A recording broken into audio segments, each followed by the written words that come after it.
Time to do all the usual going live thingies.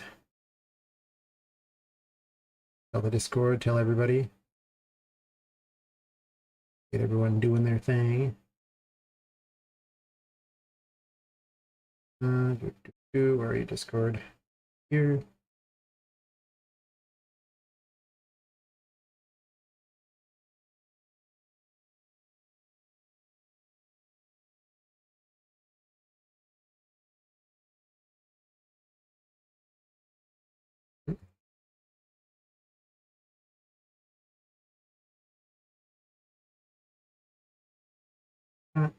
That.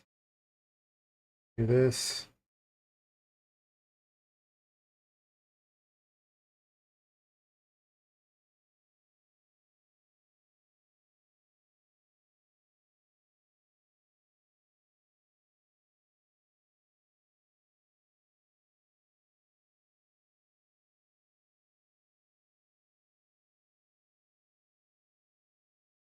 Okay.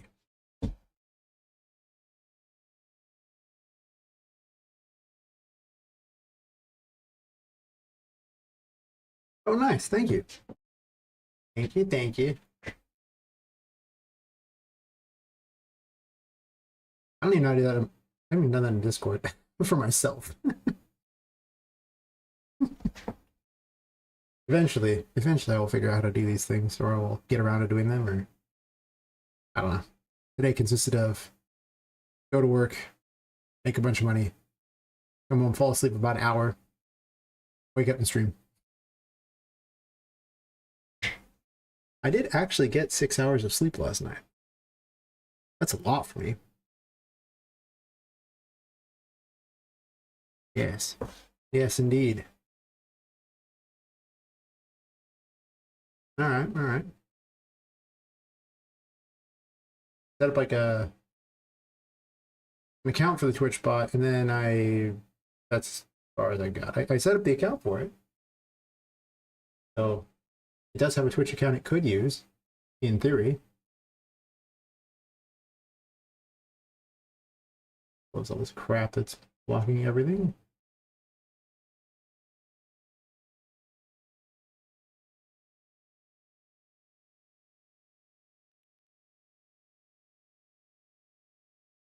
Okay. Oh my god, so many bots.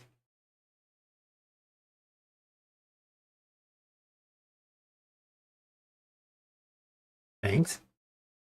Definitely have to go through and find out assorted useful bots are.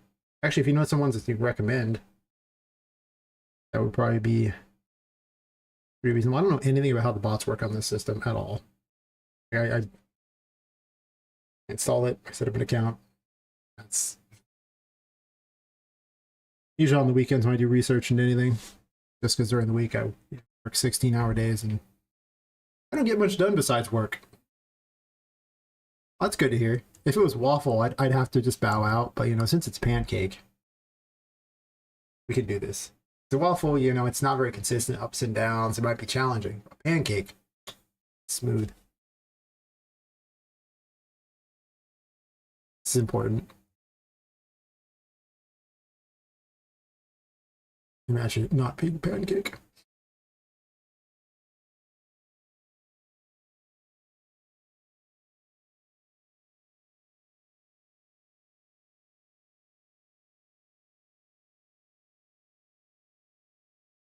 How's your night going?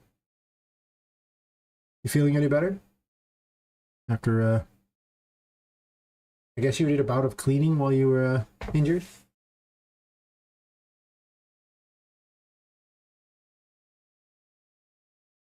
Well, I don't know if I can do the music because, well, YouTube is a thing, and good old YouTube and its ability to pretty much stop a stream within 15 seconds of copyrighted material. Okay, that's incorrect. I think it takes a little longer than that. It takes a few minutes, but they'll just can your whole stream. You won't even get through one song. Wild. It's just.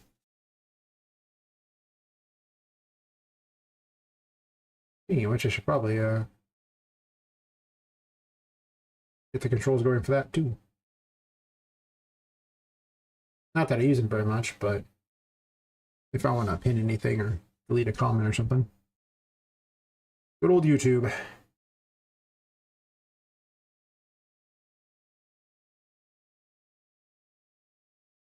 Huh. YouTube's like, the audio bitrate is low, but it works perfectly fine. I don't understand that. Twitch is so much better than YouTube. Every time I use it, it's just...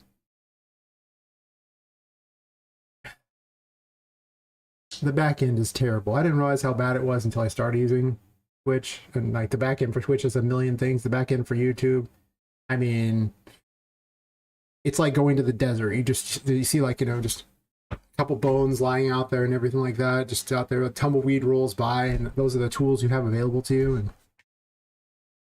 that might be being generous. You might not even have quite that much. Like, okay. If your stream goes down, good luck reconnecting it. I don't even think it's possible. You just SOL have to start a new one because it treats it like a new video. It's dumb.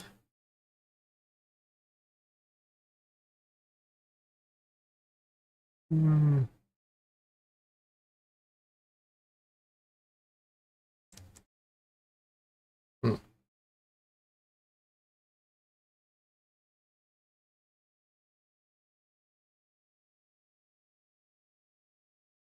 I'll have to look into those. Just having something for people to do might be interesting. I don't know. I could give them a bunch of games. It was something I was going to look into, was programming Twitch interactions with Unreal Engine. But just haven't got the time yet. It was a profitable day at work, though. That one day at work pays for the entire month. I live really cheaply.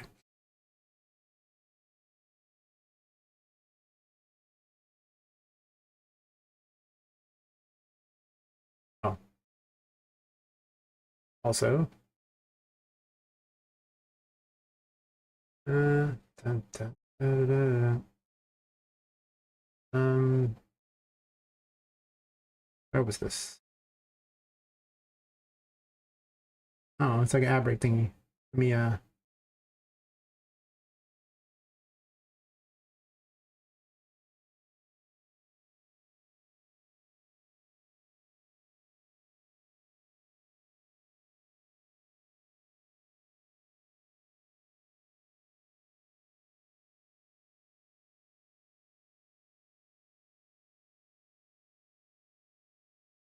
same little long flowers. Nice, nice.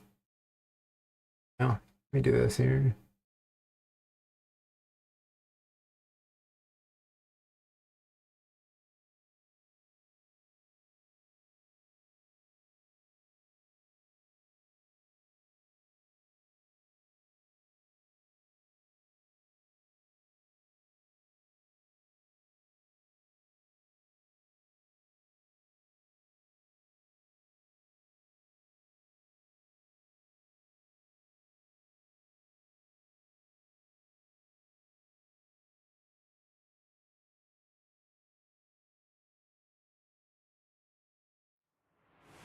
There you go. If you're gonna be hanging out and everything like that and helping with modding and stuff, you may as well have a sub. Just so you don't gotta watch the ads. Because yeah, ain't no one wanna watch those things, gotta. Unless you miss the ads, in which case that's weird. I'll record some and put them in a corner for you. That would be hilarious. People have, like, you know, they've been away from the ads too long. You just put the little thing right in the little corner of the screen there, just for them. Occasionally push a button and then out pops another ad for them. The secret to laundry, though, the best thing about it is it kind of just stays there. Get it to the laundry, and you know, it could wait there for hours. As long as it's not hot, it's not going to go bad necessarily. It's not going to start molding. And then you know, you got a little time to maybe make it back to get it in the dryer, and then it can sit in the dryer for as long as you want. What a great chore! If you're gonna do a chore, it seems pretty good. Maybe I just don't get out much. Well, okay, that's accurate. I don't get out much, but you know, still seems okay. I need to tell Poppet when she's in a particular room. And I could do the level blueprint. Is there a reason to do the level blueprint? Or I can just sit there and create a blueprint that basically just says hitbox that resizes for the area. So I could just resize it for each room so Poppet knows she's in there. Or at that point, it probably just calls whichever level it's on, but I guess the difference is I could run it on any level. But am I really going to run it on any level, or am I just going to run it on here?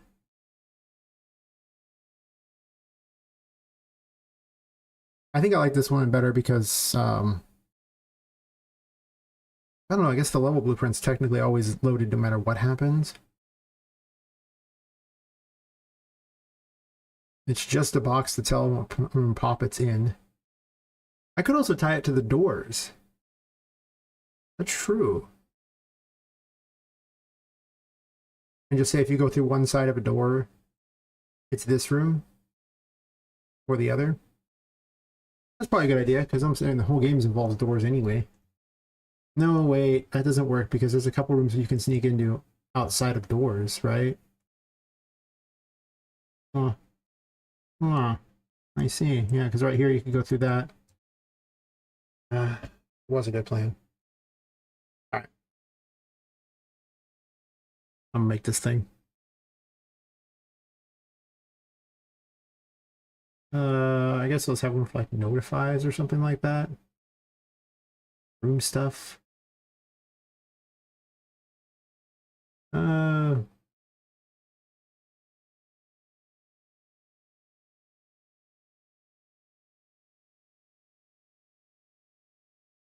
Info stuff. There we go. Why not? Let's make a name. It doesn't super matter what name it is.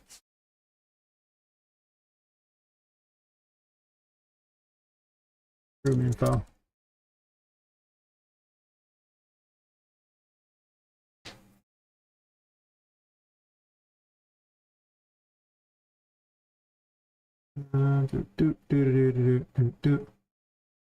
I need to add a box collision. This fine beastie right here. What, right?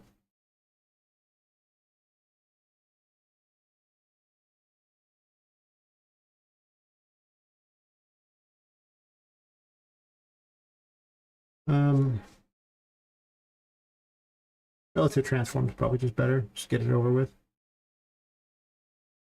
Teleport and transform.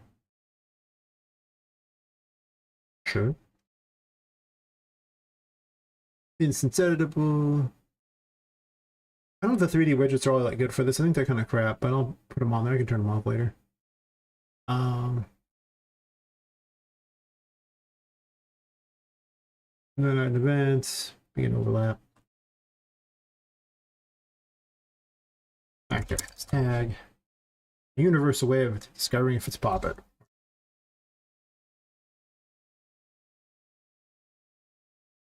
And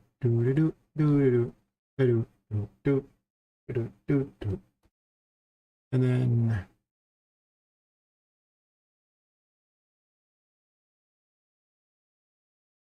name.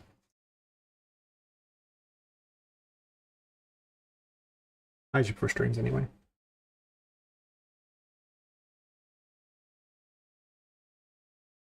Guess I can just put on the interact interface so I don't have to have a million different things everywhere. Well, do anyone on the same thing? I mean, technically not everything has to be on the same one. Admittedly, it gets kind of awkward figuring out what things are. Only one bit of room information. Let's do that.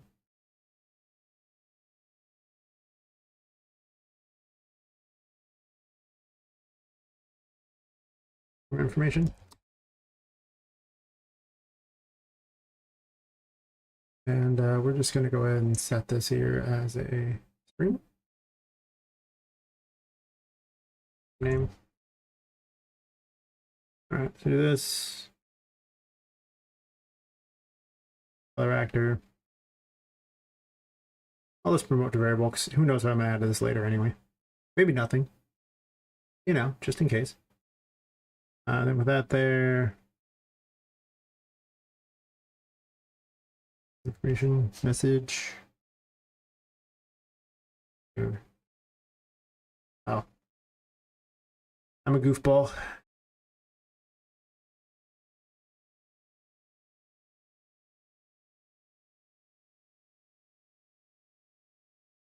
It's me on this side.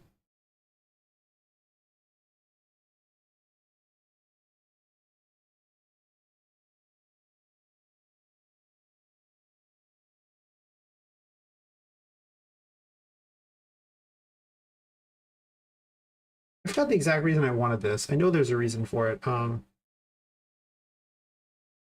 think for like save information, for changing the music. I guess if I want to trigger events too. Either way, probably worth having, I would assume. Maybe. Instance editable that too. That's all I need for the moment. I take the room info.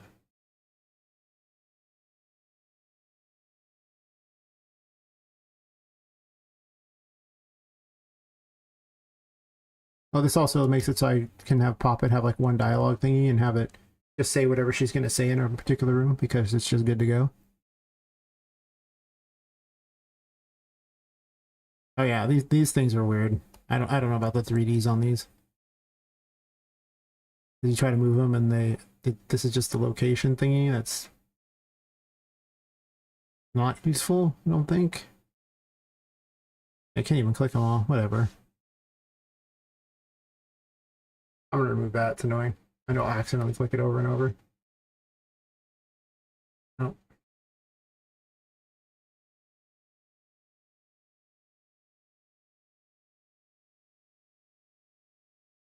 No 3D widget. 3D widget is confusing. Cool for some things, but for transform it's pretty trash. I'm gonna go ahead and auto scale this up by like, I don't know, at least to 20, 20, and 20, just so I don't have to try and find it, I guess. Probably gonna be at least that big. Maybe not. Oh wait, that doesn't work anyway. Whatever. That's because I have it set to this new transform dictating everything, so it makes no difference what I do.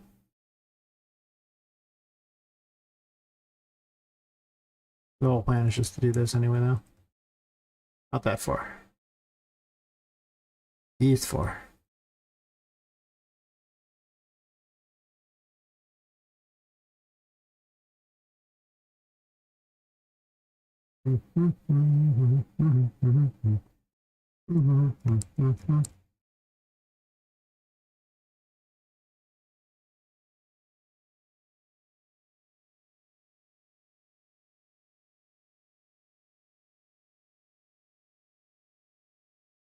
I could also tie these to the level with a trigger box. That's also true. I mean,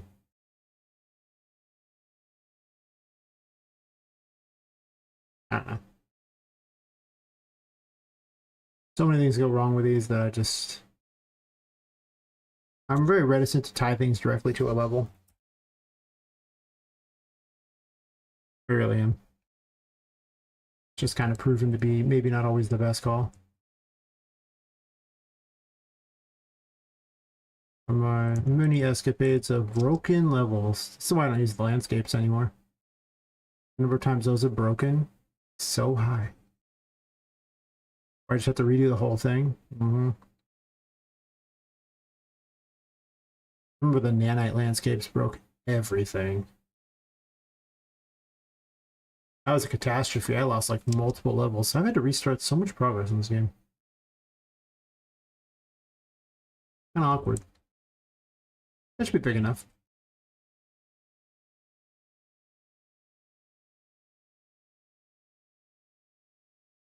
Oh, you know what? I forgot to add a matching function on Poppet.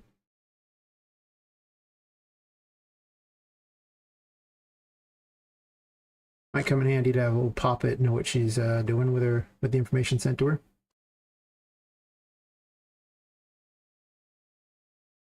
The goal is to have everything saved inside of these so I don't have to do anything else special.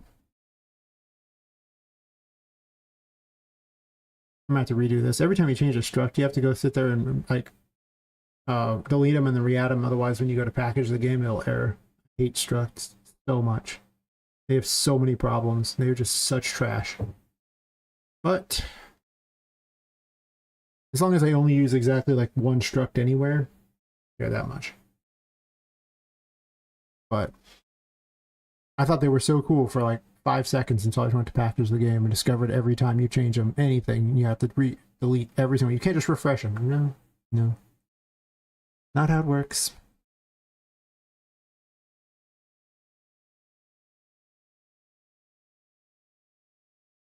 Go ahead and put this into system.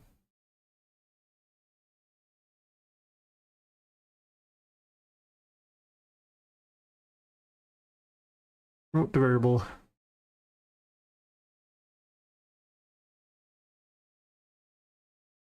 Actually, no. No, I don't want to promote that to a variable.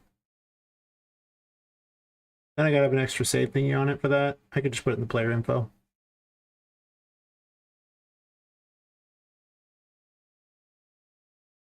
Let's just rename this to player info.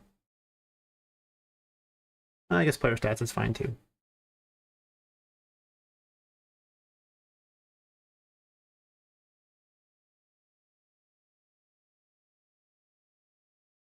Oh wait, this is... It's not a string in the second one. Game progress.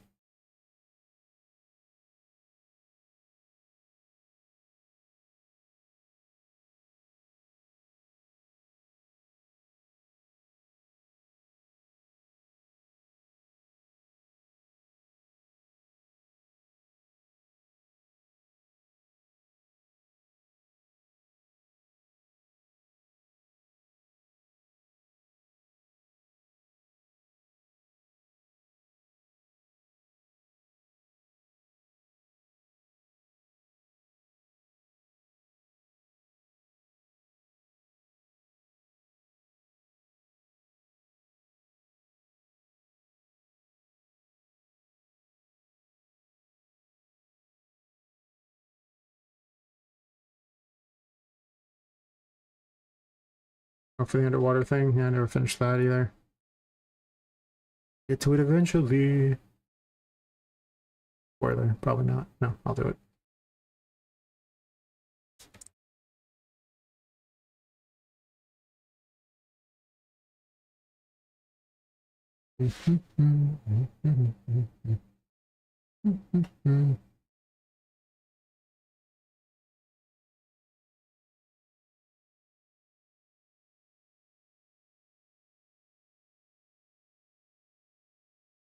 Alright, so she has her matching function, just room name. Um,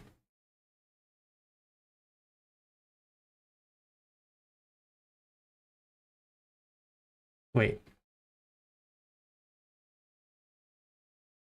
That just sets it there. I can also switch on her things like that too.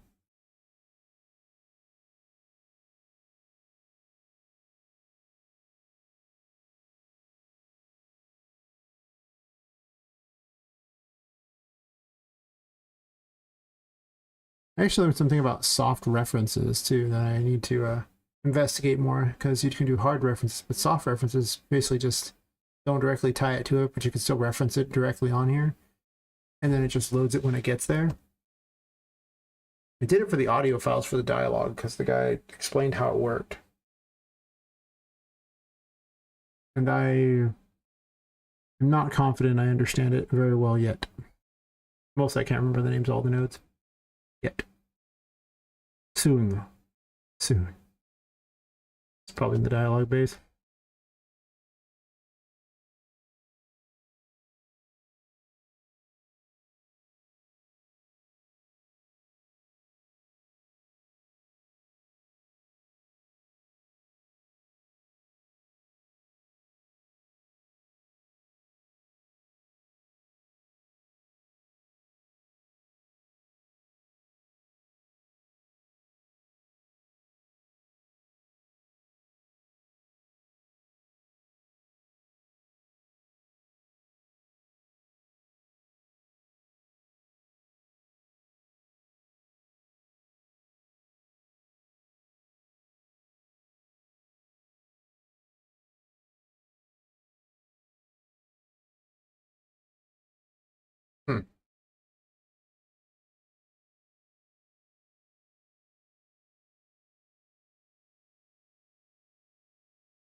I can just create a soft reference is what these are.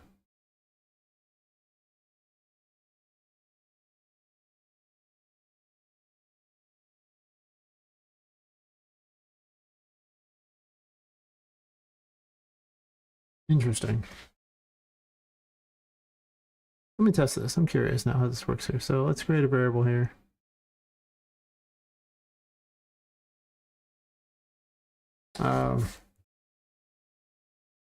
There's soft reference, soft object reference.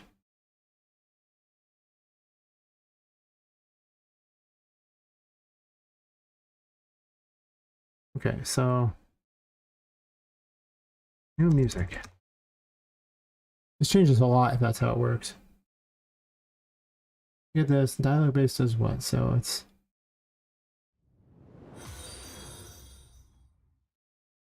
oh hey Tech Baba, thanks for the follow. Hey, thank you.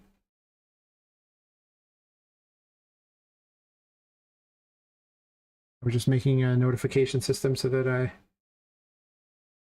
character would know what room she's in and be able to change some things like dialogue and stuff based upon the room she's in. Without tying it directly to the level thing. Well, I could just tie it to the level thing, but the level thing is already huge and you know. I don't know if I really want to tie it to the level thingy. I don't know. But maybe. Maybe. Pre-level. That's true. But it would be huge. Okay, everything just happens in this building anyway, so it's not like I really need to do too much. So this building is pretty big.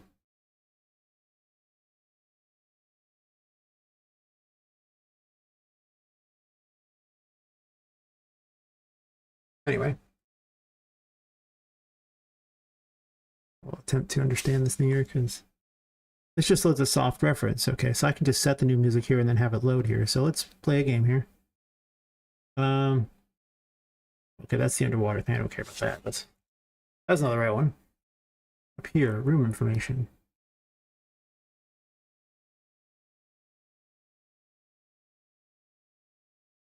Let's switch on string this here. This is me curious on how things work.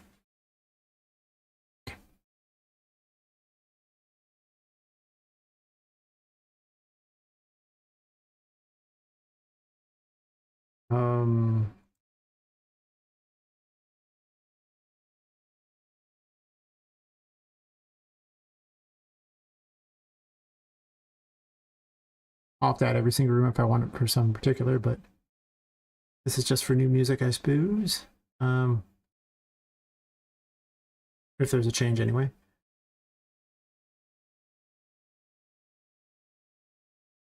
Set the new music. See, this actually does exactly what I want it to, and if it does, that's awesome. Who knew paying attention to how to making a dialogue system on YouTube would actually prove so handy for other things that had absolutely nothing to do with the dialogue. That guy knew a lot. I mean, I know a fair amount about the engine now, but that guy knew a lot. I feel dumb after listening to him. Alright, let's check for music here. Like space? Cool. Who doesn't like space? Oh, the sped up near thingy? Sure, whatever. Does that not count as a cube? Okay, I just can't drag and drop. Here. Interesting. Why does it say nothing here, but then what's the default value? I don't want that.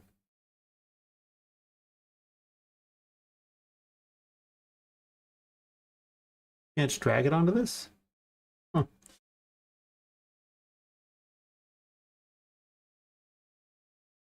Fine. Set that for there.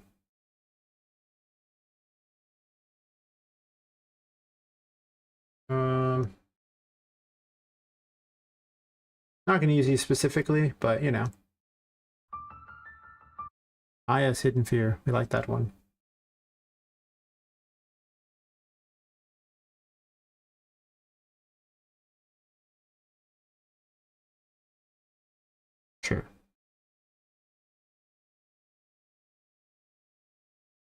I don't know why I added twin maze in there. I don't really care about that. I just need to have these two set up here. Go ahead and clear the default reference.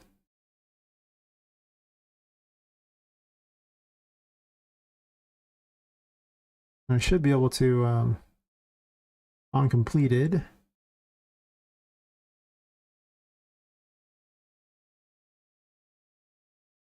play sound, I think. Okay, what was the command to get this thing to start launching its music?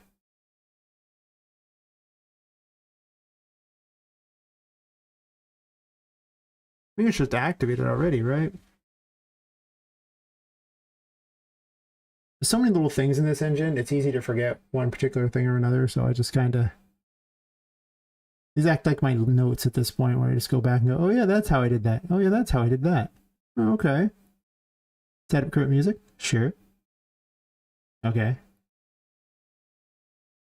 Get the music? Sure.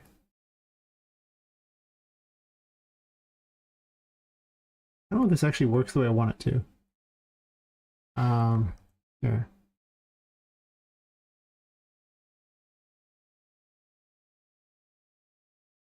I think activate reset might do it. I might have to do it like this, where I spawn an audio component, but that's fine. I don't mind changing things to be better. Yes. Might have solved a long-standing mystery here. I already have reference music box. I don't need to. Take the object and load it into here on completion. Oh, it's a sound base object reference. Okay.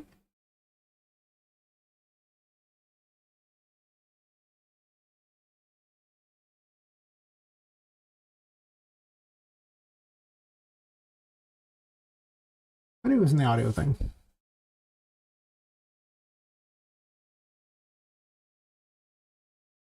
It's the montage there.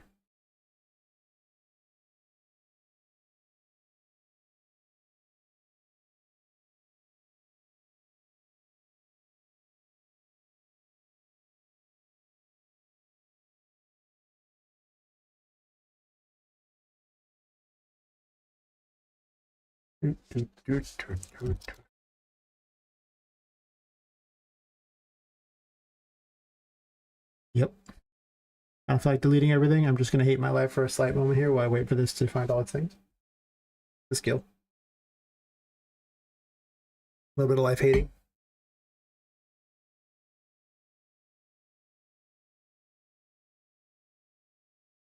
This didn't start out so bad, but there's so many blueprints in this game now. But just knowing that there's an async load asset thingy like that can do these things.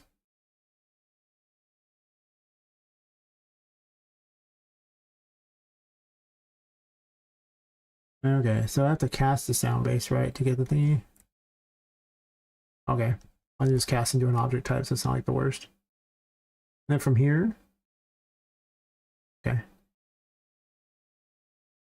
Thank God that guy came up and did this thing for me, explained everything. I think it's just let sound play.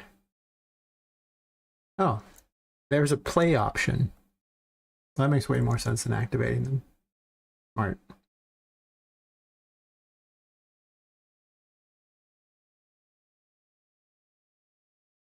All right. I need to set up one other box for this test to work, but what I also want to see is, since those are soft references, do they show up on Poppet's size map or not? Because that's the main reason for doing what I'm doing is I don't want Poppet to be any, larger than she is. She could probably use a diet when it comes to assets that are attached to her. An optimization diet. She's a hefty girl at this point. Yeah, she is. To be fair, not all of it's my fault. The sandbox character thing is epic monstrosity. It's all is my fault. That's true. The Empress weapon's kind of big now. It's got a bunch of stuff attached to it. It's so optimized. I'll end up, I might remove some of these. I'm not going to here, obviously, but for some of these other ones here, I might Use a soft reference. I don't see the music anywhere though. Interesting. Well, potentially, if that's the case, I can optimize by removing the chariot and maybe the Empress weapon. At the very least, all the extra stuff on the Empress could also be set as async load asset thingy, so they're not directly tied to Poppet. He's hefty. I get to get rid of the music thingies, kinda. No, I don't. But I don't know what's tying those together. That one's interesting. Yes. Traversables, Epic's fault as well. You gain like 0.5 gigs from using the motion matching. What can you do, you know? The motion matching is really cool. Also, I assume your computer has more than 1.5 gigs. If it doesn't, well...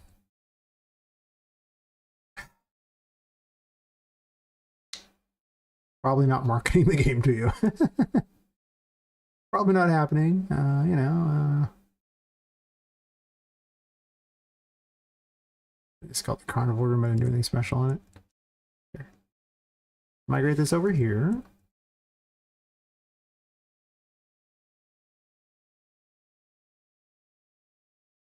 Gonna have to shrink it some. Well, that's the right there, but it's not. That's not even all the way to the ceiling, is it? I probably should have it to the ceiling. Does it matter? It might. I don't know. Sure. It might matter. Oh.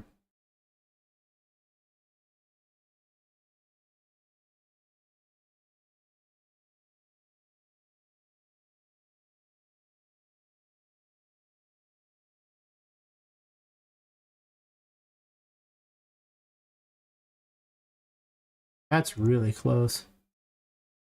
I just worry they'll find a way in through a window or something, and then they'll be able to, like, break something. You know? That is basically about as perfect as it comes. I'm fine with it being a little ways in. That's okay. Because, you know, let him at least step in the room, I guess, maybe.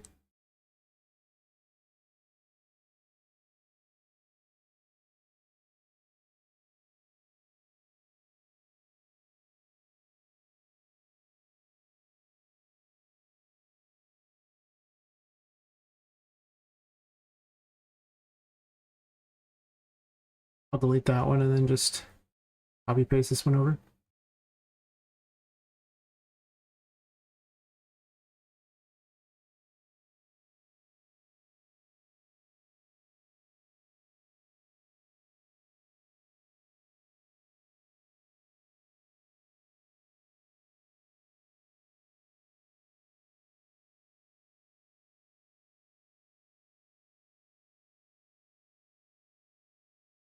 Huh. Actually not as wide as I thought it was. Probably still shrink it a little, but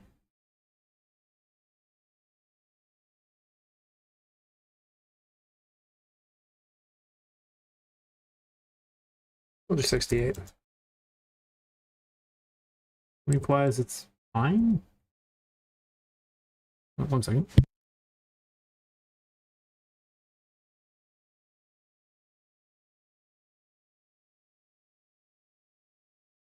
This could potentially be so, like, you know, good. So game changing.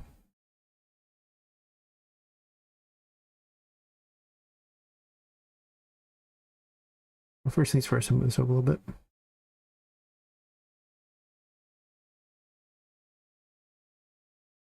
Okay.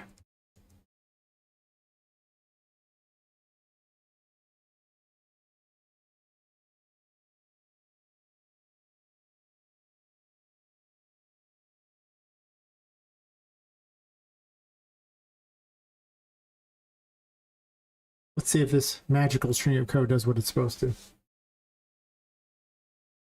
All right.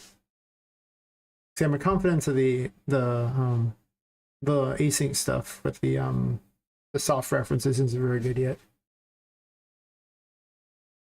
So it's possible I will mess it up. Okay, well, it did that in that order, but it briefly played the other music. However, it did swap it, but that's because there's a different set of code that swaps the music initially. Don't jump into that.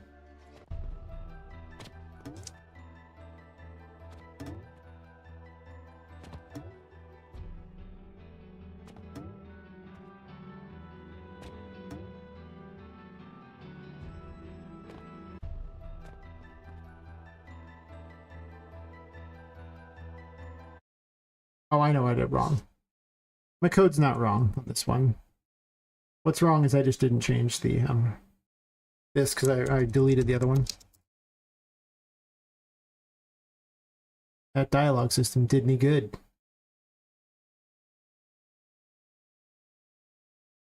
I can have different music in every room if I want. We do have a lot of tracks. That might be kind of fun. I am kind of tired of hearing this particular track over and over.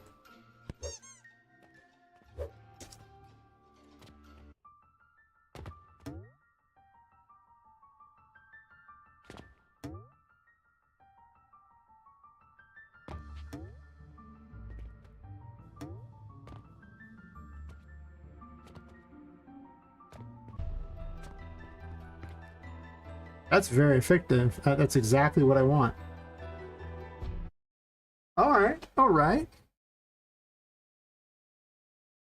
Soft references it is. That excites me. Almost inappropriate amounts. Oh my.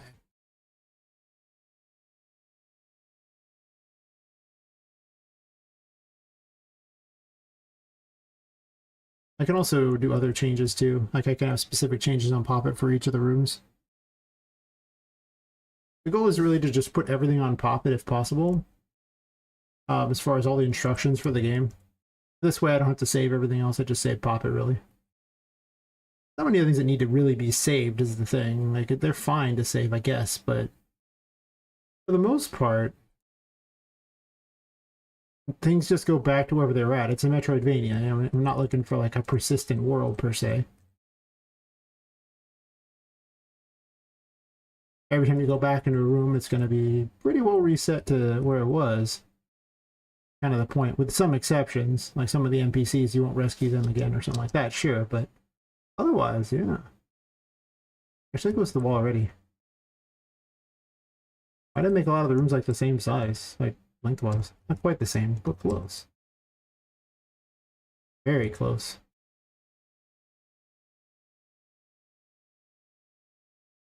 It should be fine.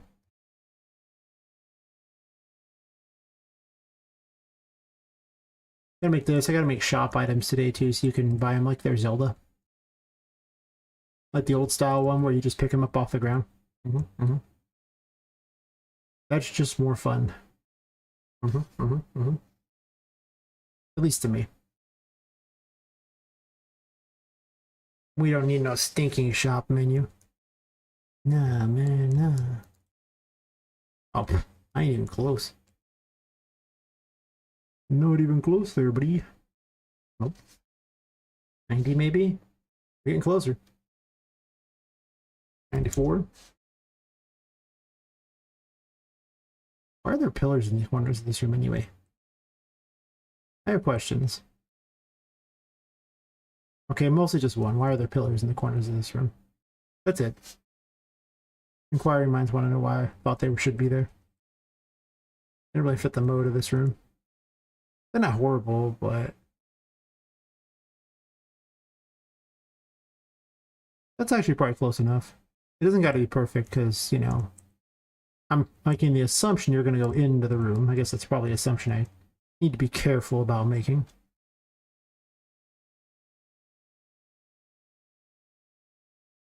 Some of us like to watch speedrunning videos. I'm just saying. Some of us are very cognizant of the ways that they break these games. Some of us used to be speedrunners. Just a thought. Granted, I haven't done these speedrunning for like, 15 years at this point, but I did used to speedrun. It was fun. The scene's way cooler now than it ever was back then, but kind of a duh.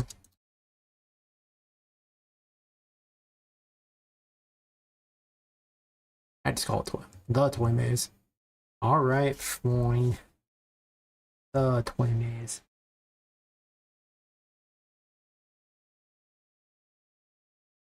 So armed with room info, now I can do anything I want in every room.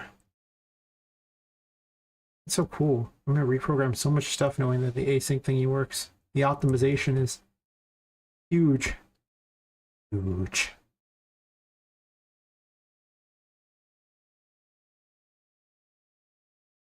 I'm a simple man. All it takes to me to be happy is a little bit of optimization.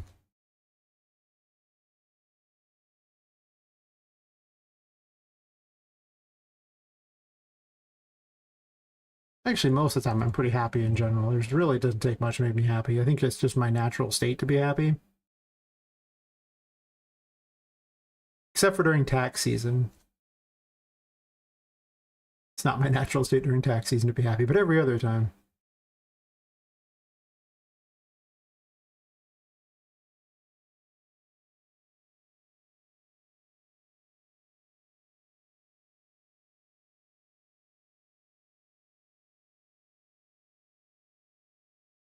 Technically, I could just put these as... Oh, actually, you know what I should be doing? H-loading them.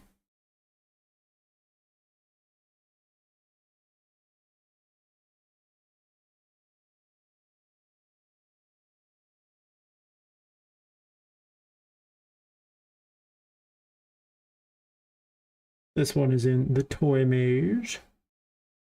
Or I just call it toy maze. Fine, whatever.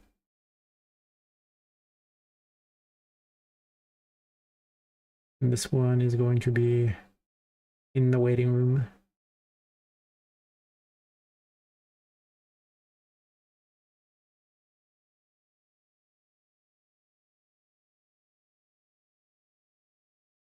I redid this to be one of these. Oh, actually... Oh. Really? I have a Charlotte sign now that's better than having crap like that, right? Did I not replace the Charlotte signs everywhere? Wait, what? Yeah, there should be this.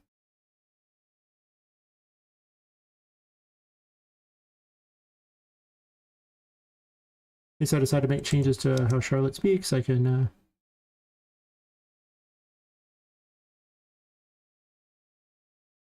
make it a little better.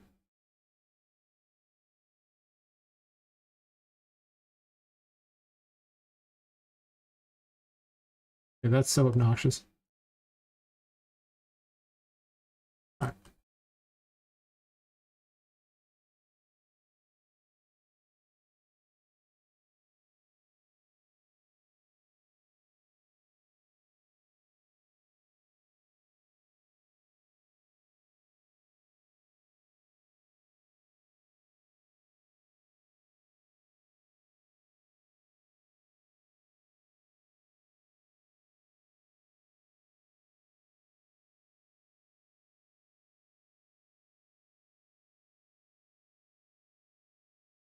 I'm slowly making everything a blueprint. I can cube transform a little larger here if I'd like.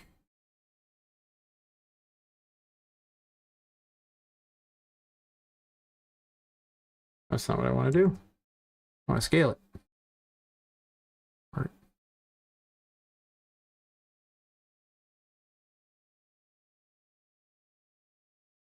I love me some reusable text. Got this going. It's spicy. It sparkles. Sparkles. Replace this other one too. We do love our consistency. I might actually expand the Hall Records room. I was thinking about it and I don't hate this idea.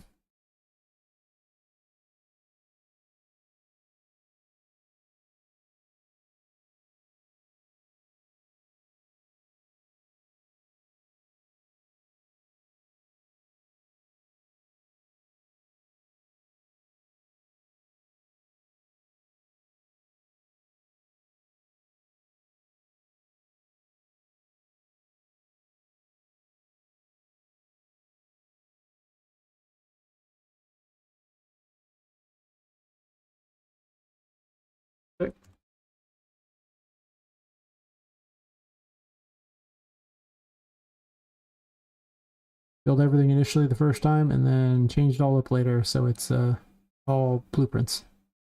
Yes. Yes, indeed.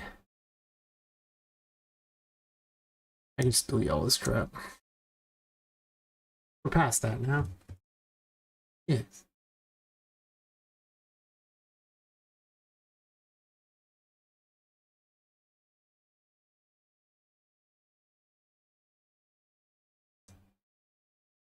Shove that right in the wall. Perfect. Well done.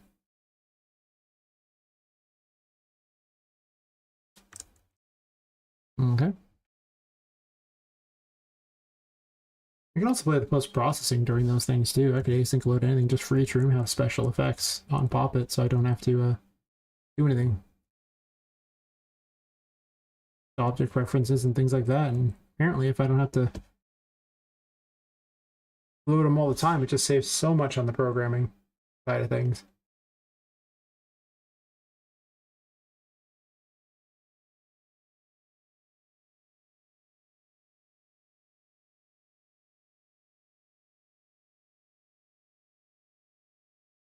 I can just click over here. What am I doing?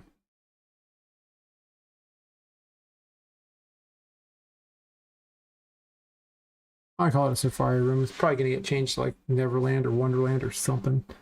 But until I come up with a better name for it later, it'll be fine. Research room. And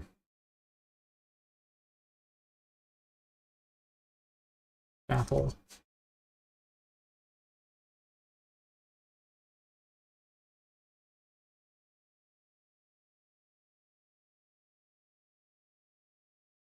I can just change the music everywhere I go.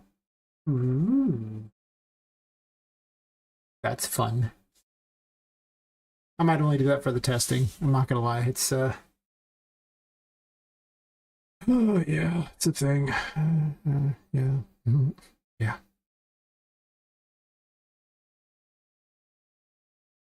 Actually, I'm gonna put a sequence here. Sequence.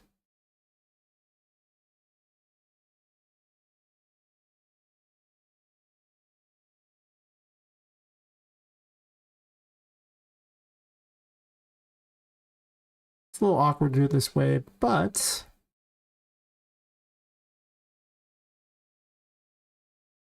yeah, instead of connecting all those to every single one of these, I'm just going to put them down here and sequence it so it just goes, sets the sound and then does the other. We're just going to have a music party now, I'm just saying.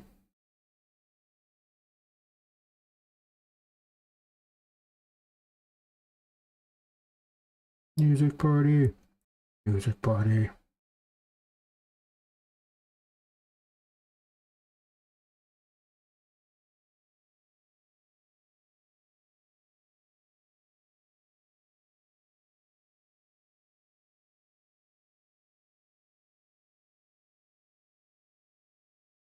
Who knows, maybe I'll just keep like, different music for every single room. I decided that Poppet's the only one who actually hears the music because she's crazy.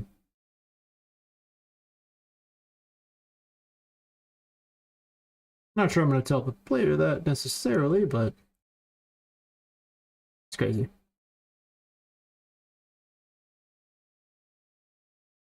I'll just put different music everywhere. We will never again be stopped by the one music tyranny.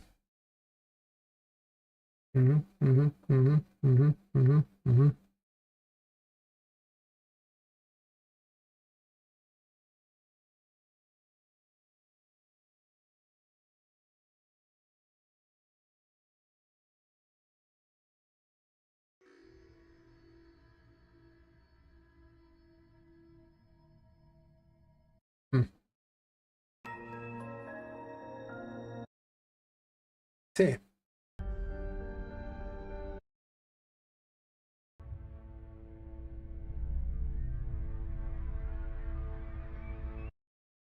All sorts of musics. I don't have that many good music tracks for the game at the moment.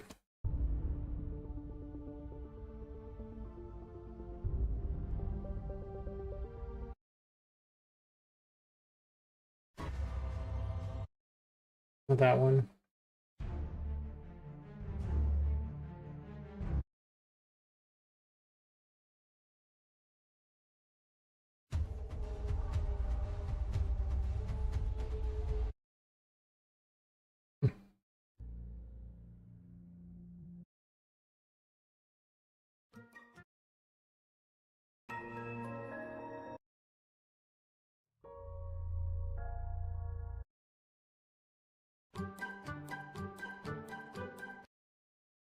That'd be funny if Patrick's music is some, like, you know, funny little horror thing.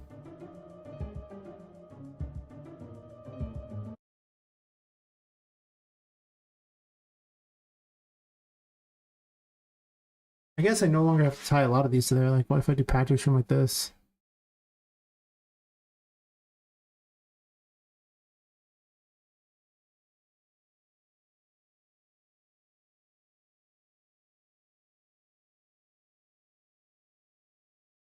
Where was it?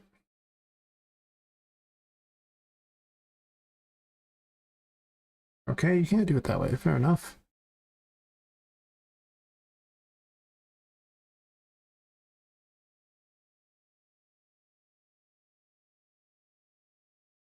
It's weird that you can't drag them directly on there, and you can't just have it select like that, but it still counts it as... Okay, so we'll just select it that way.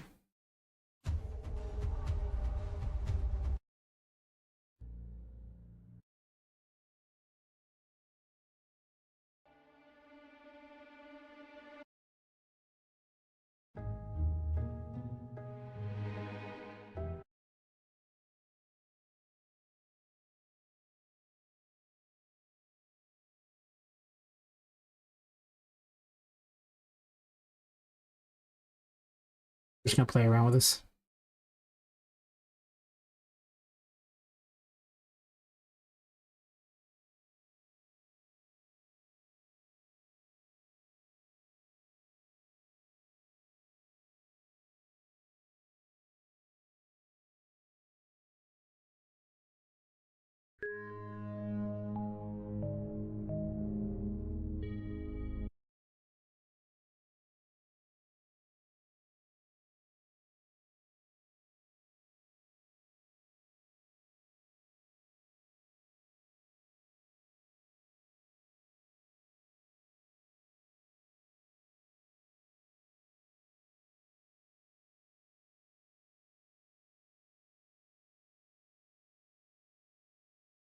Okay, and then... I guess I didn't change all these different things here.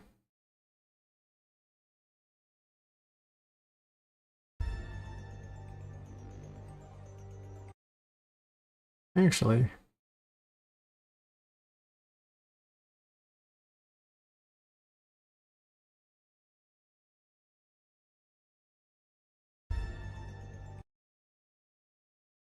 No dead tree loop.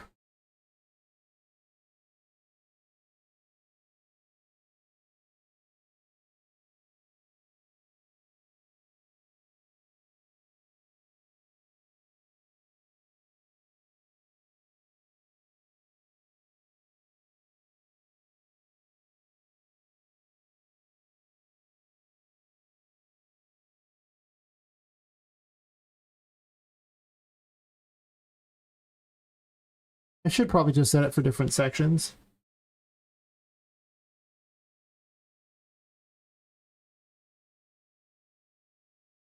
It's probably fair. Kind of just playing around with it, so, you know.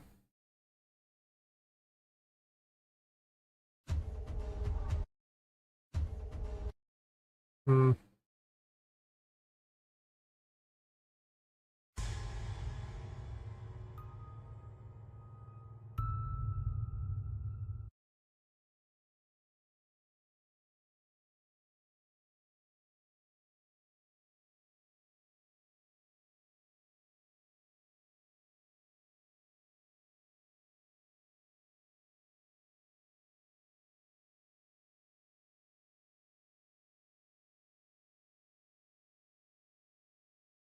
Yeah, whatever.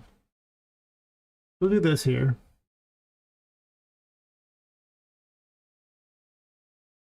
And then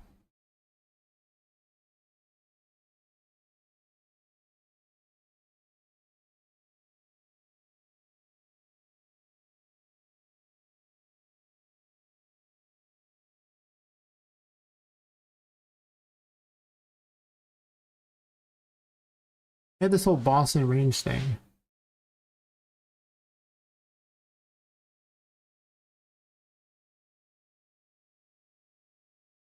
Well, I actually have a bunch of things tied directly to her. Kinda.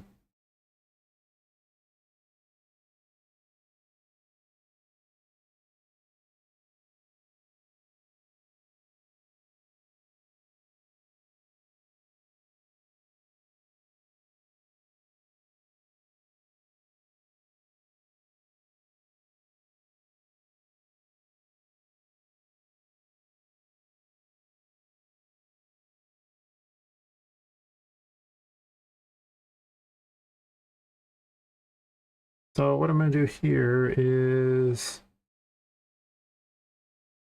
make one called area music for this here.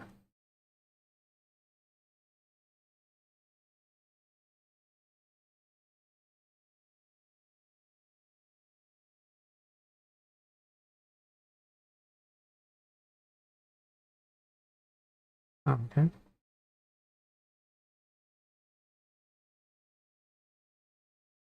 Run some issues there, buddy. Oh, slow there. Um, regular room music.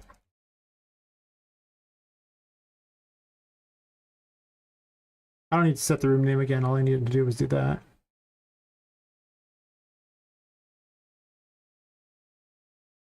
This way,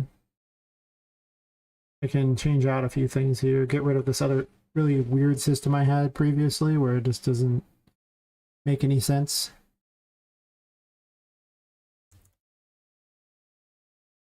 All this function instead. I'll leave this for the moment and just test it out here. I've been meaning to improve the music system. It really was just, there was 3 different music tracks and there was nothing else you could do with it. It was kind of dumb. And now, there's more. Quiet night.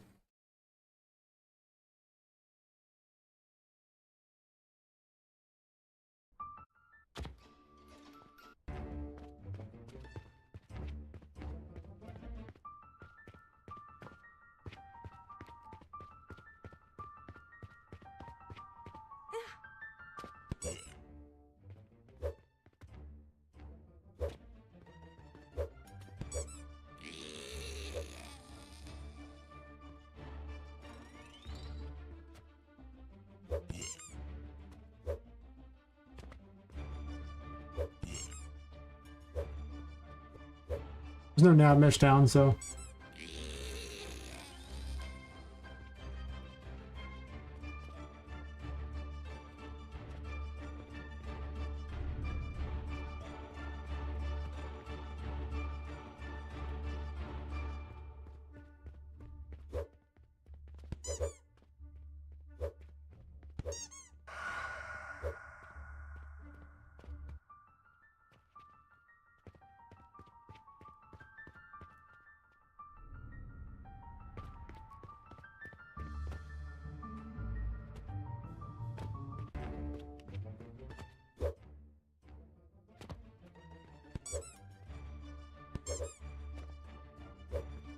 These work okay.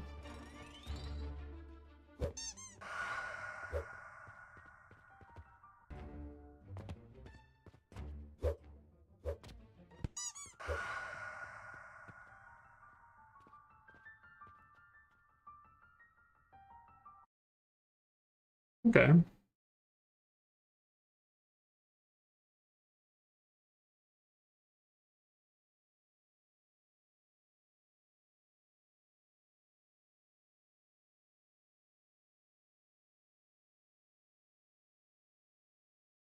I'll probably make one for combat.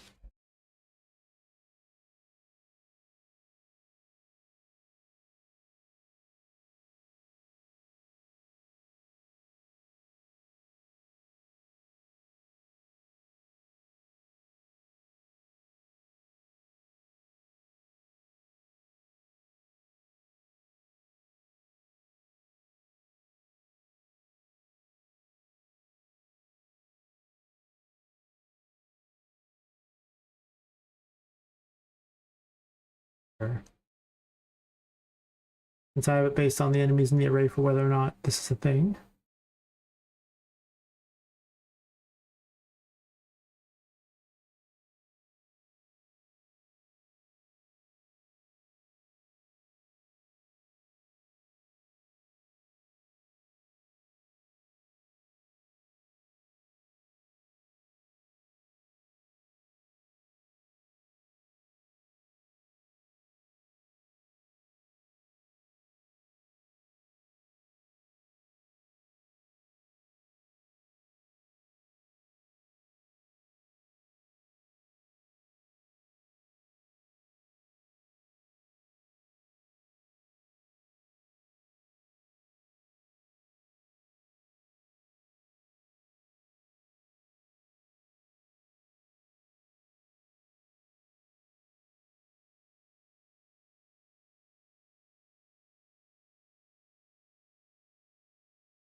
This will probably get pulled into its own little function or graph or something along those lines. Probably has to be like a graph or something, since you're limited on when you can run async load stuff. So I might need a mini graph for it, so it's not this ridiculous mess, but that's later. We don't need to optimize right now. Optimizing happens after the fact, not before.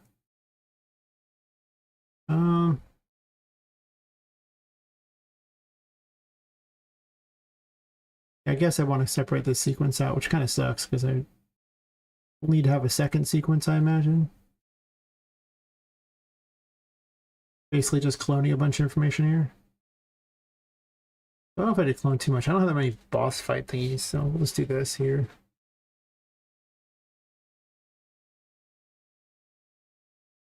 We can recycle the same one at the bottom.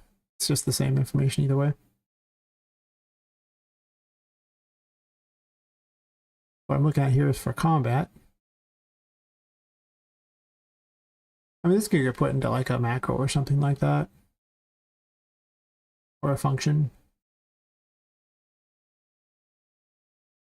Just did ask room name. True. I'm not going to reuse it in multiple locations. It's just going to probably be a function or something. Or I don't even want it to show up on here necessarily either. For now, I don't care. What's the boss music or the fight music? I'm just going to put a default one on there at the moment.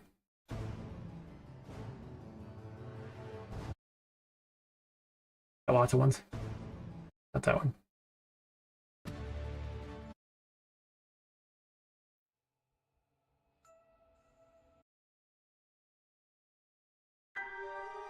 Oh. You just find it the old-fashioned way of going directly to. I had like a creator type of person who just would show up on levels whose sole purpose was to store this information because I didn't want it tied directly to Poppet, and I could have a different one for each level. But if it doesn't have to be loaded in memory at all, that's just, this is purely better. Hey Lepus, how's it going? You're just in time to be just in time. Should be excited by this. I would be excited by this.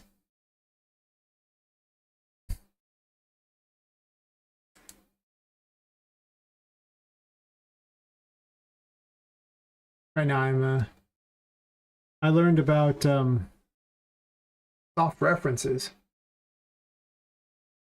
It says with a soft reference, it doesn't have to load the it doesn't tie it to whichever blueprint it is. So I can have like all these musical tracks and none of them are tied to Poppet. I can just put them all in here and they're a soft reference. And then as long as I async load it when it's done, it'll just, you know, do the stuff just fine. So this way it lets me change the audio because I started setting up these basically room notifiers like that. Anyway, this, you can see it around the outskirts of the room there. It notifies Poppet that she's in this room and then sends a thing to her saying, hey, do this.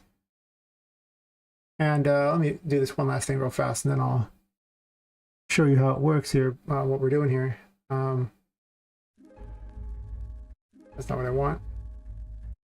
Let me go to this one here. I just want to set the combat music up because I want to do this.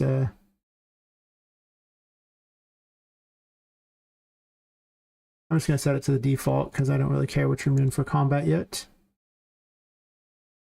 I decided to play with the various music.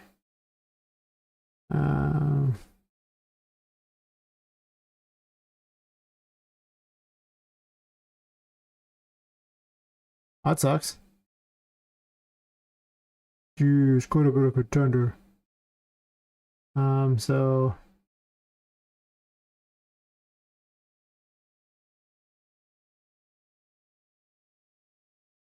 right, custom event here. I'll test this out real fast here. So combat room music. And to be honest, well, actually, I'm kind of recycling some stuff here, so.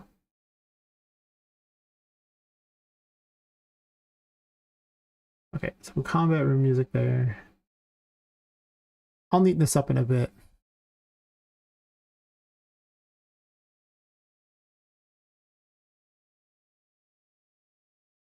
And then right at the start, one last thing to change here.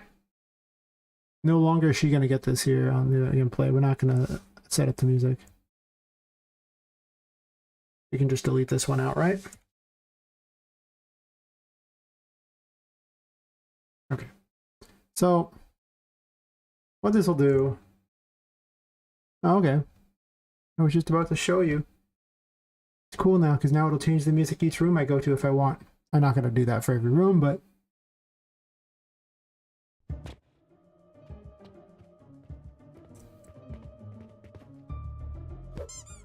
now I just run to the next room.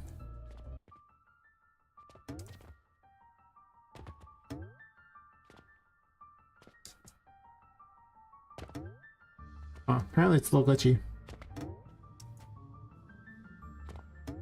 There you go.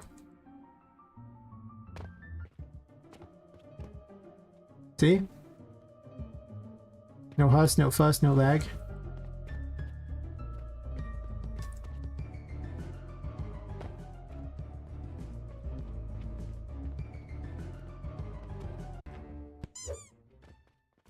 I'll switch to combat if I'm nearby anything to fight.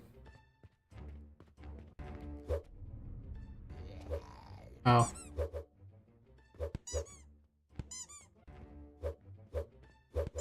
It's a little messed up on how the battle music goes. Because every time a new enemy shows up, it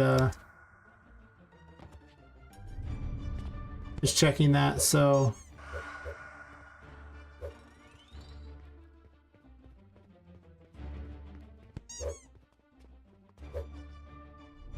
if I kill off all the enemies, it should switch back. If I can hit that one, apparently. No nav mesh down, but I don't really care for this test. It doesn't really matter for the purposes of this.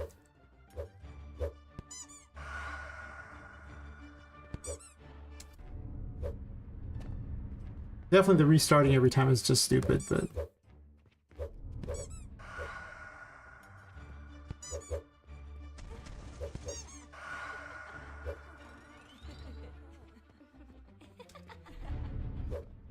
really get far enough away from them that it causes it to you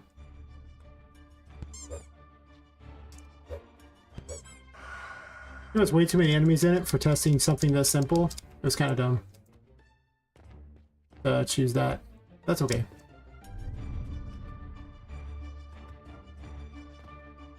If I get away from them, it should work, in theory. If they deload. Yeah.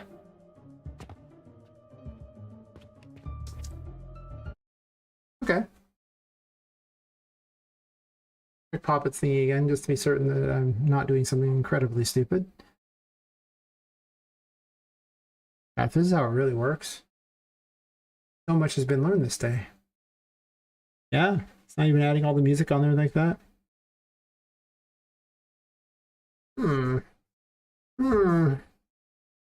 Indeed. What's this?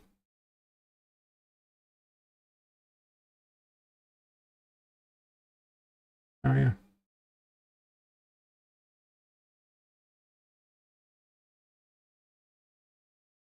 Working? This is interesting. I'm gonna async load a bunch of things onto Poppet instead of yeah, they're like I could async load the weapons and attach them too. So instead of having this entire thing attached to her, it's not. Might be a little slow though, but it also does get to be a little ridiculous how big some of this stuff is. Because I mean, right now the Empress is like this plus the plant thing too. I can't even tell how big the plants are, but big, big. So we just close that little size map there. It's fascinating. I put these in every one of the rooms though. So I have something that can inform Poppet that the room changes, and if I need to make any other changes, it's just golden.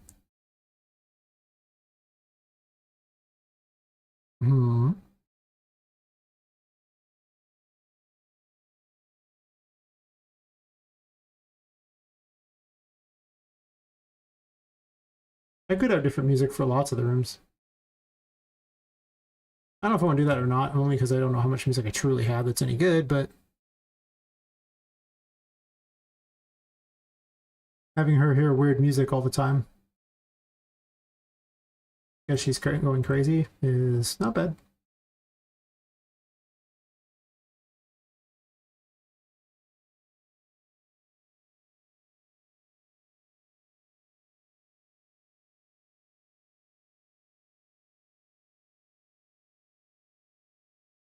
At least I find it interesting. Yes, yes indeed.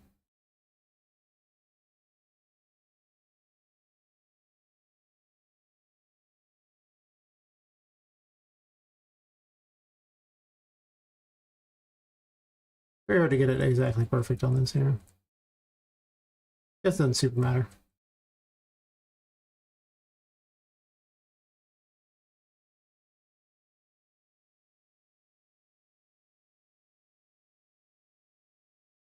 Oh, this is way big.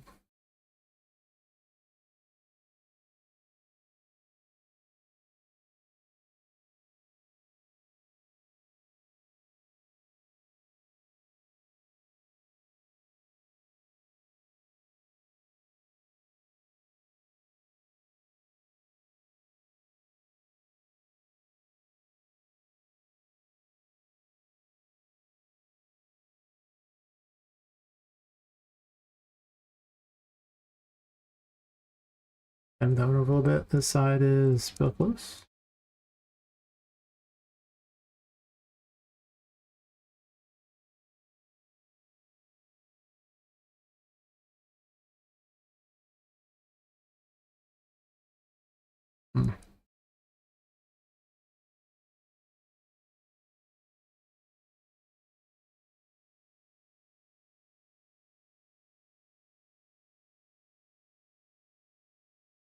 That's close enough.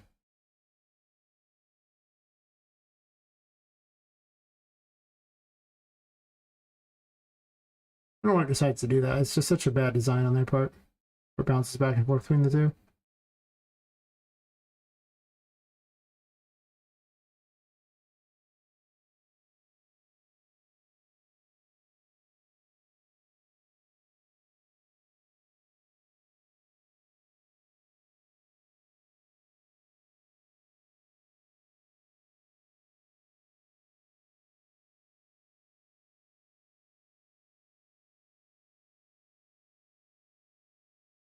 Let me go to the weapons thingy here. Music thing is neat. I do need to have a boss music set up too. We do that too. Also, this combat music was repeating every single time. Um,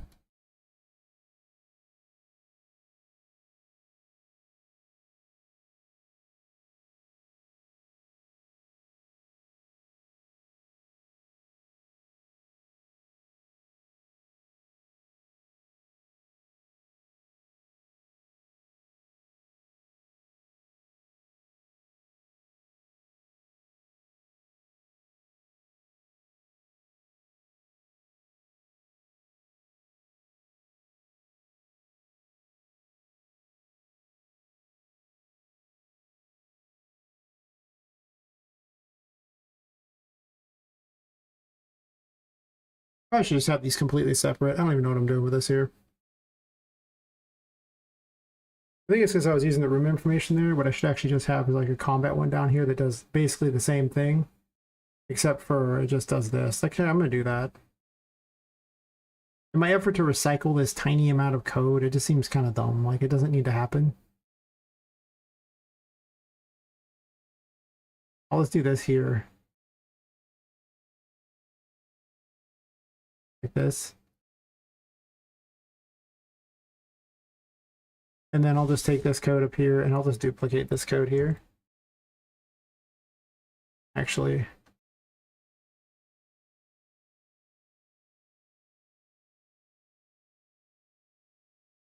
no, I'm gonna do all this here. Let's do this here, set to like this. We ram this into here so it's got a thingy just so I don't have to make it later.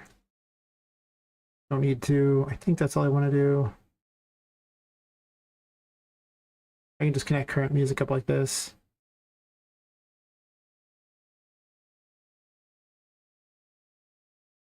And I can just have new music not equal current music.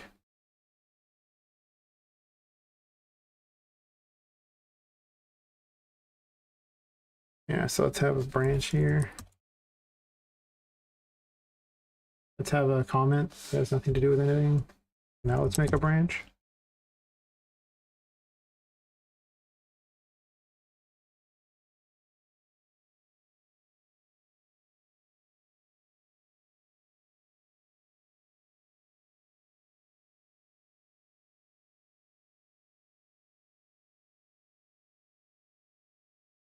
This will prevent it from constantly resetting the music over and over, like it was doing. It's weird. If I do this here, doesn't equal that, we do true. Compile and save so it'll let me move multiple nodes at once. I'm pretty certain is a fault of auto size comments, but that's okay.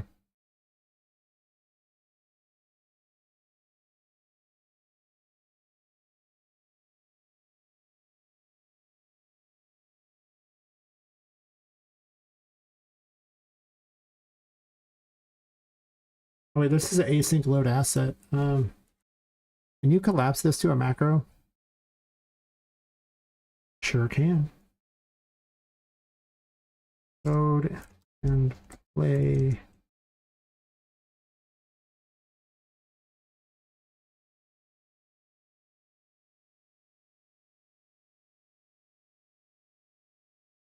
I keep all my stuff consistent one way or another. All right, so then load and play the music up here too. Perfect.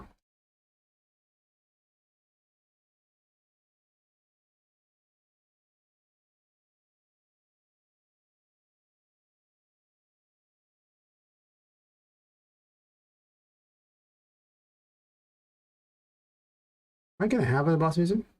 Hey, Sorrow Riffs, how's it going?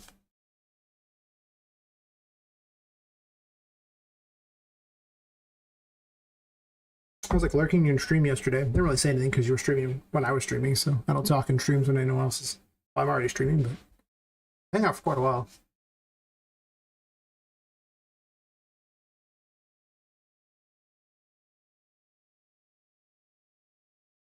I need a thing that lets me know when people go live. Well, I can make everything on Unreal Engine. It'd be so much easier. So much better. Yes. Yes, indeed. Better.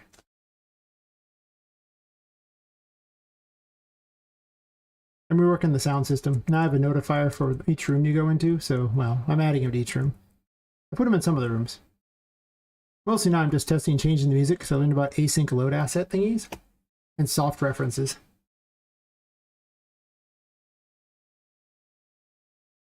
Yeah? How's that going with the motion matching? I haven't even looked at the new version. I figure that's already a dangerous thing for me to get involved with. I mean, at some point I'm going to do it, but... Oh god, the last time was such a headache. Jesus.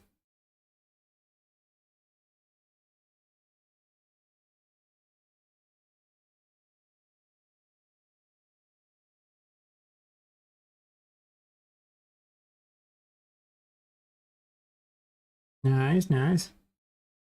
I need to figure out how to get it to work with other characters as well, because I'm still using the 5.4 version of the project, and the thing's a travesty.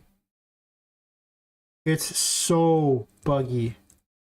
If I so much as make a change to that file, there's a chance that the file is no longer even usable. It's awful. I'm afraid of even screwing with it because of how many times it's been screwed up. Even if you undo the changes, it doesn't matter. It doesn't care. It's like the file's permanently damaged. It's so weird. It just sucks. Wait, what am I doing? Undo the new transform? Not that. You want this. Oh, that's because those stupid particles are so easy to click. Can't successfully click around obnoxious trap thingy. Trap thingy is trap for developer too. Damn, all along. Scammed. So scammed. That's good. I'll mess with it at some point. I do want to use it for, you know, a bunch of the characters. Unfortunately, some of the characters, such as many of the Stitch characters, are not, they don't use the epic skeleton, so I could attempt a motion match to that, but somehow I don't think that's going to go over very well. Call me crazy, but it's probably not going to work to my benefit.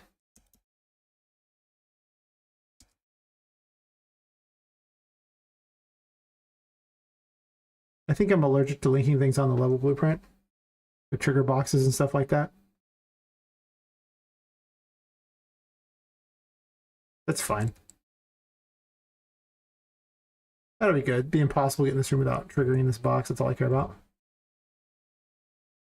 Chapel.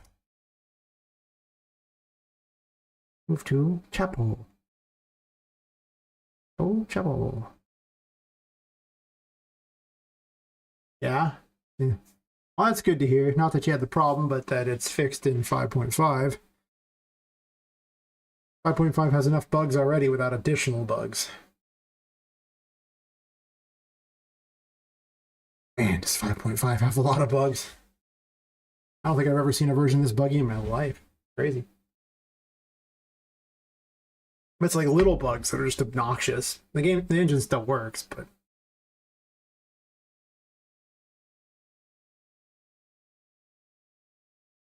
oh yeah, and Skelemish. Yeah, I had the extra added fun of getting Daz to work with it. The Daz skeletons. I know how to do it now.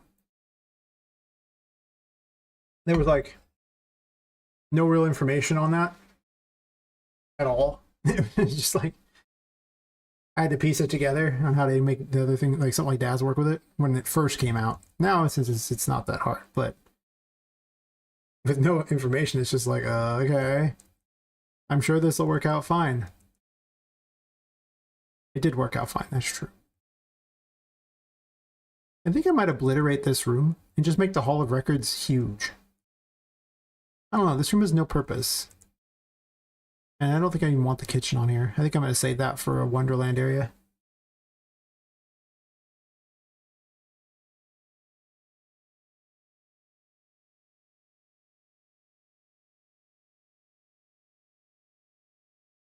We had FFO 12. In high school, I used to study a little and succeed.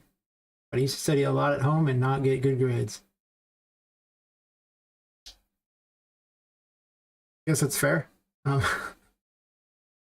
Studying at, I don't know. I think school's pretty meaningless. I'm just going to go ahead and say it. Then again, I'm also from the U.S., so our school systems, our education system is a joke. So I'm not sure if I count for much of anything. I learned more in a year on YouTube than 12 years of that crap. That's true. I actually had to learn a lot of skills later on in life because the school was so bad.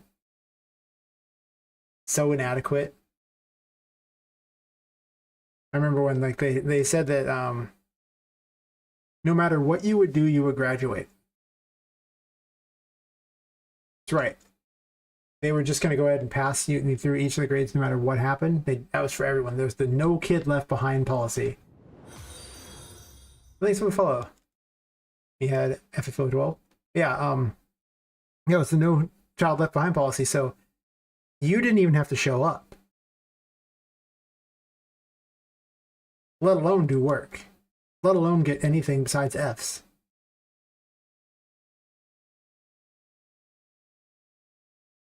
And I went to school like 20 years ago, man.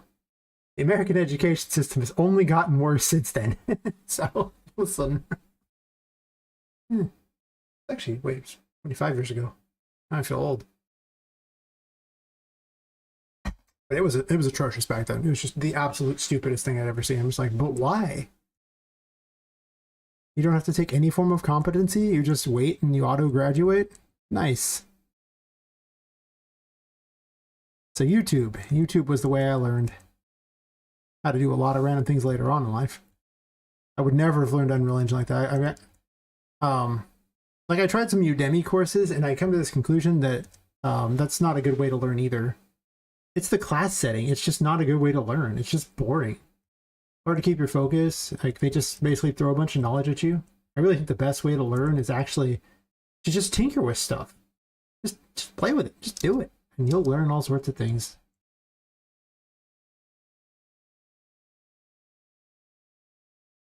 That's how I learn. If you hand me a book and say, read this, I learned exactly 0. And you're a bad teacher. Yes. I did read a bunch of the classics back in the day. That's true. I vaguely remember some of it. None of the long-winded conversations about it.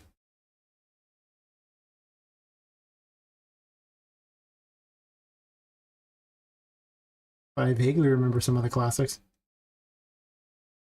One of the funniest things is I've never actually read Alice in Wonderland. Like, I've seen every movie ever under the sun for it and all kinds of random games for it and everything like that, but I've never actually read the book.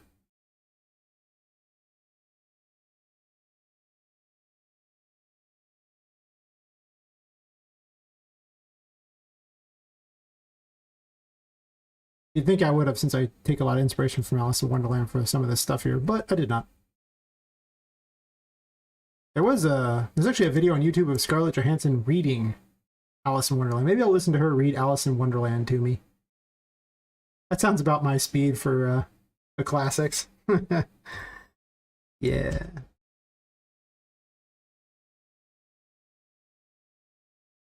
Yeah? Is that because you had a real school system? Or a real education system? What's that like?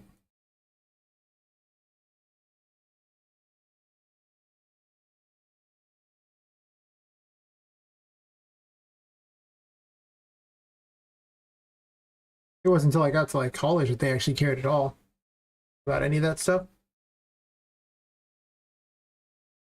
It was okay. First time I made a business that was successful, so I dropped out of the college because I was like, well, I'm already making money. The whole point of coming here was to make money. I'll get a better job. And I did that. School sucked. That's fair. Mine did too.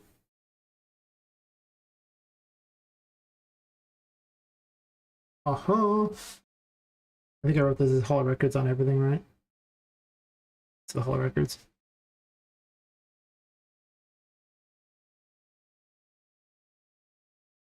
Yeah, I just think that's the best way to learn. Like if you have the drive to learn something, that is way more valuable than some crappy classroom. Because classrooms are not designed for learning. Classrooms are designed for babysitting.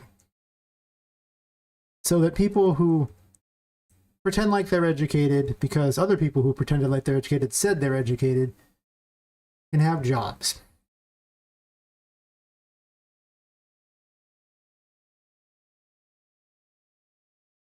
My opinion of the education system is low. Might be better in other places, but my opinion only gets lower every time I think about them. I spelled this with a capital. I'm just going to capitalize the first letter of every word.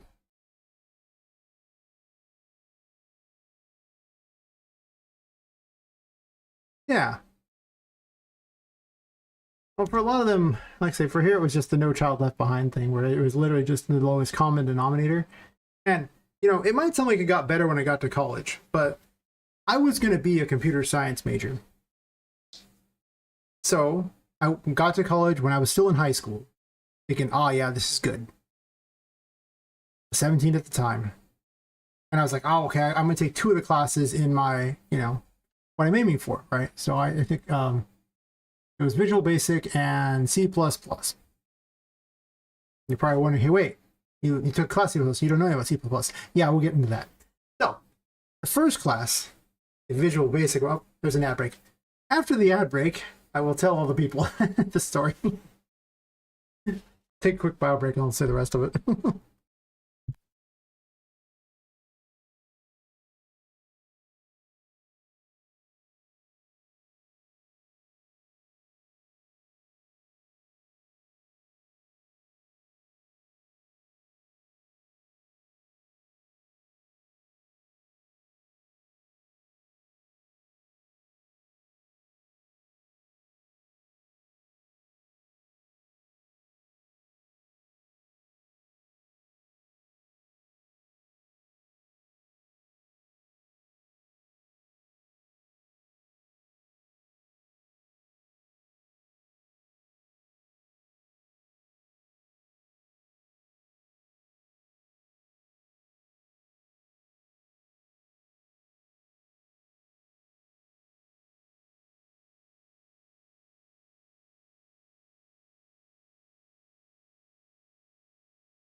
So the ad break is done. So yeah, I stopped the story because of the ad, so don't worry about it. Because I was just like, oh well, awkward timing, but sure. So anyway, I get to college, right? I'm taking like Visual Basic and C++. This is quite a while ago. So with the Visual Basic class, it was actually the guy who was the head of the department. So this also leads to why I couldn't complain about this later. At least not to anyone I knew about at the time. He literally, there was a guy up front, and that guy was either just a jerk or the dumbest person I've ever encountered in my entire life. Don't know, could have been either or. But he would sit there and ask questions over and over and over. But and like the first, it was like, okay, whatever, he's just dumb. But they were about the same things. He just never got it. Ever. Months go by. And he never got it. And I've been asking, it's like, can you tell this guy to go get some, to go get help on this? Or you're wasting all our time. We want to learn. And the instructor was like, no. Okay. So by the end of that semester, we took our final on the first chapter of the book.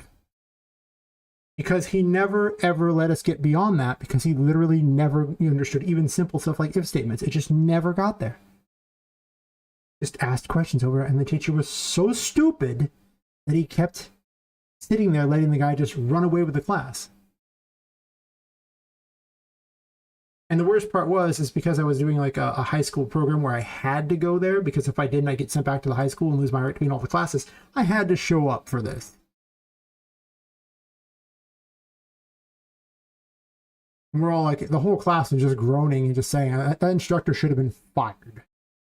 Like, he was the worst instructor I think I've ever encountered, because, he just had no idea how to control his own classroom, and we took the final on the first chapter. He's like, I don't know why this class is so much farther behind the other. I don't know, buddy. Because you suck as a teacher. There you go. But don't worry, because I'm like, okay, well, not every teacher in my major can be terrible. Oh, really now? let's talk about the C++ teacher. Same year, same department. Woohoo! So this guy, I don't know what his deal was. Maybe he was going through a divorce. Maybe he lost a kid. I don't know. It would be nice to say it was something awkward. Yeah. So he would often be in his office or in the computer lab or wherever. Just one problem. It was always during when our class was supposed to be. And he'd be drunk. He would be hammered. He would forget the class was there. Sometimes he did show up. He's like, oh, sorry, guys. I forgot we had class. Great instructor. Forgot we had class, huh? You had the same experience, zombie? There you go. Seems good times. Yeah, like, we, never really did much in that class because the instructor never really showed. He'd just be drunk in his office or whatever. And just sometimes he'd be drunk in the class itself. And we're just like, huh, what a great place this is. So that was my C++. So I didn't learn C++ because the instructor never really showed. So I'm just like, by the way, he got fired. Sadly, not during the semester, so we could learn something. So absolutely enamored with the computer science major at this point. I was no longer interested in being a computer science person. It was until like 20 years later that I got into computer science. If only things had been different. I guess teachers do make a difference, just never in a good way. So yeah, I was just like, huh, oh, what a great place this was. And then, I made a website business and completely just canned the thing. There was just no point. I was just like, wait. It's because I was only at community college and I took the 1 year while I was in high school. And then once I was out of high school, I kind of sat there for one more year and it's like, I just started making a bunch of money. I was like, hell am I here wasting money on these losers? The education system is a joke. I'm not interested. But, that's a whole other story. Oh, why am I switching on? I don't even have a selection here. Let me name. Yeah, it's college was interesting. I think the most impactful thing I did is I made a bunch of friends in that and we all started playing Magic. And I'm still involved with Magic to this day. So that's what college got me. It got me a crippling card addiction. Thanks, Magic. Sorry, thanks, college. Thanks, Magic, too.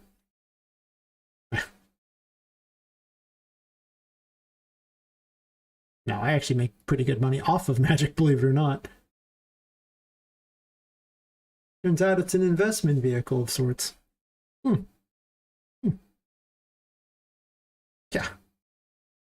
It was pretty funny. There was later on, oh wait. That Visual Basic teacher, later on I had a girlfriend, right? And this was quite a few years later. Probably like 7 years later, something like that. And she has this jiu-jitsu instructor that she's like, this guy's so amazing, he's so wonderful.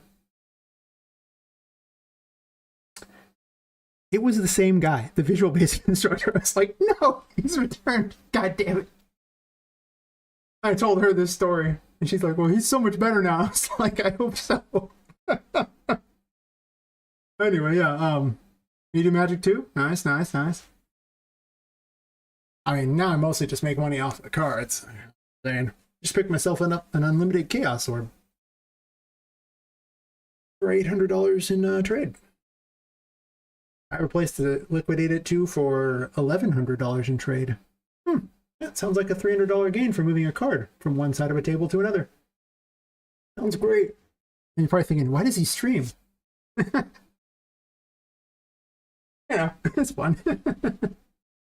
We plays D&D on Tuesdays. Nice. I'd play D&D except for I could never find a good DM. Now I wouldn't even probably mind being a DM if I had the time. Like, I don't really know the rules of D&D very well, but I'm pretty certain I could tell a story in an interesting enough world to make it passable, I hope. Also, when I was first into it, I was a lot more timid about things. Now since I stream, I saw a thing where apparently over the last month, people had watched me for 214,000 hours. You stop being as much timid when you're in front of a camera that long. You're just like, oh, actually, I wasn't in front of the camera for that many hours. That's how many combined hours, minutes that people watched me. So I turned 214,000 minutes. I don't know what it is currently, but it was.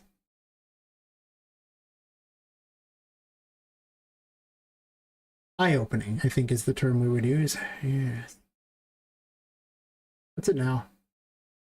It's actually 199,000 minutes at the moment. Yeah, that's just it. Tell a story like that. I would probably just use the same world and tell stories in it, honestly. It'd be kind of fun to do D&D. The thing is I don't actually know the rules of D&D particularly well. Like, I did watch Arcadum do D&D for a while, you know, before he got canceled. And his world was fascinating. What a great storyteller. I mean, he wasn't a very good person, but great storyteller. And yeah, that just led to... actually led to me restructuring how I wrote stories in my own mind for things like that. Because the way I saw it is that he would have like some NPC, right? And then the players would come along, like one group would interact with that NPC, and you get kind of how that story of the NPC is going. And the NPC would kind of get some new events going on with like that. And then the next group would come along and interact with that NPC, and now that NPC would also have all these experiences from that one as part of that character. And then they would kind of pick new experiences up with that one, and so on down the line. And pretty soon you'd have certain NPCs that you were really excited to see because you've been following their story the whole way through this D&D world. And their whole personality was basically built, other than like the most brief descriptor thing, by the players they had interacted with. So I started writing all my own stories by just simply having characters bump into each other. Like, I mean, I'd have like separate little stories about how the characters would interact like that, and that's how I would get there. Like a new character would show up, and I'd have that character interact with other characters I have in my world to make like an idea of how they would be. Because I have certain characters that are super well defined, and then characters that are just kind of not. And so it started to be kind of an interesting way to do it, and just maybe rethink how stories were, because then you could look at the character from their own experiences and say, okay, well, this is what this character experienced. How would they react knowing that this is what they had experienced? It really does kind of change things. Just before, I don't know. I don't know. I didn't really have a way of... I think I just wrote NPCs like doing stuff. And not why they did it. Mostly just they were doing stuff. I guess it's the perspective of, okay, well, the NPC goes down to, like, you know, the blacksmiths or something like that, you know, to bring some stuff there. Okay. And like, you know, along the way they are like sure, along the way they avoid a certain house. Why? I mean, you know, like you didn't include that. You know, it's like, okay, well, maybe they hate that person. Okay, why'd they hate that person? Well, last Tuesday that person there was stealing their chickens. Okay, well, now it's a problem. See, you start having things like that. And it's like, okay, well, or maybe that person was in league with the players or something like that, and the players, like, you know, were paid money to do a quest to steal the chickens. You know, just something like that. But it comes down to why now the NPC is doing what they're doing. Not just, this is what they're doing. Which became a lot more interesting, I think, for story things. At least that's more interesting to me. Yeah, I started writing things more like a D&D campaign, and it just... now it'd probably be pretty easy to do D&D for the obvious reason if you're going to write like it's D&D campaign. Try to cloth sim something with two materials. It's pretty neat how quickly it explodes. Pretty much. Everybody's helping the material theme. Only an hour to play with it before it works, yeah. And I've definitely seen the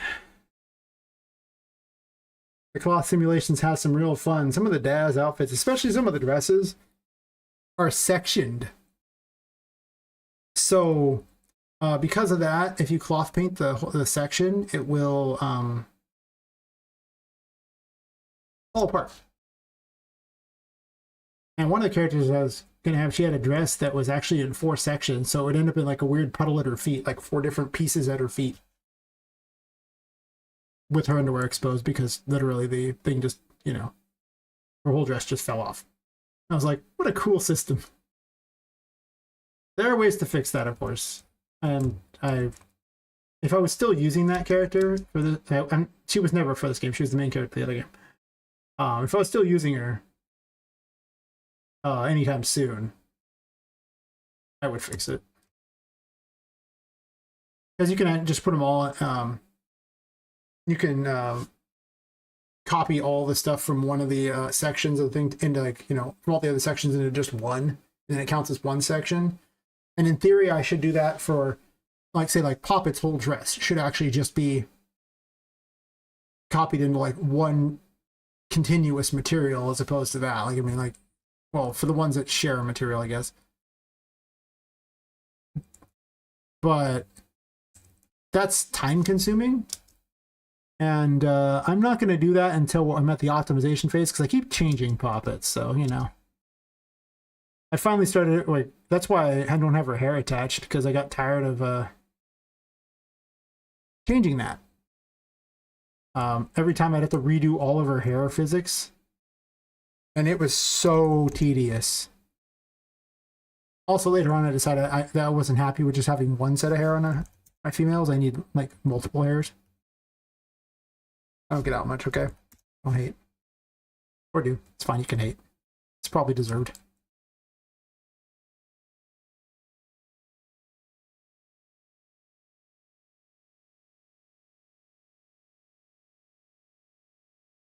Yeah, we could play. Yeah.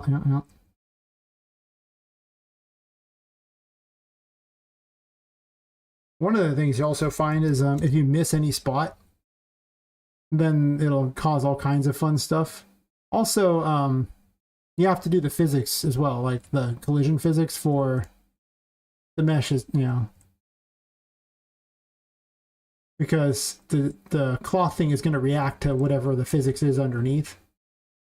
So that'll cause it to go pop and explode everywhere. Good times. Best times. Yeah. Who goes outside? That's weird. Icky outside world. I don't need no stinking outside world. Oh, this room is big. I guess I have to have 2 for this one. That's fair. I didn't realize an odd-shaped room would be a problem, but it is. Unless I want to use the storage room for the same, I don't know about that. Alright, well, fine. Make my life hard, why don't you? See if I care.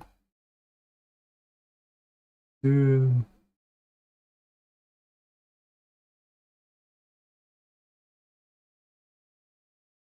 You?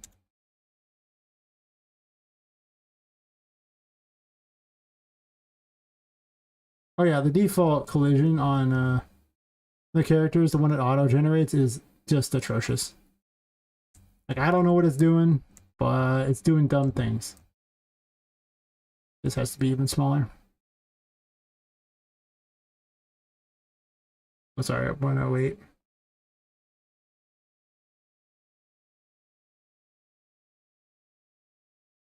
Goes down to not the floor. Perfect, perfect. It's exactly where I was hoping it wouldn't go.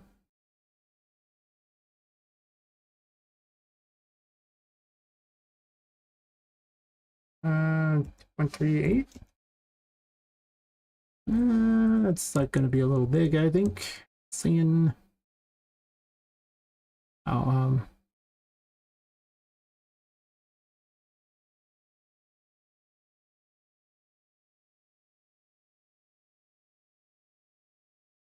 better. Not at the top at all.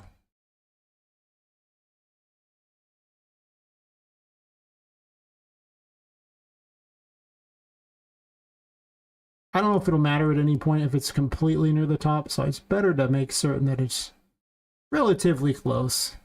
This room is really tall, though. I guess the floor is not quite level? Maybe.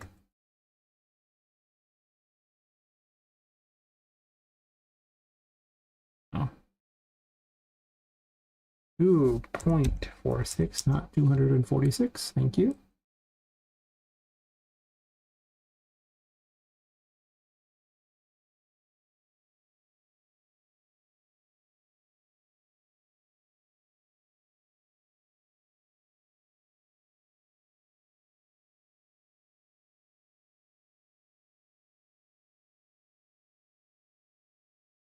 That should be pretty good.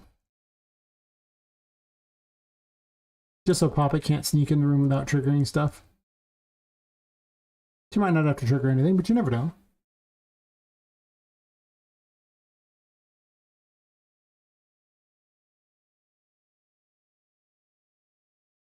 Not sure if I'm going to change the music much, so much that I might just have sections that have certain music. Oh, yeah. Testing models are good enough. Make sure everything I know still works. That's fair. Bunch of crap you learn as well. Yeah, yeah. Yeah, every time I go through and rebuild the collision for these things, I'm so used to it. Gosh, when I was making, like, you know, a mock-up game for the other game, like And Remember Tomorrow in Unreal Engine, back in 4.25, I spent so much time learning, like, cloth physics and, like, collision because I just wanted to make my waifu hotter with, like, you know, hair blowing in the wind and stuff. Not much point in this. There's no wind in this game for the most part, so it's not really necessary to make Poppet's hair blow in the wind. But I could.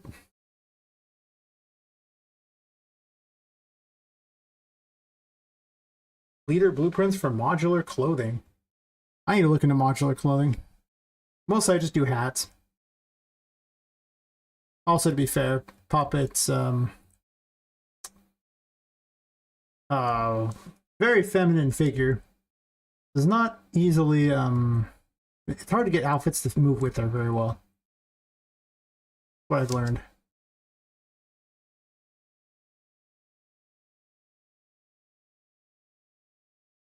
One of the biggest problems I encountered was I'd attach the outfit to them and then use the physics of the thing that of Poppet herself,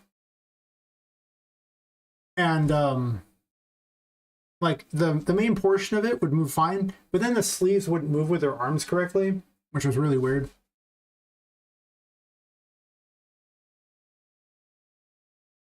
Oh, hey, I catched up. Making a game called Poppet Quest. Give me 1 second and I will give you a tour.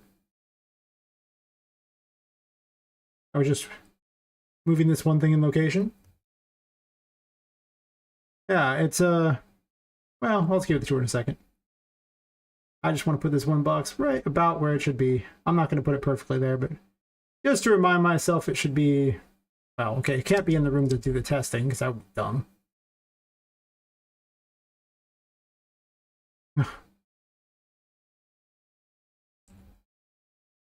Well, that's fair. Were you talking to Zombie, or were you talking to me as far as game being made? I'm assuming me, since, you know, you're watching the stream, but maybe you're not.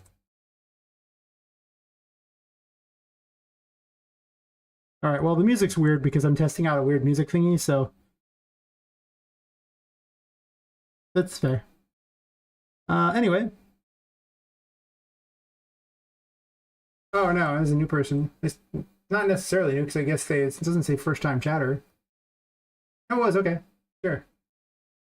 Yeah, okay, so the game's called Poppet Quest, set in a steampunk world. A steampunk world. Plays Poppet, she's a woman who was killed, and her soul was put into a doll, and she's trying to escape the Whimsy Wender's toy store. However, the toy store is cursed, and at night it brings all the toys to life from the curse. And it powers also Poppet. However, if she leaves the place, she'll die. So she has to find it. Well, she'll fall lifeless. It's basically like death. So she has to try to find a way, break the curse, and, you know, get out for all intents and purposes. Let me put a nav mesh down so you can the enemies can actually move.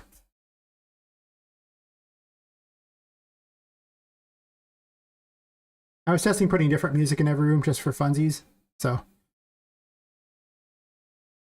at least we won't have to hear the same music every 5 seconds. It's important. Important indeed. Nav mesh is down. Nav mesh down. Nav mesh down. All right.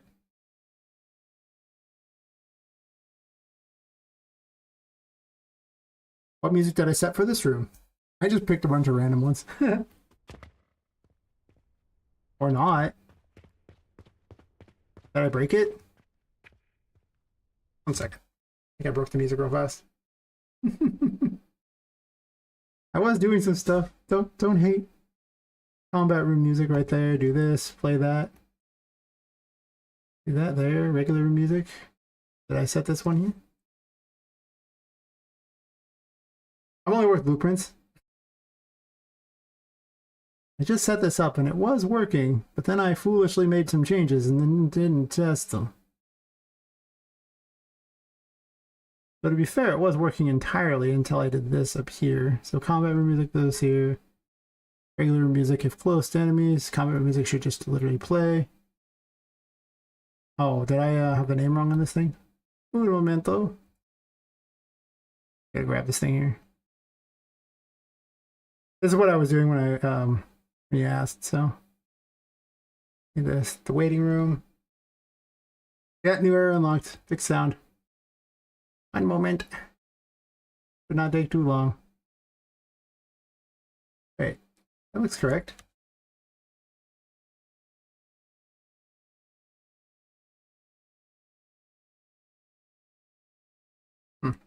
Well, there might be no music at the moment. If that's the case, that's awkward. Oh. The reason there's no music is because I connected that at the wrong location. There we go. I will put a default music here. I smart. Yeah, well, it'll look better in a second. I just forgot music. All right.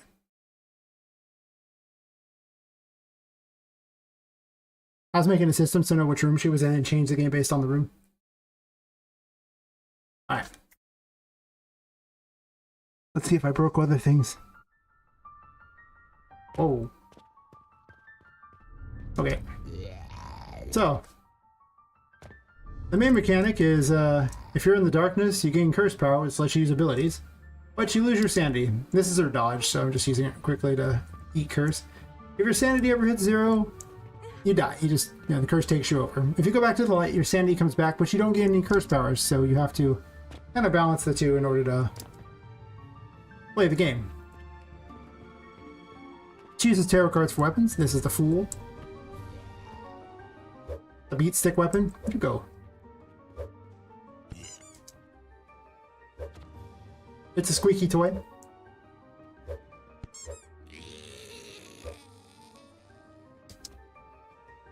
Guys are just doing whatever you're doing. Fair enough. I gotta make their attack range better, bigger.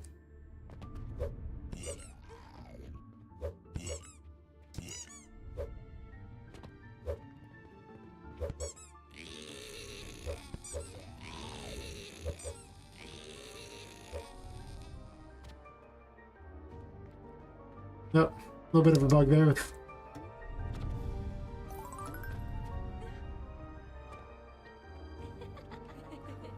Oh yeah, when she's in the darkness too long, she starts to go crazy. That's the madness effect. It'll get progressively worse the longer it happens, until eventually you just die, but... Well, it's a magical thing.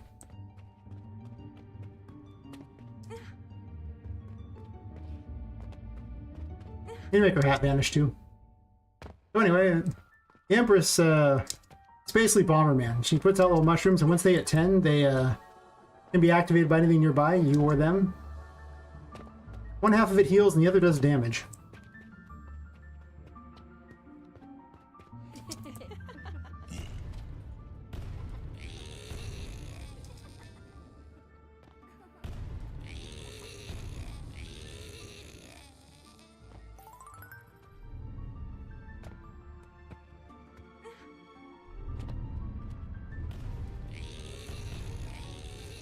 As you can see, I can blow myself to tiny bits too.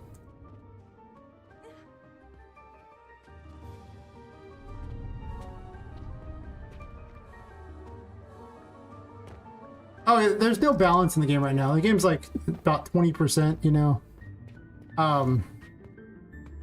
It's like a 20% game. Most of it's the game lacks balance. There's lots of content. Also, those mushrooms, they're really good against things that don't move a lot, and they're really terrible against things that do. Like if it's an enemy that runs at you real fast from a great distance, you remember that, because the mushrooms will blow you to tiny bits. The healing seems too strong. I guess I can kill this one off here so I can shut the rest of the stuff off.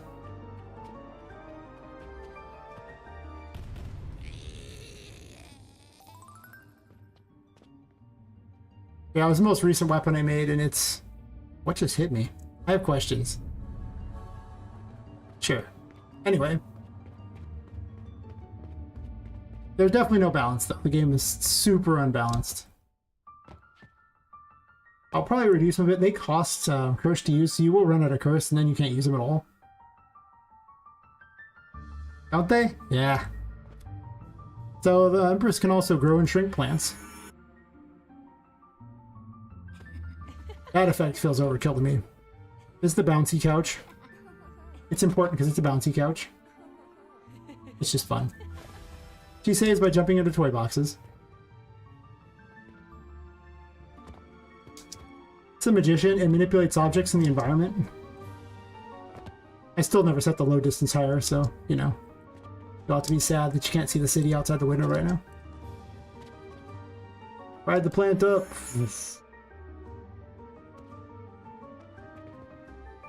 Yeah, the fact that Lumen takes a moment to really show you everything again is probably why I don't like that effect as much as I used to. And also turn on lights with the magician. It's telekinesis, basically.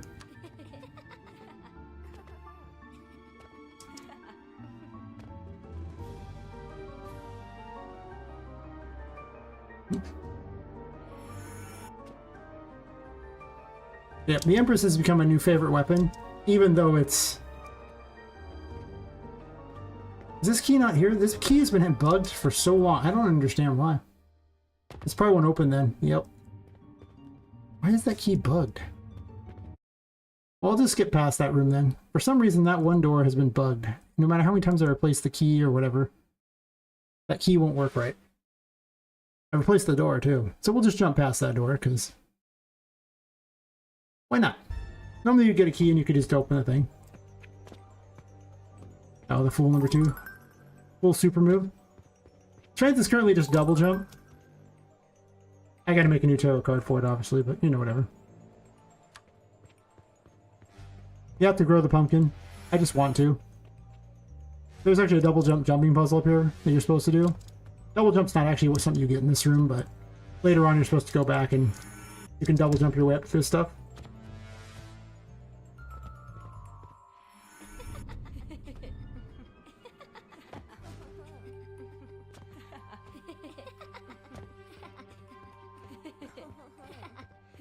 Mostly I just went up here so I could drop down in the area because it's fun to. No need, I haven't put anything up there yet.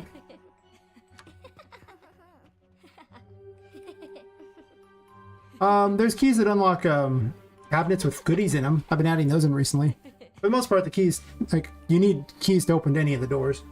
Some rooms can be bypassed entirely with, like, holes in the walls and stuff. Some keys are entirely optional, just if you want to use the door instead. This key always works right for some reason. I'm gonna turn this light on. Oh, I guess the boss music's broken. Oh, I know why it's broken. 1 second. I don't want to hear no music during this. I was literally changing the music system, so... Yeah. We'll just do combat room music here.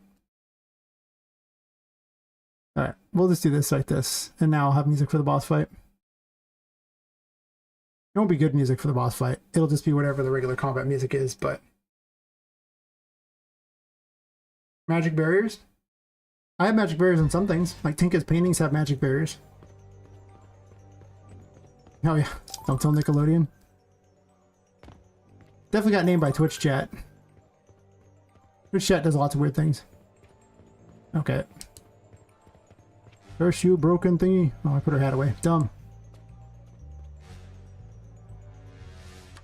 I gotta fix some bugs with the magician. It's it works except for there's a bug to do infinite damage, which I haven't quite mastered replicating yet. Anyway.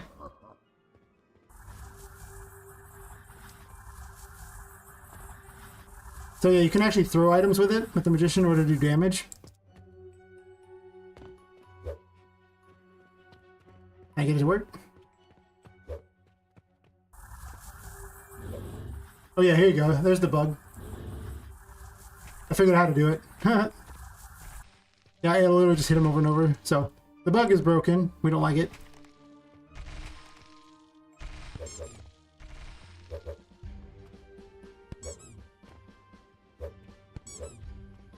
I'm gonna set up boss music for the next thing, but unfortunately, I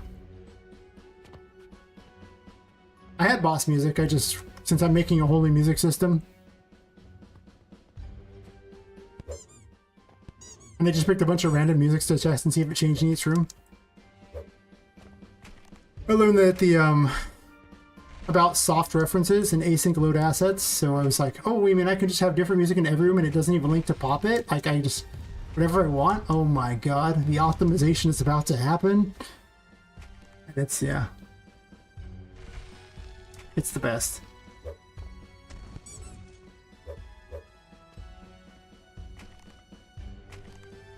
No, yeah, he summons minions to help him. They explode. They're fun. You see, this is also why the Empress sucks, because your dodge also costs things like that, so you gotta go get it back too, so it's like, Not to mention you can heal the boss too, so there's that problem.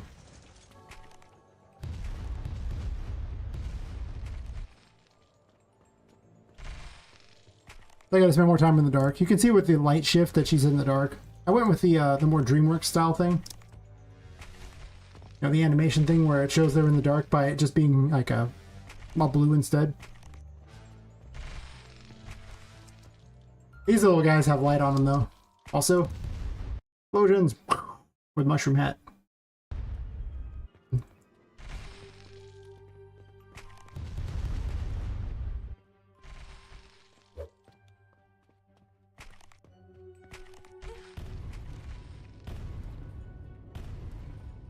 Why is his life bar gone? I have so many questions. That was not a bug before. And now his life... Oh, there we go.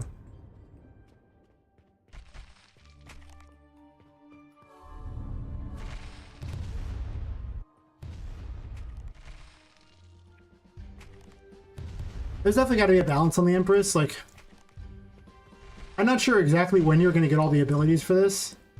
It might be that you only get one at a time and later on you get other abilities. And then you just get upgraded damage as time goes by. You do run out of curse pretty fast, so killing Patrick with it's actually somewhat hard. After all, most of the damage you took is because of that magician bug, not because the Empress did it. Move far enough.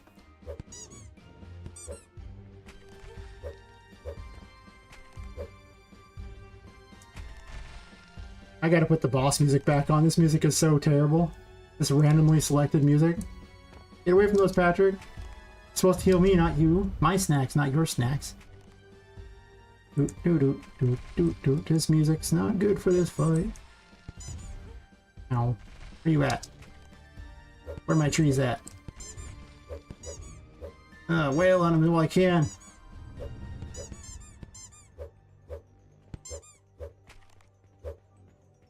He's like only the first boss, so he's not the... No. He's not the toughest.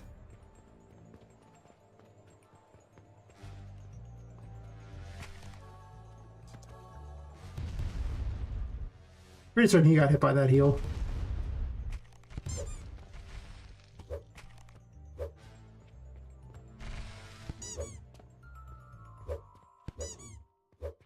He needs a knock away. That's right, he's thick boy. Patrick got those cakes, you know. Ow.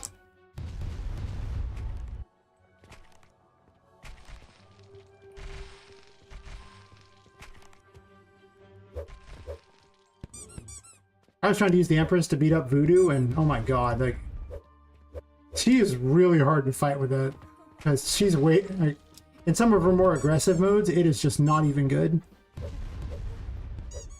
And in her less aggressive modes, she just often runs away from the thing, so it's actually really hard to hit her with any of it. Aw, sanity.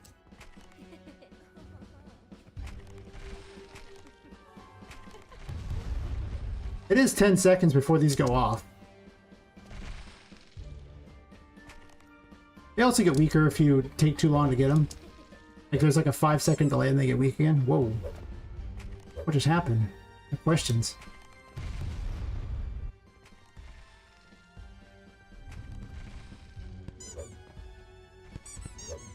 He's like, I can stand up here too. Wait.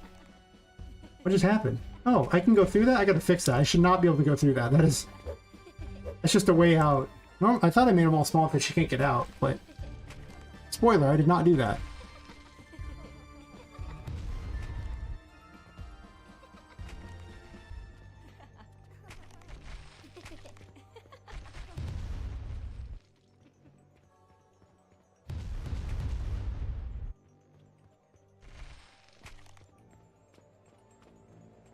Come over here, Patrick. Or go over there. You can go over there if you want.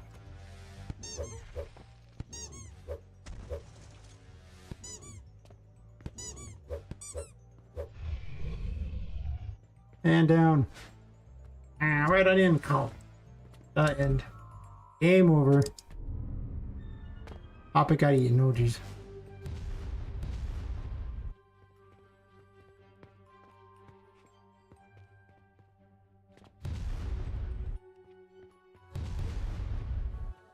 You almost have to dodge to get away from them.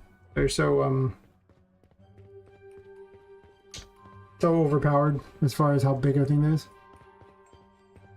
I just had this door open because Patrick's key's been broken for a bit and it's driving me nuts.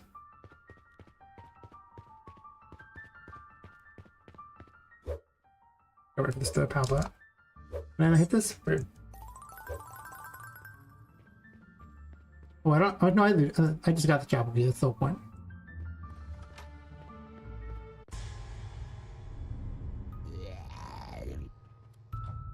Really? You just had to come play, huh?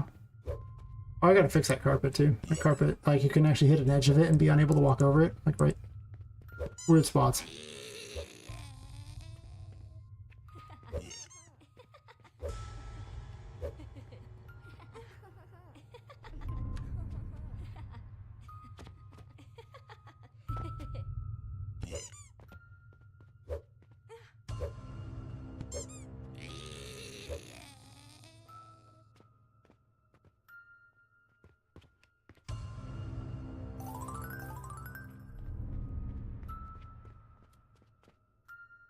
Oh, I put the Charlotte traps in here. Oh, I'm trying to blow myself to bits.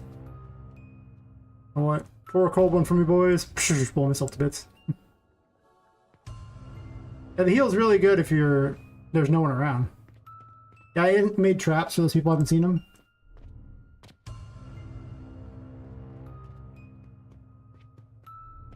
She'll sometimes try to grab you from the smoke. We get a trip hazard? That'd be funny. The thing about these is, while physics doesn't do very well with like enlarging things. Like, there was an ability for Poppet. It was actually going to be strength, where Poppet would grow giant-sized. Well, giant for her anyway. And everything that was cloth physics does not change in size. So it would go from her, you know, looking like this to having, like a tiny little short skirt on and little short hair because those didn't grow. So it's just like, I have to can this because I can't make it visually work, because I'd rather her hair and dress work the rest of the time. So, that kind of sucks. And the reason I say that as a thing is because everything in this game has been enlarged, and Poppet's just a normal sized character, so I wouldn't be able to use like anything in the game. Anyway, for the new guy, this is the Hierophant room. Dispossessed objects. I'm gonna add a light to him again, because now that Mega Light's the thing, I can just freely put lights everywhere because I'm a terrible person.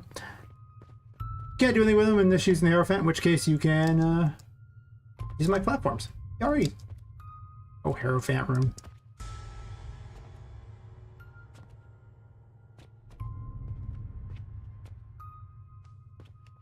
I shortened this puzzle. Partially because you could actually bypass the whole puzzle midway through by just doing a long jump across the way. So to avoid that, I was like, how can I break this puzzle? Oh boy. None of these things can be in here anymore. They must be taken out.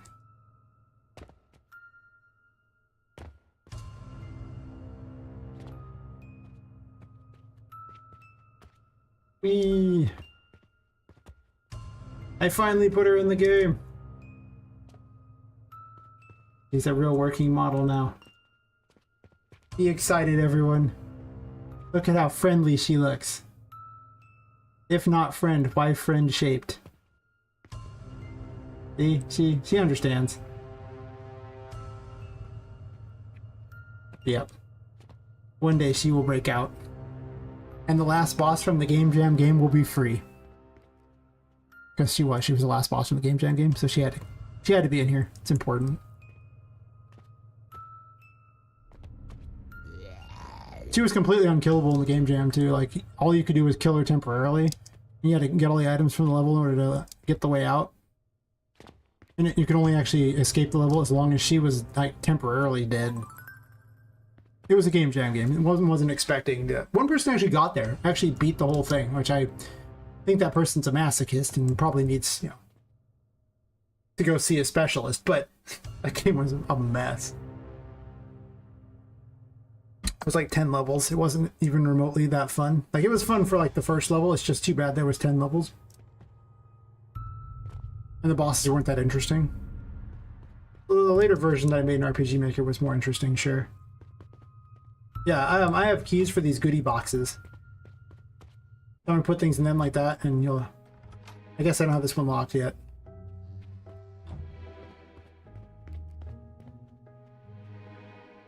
But as you can see, this room got really different now that I have these traps.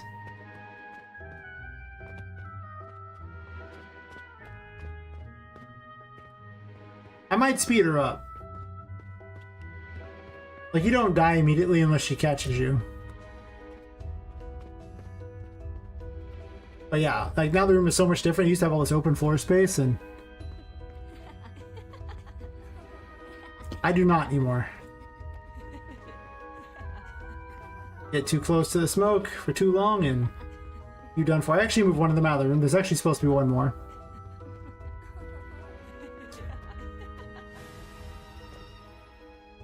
Hello, pizza rolls. This is cute. Well, thanks. Hey, pizza rolls.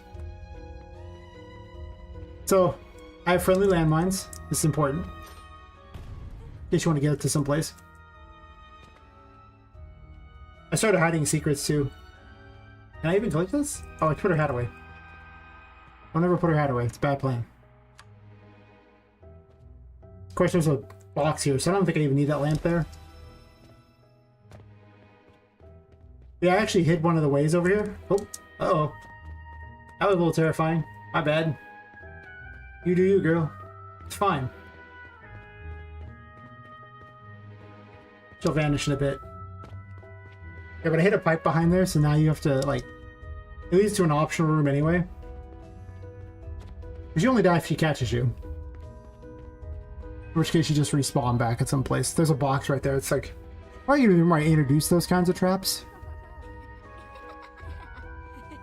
We're going insane. Oh no.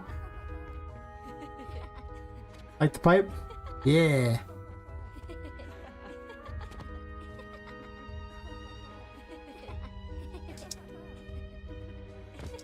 The insanity effect is not very good in the pipes.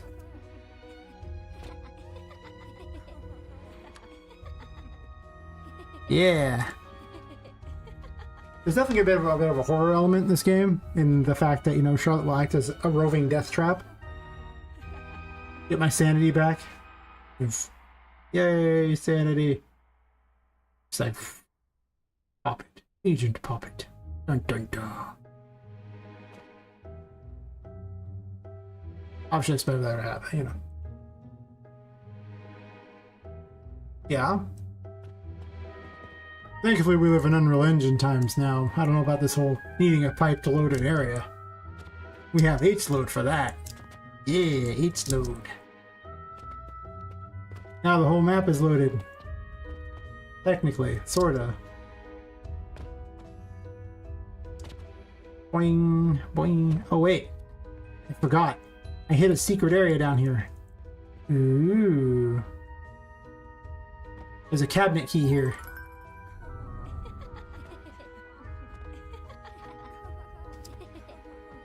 Oh, I forgot I picked up double jump randomly. I'm not supposed to have double jump at this point, but it happens. Sometimes you got double jump at this point. It's good.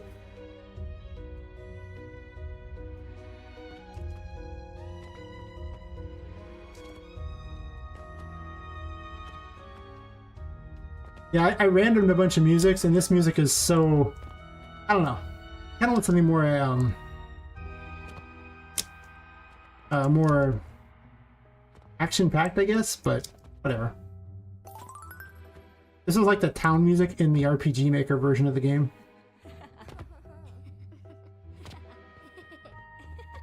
That's okay. At least it's different music to listen to. I've been hearing that same one track for so long. I'm just like, ugh, why?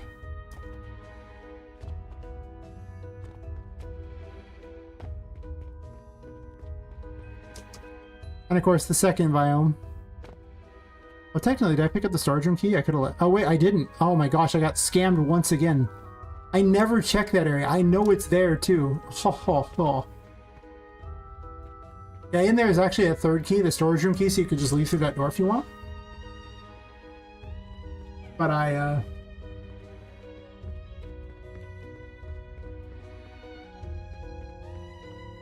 went and did some like reverse logic on myself. Like, I realized I've done this tour many times through these areas, and there's no enemies in this area because I didn't put them in there yet. But there was an area of the room that I never checked in a single time. Anytime I've ever been through that room, I've never once even looked at that area.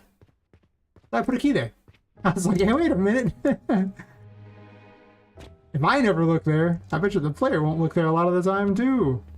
This is actually where you get the Empress. I technically would have done this way earlier, but it's time to eat the turtle.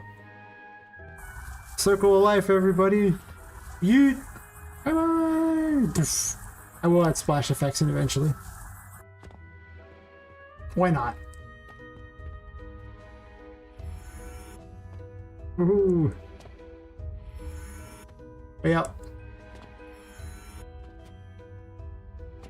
I gotta make enemies for this area. I have a bunch of enemies that are designed for the other area, but this one room is in the demo. For like the second looking area. Oh, the second biome. I just haven't made a single enemy type for this yet. I'll probably make Mr. Mushroom or something. This area. Oh wait, that's right. I have to jump on this one while it's tiny.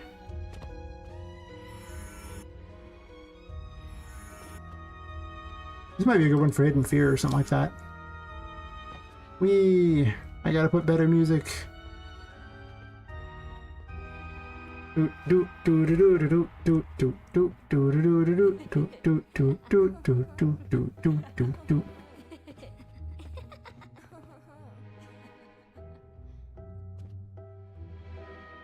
Yeah, Princess Poppet's still here with her weird little mushroom wand, which honestly looks a little phallic. Listen, I just put a mushroom hat on a stick. In hindsight, that was a bad decision. It's got a glowy flower on the bottom.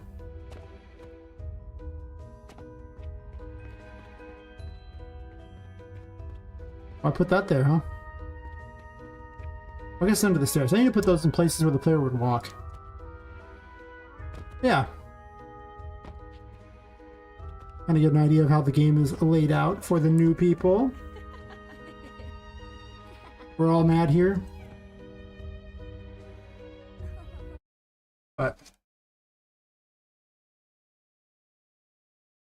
overall, seems like it's coming along. Oh, ad break. I'll be right back. This is gonna play ads for like a minute and a half anyway.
because I did.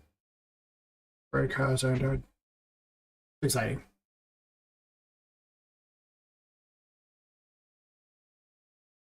Yeah. Today I learned I could gift a sub to someone. At the premier price of $5.99, I can be given $2.88 back. What a good system.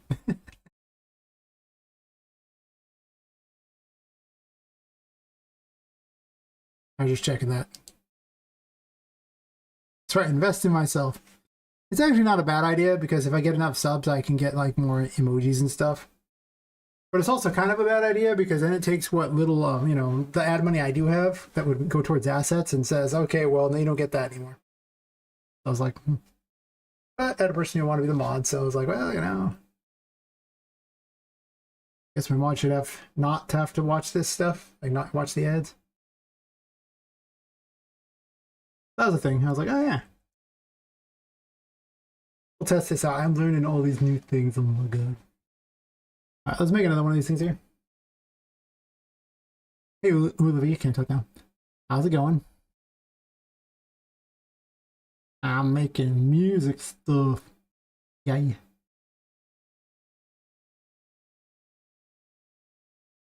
Oh, pretty good. I realized I learned all about soft references and async loading, and so now I'm just like, ooh. So I put a whole bunch of music in places that probably didn't need to be, just to test it out. And then the tracks are good, but I want to see if any of them link to Poppet. And yeah. Oh, wait,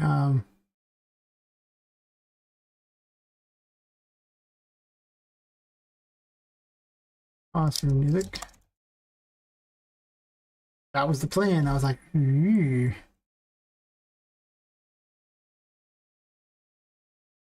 I'm just gonna have a default music here rather than get crazy. Rather than get cray cray. Oh,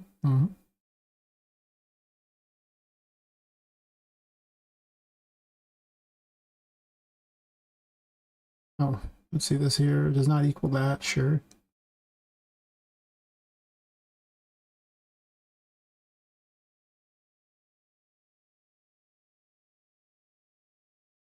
Oh, wait.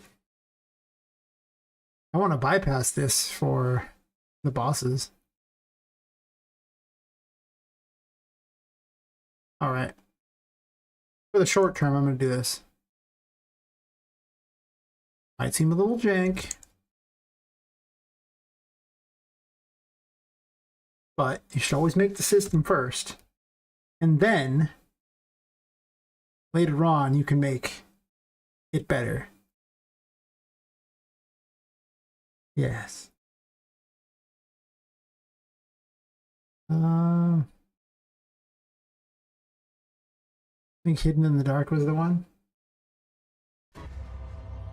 Most certainly is. The old default battle music. Or, well, default boss music.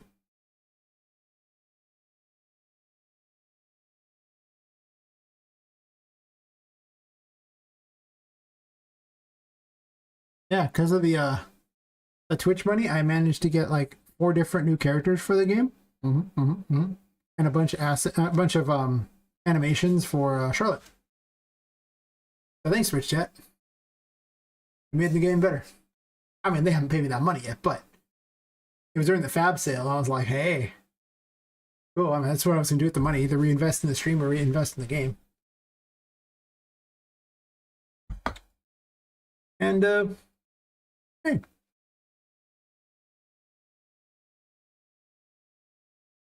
Some of them are. Let's see.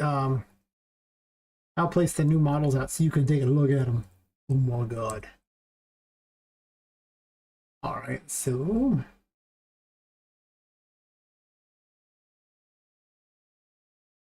they're pretty cool looking.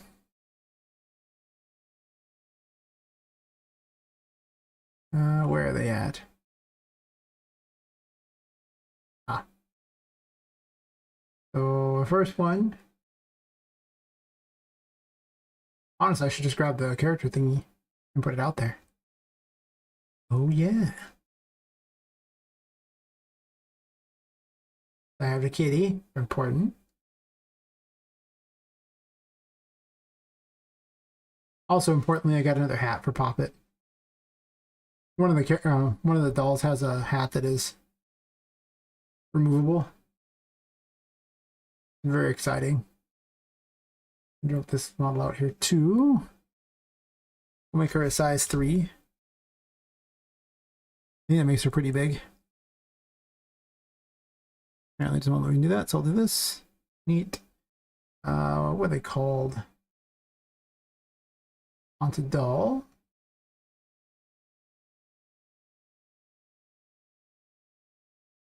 Ooh. And I believe a Secret Keeper was the other one's name. Not the names I plan on using, but still.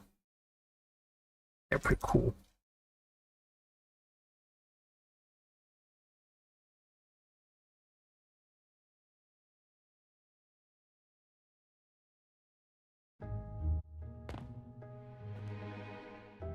Oh, nice. Yep, these are them. I don't even know what I'm gonna do with this one yet, but he just look cool. So I'll find a use for him. I got my very own kitty with human hands, creepy. Just so I could have a bunny and a kitty, very important. I got this fine lady here who has a hat that is removable. Just saying, now Poppet can have a hat just like that. Hell yeah. And I got this one here. Ooh. Yep, these are my new friends. I got a bunch of animations for Grudge or Ring style ghost girls, so that Charlotte could be creepy. And yeah, these are my new friends. You can actually you can add bones to the characters inside of Unreal too, so you don't even do it outside of Unreal. You do a lot of weird things in Unreal. There's actually a whole modeling suite in Unreal now. I don't really know how to use it, but it exists. Yes. I have my very important Dawn Fluffles, because in honor of Sword Art Online Abridged, once I get Dawn Fluffles as a, like, you know, a playable here, I'm so gonna like tweet it at them. Just be like, you did this. Show a picture of Dawn Fluffles. I think they'll appreciate it.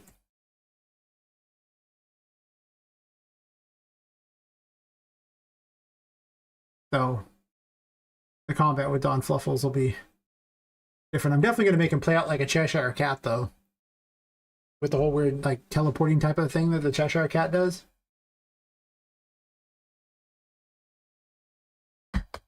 That's right. That is so many things in Unreal. There's so many systems, and I'm like, I know that's cool. I don't know it. That's because they keep adding stuff so fast. Every new thing they add adds like 3 or 4 new things for me to learn, and I'm still learning some of the other ones. It's like, I don't have a need for this, so I could learn it, but why learn this thing that I'm not even going to use in my project? I tried the PCG graphs, but those things were unoptimized messes that just probably shouldn't be used in games. From what I could tell, I was like, and maybe they've gotten better since I tested it, but I was like, holy crap, this is terrible. Because I used it, and then I was like, okay, well, every time you move it, then it rechanges itself. That sucks. And I was like, oh, you can convert it to a stamp.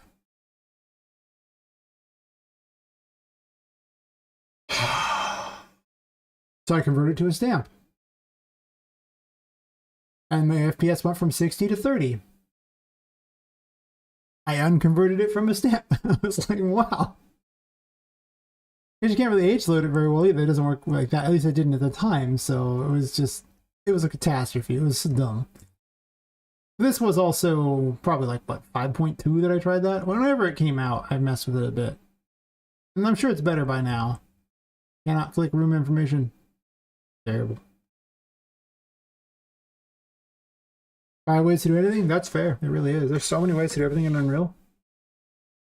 And you just get used to it being, well, just because Epic made something new doesn't mean it's better.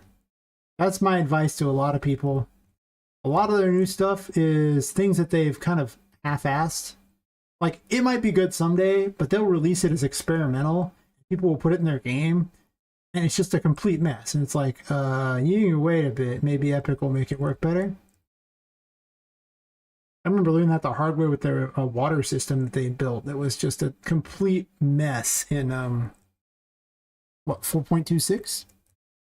Back before I had all the health problems and had to stop doing game dev for a couple years. But, you know. Yeah. Yeah, back where stuff works. I mean, that's why I do all my AI inside of the behavior trees, not inside of the blueprints, because you know what? It works better than their behavior tree system by a disgusting amount. The behavior tree system is atrocious, but they're replacing the behavior tree system, so even they don't think it's any good. So I was like, okay, cool. They have like state trees, and then there was another one they were making that's also experimental. I was like, oh my god, people, I haven't even learned these other ones. But for some weird reason, Epic has this belief that putting like a function or like, you know, some small bit of code inside its own separate file is somehow more efficient than just putting it all in one file. And then I just use child blueprints for things. I'm like, well, the child blueprint thingy is way better than this, Epic. This is bad. You shouldn't do this. I don't understand why they do that. Then you got to make all these weird ways to reference all the stuff because they can't directly reference it. So then you got to use the interfaces too. And I'm just like, you know, this is not only inefficient, but this is also, this is like both inefficient in my time and in operation. Like it requires so many more things to be running just to do the same basic thing. It could have been handled by like one function in the blueprint. Like it's just so bad. But they also do a lot of really neat things like megalights that are like fire, forget, and you love them. So, you know.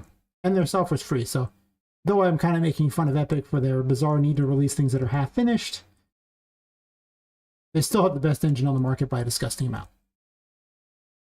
And I love them. Almost inappropriately. Ooh, my.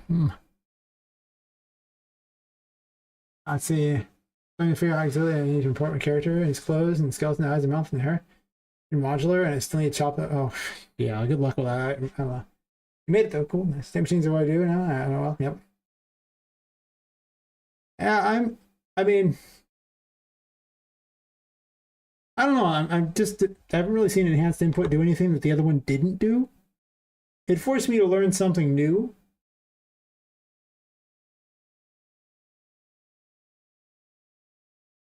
But overall, largely accomplished the same thing. I didn't see much point. I mean, I switched, but that's once again, why did it need 9 million files to do this? And there's probably some reason why this was better. Probably. I don't know, with all in the project settings for, it's so convenient. Now it's like make a file for this, make files for this, and then all the files connect to that, and then you have to call the input system into, you know, the blueprint in order to do that, and it's like, mostly a lot of their new systems seem like more work to do the same thing. Not always. I mean, again, Nanite and Lumen turned out to be time savers. Well, kind of a time saver on Lumen, now that Megalights is out.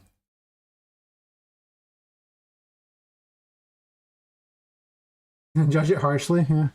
Well, the big problem I have is that they release new stuff so fast and it's so complicated that the time it takes to learn that just, I could be working on the project itself, which just seems like the better idea, right? Because I'm trying to finish the goal. So unless it's really going to help with the project, most of the time the new systems I just ignore, and it's just the stuff that's fire and forget or what I actually use.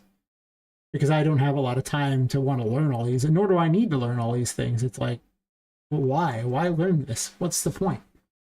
I mean,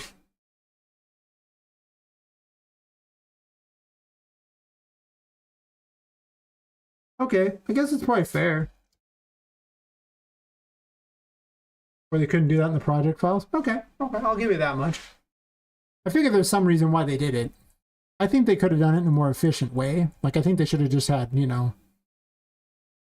they shouldn't have made individual files for all the little input thingies. That seemed weird to me, but I'm blanking on what the files are called at the moment because I haven't looked at that in a while.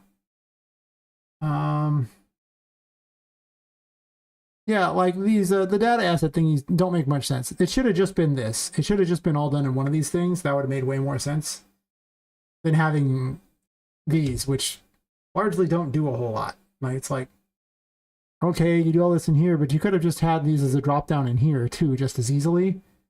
You didn't add a whole lot of information, so especially when you see things like the modifiers in here too, and so I think the triggers are as well. Yeah, so it's like duplicated. So this was poor design because there's so little information in each of these files that isn't already duplicated in here. Like, all they had to do was copy like trigger when paused, reserve all things like that, and I think value things already in there. And I guess the value thingy. But overall, like, basically so little was in there. They could have just put it all in there and it would have been less of a mess. But instead they have this file fetch, which seems like it's less efficient because then it's loading a billion different files for each of these things, as opposed to just it being one more line in this file.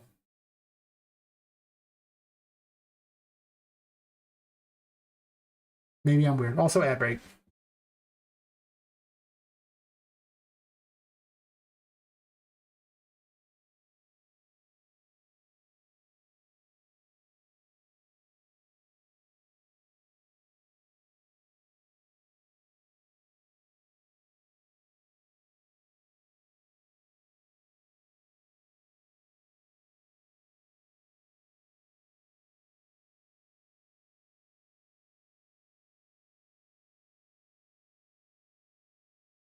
I forgot to put it up there.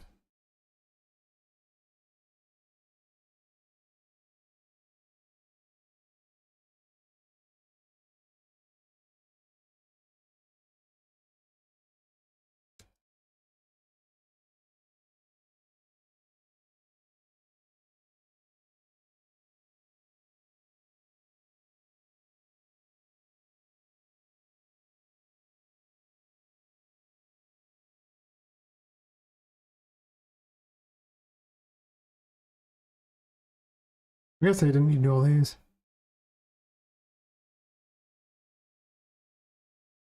Really?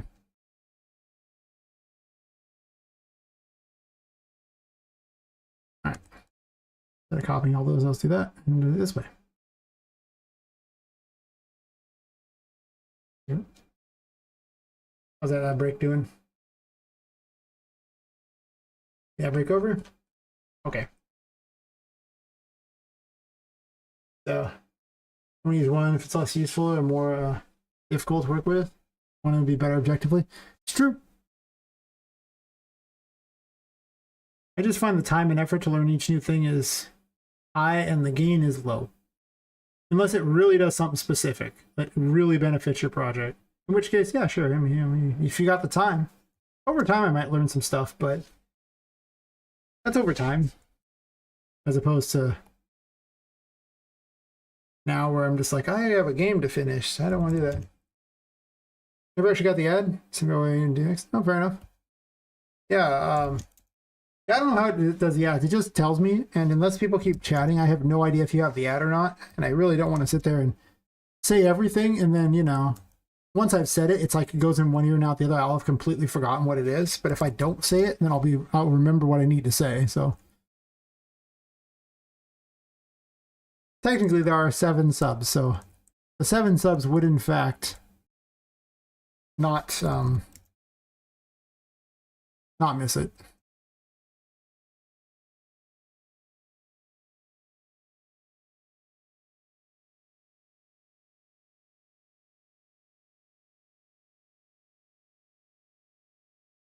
That's what you need to do next. Don't quite know on that one. Good project, but I would assume add more waifus is my default answer for what you should do next and everything. Never enough waifus in your game. It sells.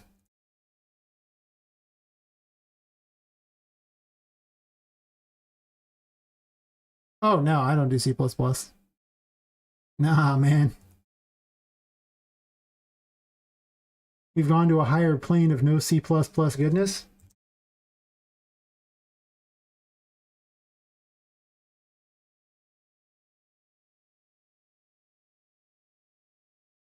It's probably too wide. That'll be fine. I just don't want to get into this room and like trigger things without actually doing that. I was considering putting these on the level blueprint, but then the level blueprint's just weird. Mostly this just tells Poppet with an interface that she's in a particular room and then triggers stuff on Poppet. And my master plan to save everything, well, basically save Poppet and have Poppet effectively save everything. Save the Poppet, save the world, and all that. I'm gonna grab this one, because this one is the right size. I think.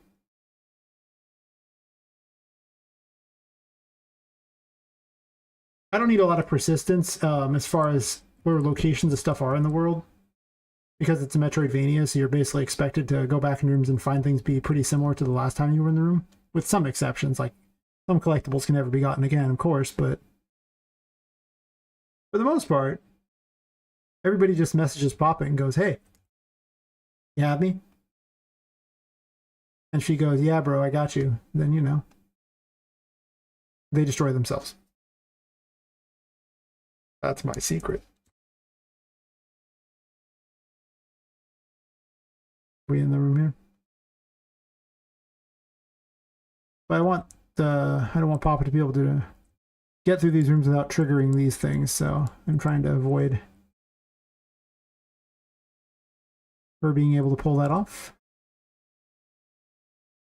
by being able to walk around everything. It might not seem like Poppet can do it. Poppet is very, very tiny. Poppet is like down here. So her ability to get around this stuff is better than you think. A lot better than you think. Well, that reminds me. What is this, first off? Oh, I know. I was, I don't remember what this was. I delete it. When I was making the floor move for in here, I restructured it to be to also move the floor itself by having a fake circular piece of the floor. So this way the pentagram also rotates, but so does the floor around it too. Yes. Yes. That reminds me, speaking of Poppet getting through things, right here, not there, this thingy. Add one more to this spline right there, just so it's harder for her to get through. And one more here, because she can probably sneak through that. Definitely one here.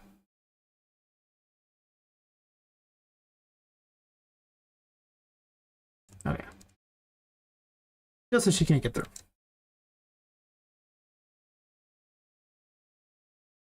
Yeah. There's no C++ in my world. Gosh, when Megalights came out, it changed so much.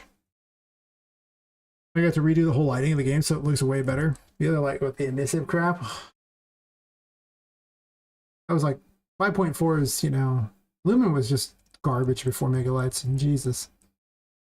Where it's like, we hate all lights.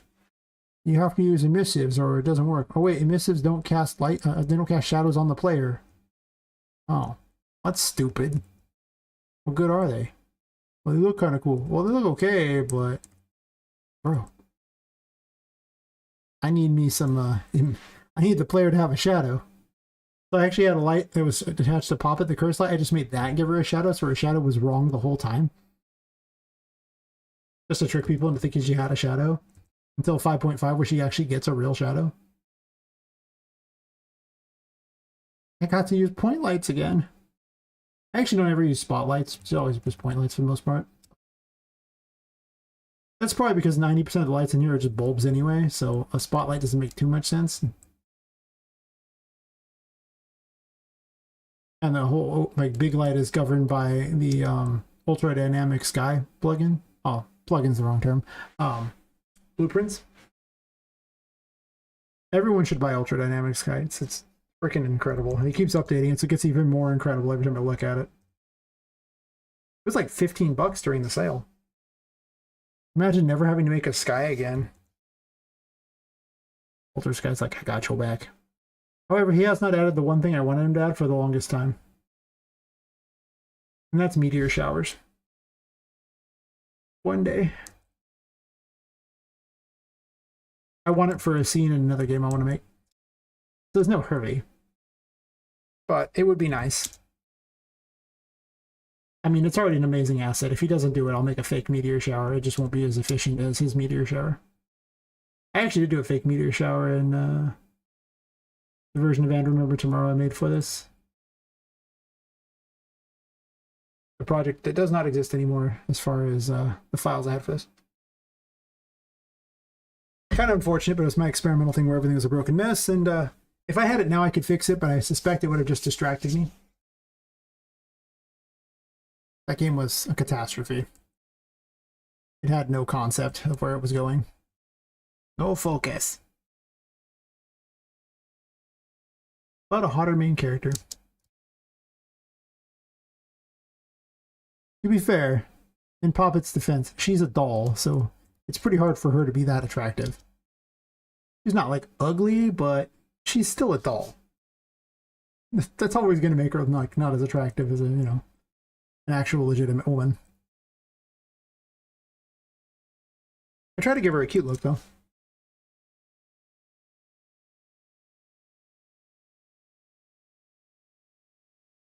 How can I see through that? I guess it's just like a H load. Sure. Are you on the ground? I don't think it is.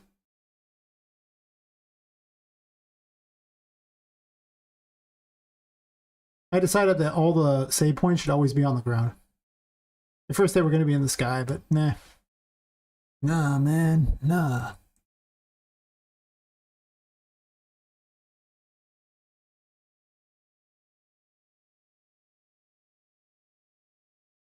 Once I have all these set up, I'll go back to messing with the music. I'm also going to make Zelda style a Zelda style shop, like the old school Zelda, where it's like the stuff was on the ground, you could pick it up and buy it if you wanted. I just like the idea of having crap everywhere in the game. Just, you know, clutter, weird things, places, stuff to interact with. Also, this is not like an RPG like thing, like, you know, it's not like a JRPG where there's like infinite things to buy. You're not stockpiling potions, okay? That's not what's happening here. So, I don't think I need to have we don't have an inventory, so that's already not in the game anyway. Imagine unironically having an inventory in your game.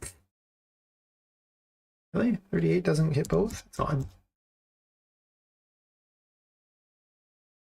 I was gonna make that, and I was also gonna make the upgrades on that way where you could like pay one of the NPCs that you save in order to upgrade tarot cards, get better stats on them.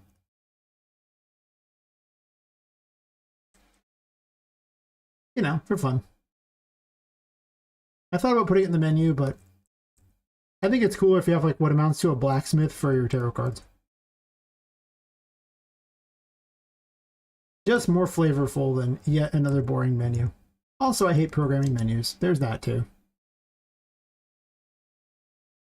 I actually need to look up how to program the stuff with this plugin I'm using that makes it better for controllers. It's a UI navigation. And overall, it's basically a better way to do the menus in the game from what I can tell.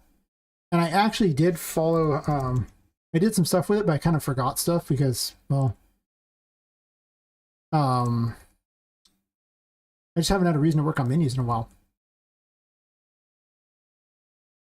But the big thing about it, why it's so cool, is instead of needing to like program the thing specifically for like a controller in order to move things around and stuff. Because, you know, originally you had to basically keep like variables for every one of the buttons essentially, or it's like essentially a grid effectively, and then just whenever they pushed a direction of the controller, you had to increase the number by whatever or decrease it, and, you know, and then light up the button, and then if they were in that area, you could, you know, if they hit the button, then it would do that input. Yeah, instead of doing all that, it just has its own type of widget, which you can just reparent your widgets to do. And you can just navigate by just clicking the button. It just handles all that for you. So you don't got to program all that crap. You can actually get good controller support in Unreal Engine, which has the worst UI controller support ever.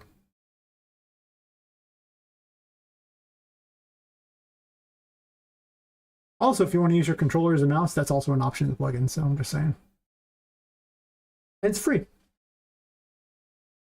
So with that price, I tested it. I mean, that's why I do actually have controller support in this game. You just don't see me use a controller because I'm touching the keyboard the whole time. And there's not much point. I just usually test with the keyboard and the mouse. But I do have controller support for these things, so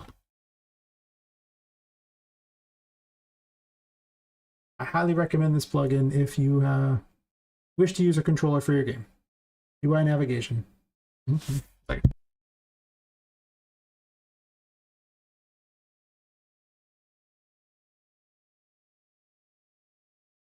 Also, screen fade was nice just because it just fades the screen. I don't think this paper is ED anymore, probably.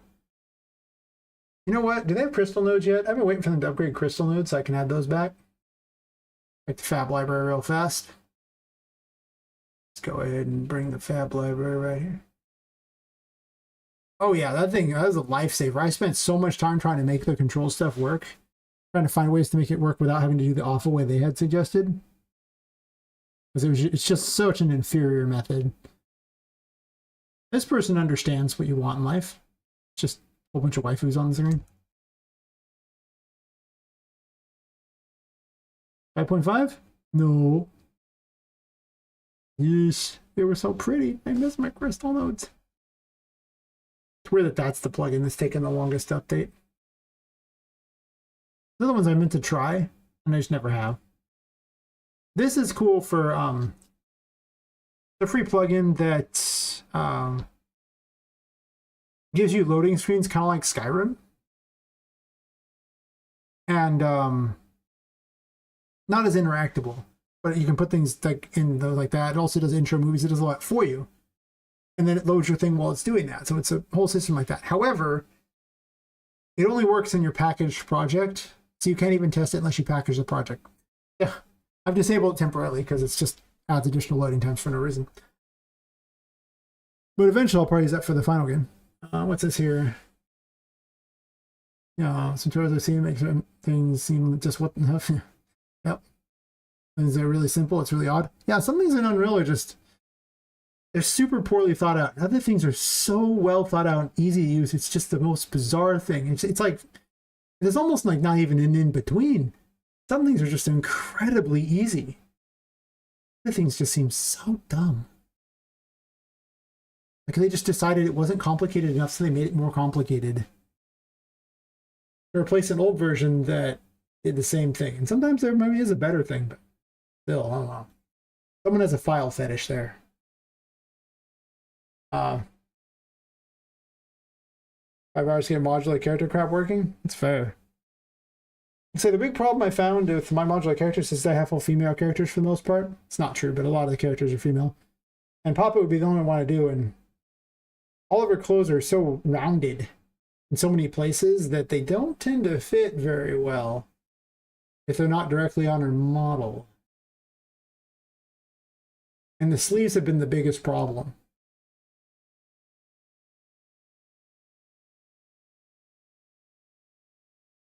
Oh, switch the camera in 1 minute. Yeah, once you know, like, that's why you often see me go back through my my stuff to find like the nodes to do things. A lot of times I know how to do something, what I can't always remember is the node to do it. I'll have forgotten which node it is, so I just go find where I did it previously. It's like, oh yeah, that node. Oh yeah, that node. It's much easier. Yeah. I need these things on every room. Oh, I gotta write Forbidden Toys room here.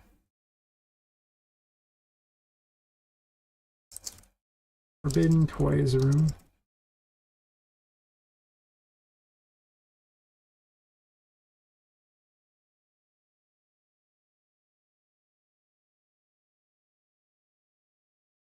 Actually, right here.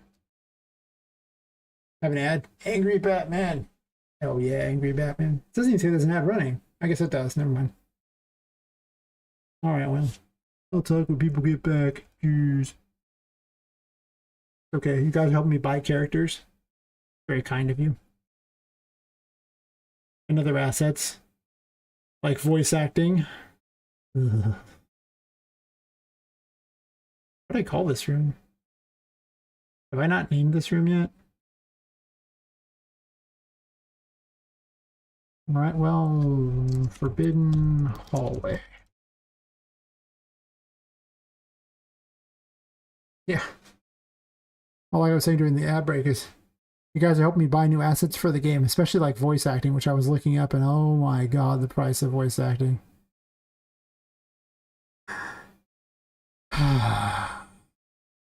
It's gonna be expensive. Even using Fiverr, they have a bunch of extra licensing rights for things. It's just like, oh, just because you paid them to do this voice acting for you doesn't mean you can use it in anything until you pay a bunch of additional fees. Stupid. So I was much less excited by that.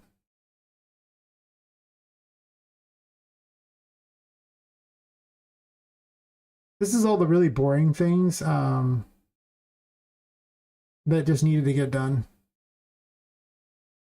Is it already in the Forbidden Hallway? Maybe it is. That isn't. Wait, is Forbidden Hallway right here? No.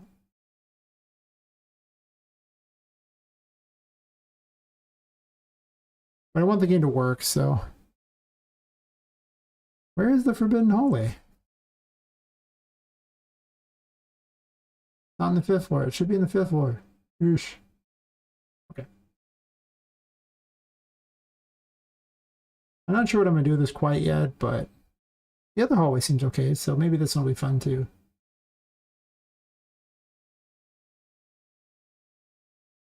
I need to make more Charlotte traps, like other things for her to do. And probably tweak this trap to be a lot more interesting. Like, it's okay, but I think I moved one of the things out of the way too. This is actually supposed to be like right over here, so it makes it all smoky and everything, so you have less idea where you can go.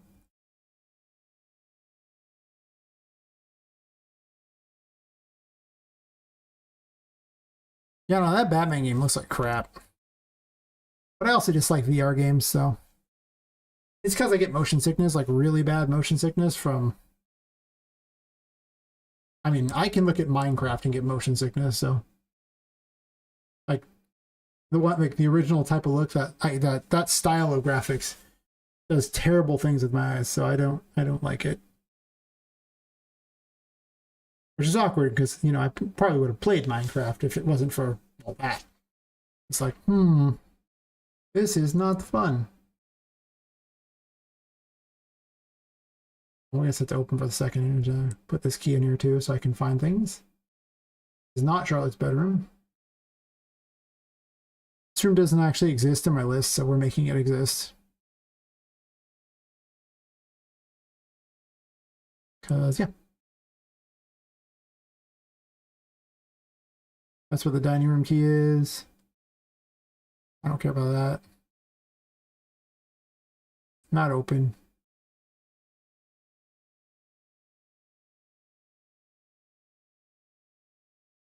That's fair. You can just stand and go outside. Yeah.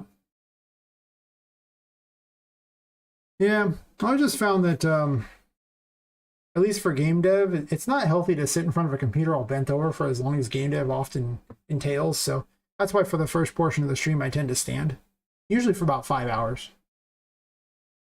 And then afterwards, my feet hate me so much because I also worked, you know, I work it during the day too. So a lot of my days will be like 16 hours. So by the end of the stream, it's like, that's why. It's just too long. It's just like, this is a lot. I probably need to cut that down a bit. I definitely have felt less healthy for doing that. Like streaming is not the hardest thing I've ever done, but when you combine it with that many hours of other work, it becomes much tougher. The only difference is streaming is actually really fun. My job is fine. I used to love it a lot more. Now I don't like it as much as I once did. I think it's just that I've done it for like 8 years and I'm bored of it. Bored. Sometimes you make good money in a day, though. I do a lot of buying and reselling, so when the right deals show up, I can make a lot. But if there's no deals, I can go a lot of days where I don't make anything because there's nothing to do as far as acquiring things. So it's often me just doing online, putting the stuff online and selling it, which I guess technically is making something. It's just that it takes forever for it to sell, and so I get paid at some point. But I guess a lot of the gains happen when I find the stuff and acquire it. I don't know. It's all kind of part of the system, but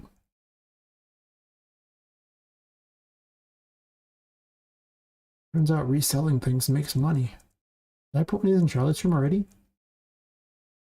Did I? I didn't mark it as Charlotte's room, but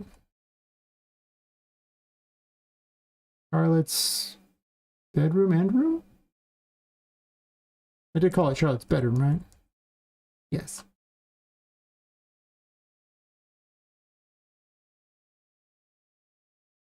Well, if I was good at making money, you wouldn't see me doing game dev or streaming.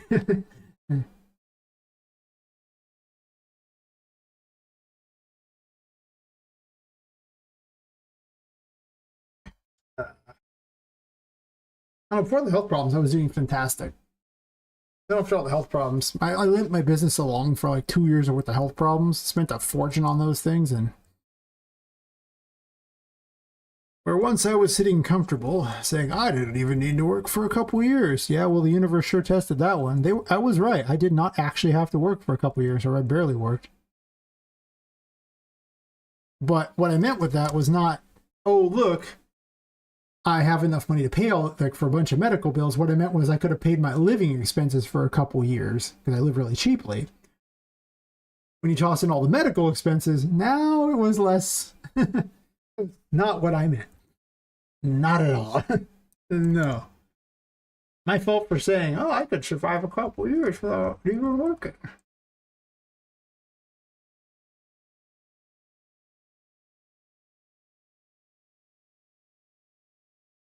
Zero out of 10 was not a good plan. Like, seriously, not a good plan. This is the washroom.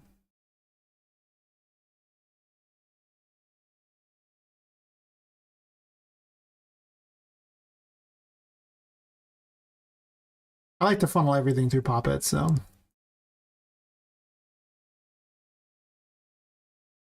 I could funnel things through the game mode too, but Poppet has records of basically everything, so it's a lot easier to just funnel everything through Poppet.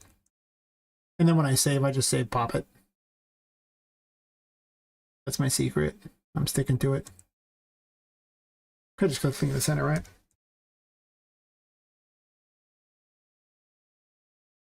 Ever really saved money before? Not many people do. The reason I'm willing to spend money on this is I consider it an investment. Because I do plan to sell the game for money at some point. That is the hope. If I can't do that, then, well, I can't continue my, plan to make more games because there won't be any money to do so. I mean, at some point I do actually have to do work that makes something. I do want that, but, it doesn't got to be immediately, and I definitely plan for not making money for quite some time. There you go. Well, what makes people have money is often a mindset. Because even if you're working minimum wage, there's a lot of things you don't have to spend money on. Like, you don't need a car. It turns out mass transit is a thing. Unless you live in the middle of nowhere, which statistically most people do not. Most people actually live in cities, just by the statistics of population in cities versus not. You don't need a car. You could save so much money on insurance. Buses are cheap. It takes you a little time. You'll be healthier because you had to walk to wherever the bus stop is. Sure. You don't need to eat out. Turns out you can bring food with you places. You don't need expensive coffees. you're fine without those. You could buy your games on sale or just buy very few games. You buy mostly free games like I do from Epic. You know, I mean, save money on these things. There's so many ways you can save money. And then you take that money and then you invest it. And eventually, those investments will pay off. So in time, you won't have to work at all because you live off your investments. Or if something goes wrong, you don't have to take out money on credit cards because you have money set aside. So you're like, okay, I don't eat it on interest. You know, these are things that are good. Oh yeah, well, I mean, the government's going to take their amount of money. You plan for that as being gone. But then you're supposed to save any additional money. And I don't, like, all my hobbies are cheap. I mean, game dev counts as the most expensive, but it's also an investment in its own right. So it's not like I plan to do zero with it. But granted, the investment's longer term than I thought it was going to be, but sure, whatever. But, you know, I'm not just, you know, throwing it away. And I also don't, you know, there might be like, oh, I kind of want this thing. I don't need it. You know, if I can't name a use for something, I don't buy it. Lots of things I just don't pick up. I need to justify to myself why I buy anything. And that's why I live so cheap, you know, and why I don't have to actually work and why I was able to go for 2 years without needing to work. Well, working very little from all those health problems, because otherwise I'd have been screwed. I would never have been able to keep any job through that. No way. I'd have been fired in short order. So, you know, I talked to a lot of the rich people, and, you know, I once took care of a guy. He was like, when he died, he was 97, and I did elder care for him. And, you know, he was surrounded by a lot of rich people, and a lot of what I learned from them was the most important thing is if you don't spend the money, you still have the money. That's it. Every one of them was so cheap. But that is also why they always had money.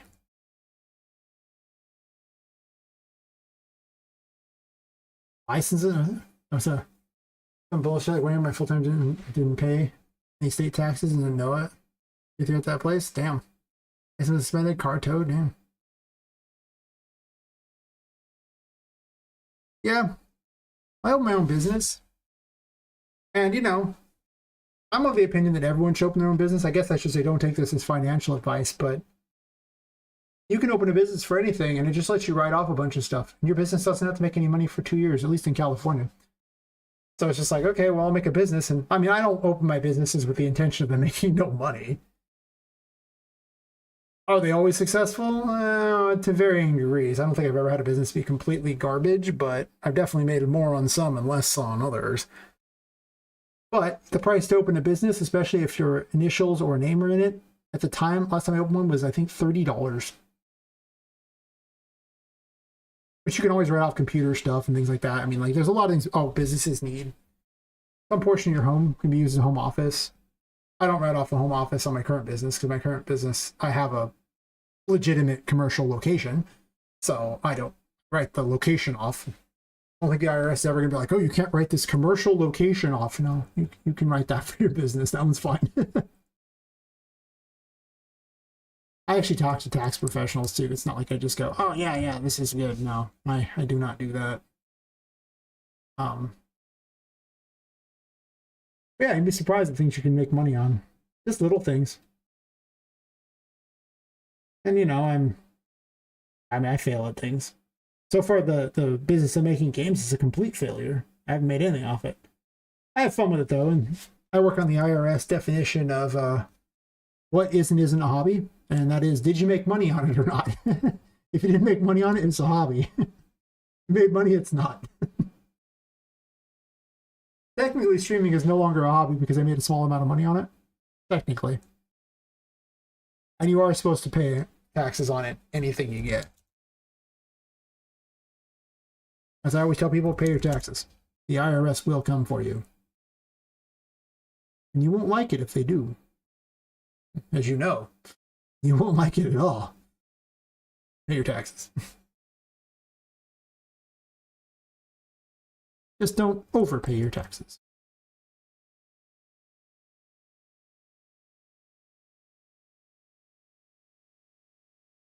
Because getting the money back from the IRS because you overpaid is rough. Actually, I guess that's incorrect. Most of the time, it's been pretty easy for me. I guess I'm being incorrect there. Yeah. Oh yeah, Uncle Sam breaks a hip every year and needs me to pay for it.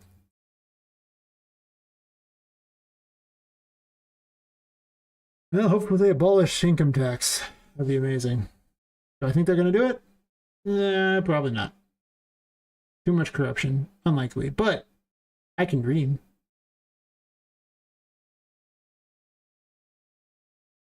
I don't think anybody in this room would be upset about that.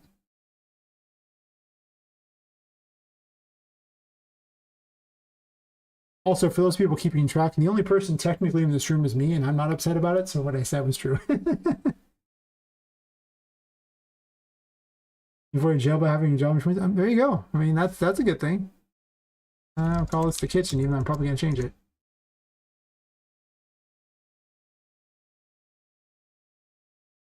I really need to decide what this is going to be in the long run.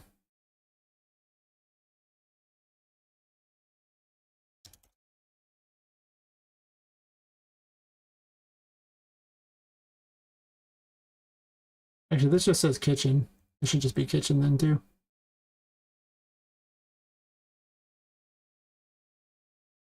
Again, though, I don't really think I'm going to put a kitchen on here. I don't know. I'm debating on it, on how much of a living space this would be.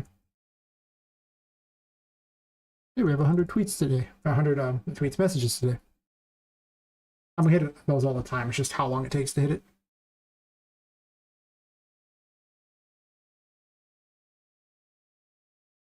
But it definitely sounds like you have a story to tell on that one. You avoided jail. If you want to tell a story, you don't gotta. I'm just saying. I like story time. Ooh, story time. I need one more of these things, and then that should be every room.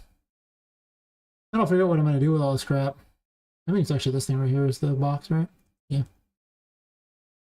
But I don't think the stairway is going to be involved in this. I'll put one in here just in case. Because the stairway is... I don't know. It might be an okay place to start the game, too, for that matter. Oh, ad break. Oh, well, I guess I'll be right back real fast since there's an ad break. 1 second, and I'll roll that.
If I go about 5 years, doctoral phase, money then, but Jesus Christ, I'm still broke.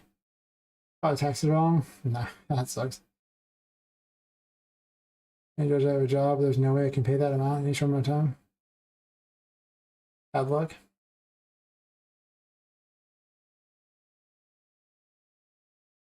That's fair, yeah.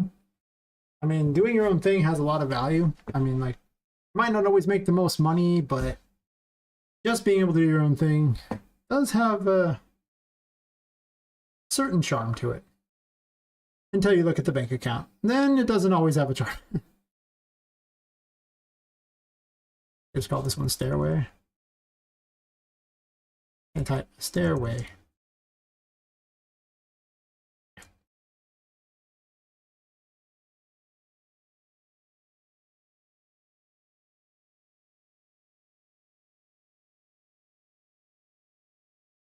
Kind of what I found.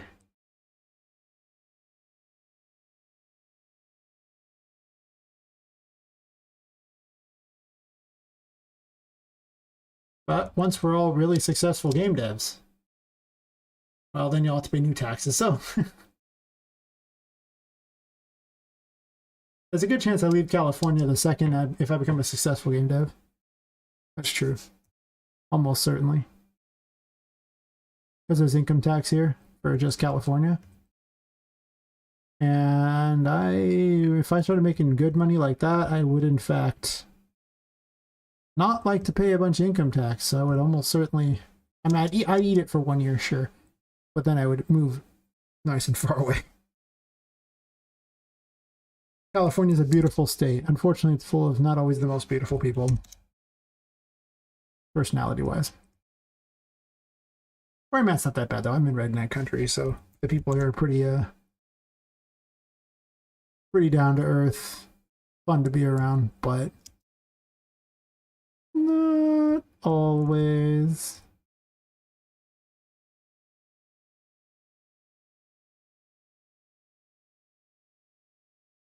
Oops, I need this. That should cover basically every area in the game. Well, every area in this particular thing here. Cool. Yeah, well, see, I'm in Northern California, so it's like full of, like, you know, woods and mountains and things like that, and it's a lot more rural. I'm like a couple hours north of Sacramento. So I don't have to deal with a lot of California's problems. Sometimes I do. But a lot of times I can avoid it. Yeah, Sacramento does not avoid the problems. Sacramento is definitely, I won't say where the problems start, because I actually think Marysville and Yuba City are probably where the problems really start. And that's probably like an hour north of there, I believe. Roughly. I don't know. It's not like it goes south very often, but those places are super scummy. 50 feet from the Mississippi. That's kind of cool. I like big rivers. Cool. Sounds like you live in a nice house. Wow. I think I'm about 4 miles from the Sacramento River, because the Sacramento River goes way far north. Yeah, that sounds like a nice place. Which state? Mississippi goes down a lot of states. Yeah, I'm fine with all these. Iowa? I think you mentioned that once before, but my memory is that of a coked up goldfish, so, you know. It's not very good, my memory. I'm just saying. Coked up goldfish. Yes. Alright, I have the sprite room ready. Hall of Records. Storage room.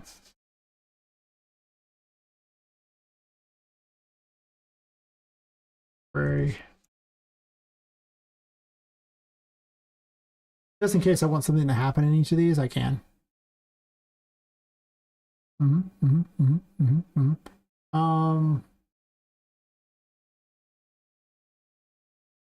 So the reading room, I believe. So is that on that one? Can't type. And in the hallway.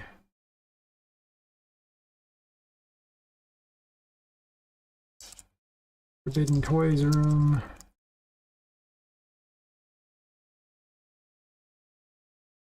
Oh, actually, the order. This is where I was going to put them in the actual order that they happen. True.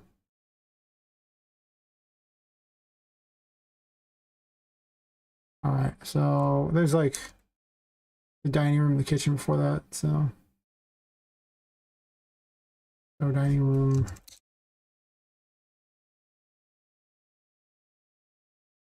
Kitchen. Oh, nice. Eagle Point Park. Nice, nice. That's fair. I live in the same. I live in Chico, which is like it's 100,000 people there, so it's not like easy to find me here. We have like Bidwell Park, and it's one of the largest city parks in the country. Of course, then part of it burned down recently because some jerk decided to blow his own car up there. California is always on fire. Always on fire.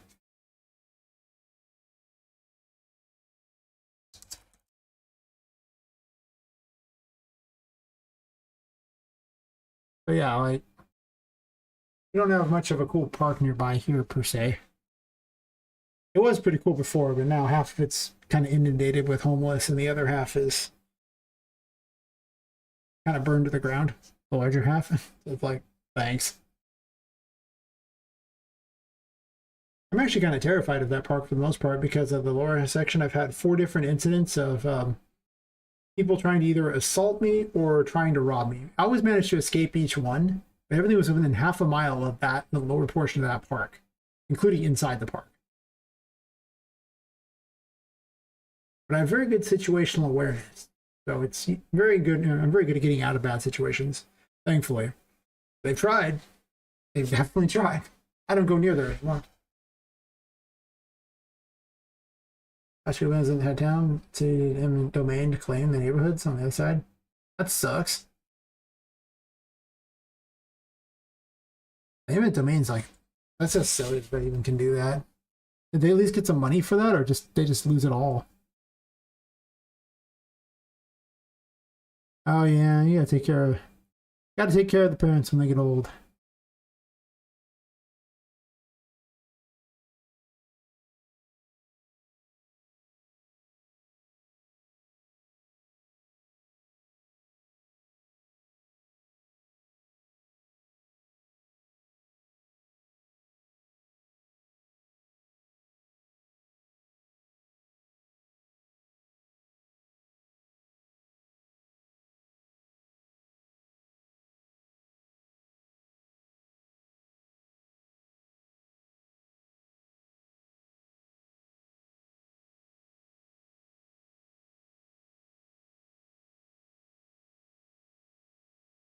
Does it even have references anymore? Maybe it does. It does most definitely have it. Oh, for setting sound.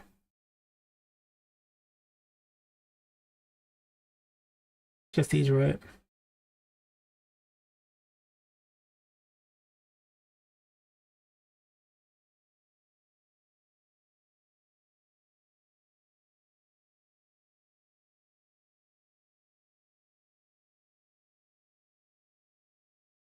We're not doing this anymore, so I need to delete all this crap.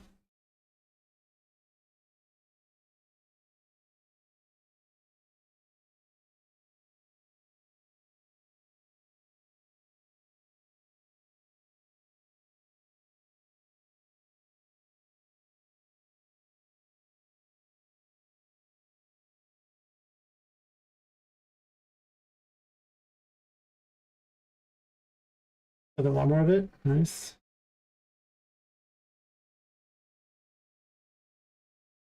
Yeah.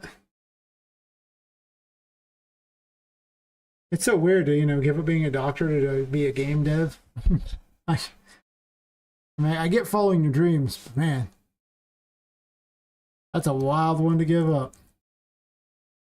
I didn't give up my day job. I wish I could have. Yeah. Well, that's kind of the big problem why the medical industry always kind of became so scummy, was that once you cure a patient, there's so much less money in making on a cured patient than there is on one that you can keep perpetually sick. And so all too often now, a lot of the doctors just want you to stay sick. I'm like, this is terrible. This plan sucks. Why would I want to be sick the whole time? Right, learn with the best of them. And you can also learn with me too. Oh wait. Dude.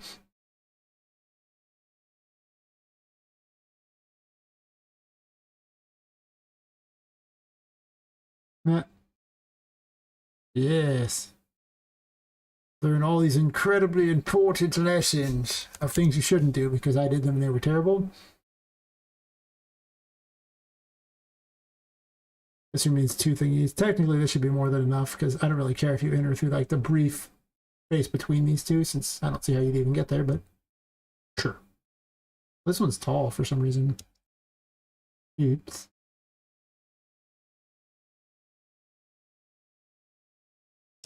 Be the last one I need.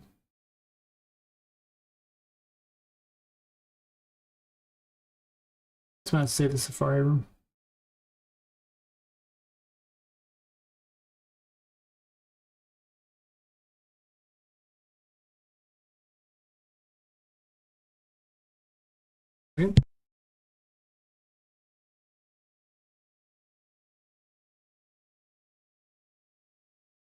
Okay. Now that I have a new music system here, I'm gonna go and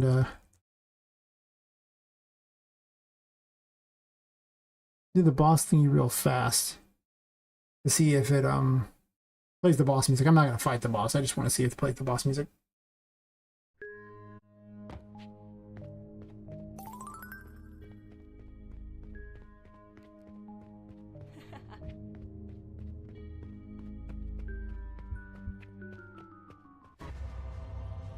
Perfect.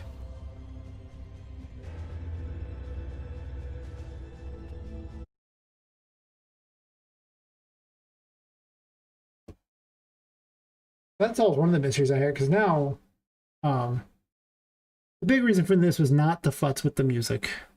No. The big reason for doing this was actually so I could set up dialogue. And have her, like, when she enters a specific room, she would know which room she's in, so she knows which dialogue for her to say. Also, I can... Well, actually, the paintings already know. Tinker already knows which room she's in. Oh, you like that boss? You've seen that boss fight, right? Like, it's... I mean, if you're around often enough for the tours, I end up fighting her usually at some point, most nights, as long as I do, like, a second tour or something. You don't think so? Really? Wow. Okay. I'll put down an ab mesh.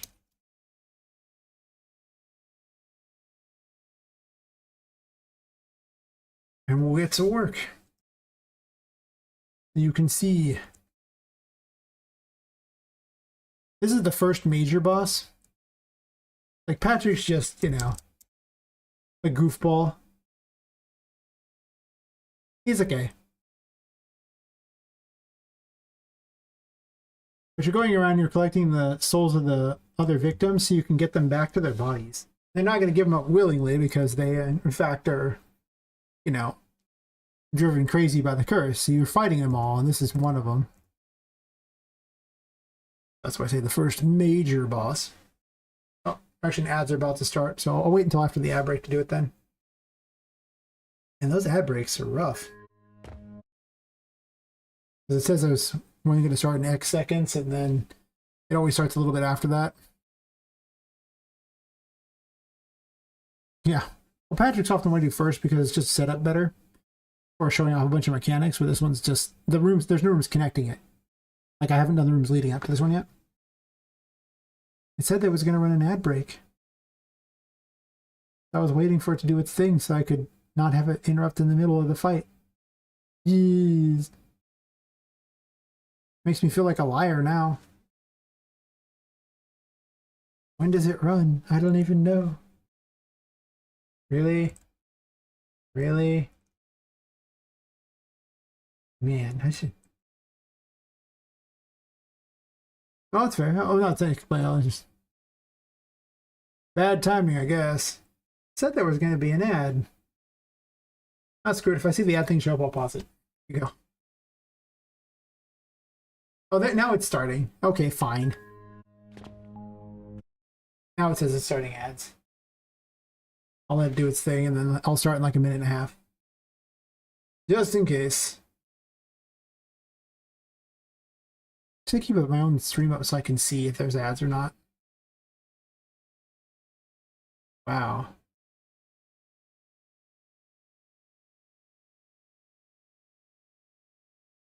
Huh.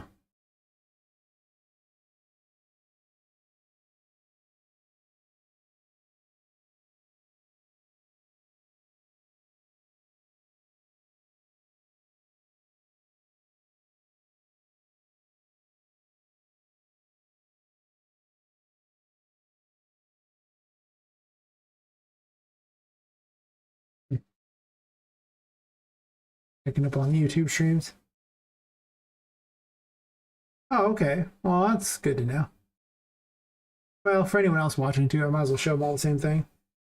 I don't know. It just it'll say ad break in progress. I put the warnings up because Switch, had the option for it, and I got tired of people saying, "Oh, but I missed everything because ad break." I'm like, "Oh, okay. Well, I just take a warning like this, and it would let me know." But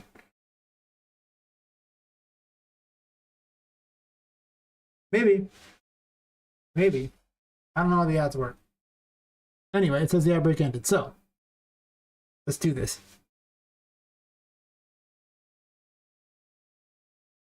I'm sure doing all the back end stuff isn't that interesting for people, but.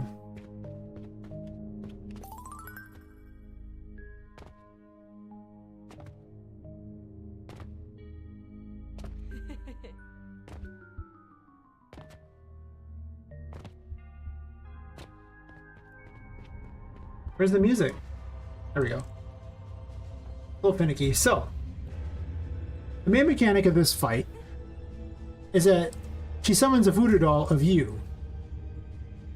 And whenever the voodoo doll takes damage, you take the damage instead. You have to protect the voodoo doll throughout the fight, or she'll wail on the voodoo doll and you will hate yourself very quickly. She will go after whoever's closer, and this fight with the Empress is way harder too, so.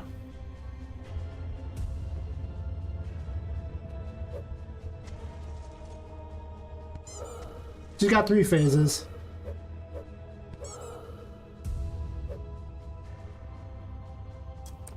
If you dodge at just the right time, you can avoid damage from that attack. I left it in.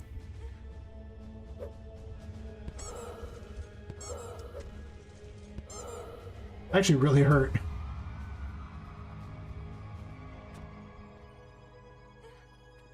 Might even be almost dead here.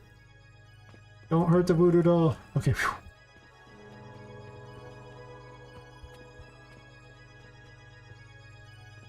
Not as hard. I have a really weird way of doing the AI. I should make a video on how I do it because it's so unusual that people are often surprised by how different it is. Because they do it in blueprints instead and run off with the doll.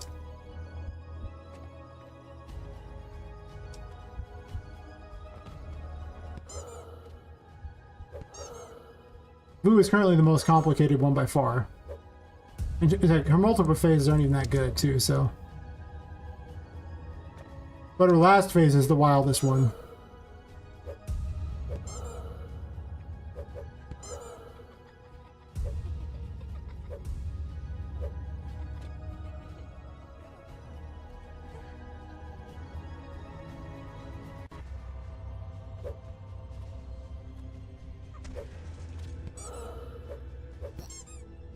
Yeah, she summons minions in this phase and will start shooting things. Whenever the pentagram flashes, she's summoning something.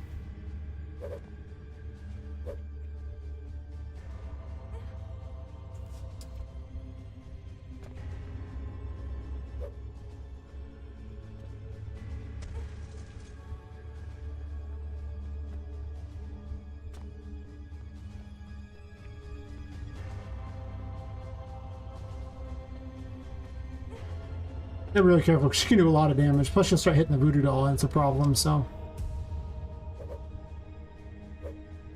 quick dodge, grab the voodoo doll, take a serious beating. Put the voodoo doll behind a candle real quick. Voodoo doll's dumb, so I need to make her smarter. Heal me, please. This healing thing is so much more nerve-wracking than the star was. Oh yeah, like, the people who don't like blueprints are usually the old school programmers who have it caught up in their mind that blueprints aren't great, even though Epic literally pushes blueprints across the board and uses it themselves, and it's funny to watch. Like, they're also the first people to come in and say you should do all these things to try to organize your stuff in this way, and then tell you that that way requires you to have to use C++ because it's not very efficient. And it's like, well, why don't I just stick with what I was using? I don't understand. I'm healing Haru too much too. Oops. But it's kind of funny to watch. Like, fight's buggy. She, well, picks a target in the middle of nowhere sometimes, and I don't know why. But I definitely found that to be a thing.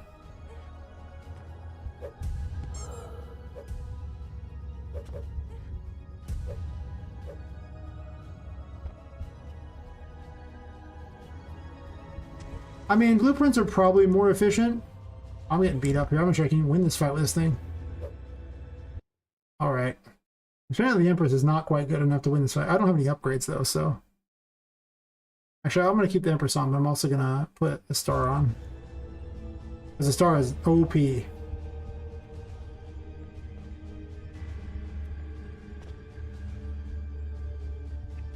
was going to be in the demo too.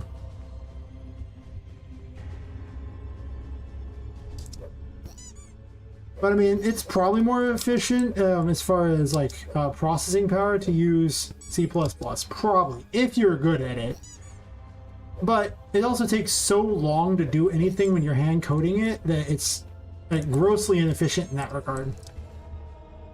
So that's kind of the downside of it. It's just, it takes a long time. So if you program correctly with blueprints, it shouldn't make much difference. But if you don't, like if you have no concept of dependencies and you don't bother to optimize your code ever as far as your blueprints, then yeah, it's gonna be pretty bad. Don't use structs. Structs are pretty crap. I'm told that they're like awfully unoptimized in blueprints, so you really don't want to use them if you can avoid it. But also when you go to package your game, you have to delete and then re-add all your structs because it's just some weird error that Unreal Engine has. I don't know why it does it. Every time I have any structs at all, they work perfectly fine. If I add something to a struct at any point, I can't just refresh the nodes. I gotta disconnect them all, delete the dumb thing, and then do it. And then it's like, okay, even though it's the exact same struct, it's just bizarre. So, between C++ people telling me it's horribly unoptimized to use them and that, like, I went to some guy's stream, he was literally saying that he had to redo like 5 months of blueprints code because his structs, like he had nesting structs and they weren't efficient in blueprints. I was like, okay, I think you could just program it not using the structs, because if you have to spend all this time redoing your code, then, you know, you probably need to look in that. That weapon is obnoxious. I'll use the super mode to hurt her more. Super mode. It just gets bigger. So yeah, like, I think you just need to be careful and because obviously this game runs pretty well, and you know, I'm only ever aiming for 30 FPS, and the reasoning for that is the AAA devs only ever managed to get 30 FPS, so I don't know why I should expect better, right? That's my theory. Why should I expect better if they can't do it? Yeah. So in her final phase, she summons 5 helper minions. And I haven't given them animation thingies yet, so they don't do anything yet. They're just sitting here. They're going to be replaced with these ones. They were originally the biteys. They move around, and then as long as... I can't even kill them, actually, right? Oh, okay. So anyway, the fight's broken because I need to finish those. But yeah, he spins the entire battlefield during that time.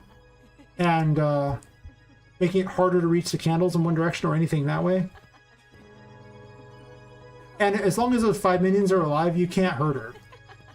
You have to kill the 5 minions, and then you can damage her again. And you have a brief window before she'll do it again. But like I say, these are broken, so there's no way to actually win this fight right now temporarily, because I just started to make them, and then I got sidetracked to something else.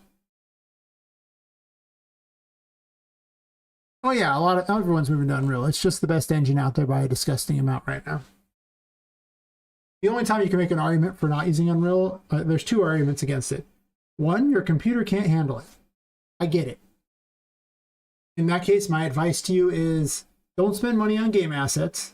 Save your money until you can get a computer that can run Unreal, and then use all the free assets from Unreal, because they give you more than enough to make lots and lots of games. So you should just do that. Also, while you're doing that, collect up the free assets for the month on FAT. You can cut your costs. And then the other reason is I'm told it's not as good for mobile development, and I could see that. So those are the 2 things that I would recommend. Why is this unhurtable? It should have been hurtable. It's literally one of these. Is not marked as an enemy or something? Or... Oh, wait. The actor tags are missing. Tag. Right, I have to have certain tags to make this work. Let me fix this fight real fast, because it sucks that I can't really show it off. Just a regular enemy, the voodoo doll will be fine.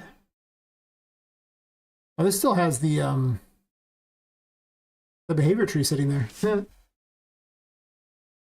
Oh, yeah. CD Projekt Red's moving to it. I mean, there's a really good reason for it, even though their engine didn't seem so bad. I think it was the Frostbite engine. It seemed like it's pretty good, because The Witcher 3 looked great. But the big problem is nobody uses that engine. So anytime you want to hire new people for them to be able to do anything on the engine, they now have to learn this engine, which has a whole bunch of time. And you can't outsource anything because it's your in-house engine. Yeah. So now with Unreal Engine, like, people automatically already know it, so they can just hire people who just do stuff, and they can outsource very easily. So it makes sense. Yeah, you know, I thought The Witcher 3 had a fantastic quest. The world was neat to look at. The story was great. I agree, the combat was boring. It was tedious. It had very few options. A lot of it was just largely dodging at the right time and then hitting them with the weapon. All the magic was basically trash. The potions were largely unnecessary, though sometimes I just use them because I want to. There was no reward for beating tougher enemies, because I was like, oh, this game is super easy. This combat is a joke. So I'm just going to go hunt down like high-powered enemies. So I was level 8. I beat like a level 22 Griffin. It was like a boss fight. I was like, you got nothing. You suck. You can't beat me. And like, it's stupid, because then you know what the reward is for that? The same reward as if you were, you know, beat anything that was level 8. They don't scale the rewards, so I just kill a boss that I get nothing special for. So it's like, this sucks. There's no reward. There's nothing. I hate gameplay like that. You should never scale your stuff based upon the player's level, especially not the loot table. They didn't even scale damage, just the loot table on my thing. Awful. I beat something that's like almost 3 times my levels. I should get some cool treasure for it. That's more fun to me. So yeah, I got really bored. I don't even think I finished it. It was a neat looking game, but the quests were awesome as far as the story went. The main story didn't really interest me though. I really didn't care much about Ciri, and I really didn't. Just, it wasn't very exciting. I mean, I guess it was supposed to mean something, but most of the little side quests were more interesting than that. And then I got to like, oh yeah, I hated Yennefer. But, one second. You know, sir. When you, because I made a point of like doing the best quest in the game where you get to tell Yennefer that you don't love her and you never did, and it was just a, you know, Jin's curse that caused you to love her, which, God, that was a sweet moment. I hated that character so much. Kudos to the writing team for making her so horrible that I hated her that much.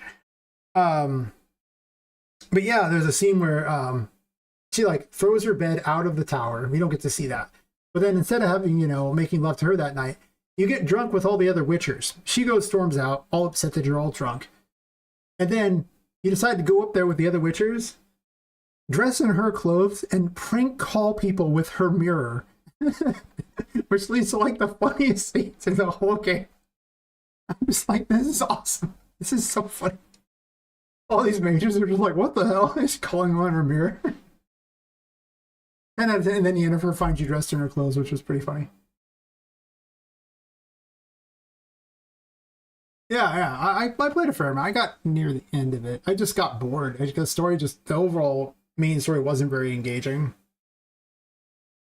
And, I mean, I did all the Triss stuff because she was way better than Yennefer. Yeah.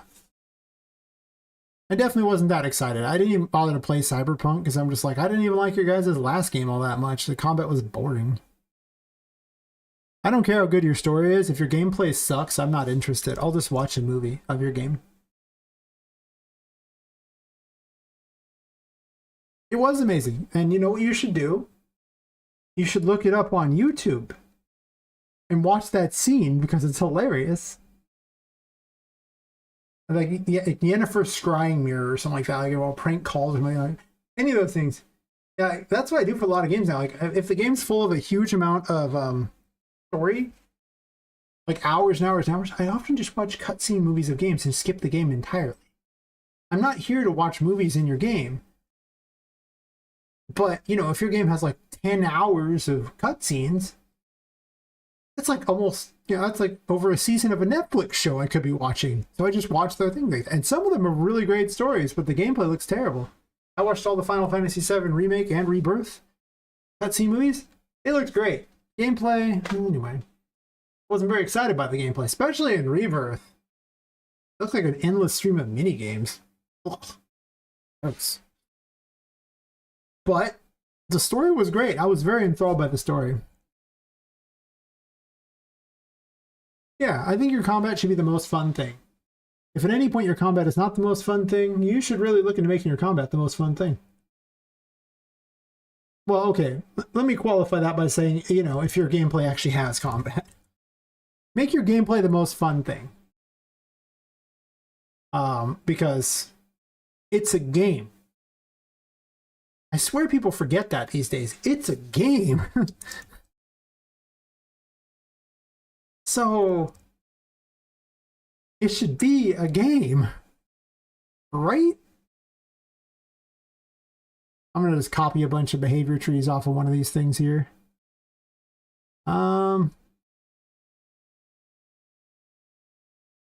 Which one am I even gonna copy? They'll probably be more like the other ones there. I'm gonna copy the one that's already kind of run up an attack. Another ad break? What the? It's supposed to be 5 minutes per hour, which is like the default to avoid pre-rolls. Some people's children. Oh yeah, this is way more organized. This is the cream filling right here.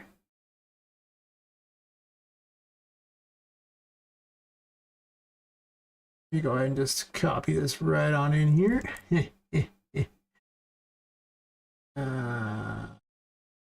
And it just be character behaviors. Character behaviors. Refresh. Say thanks. I'm just going to go ahead and copy this right up here. Honestly, these things can be really close to the other things in how they behave. Only way tougher.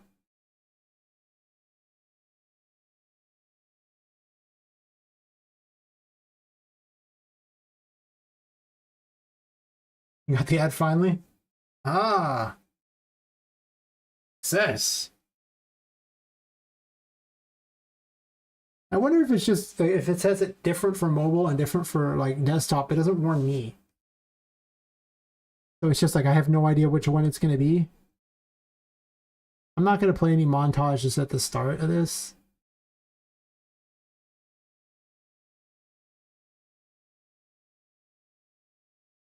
Because I don't need to.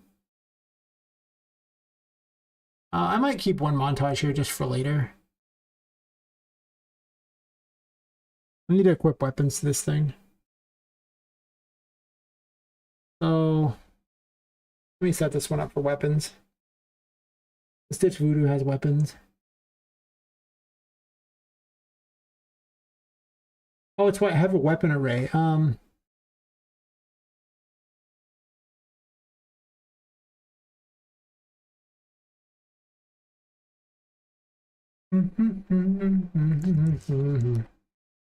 Got weapon array, and then which socket it goes to. Oh yeah, I gotta do all that.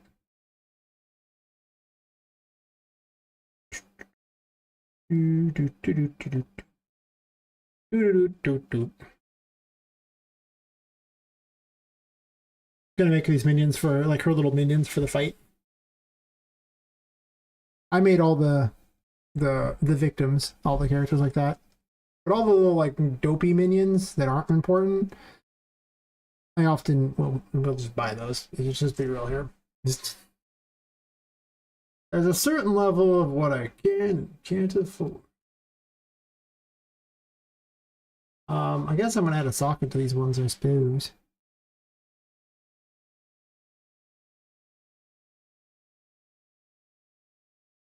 Add socket. And our socket is perfectly acceptable. I ain't too worried about it. Oh wait, I'm looking for the left arm now.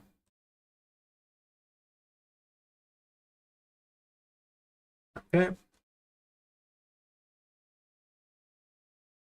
I actually do invisible weapons with ray traces attached to them for characters that look like they already have weapons, because if you look at her clawed hands, that looks like the weapon right there, which I'm assuming is what's going to happen here. She's just going to claw you.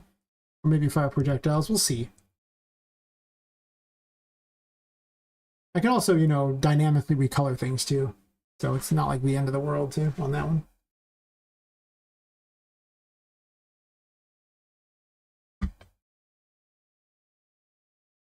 Oh, you know what I didn't include? The Discord link. Gotta slowly get more people. Never enough people. I usually do it when I get to Tinka when explaining the game.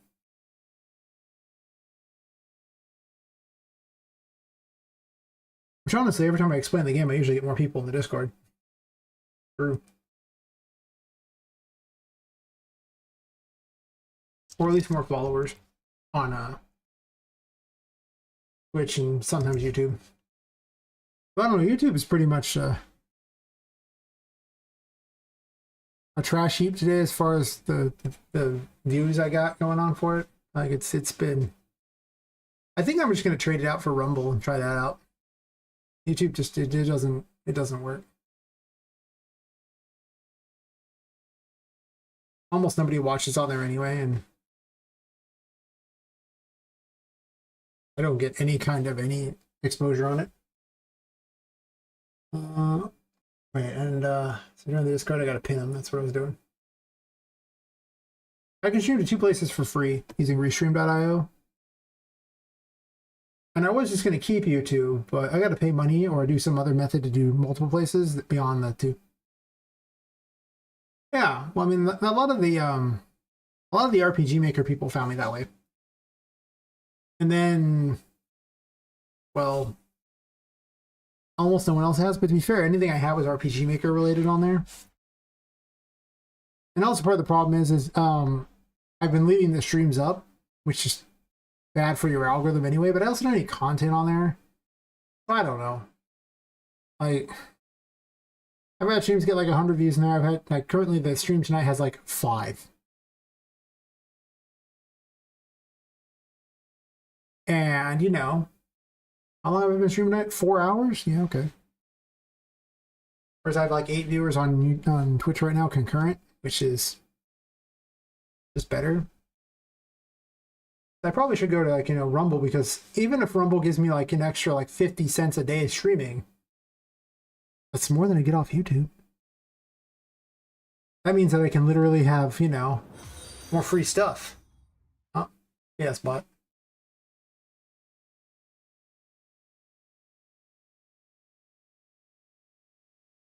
That's fair. Yeah. Well, that's what YouTube's good for, is tutorials. And it used to be good for a lot of crap that was like entertaining, but lately that's not been the case. So I guess we'll copy this name. I'm gonna make weapons for her.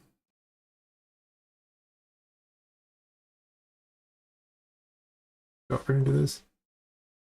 Walk the chat. That's not science. That's fair. I don't watch as much science as I could. I actually don't watch as much YouTube as I once did. Lately, I've been watching like animations on, you know, various pirate sites. And yeah, I'm on an animation kick.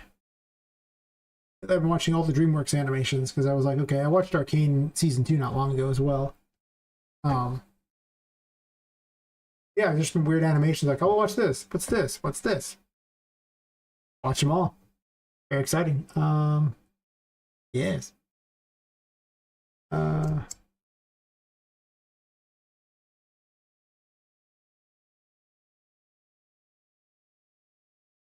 guess I just put voodoo cultist here. I don't need the list weapons here.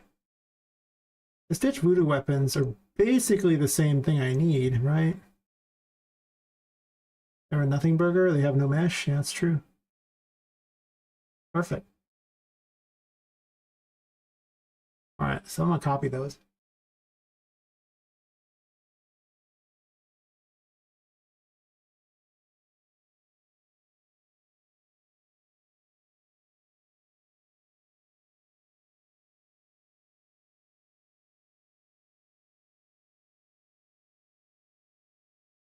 That's fair. Animate, you just want to put stuff with the Unreal skeleton, and you want to make stuff that's mostly humanoid because it makes animating a lot faster. Because you can just use all the different animations that already exist, or like mix them and stuff. Plus, you can use the game animation sample stuff. It's really just a better idea. I mean, you don't got to, but yeah.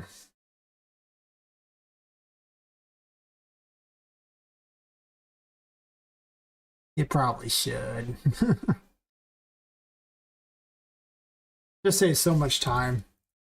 Some things sound really good on paper, but then you realize how much time it's going to take. And it's just certain things should be cut because of how long it takes. It's not realistic. At least that's my theory. Well, yeah, but I mean, even long term, they really should. You'd be surprised. It's exactly, that's perfect. You know, then it shouldn't be too bad because there's so many animations that already exist, and it's just like, well, how much does it cost to buy a bunch of animations? Okay. How long would it take you to make those animations? Then ask yourself, is it worth that time? Yeah, you tweak some things. Such as, you know, I believe I paid something like $22 for the female ghost animations, and there was like 139 animations for something. I could not make 139 animations in like minimum wage in California for a fast food worker is $20. So I mean, like, in less than 2 hours of work at minimum wage, you could have paid for it.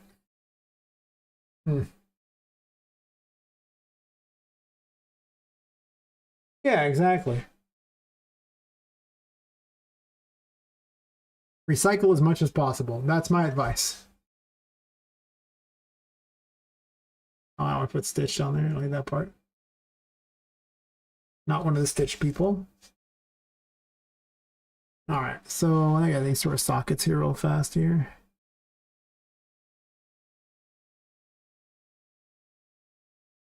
Oh, okay. These are the weapons, my bad.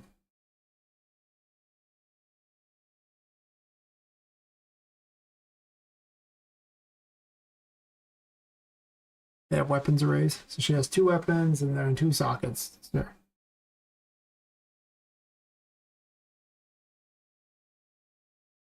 Left. Right. Oh, that's right. The copy socket thing is stupid.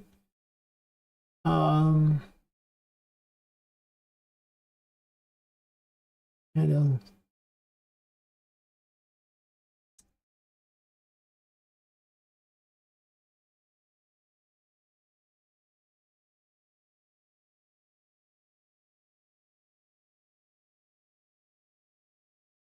sure. Let me do this really fast here. Left hand, right hand. Start. Okay.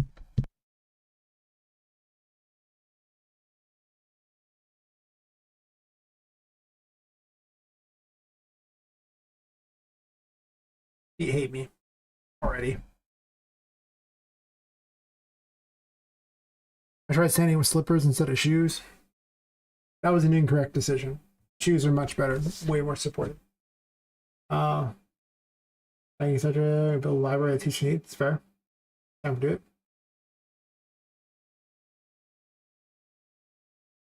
I imagine I have longer than a year to learn everything I need, but the thing you remember is like every moment you spend before you get to the actual game you're making is just, it's like you're not even really started on your game. So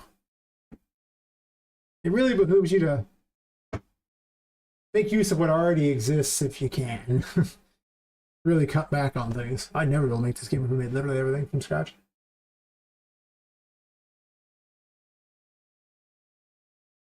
Better than making tacos? Oh, tacos are pretty delicious. Just saying. Pretty delicious. Not that I eat out very much anymore. But if I did. One frame. Let's put one of these little ladies out here and see what it does. Or a bunch of them, actually. Why not?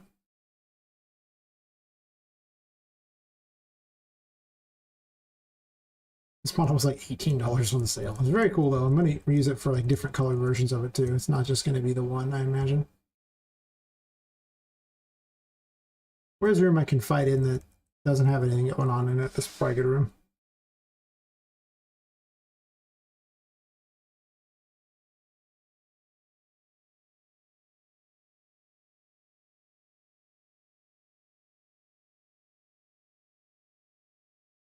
Yeah, free food,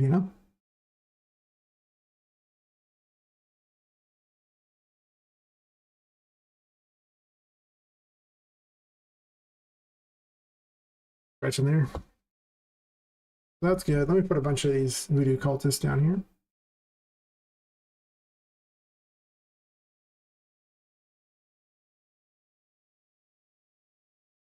Oh, I put a nab mesh. I don't even know if I want to move it yet.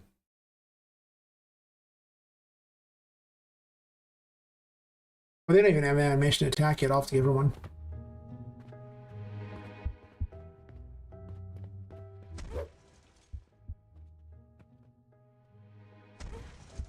I can see one of them working, but not the other.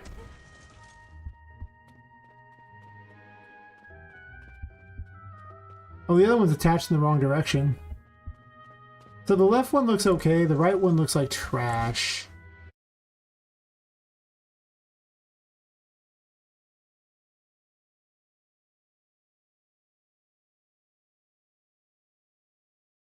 I'm gonna switch to sitting just because my feet are hurting really bad from deciding to foolishly wear the slippers.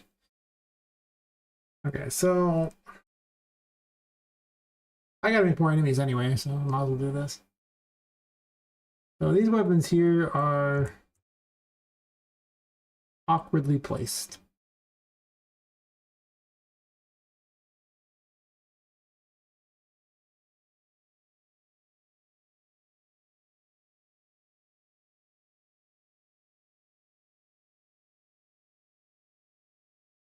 Bring up the weapons real fast here.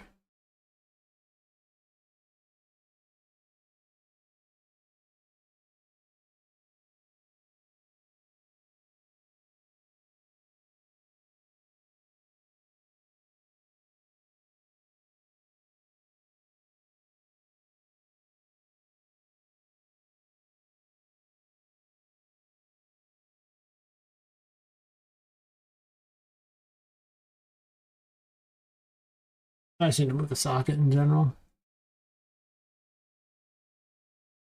The right hand one's a little weird.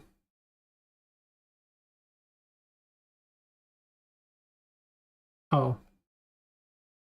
You know what? I want one of these. I'm just going to disconnect their behavior trees because I want to study where it's at, but I also want to move it while it's the game's running to make it easy on myself. So let me just go ahead and disable their behaviors. Easy. Yeah, you can see how I do behavior trees, which is so much more interesting than how normal people do them. We'll get to that. Let me reposition their stuff there, and then I'll start giving them behaviors.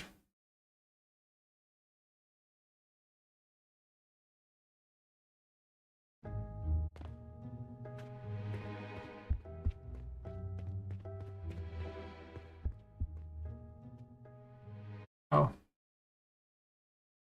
They're not perpetually visible. 1 second.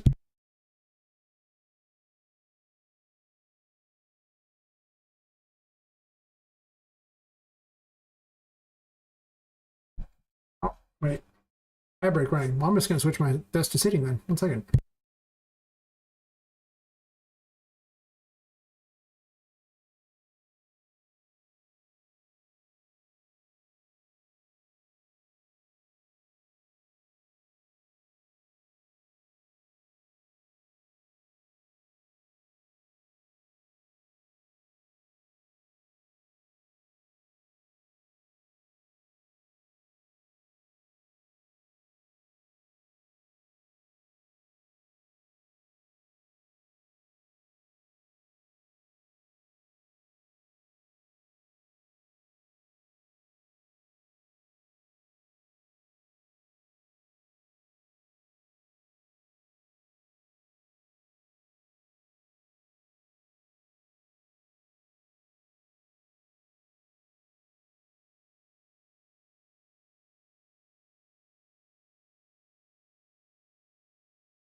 Wish I had a bigger green screen so badly.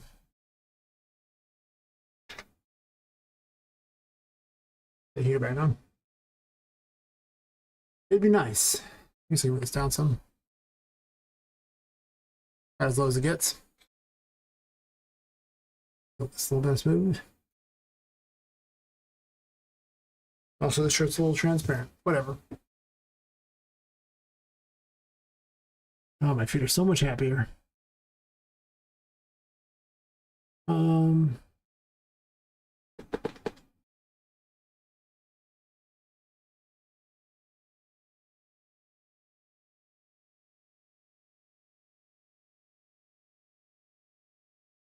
Weapon parent here. I need to make this visible all the time.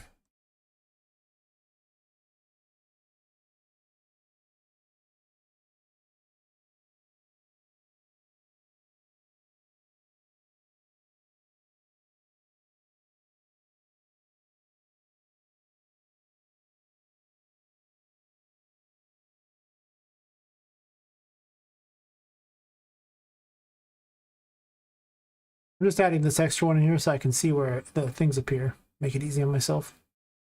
They only appear when they swing the weapon, but I don't want that to be a thing. I want it to be all the time.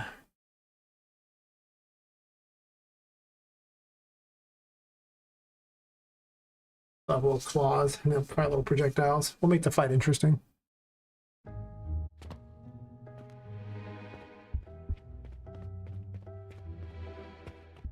Yeah, see, one of them's backwards, and the other one needs to be like farther out like that, so that's what I was looking for. But with that said, do you want the preview up? I'm just gonna sit there with the socket thingy here. Move this off to the side here, and I can sit here and move these things at the same time to make them appear on the thing here. It's a right hand, so if I just rotate this, you can see that I can rotate it in there by just simply going into this and rotating it.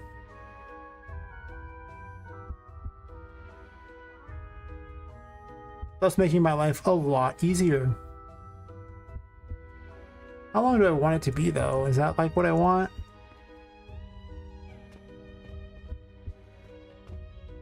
It's gonna need to be a little long, but for the person in Discord, is it exciting? Yeah, Discord.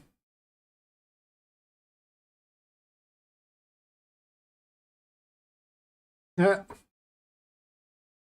That's looking pretty good. Yeah. Definitely, he looks angry that he's in the Discord. Understand. I understand.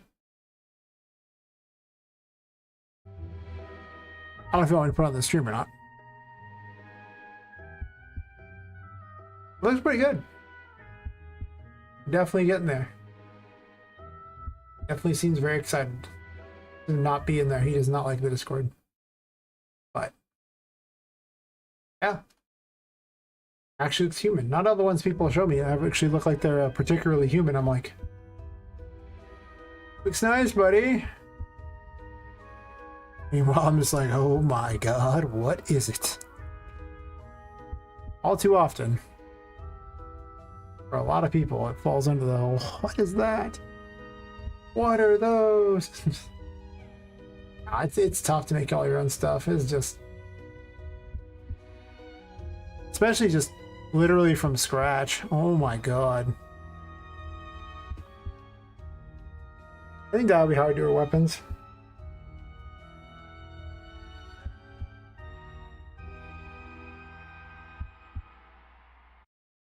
Hey DSX Nexus, how's it going?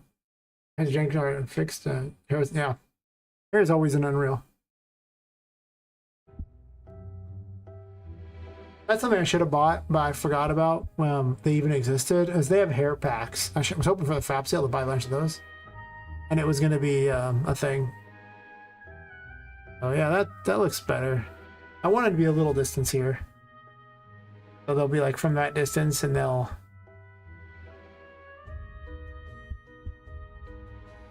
I guess I could tilt it a little bit farther forward on that end.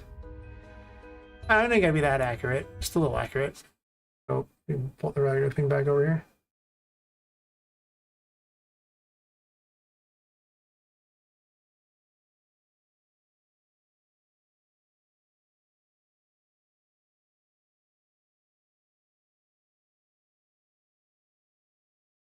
Pasta that.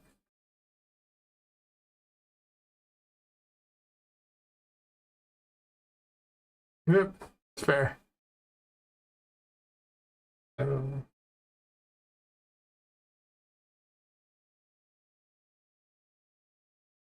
Now that I can see where it's at, I'm not too worried about it anymore. I just put that in there so I can see where it's at because it's driving me nuts.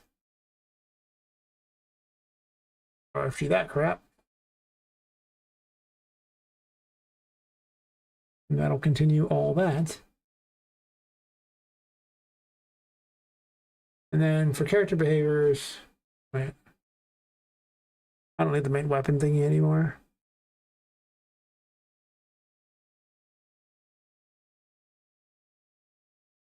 I don't need the, well,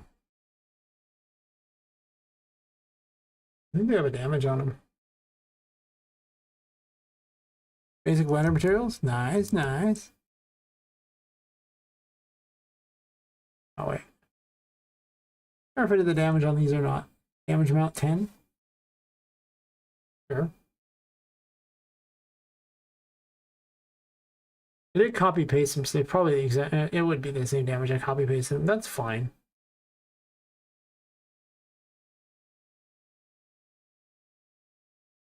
Yeah, a lot of stuff just you know, Never looks the same in Unreal. Unreal is not that great for its lighting. Like, some of these look just freaking amazing, especially in DAZ. I bring it over there and it's just like, oh, terrible. So now I try to make things in Unreal, so it looks the same as when I make it. Aha! Fast. All right, now they need an animation.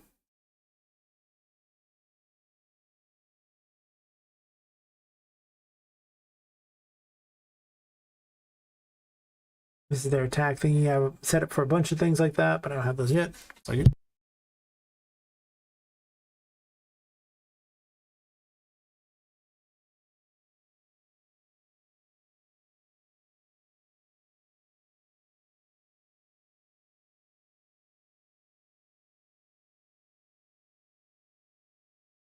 technically, she can just use any animation from the old thing, you're right. Well, she has her own skeleton, so technically not. But what animations I want to use for her attacks?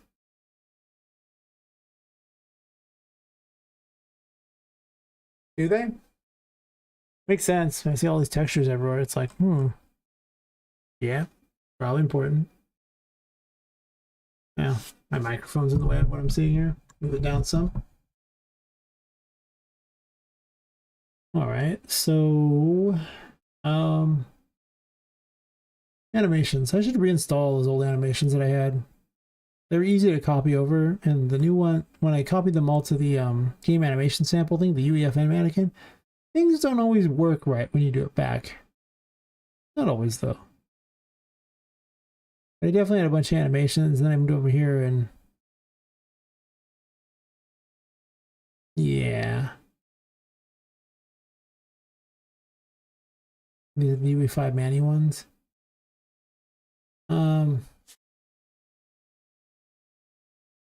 I should probably like unarm this thing is what it was.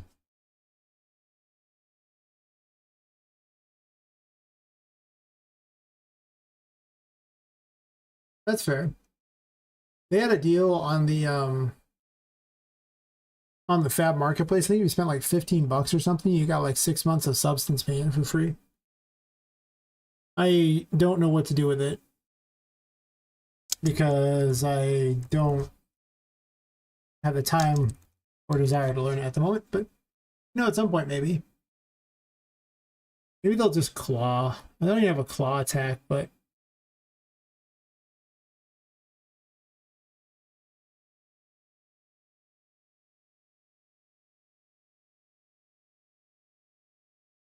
that's probably fine. It'll just be like the R2 and R1 there, I'm assuming.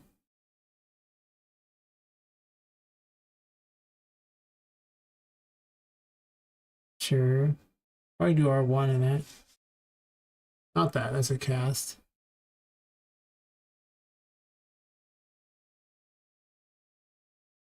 That's better. That's more like a claw. Not really a claw, but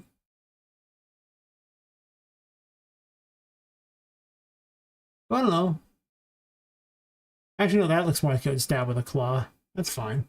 I'll use that. We'll use L3 and then R3, I'm assuming. Great anim montage. And then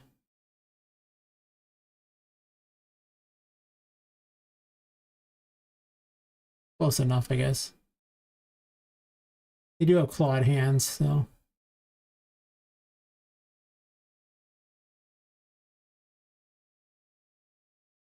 That's fair. I would try the free trial of it from Fab if it's still available. You could just literally pay them $15 or whatever. I don't know if it's still a deal, but if it was,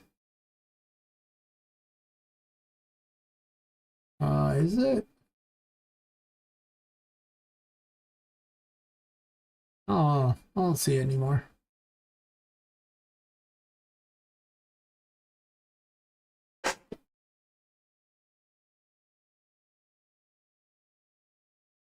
Let me find the code. If you want, I can just give you that Substance Painter code. I don't know if you can use it or not. I mean, I didn't use it myself, but if you want it, if you want to try out Substance Painter, it's like 6 free months of it. I'm not going to use it. I'm not going to learn Substance Painter. I don't have the time for that, nor the interest. But if you want it, gradients and patterns, that's fair. Whatever gets it done is usually my advice. Well, why didn't I retool these to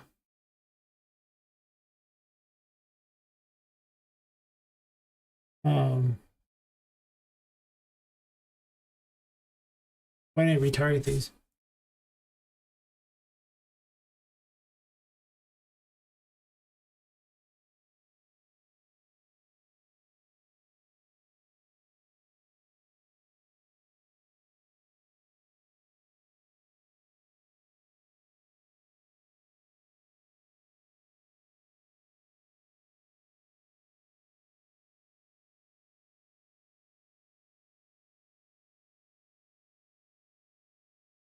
I guess technically if I redo this, it would do that. So this one here. Let's do like unarmed attack. Disarm attack. I'll just do these ones and then I'll make new ones, I guess.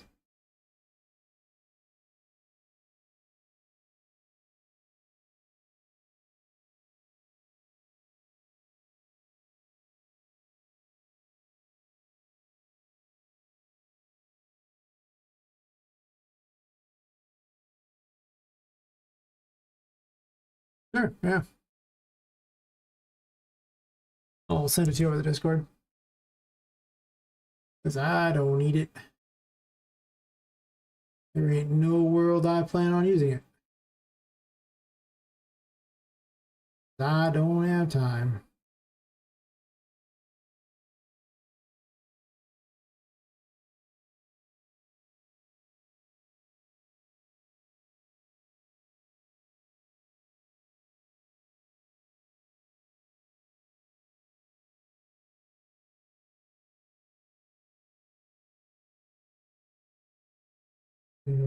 Yeah, buddy, if you want.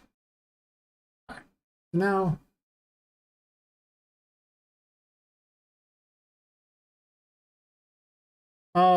she just has a different skeleton or a different mesh. I don't know if it's a skeleton, honestly. I just automatically do it. Technically, I don't even know if I have to.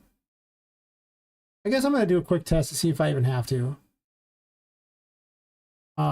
Because I don't think her skeleton is different. So in the interest of figuring out if I need to do it, let's first use the ones that are, you know,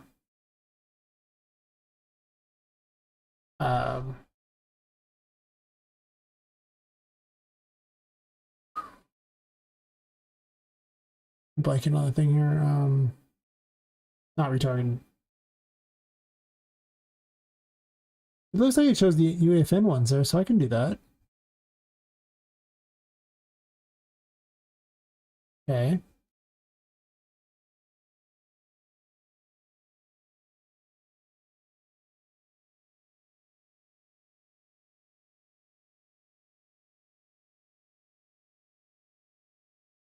Curious.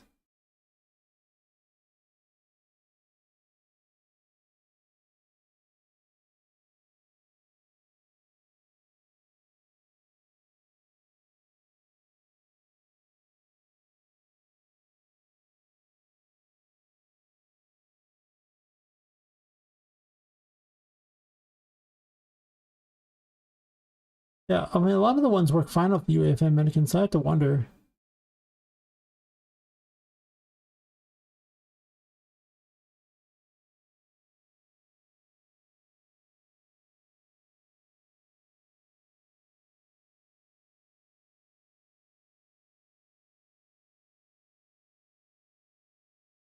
So just because you can select it doesn't mean it always works. So I'm just going to do this basic attack here, straight to this. I'm not going to worry about player on the ground. Okay, and then let me connect our character behaviors again.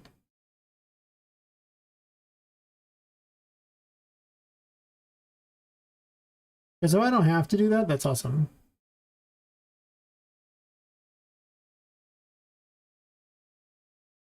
Usually they follow the same. It's not usually a question of size, because Poppet's smaller than, you know, the UFM mannequin, and I just didn't have any problem with that.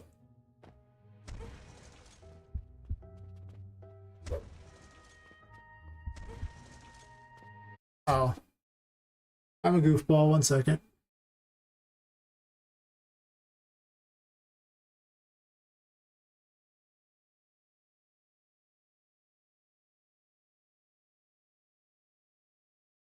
They don't even have an animation graph yet.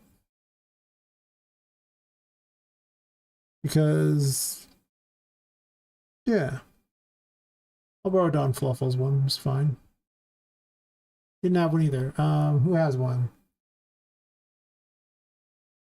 I can just snag real fast. Oh yeah, I started making a Fortuna.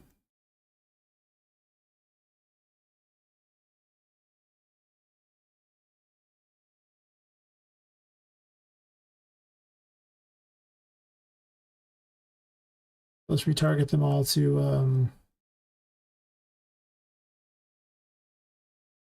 okay.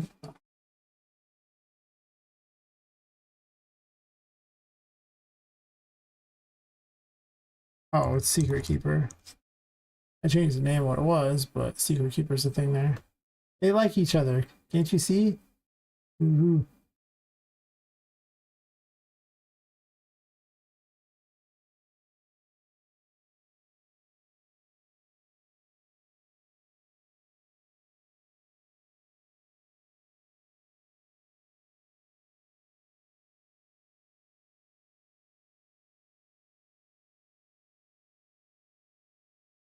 I don't see this appearing here. The UP Fortuna should be here. It's not. Well, you know what? I could just do Manny's ones too. I want to target this one though, because it's got all the crap in it already. I don't want to do it again. Also, I could just do this here if I want to do that. I'll have to redo some crap anyway. There's stuff that just doesn't, where is it?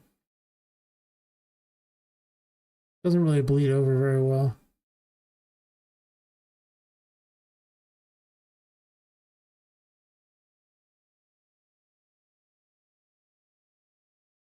That's weird that that's not connected to anything.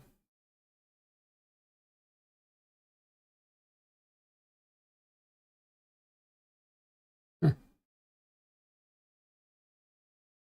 I'll just base it off the usual crap, the usual suspects.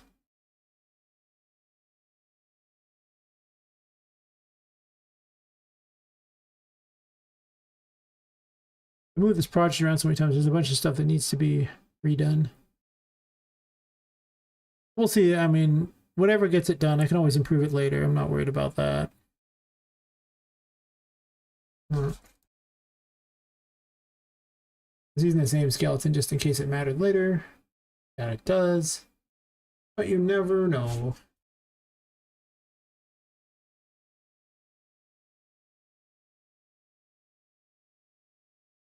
There we go.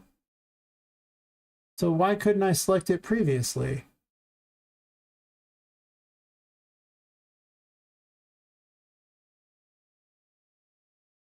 Say I got an ad roll. Don't have ads. Oops, I closed the Twitch thing. I have no idea. Life ruined. Twitch thingy vanished. Jeez.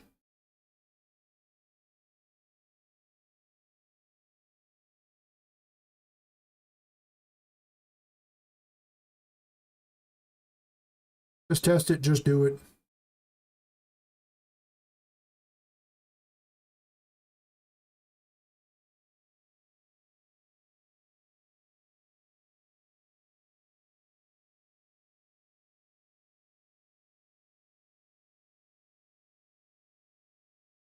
I'm still got to do some changes on this to make it work the way I want.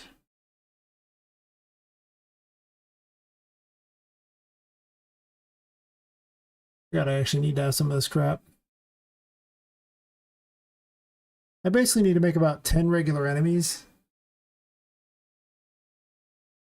Why didn't it copy this? I guess I didn't grab it. And what? Cannot be renamed. What in the world? What's your problem, thingy? It's just being retarded. Got it.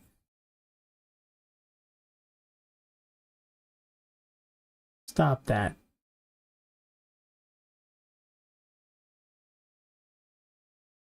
Looks like I already have this, so go ahead and delete it because I don't care.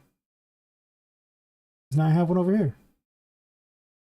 At least I think I do.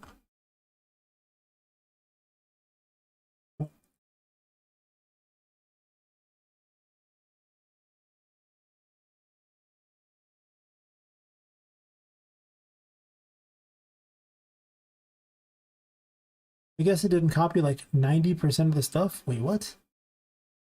Worst duplicate ever. Sometimes some people's children. Okay, wait, did you not copy anything? I have so many questions. Yeah, looks like you didn't copy anything. Well, let's just go ahead and get rid of this garbage idle thing they have. It's just dumb. They didn't put that in there either. Excellent, excellent. That makes my life so much easier. Thank you. He's already got a ground speed because that's part of the default. We're copying. Sweet. That'll make her move normally. Cool. Already has a default slot. Perfect. I don't know why that's even there. We're not falling. We don't care. And then we need something on this other graph here.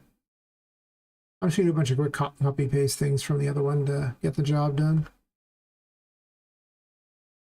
Never remake it if you don't have to. Yeah, it should have copied all this. I don't get why I didn't get all this crap, but here we are.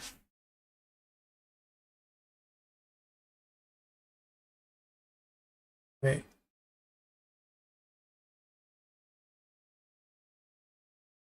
Okay.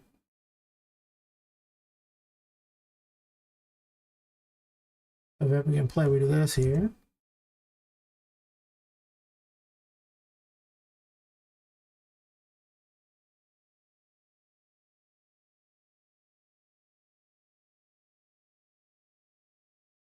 Actually, just undo that.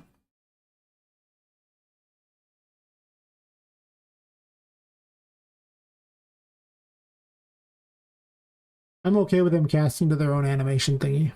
That's fine. They're going to need it anyway. I'm not concerned about that.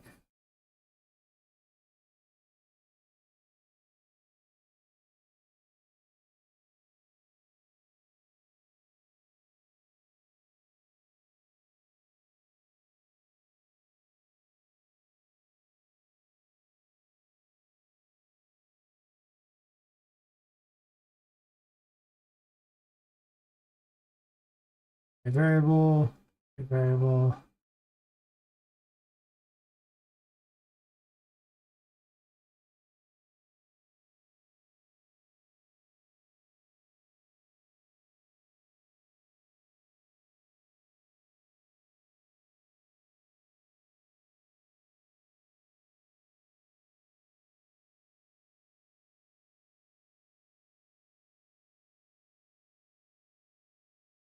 Validated yet. I learned this from the dialogue thing too. So apparently you can just pull any node from these things here, and then you can right click on it and click to convert to validated get, and it'll try to get the variable and check if it's valid all in the same thing.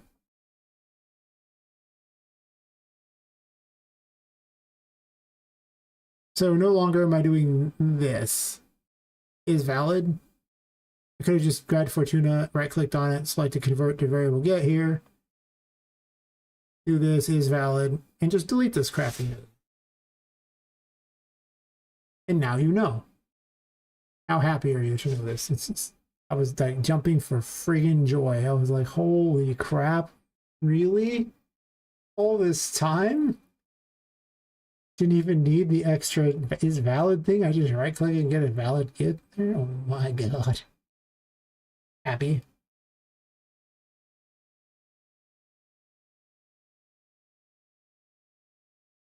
Oof.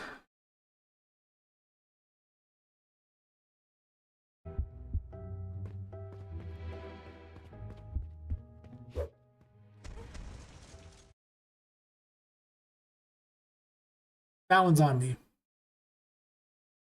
I didn't put the animation on here. I'm just saying. Kind of forgot that. Probably important. Boop.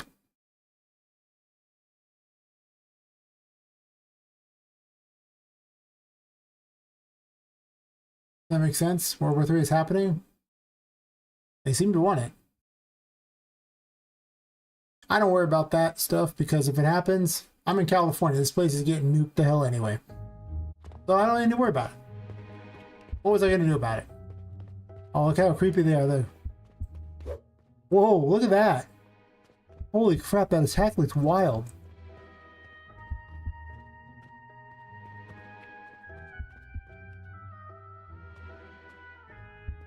Did like a leap attack, I think. Yeah, look at that was... Whoa. Holy crap. Can that hit me? It sure can.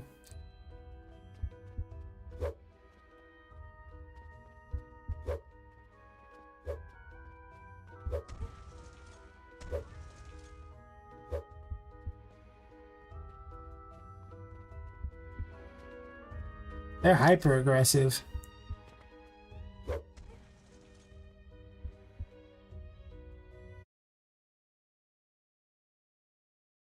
Yep.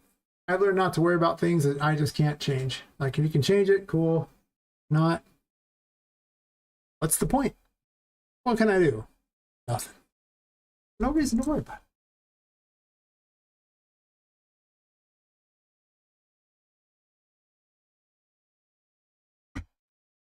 Yeah, modular thing takes place in third person because template using, yeah. You know, sometimes a lot of the stuff in UE is just so, it seems nonsensical to me. Like I say, there's a lot of extra things. I'm sure there's reasons for some of it. Some of it, I even no reason for some of it. But other stuff is just like,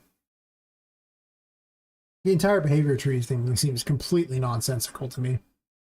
So many things just seem like the person who did it was an intern. I just thought it would be funny to do it in like the worst way imaginable.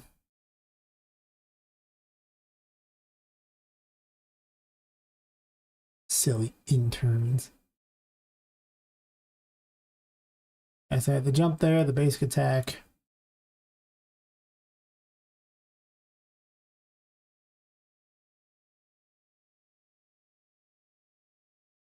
Yeah. Have you tried the game animation sample yet and putting your stuff in that? I mean, it's free, and that's why Poppet moves like she does. The game animation. I need to get the 5.51 and install it. I'm going to do that on a day where I'm not streaming, though, because I'm probably going to be hating my life. Maybe check a tutorial or two to see some of the weird changes. And I don't usually watch tutorials on stream. I mean, I could, but I don't usually. So what's this thing going to do?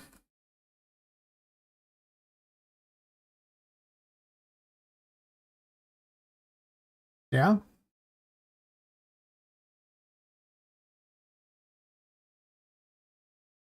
Yeah, Sorrow was messing with it, and he says it's pretty cool, so fixes a lot of problems. Right now, the stuff from 5.4 is like a catastrophe, and I'm afraid to even touch it because it happens to work now, but that file corrupts itself if you look at it wrong.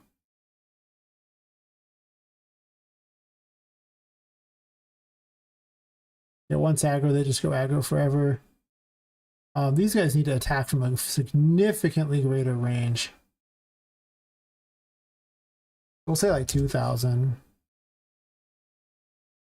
Are they going to do anything special? I mean, they're like occultists. I'm going to probably have them in other places too, but...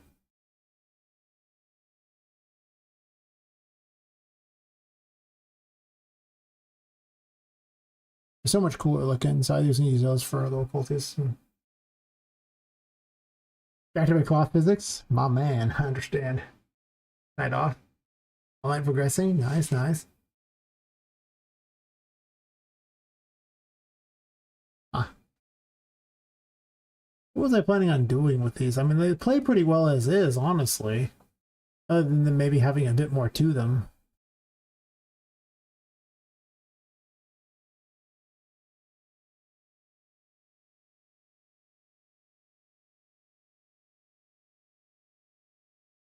I don't know if they need to do much else. They're super aggressive, but they're supposed to be for the fight.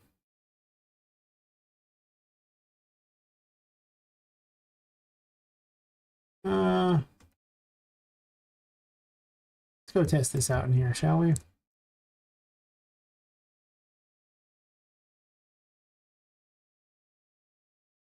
First off, ready for making state machines or equivalent. Research determine is most useful. That's fair. I'm just a blueprint guy. My entire strategy is I just, you know, at the start of the thing, you run a custom event, usually character behaviors is what I call it.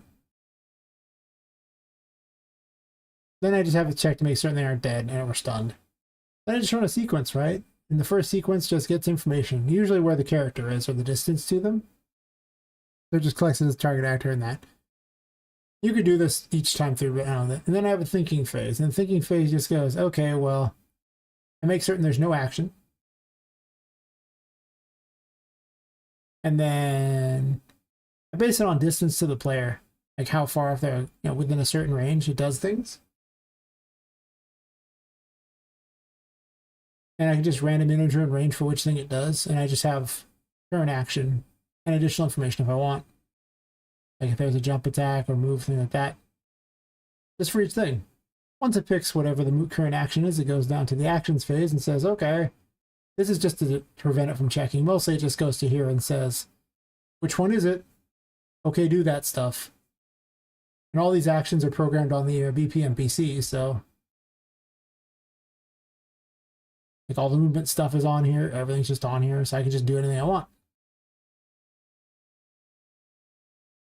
Like if I want to launch him towards the target, I got the stuff here. It means I don't have to have variables around or anything like that. Just, move directions, things like that. I got all this stuff figured out. Anything I want to do, attacks and things, all that's on there. Unless it's really unique. It performs the action, and then at the end of the thing, it has a reset action. The reset action goes back to here to this do once and makes it, sets the action to nothing, says okay. Now the next time I can run.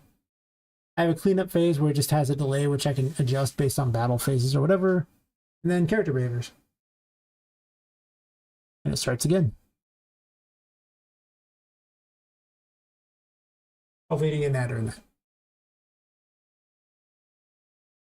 And that's been how I'm doing the AI. Very easy.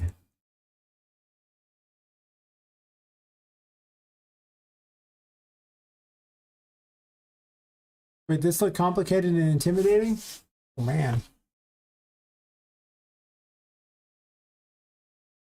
I should definitely make a video explaining how to do AI in Blueprints.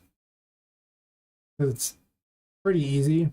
I mean, you don't need all this crap. This is like everything here. Jumping, like some of these I can actually get rid of because they're no longer necessary. I did a move direction thingy so I could move based on the player and things like that. I made it way more complicated than it needed to be, but I wanted this to be an everything type of setup. Multiplayer jumping in a direction. But a lot of this doesn't have to be. Yeah. Well, I mean, like you could start with something simple like a move to target, and some of these things are extra stuff in here, but move to target's literally just you get the AI controller, move to actor location, and give it a target actor, and then whatever radius you want. And then just, it'll do its thing. I didn't need all this extra. There's other stuff that's sort of things that are extra stuff I've added in, like changing movement speeds and stuff like that. I made it way more. I've been making it more complicated as I go. Or just randomly, like a random reachable point radius. They just wander, and all the code is the starting location of wherever they're at, which is usually just their base location. and you know, how far I want them to wander, and they'll just wander around. They'll move, and as soon as they're done moving it, whether they fail or not, I have a thing to stop the moving thing here. I usually do that. A thing to check if they're moving, set it true if it's false, and at the end set it. Just so it doesn't continuously do it. You do once, and then a reset at the end too. Yeah. Firing shots and blisters for walking, running around. Spines 8 wave. That's fair. Yeah, you're going to find that one of the most time-consuming things you're going to have to do is content for the game, which will include AI for your characters. It gets more complicated. You got to test it. So I mean, like, you always constantly test these things. So sometimes I'll get really into it. Also, my mouse stopped working. Stop working. Come on, mouse. I believe in you. Can't have mouse. Okay, so being dumb. Does it sometimes? Voodoo.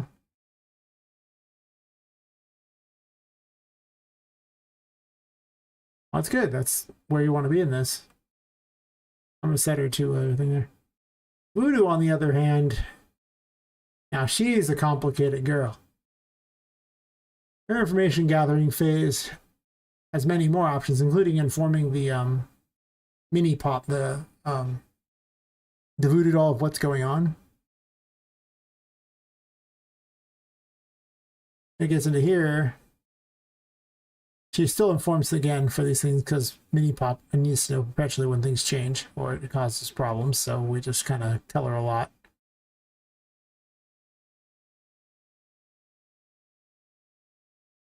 You're guilty of enjoying your own work. That's fair. I mean, that's, if you don't enjoy your own work, why are you even doing this? I mean, that's half the fun. Water your own worlds. It's just that bringing them to life is amazing. Full stuff. Like walking around. Yep. My guilty pleasures is I would take a amount of characters and run them around and give the character all these abilities just I wanted to test out. I did a lot with Miranda, the other character. I haven't done as much with Poppet, but she's got so many abilities. Yeah, I split this one into battle phases, and each of the battle phases for Voodoo is so much more complicated. And it goes all the way down to these things, and then in battle phase 3 is obviously the worst of the lot, as you can see how, I mean, each of these are just a random thingy, and it's just different things that she does based on the random. The more times it connects, that increases the odds of it happening. Including her special abilities that check in the very beginning. Like her shield, which is, it just activates it.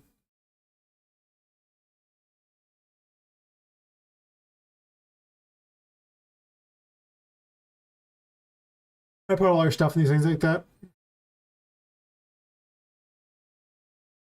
This is actually how our diabolic shield works.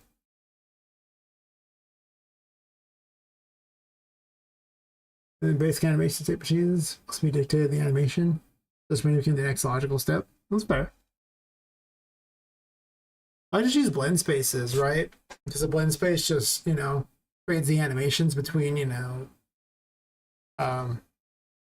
how fast you're going, and then if you have a like the 2D ones, then you can actually do different movement, different directions. I used to do that for Poppet's movement until I replaced it with the game animation sample. I don't do that anymore. I'm just gonna move it to phase 3 because I want to test the phase 3 minions. I'm not working very fast tonight. That's okay. Making random systems and stuff takes a while. If I make a character or knight, I only have to make 10 regular characters. So it's not that bad. I still haven't made the shop items tonight. I need to fix that.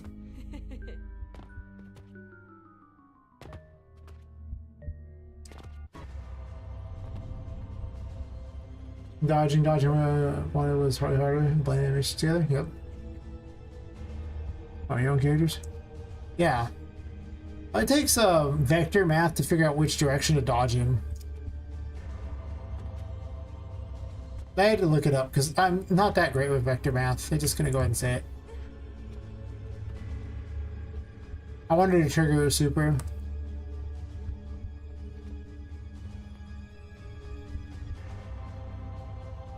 There we go.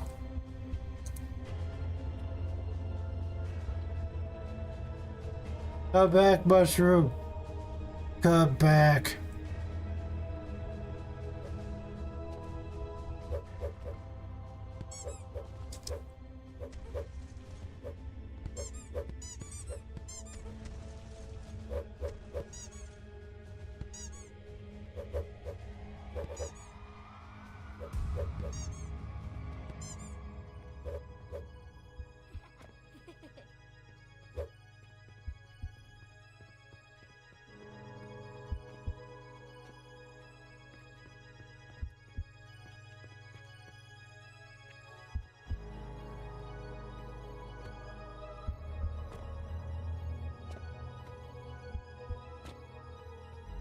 Okay, it did break. Good. I wasn't watching that. I was looking over the chat.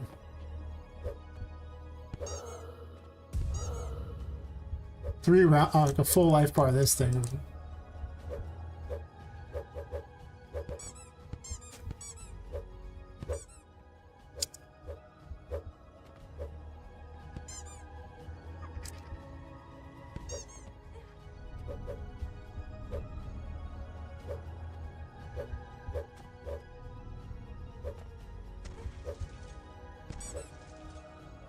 One.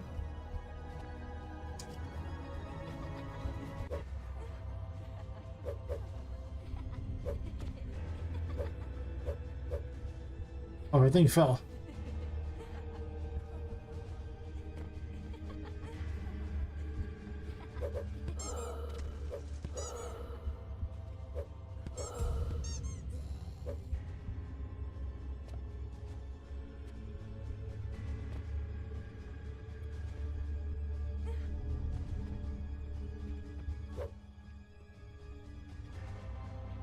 I did not heal very much. Oh, they moved away. Come back. You suck.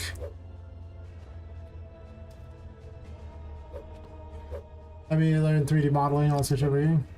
The right way. Oh, that's often half the fun. They're just learning the better way. So many things I've done were so stupid, and I did a much better way later. The code's a lot cleaner too. Like learning about soft references today, which changes everything. Give me some massive optimizations when that's done.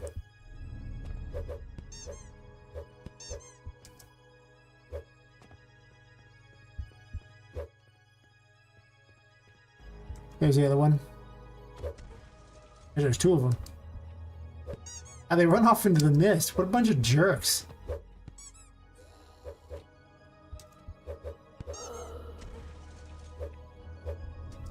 I should have recovered my health before I killed the last one.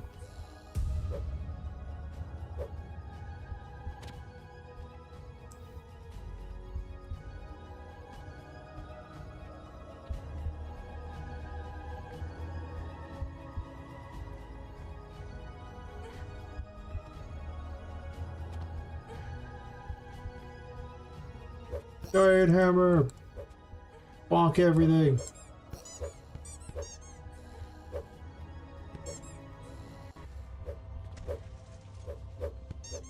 Oh, these are obnoxious.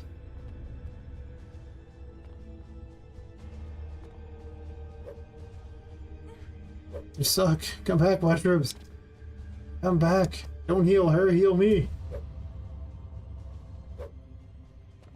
They're not on the ground, they're floating, so that makes them actually, like, the Empress is pretty crappy in this fight a lot of times. It's very hard to use.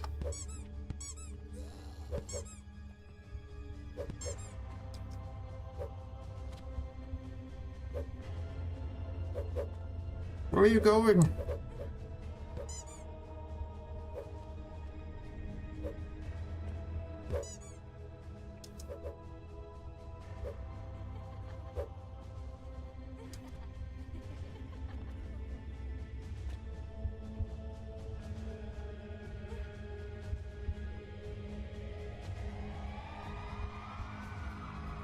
I don't think I killed them all, but I guess I did. Uh-oh. Wasting my time on that one now.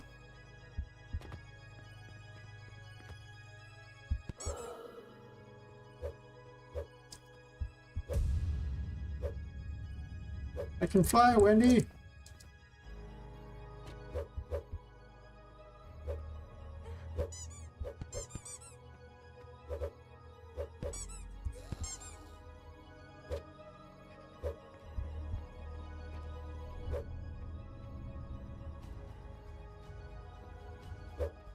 I'm back, mushroom. I was healing her. No, that's terrible. Worst ability ever for this fight.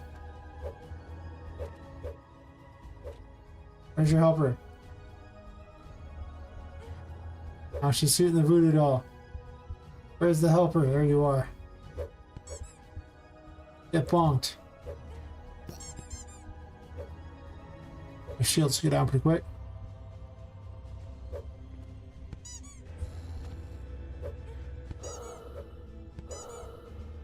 Super hammer. Oh no.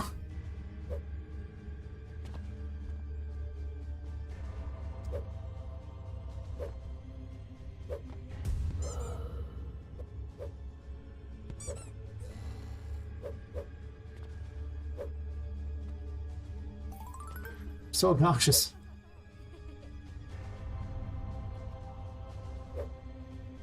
Based on mushrooms, quick.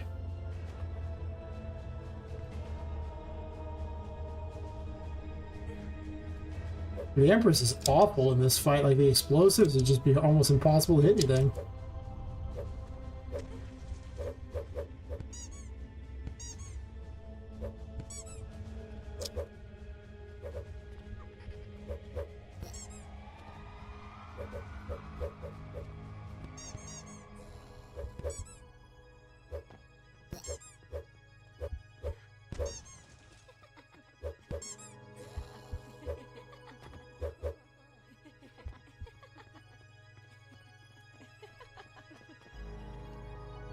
Come back, mushrooms. Poppet needs her drugs, apparently. She's doing shrooms.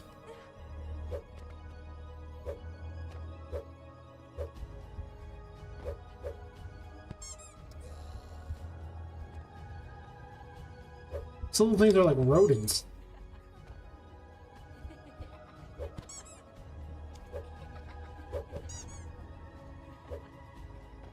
Why won't you die? Oh, there you go, she'd die.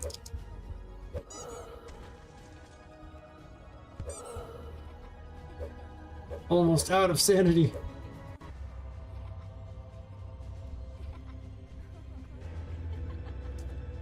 Let's respond back to your message in a second. It's hard to read this and do this fight.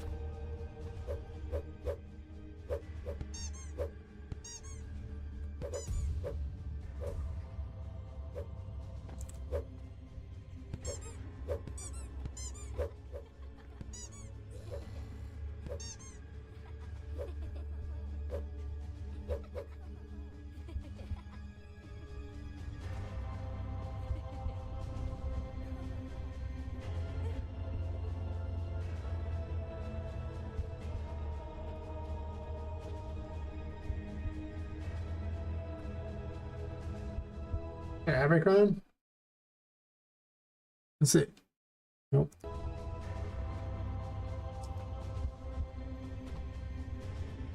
I like chatting people. They're more important than the test in this. I was just...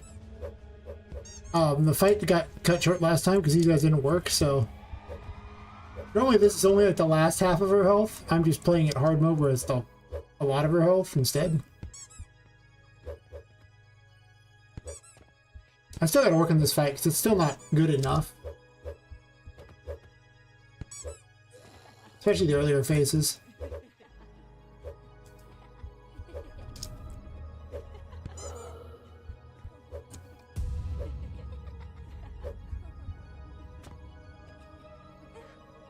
You don't get a lot of time for you can actually use your other abilities there, so.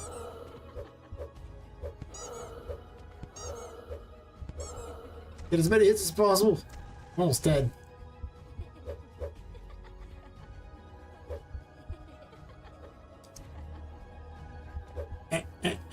Ow, ow. Give me the mushrooms quick. I need them.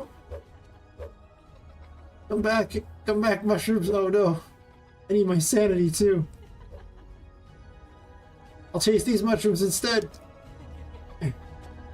The Empress is hard to use.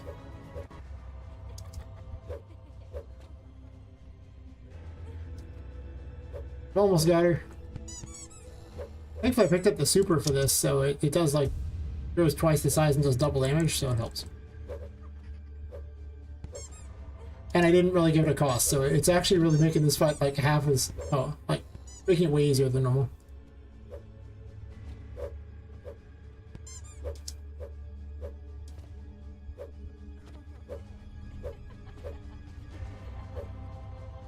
I'd buy this real fast. Usually want to cover your health before you actually get in there to do damage to her, because it's very problematic if you get in there too quickly without any resources. Then she'll hit you once or twice, you'll have to retreat, and then by the time you've got your stuff together, your shield will be back, so you just hate yourself.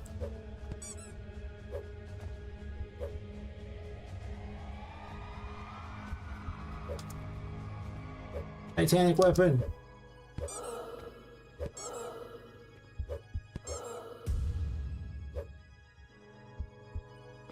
You're going down. Come back.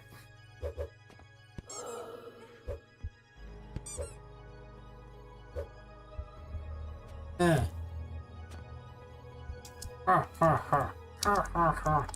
Ha ha ha. Get bumped. Oh. If that point on, you would rescue Mini Pop and take her out of the area, but yes. Yes, it worked. Yes. Let's see here. What are you saying here? Also, for models who are using it to learn and test, improve it others. Not a bad plan. Self-collision detection, learning its existence, change when you do it.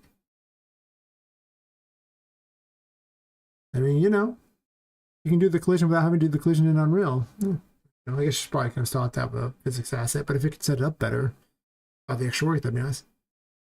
Play a Chinese game called Perfect World. I played Perfect World internationally. Yeah. Pay to win games. Yep. Better players may serve for free because my analytical skills in the game was legit garbage, but VP is really fun. Rich kids. Yep, it's fair.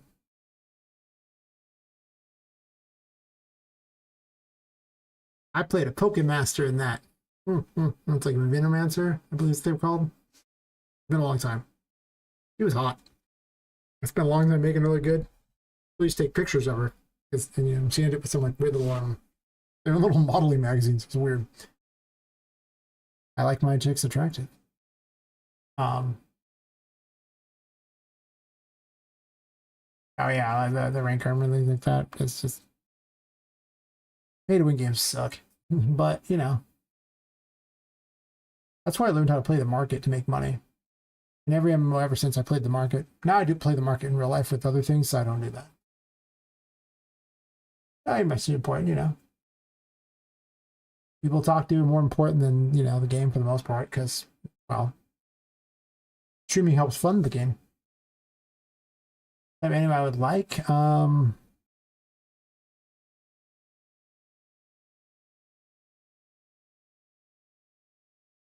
there a type of enemy I would like?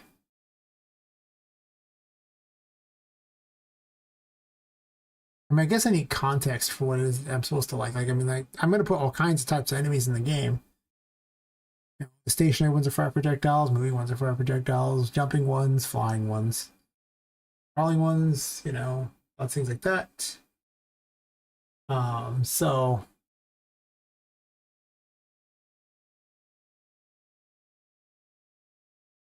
mostly it's just the context of whatever I need for the area. I think the final boss is going to be crazy. Final boss is. There's like 3 of them. Or there should be.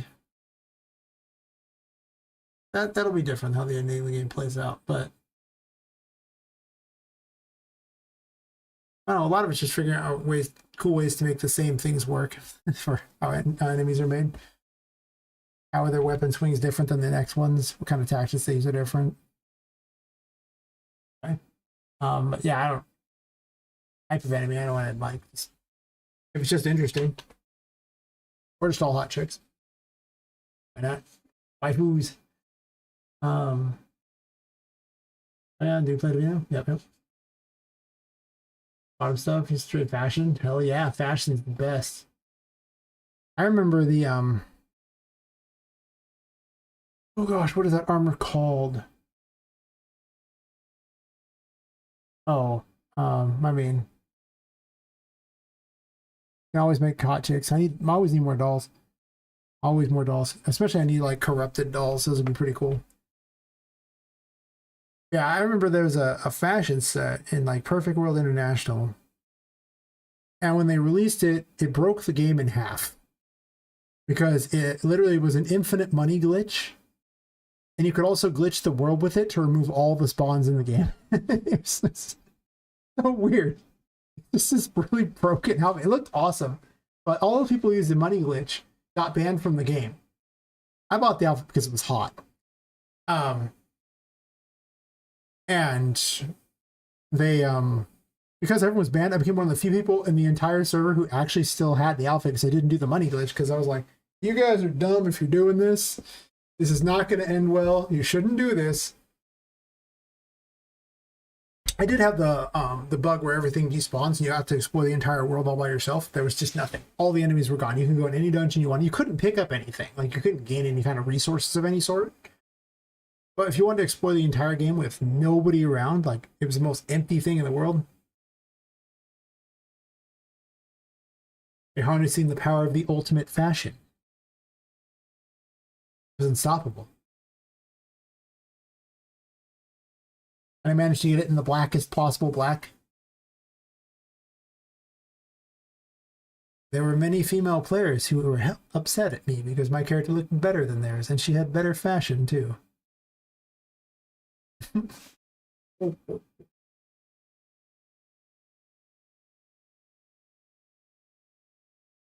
So now you know.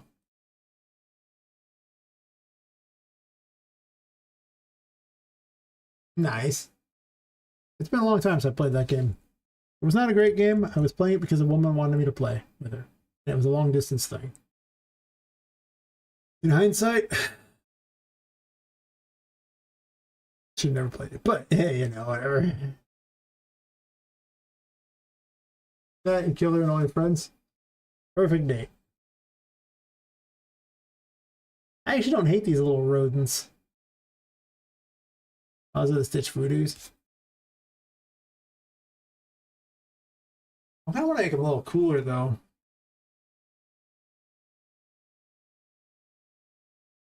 I don't know what to do with this fight yet. I need to fix the first phases before I fix the later phase, but now that enemy is working, that's one more enemy towards the goal.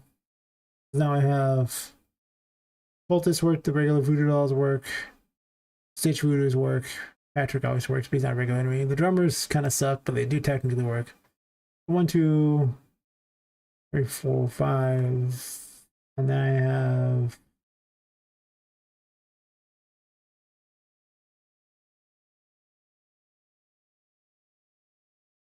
the anti-builders. Have like 6 enemies, and I need like probably 10 for the demo. Or 10 regular types of minions. I'm assuming you're going to put the enemies in more than one room, right? I mean, I'm not going to just use it in one room and never show them again. And there's only like 14 or 15 rooms in the demo, and there's 2 bosses.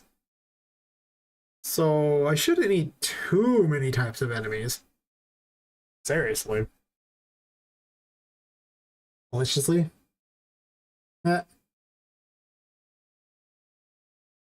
That's fair. There can be only one Blade Master, right?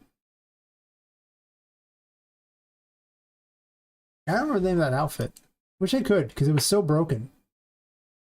Later on, I went and I remember I played I later played Guild Wars 2 and had another outfit break the world. It was funny. And there's something about me in fashion. I actually ended up getting that outfit banned. It's not because it broke the world. No. It's because it didn't take much to it to display full frontal nudity. I was like, man, you guys programmed this like trash. I posted on their forums. I was like, good job, guys.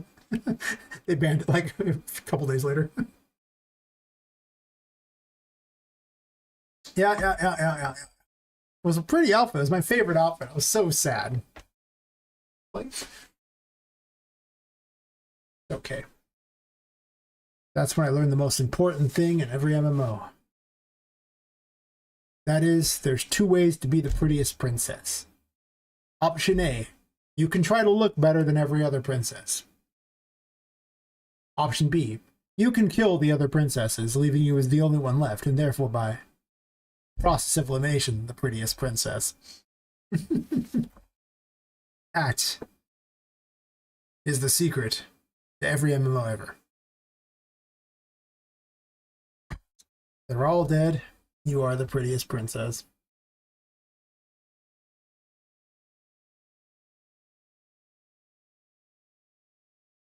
Killed a lot of people in Guild Wars 2. A lot of people. Something like 45,000 plus people or something stupid. They killed a lot of people.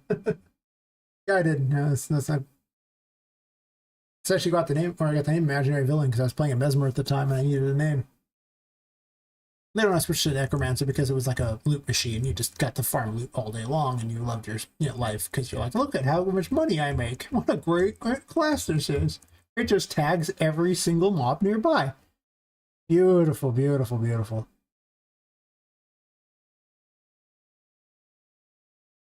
That's fair. Jumping puzzles, yep. Jumping puzzles were fun. Getting a shop item. I was doing that earlier. Oh, the other map for my shop item. Yeah, it was some of the jumping puzzles were a lot of fun. Some of them were awkward. It's pretty much, yeah. I ran a whole guild there. I ran a guild of 400 people, and I used to take people on the world completion tour, so we did all the jumping puzzles. We complete maps. I think I had like 15 alts or something stupid. All of them with bizarre names that were all trolly and things. And the best map, if you're playing the Ranger, you can actually complete the game, the entire map, while holding a chicken in your hands. That became the challenge for the later times through that map.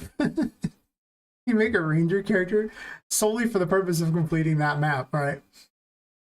I just didn't want to say that, but since you could have your little dorky guy fight for you, you can literally just like do that, and then you make a Norn character because they're really big, and the chicken is inherently larger for the bigger characters. You're carrying a giant chicken the whole map. It was great. So dumb. I got bored. Like, oh look, giant chicken. We did all kinds of things. We phased through the world. We had like meetings inside of statues and things like that. It was just stupid. The game was broken in so many fun ways. I didn't ever use it to cheat anything because I didn't want to get banned or anything, but I most definitely look for holes in stuff. I need this item I was making. And yeah, Perfect World had that too. Like geometry or things. Yeah, every MMO I played, even like I remember like and later after that I think I played Wildstar after that. For like a brief period of time because it had like a class with like 3 different leaps. They were basically like teleports, and it had some stupid thing with it. Summon jumping puzzles. Why would you ever give me this? So I ended up going out of bounds everywhere like that, and eventually they started adding in kill zones into their out of bounds areas, so I kept finding all their content before they'd release it. Gotta keep all their content. Never give me multiple mobility things. It's stupid. Don't ever do that to yourself. You're not going to like the result. Well, I've learned in this to be careful with the mobility that I give. Oh yeah, I hated that whole gear system. The game was way more fun before that, but they realized you max out pretty quickly, and then people had nothing to do, and there were all the WoW players who, were looking for a new home, and they complained and bitched and moaned that they weren't hating their lives enough, so they're like, oh, let's add a bunch of grinding in that was just gets in the way of doing what you were doing before. I've not heard of S4 League, no. Is that a guild on Guild Wars 2 or something? Or is this a game? Where was the thing I needed? It's a collectible. Be on here. Blah blah blah blah blah blah blah blah blah blah blah. This one. No, I haven't heard of it.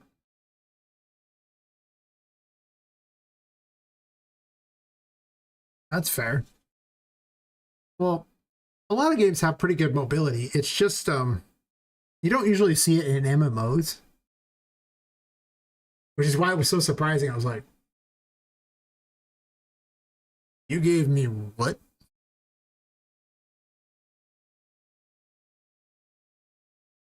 Nice, nice. I can buy grinding. I mean, I still love me some Jet Set Radio. One day they'll give me a Jet Set Radio feature on PC. I played Hover as well. The game that started out good and then got crappier and crappier the more I worked on it. Does item cost not have a variable? It's not. I do have one. Where is it? Undo. Item cost. I guess I'm just blind. Cost type. Let's promote to variable. I'll deal with it later. I already had a cost type. I just got confused because it says integer, not string.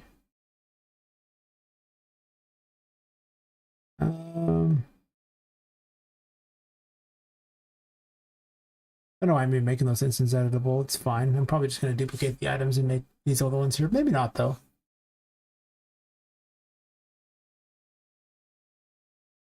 That's the game they kind of made a little shitty on the online gameplay side. That's fair. The oil walls in the game was insane. That's fair. The business model does make the game all too often. All too often.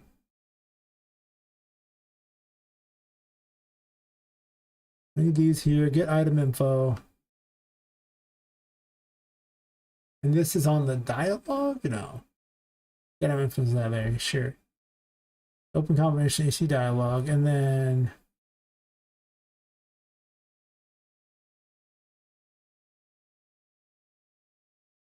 API interact. Never had this set up here.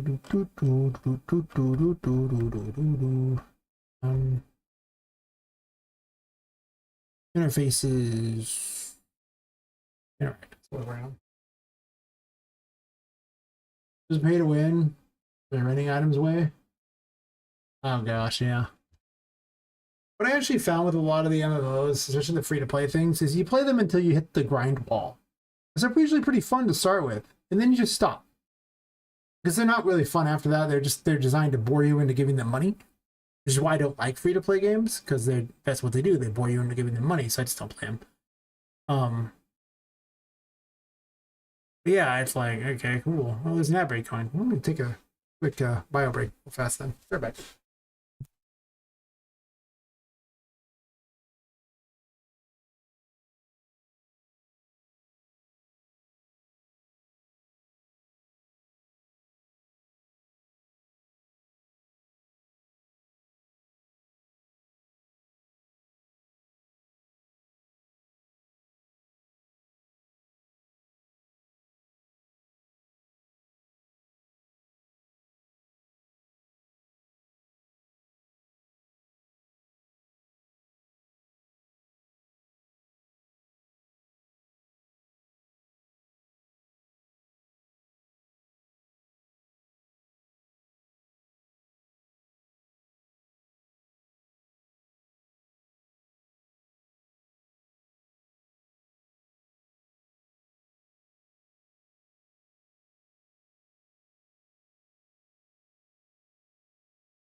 Medium compact as I want. I've moved quite a bit.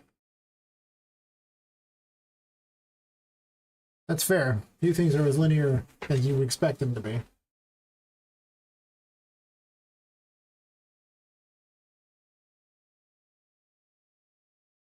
I had a dialogue for this.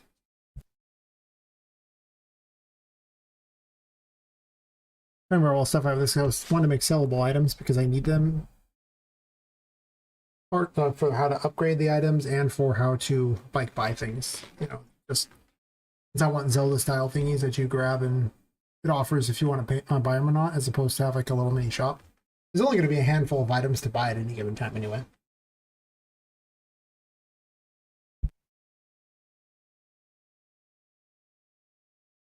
It'll probably be like related to if you've actually reached certain points in the game, I guess, maybe. Some stuff will be findable too. Like some of the stuff is buyable, so you'll have a reason to collect those. And then the crystals, like all these crystals probably is things, instead are coins. Yes, coins are probably easier for people to understand. I mean, the crystals sound way more fitting for like tarot crap. You know, all the same stuff you would expect from someone who was into that sort of thing. Well, why would anyone else use crystals? Hmm. Hmm.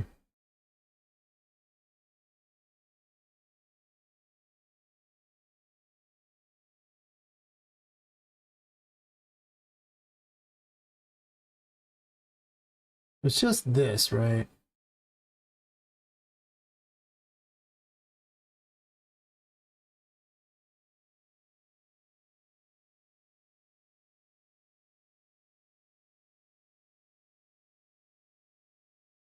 So get owner.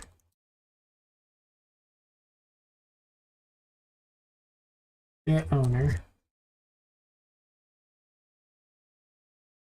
Um, destroy actor.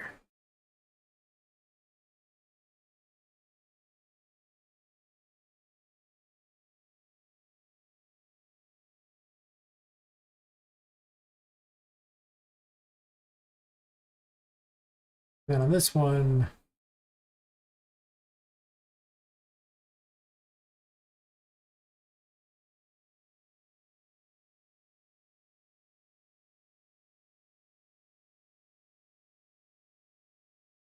oh wait, collectible destroyed is a thing here.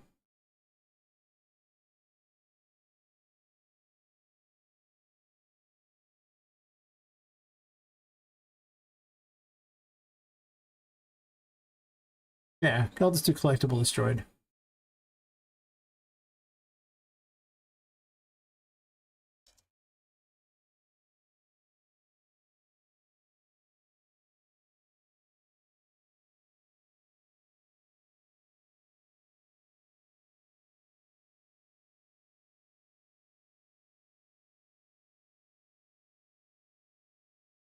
Oh, it's collectible collected.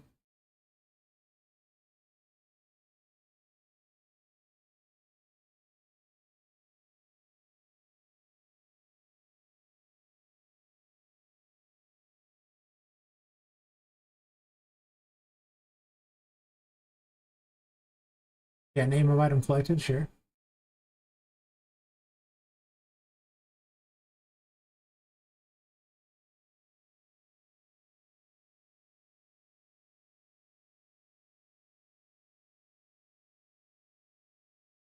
Um, range.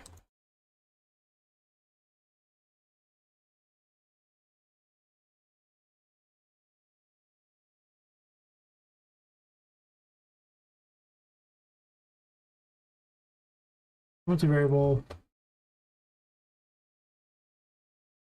Must pay for.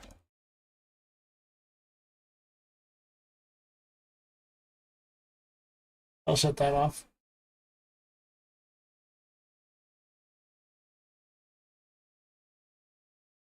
So, using the currency is likely obvious enough.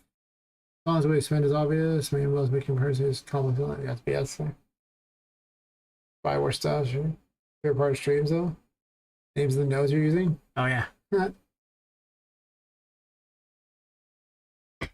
Sometimes I make up fun names. Sometimes I just make up really simple names. Like collectible destroyed.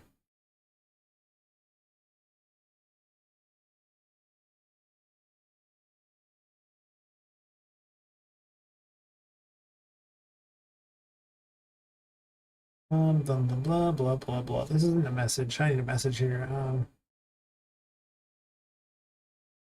Do I have a shop one? Interfaces. I guess there could be one.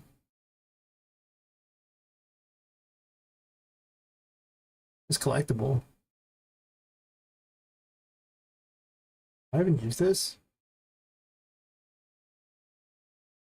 Maybe. I do. It could just be on collectible.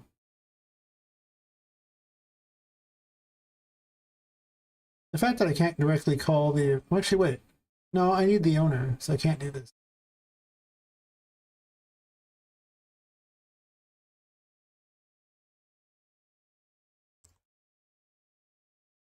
Collectible bot.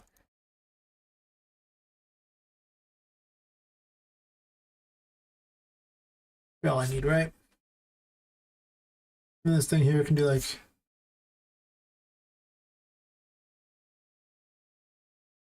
bot message, and I can send that to the owner. You can't call functions, but you can always use interfaces as long as you have a target. It does, the target doesn't have to have the interface. It doesn't matter. Learn from the variables. That's fair. I like to space mine out and make real names for things. It just bugs me to not do that. Like people, I don't like the whole run it together with the first one lowercase and then just run all the words together. The next one's uppercase like that. I don't like it very much. Not very readable. So when I had to pick between the two, I was like, yep, this is the one I'm doing. And then this here, options this.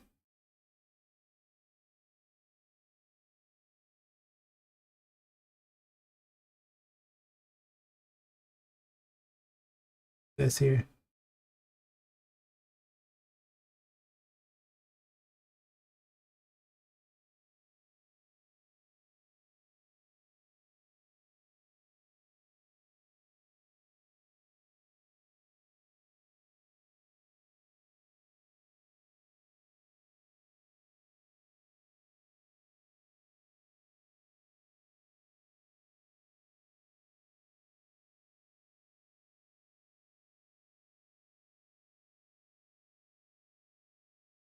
I have a little greedy rodent character who was like the shopkeeper.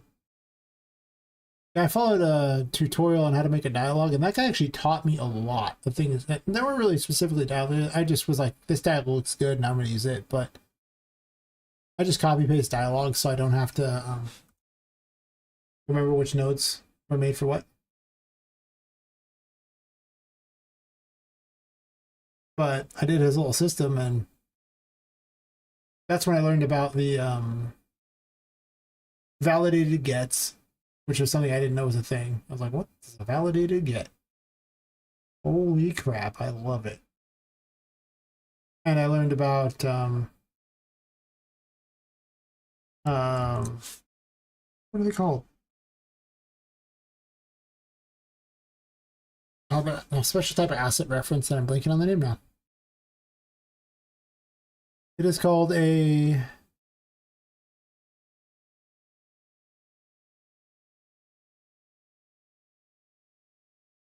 soft object reference. Oh yeah, an async loading. It took like, I want to say about 2 hours to build the dialogue system they had. I had to integrate it in my own system though. Also, some of the stuff he talked about were just like alternate ways to do things. It's just like, man, you could have shortened this a lot. I did learn things though. The async load thing has proven very good because it doesn't add to the size map. So I'm going to go through on Poppet and replace all that stuff now so that it doesn't have, like, she becomes way less heavy.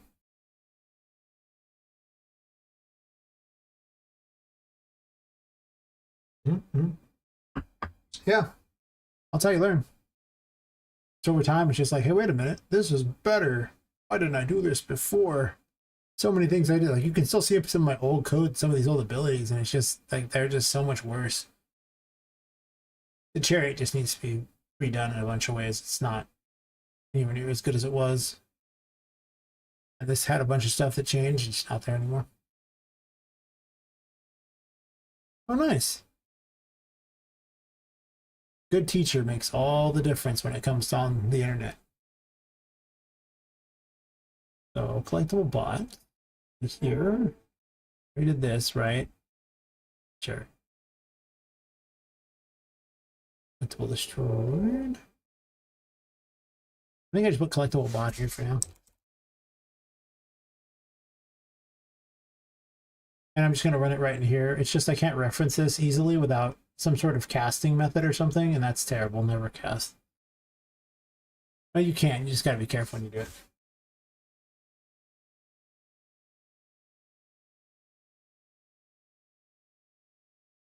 But your other characters as pawns, you can switch them while they maintain an AI, not in your direct control.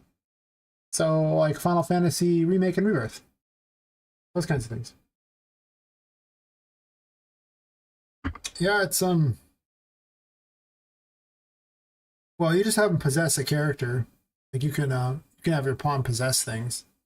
Swap between who's what. You'd have to shut off their AI or something at that point if you did that.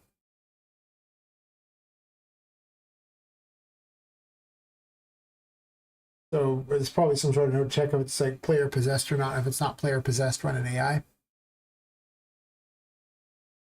Definitely takes some work. It's not like I've spent a lot of time doing party tactics because, well, it's a single player game. There's no party in this game. It's just literally Poppet.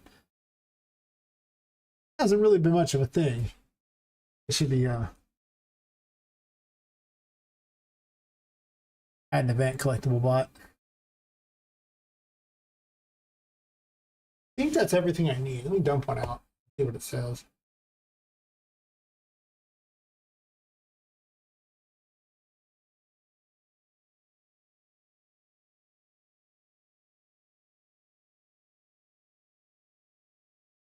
I don't want to make a bunch of menus for a shop, especially for a game that's not that heavy on shop stuff. So, you know,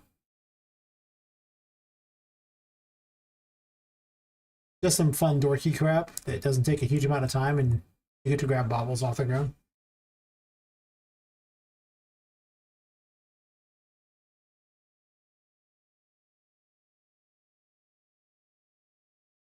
We'll say the item cost is like 10 or something. I'll put some gems out there to collect or something. Cost type. We'll do coins because this seems like a character with like coins. The item name will be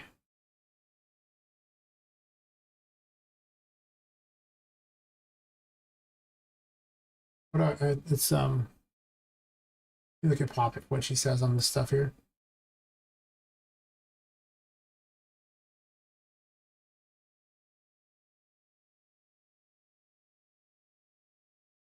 Let's see. I'm trying to modular character design. Something complicated. Then probably am.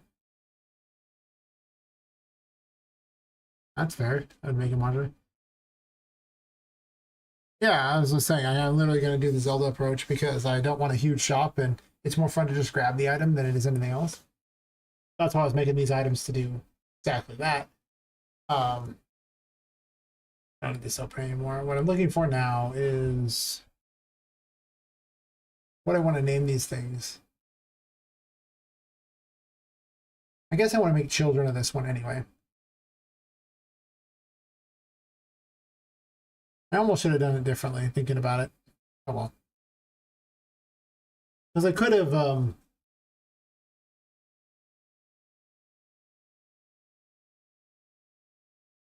put it all in one.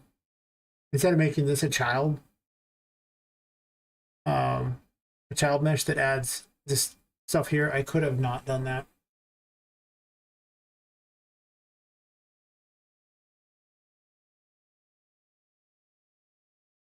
And that's probably better. It is.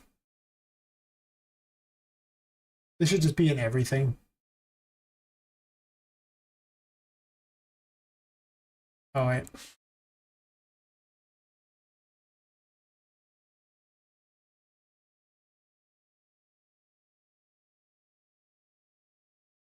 There's just not much point in doing it the other way, I don't think.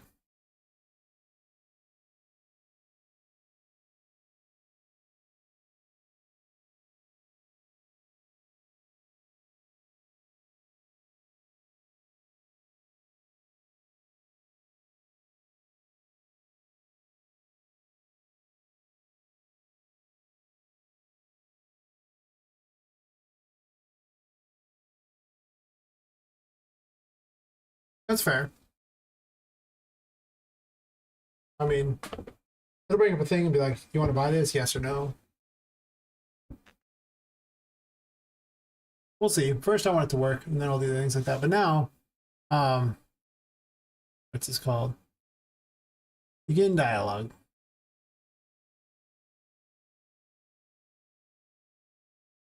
Oh, I need VPI interact. Wait, interact should be on here. Wait, no. VPI interact. Here.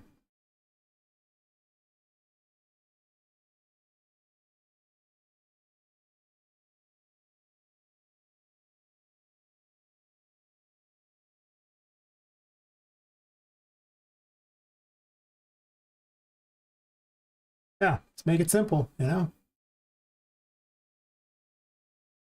A lot of it comes down to what can I do that would look not terrible and gets it done as quick as possible and in a reasonably fun way. And yeah. Collectible bot's already on here, so all the variables are on here. And then actually, wait,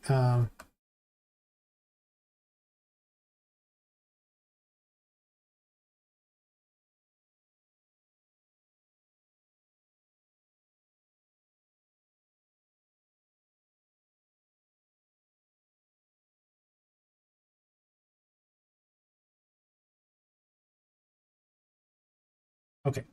Now I can take any one of these items and just dump it out there and charge them for it.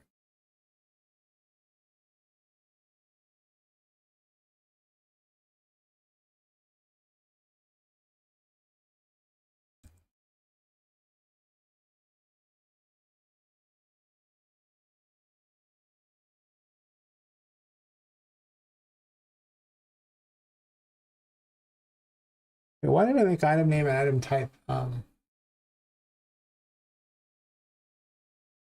Anything special? Did I already have those on here? I guess I didn't put one on there. Huh. Well, let me set that up too, because it's supposed to be an upgrade for the curse thingy, so might as well set it all up. This is like the non-glamorous stuff. You get used to it.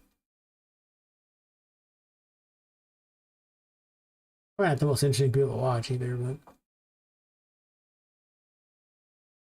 the goal is to get it done. And if people happen to watch, that's awesome. Because goodness knows, so it pretty much helps support, you know, the game itself. So I just got to give in to people to sign up for Amazon Prime.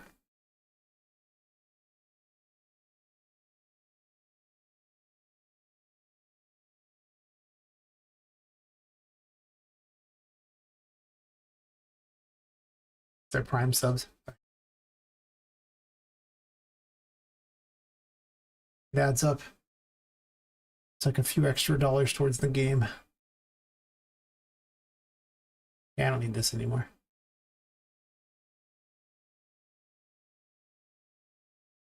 First, they have to have Amazon Prime. I use my Prime to sub to Washbuffin Fox because he's just supported me so much.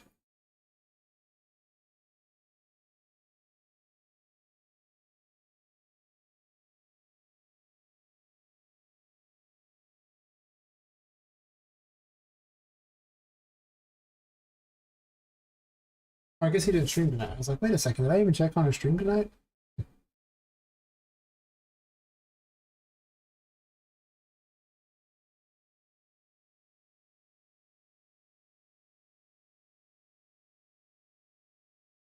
Oh, so I need to set up Nightmare in a Bottle.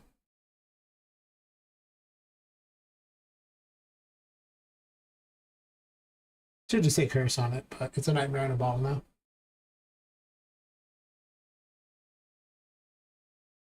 Blah blah blah blah blah blah blah. It should just be on this thing here too.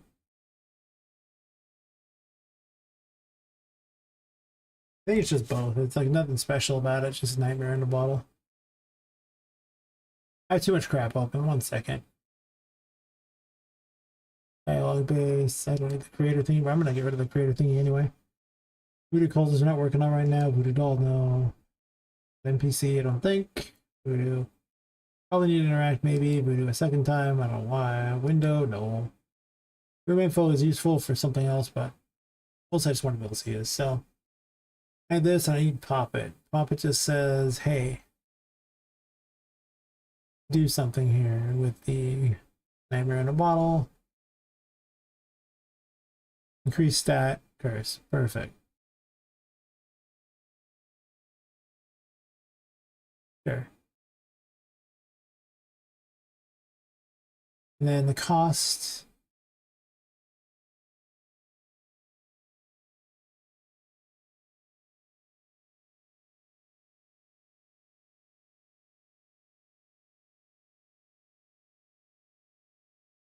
Should be a cost on here, right?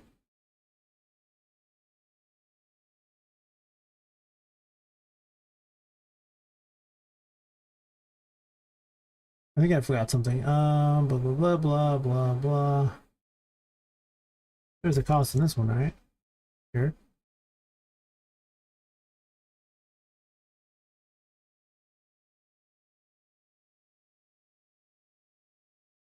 Um.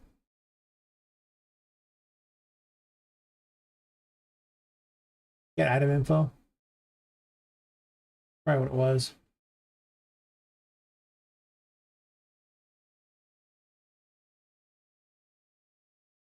Yep.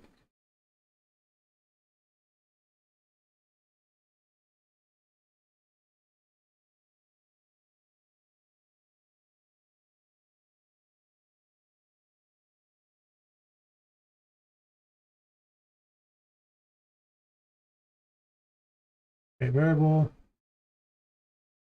Create variable. No variables. Actually, what are we doing? Instance editable. Instance editable, I guess. Sure.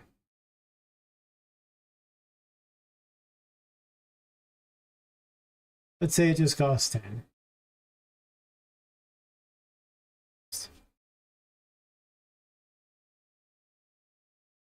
Times 10.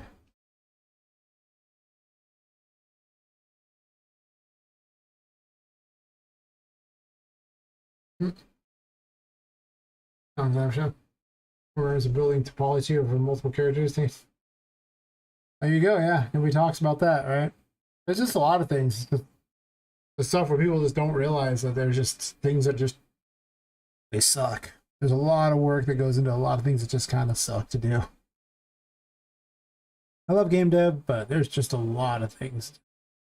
Back end stuff that just. The number of times I had to re-import a character over and over because like clothing and pieces of her were stuck in the wrong things, broken, materials and stuff like that. I often just have to swap or just trade out for something else because it gets the job done. Things falling into pieces like dresses and things, hair that doesn't work right when I play cloth physics. Sitting there and constantly adjusting each of the collision thingies so that the outfits actually hit the collision correctly on the characters. It's a lot. Eventually you're just like, why do I make female characters? Terrible. There's so much extra work involved with them. It's a lot. Can I afford this? I think is in. I afford this. Those are thing. Checking coins. Perfect. Perfect. I think watch these coins is the main ones there. Oh, actually.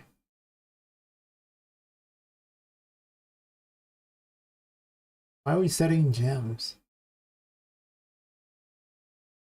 I have questions. I think I have to switch these things here. So it's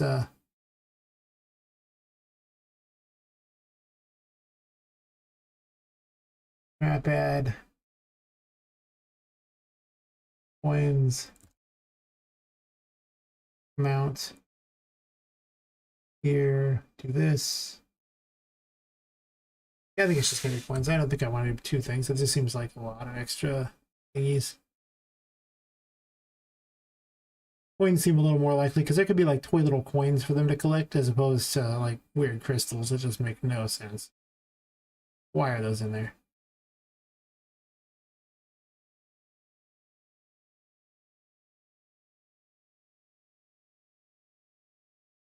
This will be a thing here. Messier than I want, but I'm deleting things right now, so I'll make it less messy in a second.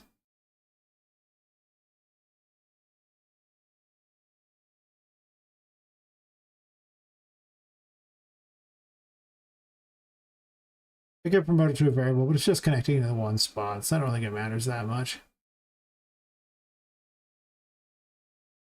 Poppet has enough variables to worry about without paying attention to yet another one.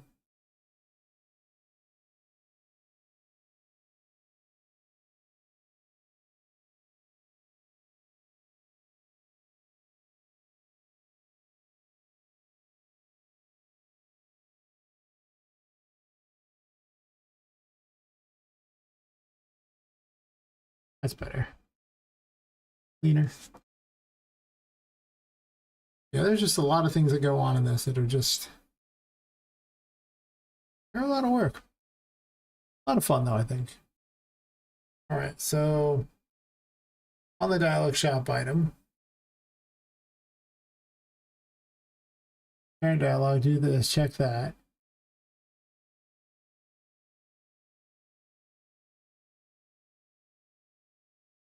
Alright, so I need to call, can I afford this first?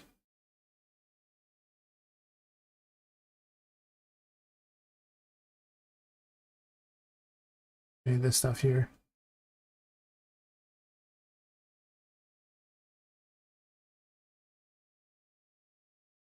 Oh, wait.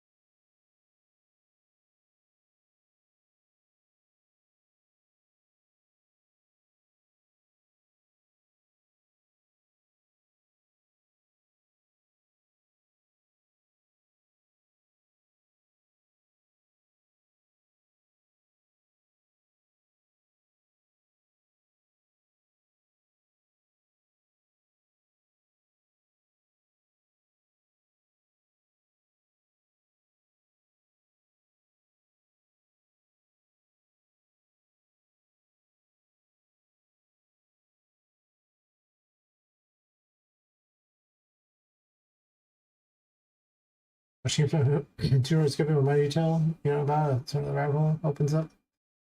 Yeah, some people they do quick tutorials. I kind of like them sometimes because I know so much, but when I was first starting, it would drove me crazy. Spend like 20 minutes trying to figure out the step they skipped.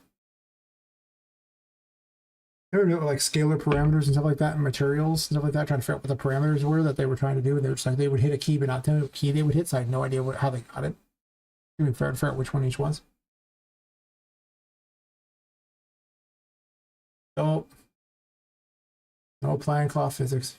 Mistakes were made. Yep, progress. It went boom. Alright, so I need to have this so you can afford. Here. If true, do this.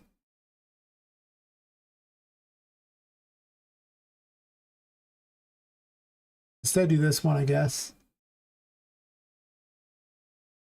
Honestly, it can just be both the same thing. It seems like, you know, her being a complete jerk would be exactly what I would expect. I described the character as being so greedy she would sell all of her brethren into slavery to make more money.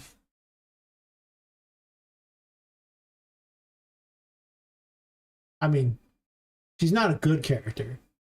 She's literally only, you know, not an enemy because she has the hat on that makes you want to sell things. It doesn't make her not actually an enemy either. It just means she wants to sell you things instead of kill you. But since she's Annie's on, she, you know, she's like Amazon. She's like your enemy. I say on the Amazon platform. That's fair. I gotten better with them.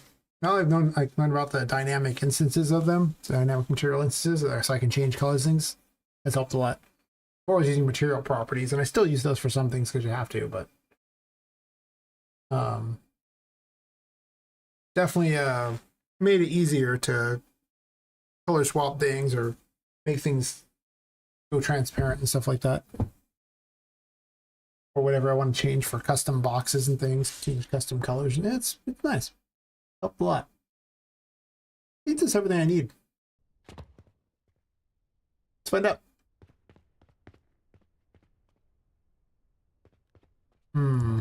Nope, missing something. I know what I'm missing.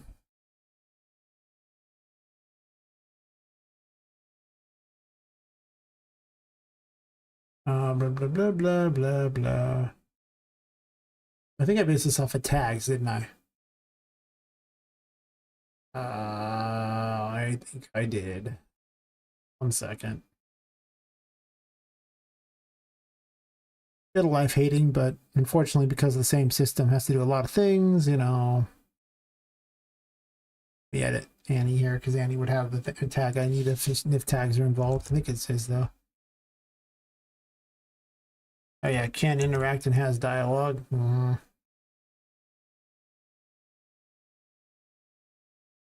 I don't think I can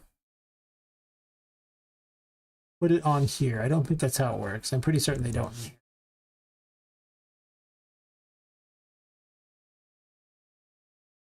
They just have advanced tags and active ones, sure. If it has dialogue on here, it doesn't appear on here, right? It does. Okay, that's good. I didn't think it inherited those, but it does. And can interact, sure. And then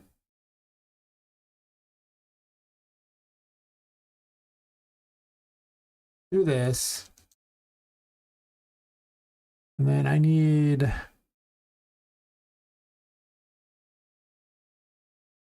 NPC has these. And begin and end focus for the thingies.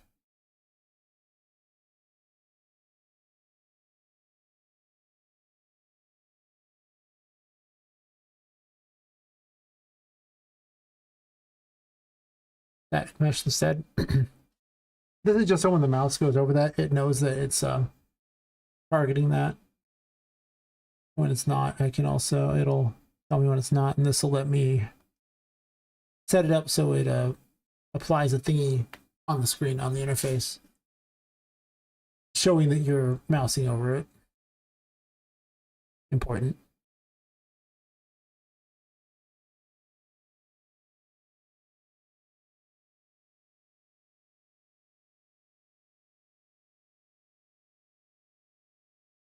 Yeah. I work on doing those things. Happens.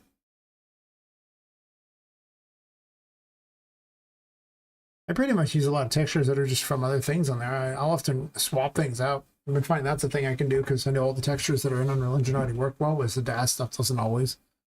It'll just break and you're like, cool, great, neat. System would have it. Event on focus, I need this.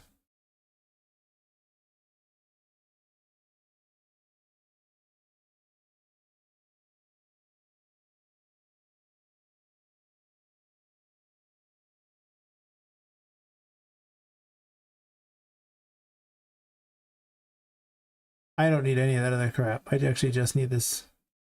I'll just copy paste the whole thing and then move stuff. It's fine.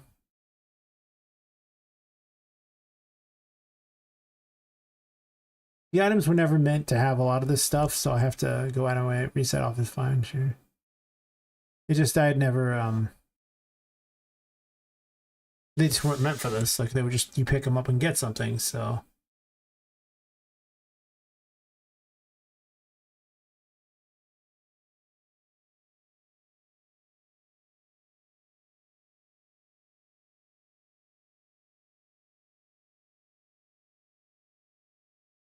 I'm gonna copy it off something else instead,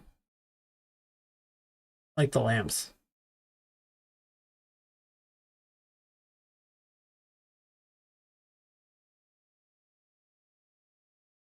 This way I don't have to remember how to do the code. I can just copy paste. That's always the correct route. Yeah, reset off just does that, like right there. Okay, I just need to check that.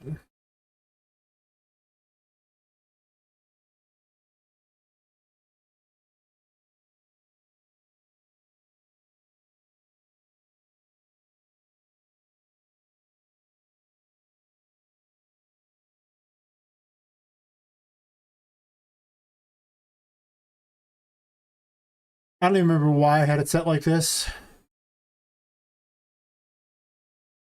Some of these were actually made because of the Victorian house thingy.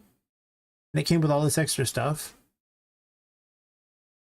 And I incorporated it into there. That's actually how I learned to set up all the ray tracing and interact system. Good old Epic giving me stuff for free. And that Victorian house thing has proven to be like my #1 thing. Great.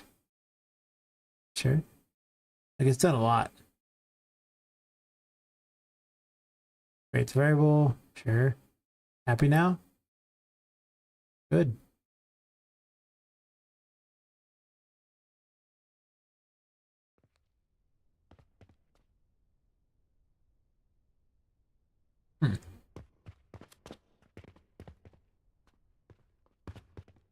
That works.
I must pay for.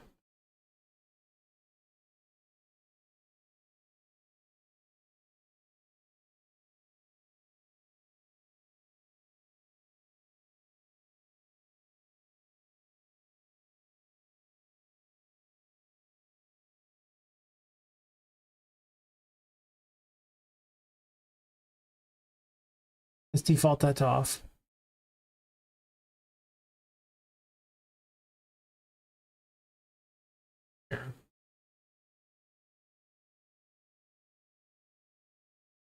Definitely with my strength. My strength is in making waifus and designing neat-looking areas. Artistic style, yes. Important. Everything else I don't know about. Those are good.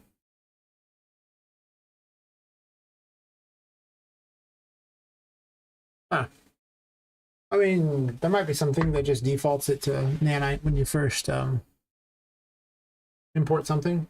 I think you can probably do it in the settings too.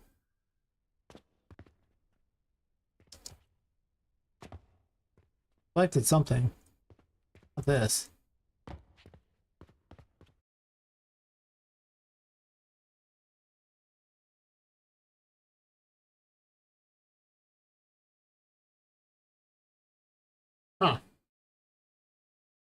Can't have tested that. Interesting. Interesting indeed.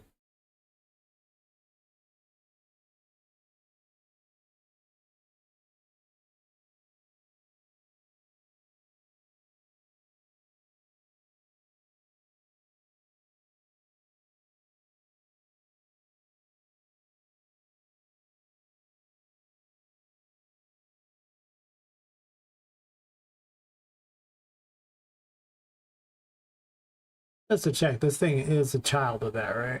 Like, I'm not being stupid. It is in fact a child of it.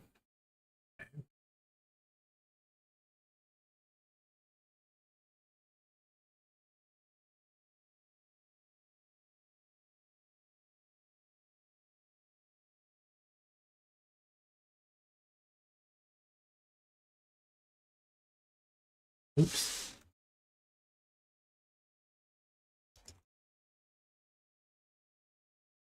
Can't do that. 1 second.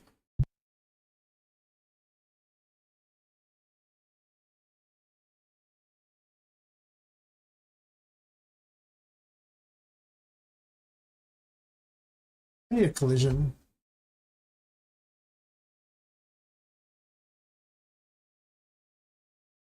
It's not hard.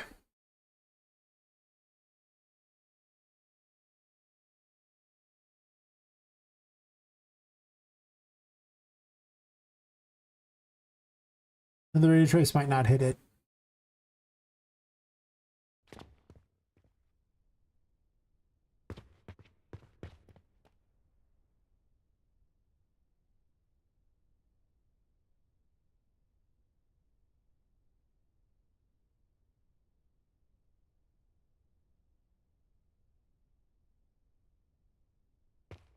I need coins now. Doesn't quite work right, but we're getting there. Collectible coins. No need to pay for the coins. And the variable amount will be like 50. I don't know if that actually works the way I want it to or not. I might have taken variable amount out, but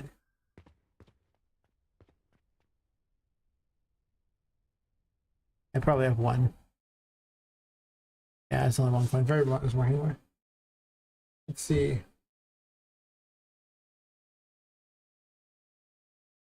That's the thing. I learned that the hard way with Unreal Engine. I definitely was into a lot of things. I started with, like, when I first started messing with 4.26. And there was a lot of things. Like, it was so easy to fall down a rabbit hole of doing so many things that you never get anything done. Some stuff was really cool. I had a goal to get things, but other things it was like some new cool thing with him, and I'd mess with it, and I'd also update versions, and it broke all kinds of things. And man, if I had just not done any of that, I'd have had a game done really quickly. But you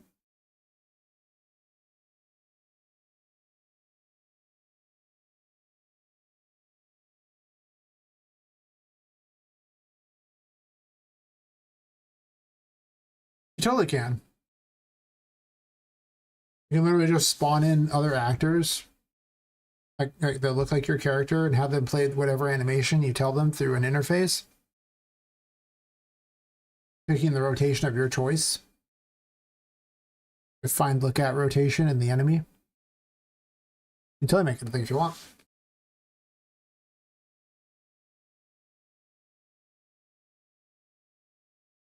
I'm of the opinion you shouldn't do modular characters early on at all, but mostly because of the asset cost of having to find so many modular items. Like, like making a whole bunch of outfits and stuff like that is just a lot of work. I should set this up for the cost thingy. I don't know why I made it where it was like 10 of these things, but just for purposes of testing. I settled on having Poppet have different hats.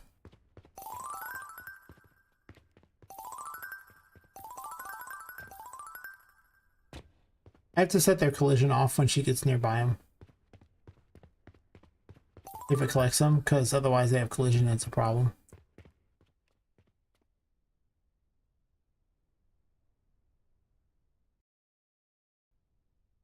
It only counted 8 coins?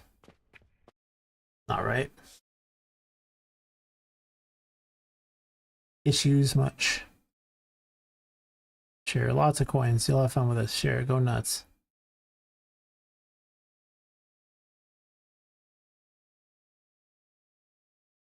Let's see.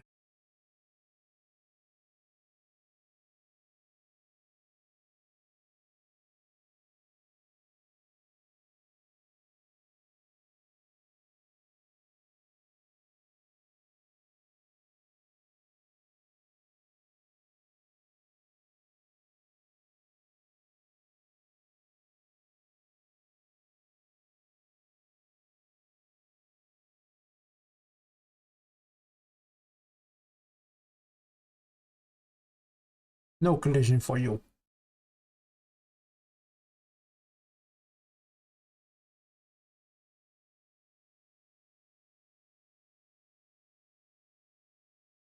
Oh, and then if that's the case,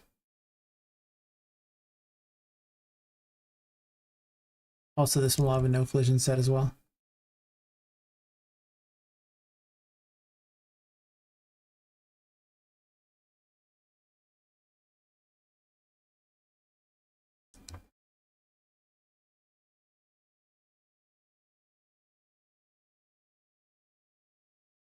No, it's the cost of having to get a hold of those assets in the first place, not the cost of running them. It shouldn't cost you much of anything else, you know, as far as resources to put them on there. I mean, just depends on the size of each of the models you use, but just the cost of finding all those assets in the first place, you know, monetary cost is very real.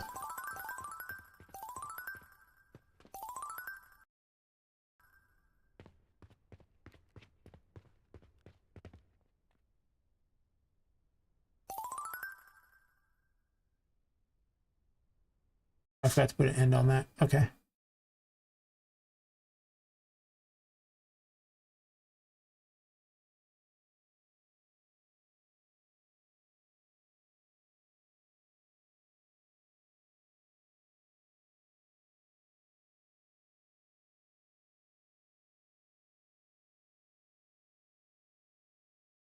Um,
Yeah, like how are you going to get each piece of armor, each piece of, like, you know, just equipment in general? Like, how are you getting all these things? Like, you know, it's either going to take an incredible amount of time, which is a cost in its own right, or you're going to have to buy them, which just, it adds up. It's just a lot of time for something that doesn't really add to gameplay very much. So it's I wouldn't recommend it for, like, you know, a solo dev, especially because it's a lot of time. I know I've been putting hats on Poppet for each of the tarot cards. And I mean, and as someone who's been having to find a lot of assets, especially for how far this project is along, I can tell you that every new little thing that where you add a new, like, mesh in there somewhere almost always costs something. There's not that many free character pieces out there. There are some. And you can make your own, sure. But again, that you're solo dev, it takes time to make each of these things. You really want to pick and choose your battles on something like that, which is why I kind of advise against a lot of those. But, you know, that's just me. Like, I would spend your time making a cool combat system instead. Because equipping stuff on characters, like having it appear things, is fine. I mean, there's plenty of pre-made RPG thingies that can start you out even on that if you really want. But all that pales in comparison to just having a really cool looking combat system, is something that's really fun. So I would go heavy into the cool combat system. And then weird fluff like, you know, new looks to characters and stuff like that, I'd put that later because it doesn't really change gameplay much. Just cosmetic stuff, which is fine, but it's not like putting the item on that really changes the character's stats. You could just literally change the character stats without putting the item on there. It's like you see with like well, so the Final Fantasy games is the example. How often do they change the characters' outfits, like for new equipment or like that? Not a whole lot, right? I mean, they change their weapons, but besides that, their outfits largely don't change, and that's because it's so much work to do so. That it just leads to kind of a world of, I mean, it's only so much time. Oh, there's an ad break going. Nice. We have an ad break. I guess I'll keep talking about it later.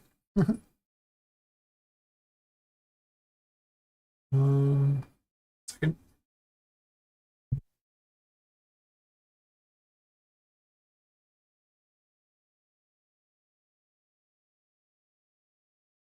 All right, so the name of item thing did not work.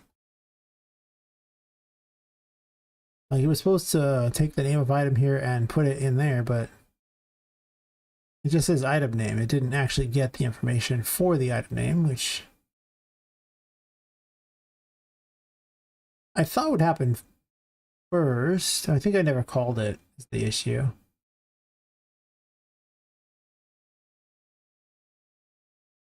It should have been get item information here.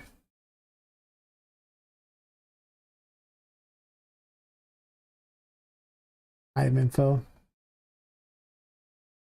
I think I put it on here.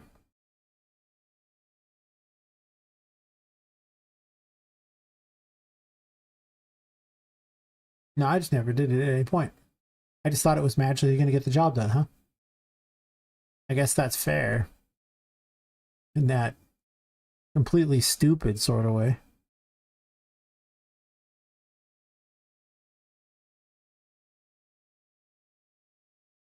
Here. Set. That's item type, my bad.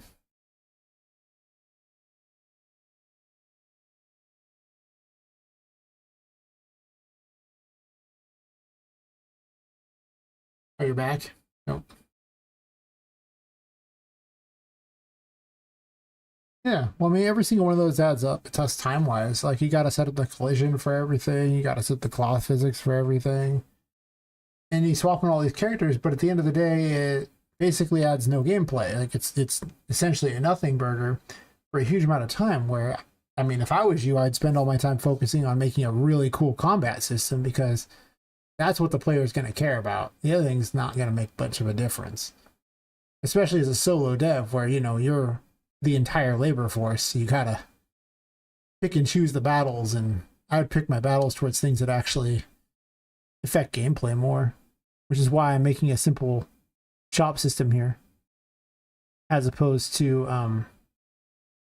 a complicated one, because making all those menus takes a whole bunch of extra time, and it doesn't need to be. The gameplay is just fine without.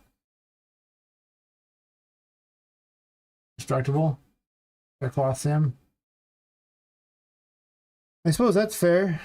Again, though, that's all cosmetic stuff. That doesn't actually affect your gameplay. So that's kind of like not a big thing there. Thanks for the follow, Learner 466. I was saying 446, but 466. How's your night or day going? For me, it is very much, actually it's 5:09 a.m. So technically, it is now in fact day. This should make this work. As soon as I do whatever that, get item info. Oh yeah, I gotta get owner. That's my bad. It doesn't know who to send this to. Where we send the message. This is the, you know, Unreal Mail service. That's what it wants to do. It wants to mail this thing over there. I do that now? Thank you. Okay, you want to move that down? Thank you.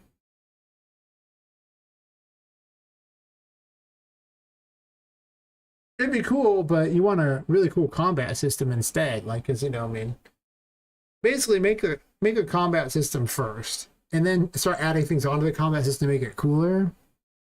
I made a default combat system too, and I've been making it better and better as I go along. And that's way better. That's gameplay. Because I've made this mistake too, where I spent a whole bunch of time making it look good, and coming up with like, you know, really neat, you know, character models and really neat environments, and I forget this thing called content, which is the only metric that actually matters in a game as far as like what goes on. Is like, you know, it's like the content involved in the game is what matters to people. Is it the content fun? Is the content plentiful? How it looks is important, but it's not as important. Yeah. Like I say, none of that really affects your gameplay, so I wouldn't spend this huge amount of time. I'd definitely make the game first and then make some of that later.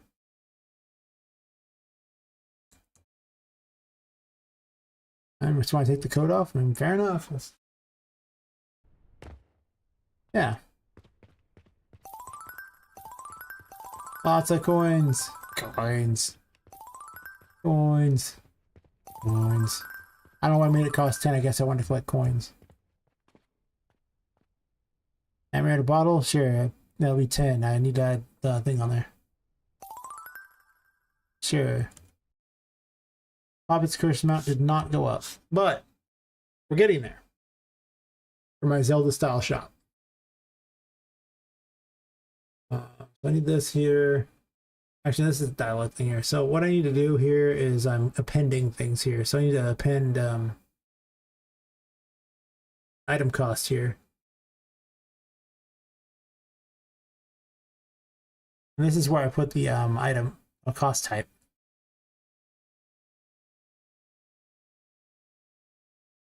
And building a sentence here with variables. I do it.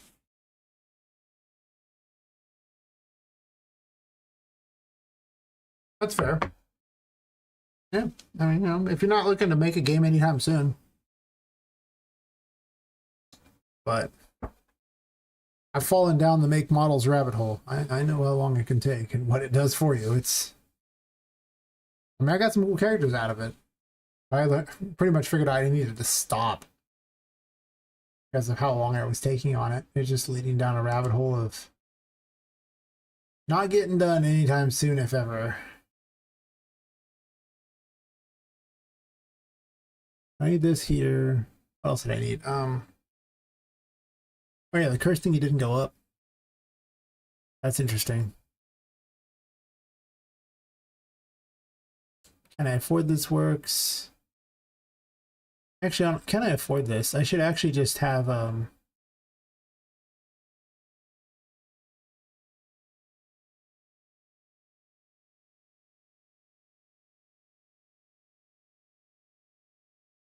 this is from DPI dialogue. Sure.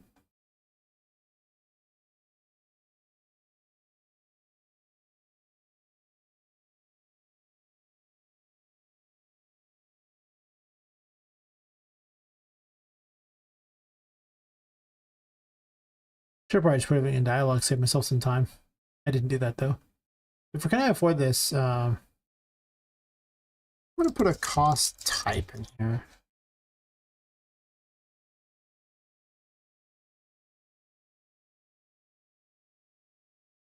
Sure. And then back to Poppet.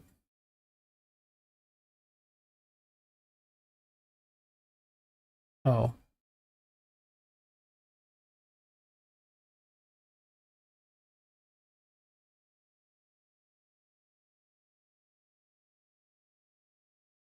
That wasn't a good player item.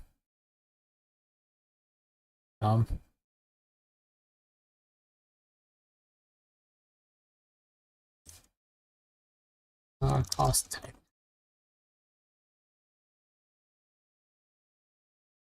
And this is where I'm going to promote this to a variable.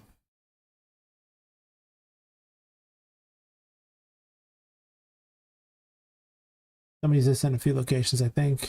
Yeah, 2 locations at least. Lost type. I'm gonna default it to coins.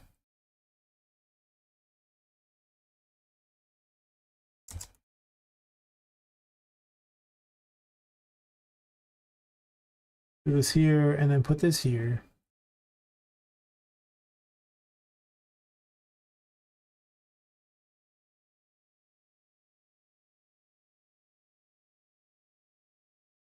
I'll implement sticks forever. It'll take a while.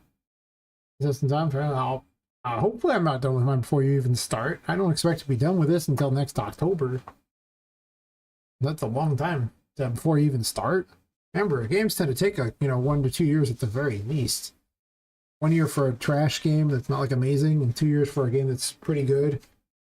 Lots of years for your dream game that you're probably never making, kind of thing. You know.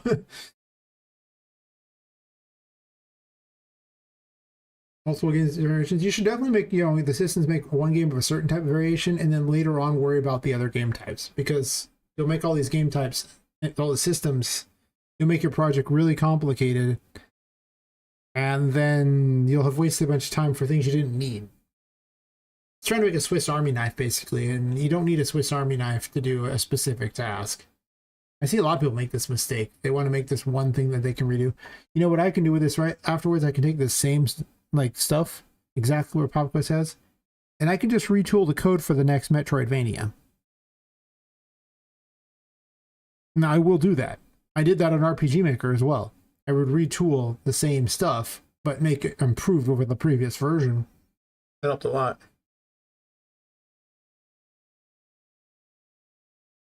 Awesome cartoon where it's like you want everything and most likely lose everything. Pretty much, yeah.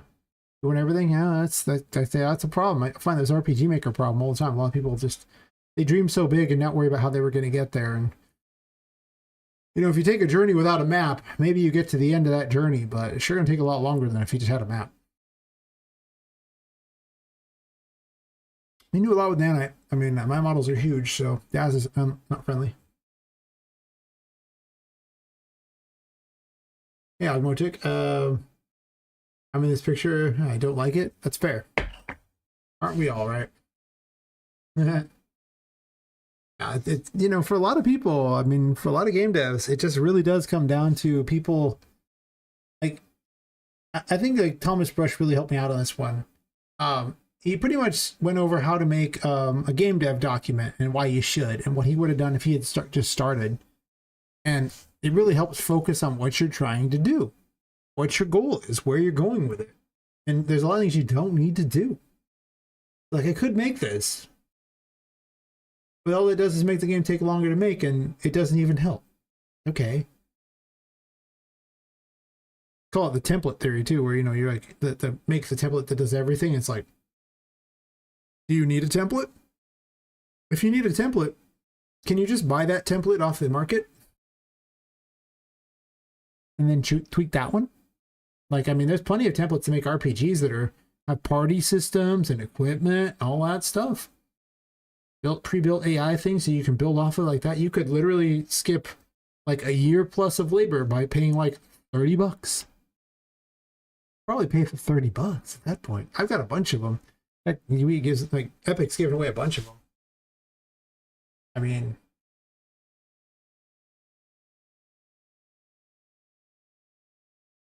RPG. He's welcome. Action RPG multiplayer starter something, advanced RPGs. That's not a full thing. Complete RPGs, like a whole project. The RPG template. Again, like there's so many of these templates that already exist that just do so much of the stuff you already want.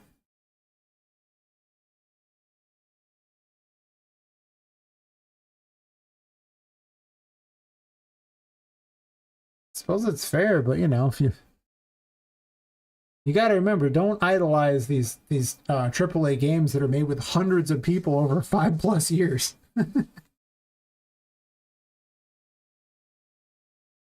Like it's not a possible goal to achieve, essentially. Like if it take over at Square Enix, there's probably 300 people who worked on Final Fantasy Remake or Final Fantasy VII Remake, and they spent like 5 years on that thing. or more. And you're not the labor force of that many people, so it's like, just mathematically, it doesn't work out. But I hear people idolize these all the time. It's like, okay.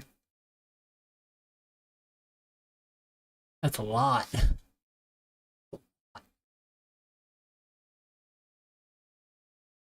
Yeah, that's just me. I mean, if you're having fun with it, do what you got to do, you know? I just have found that people, I don't know, like I say, Thomas Bush really helped me. He definitely showed me a path of me getting stuff done. It was not a thing before. Like, it focused me a lot. Also, doing game jabs helped a lot, too, where I just learned to go, hey, wait a minute. You know, I'm doing a lot of extra things that don't matter. But when I first started an RPG Maker, it was literally that, make a system that could be used to make all these other systems. You know, it's also funny, I ended up going to using Unreal Engine and that being completely worthless. It was that.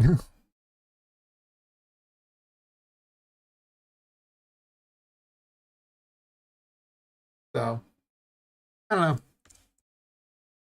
I would just be careful about that. If you ever want to get it done. If you're not in any goal of ever getting it done, it doesn't matter then. You do whatever you want. But, yeah. Well, importing a character into Blueprint, I mean, like, all you do is just make, you know, a parent blueprint, and then you just make children of it, and then every child has all the stuff of that, so it makes it easy. Like, so I don't usually, like, each NPC, I don't have to make any of the logic again for them ever, unless it needs some new additional logic or unique logic for itself, but most of the logic is handled already because it's God and Giant. You know, the BPM BC handles everything involved with them, like combat things, all the system information, whether I can set the paint, where if I pick up or drop it, all these things are on here. So this way I don't have to deal with it. And this one's kind of worthless now. I've gone through a few dialogue systems, but still. And that's just what you do. You just do these things. The coding, you can recycle a lot of coding. I mean, you still got to design all the different AI stuff for every single character. Unless you want them all to be exactly identical, but you probably don't. Maybe you do. I don't know, maybe. Be kind of weird. Probably a little boring if they were the same. I'm trying to fix this thing here. I need the collectibles here. Set up the current music isn't even a thing anymore. Make save game info. Do I have this? Yeah, that's good too. Oh, actually, on the do I have this here? I gotta connect up. Do I have this?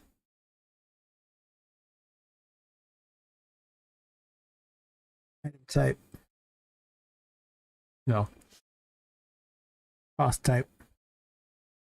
I don't know if I'm going to need the extra cost types. I kind of had an idea for upgrading the tarot cards using like crystals or something. So I kind of have 2 cost types. So just for purposes of this, I'll default to 2 cost types. Oh, and then for Poppet, item collected. This did not work. 3-stat curse. Add to curse max. Amount. Okay. That never instituted an amount? Maybe that's the case.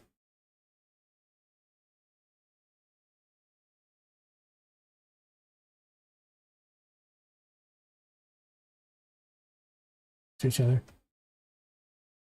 Item collected variable amount. I didn't do that. How much does it add? 10? It has 10.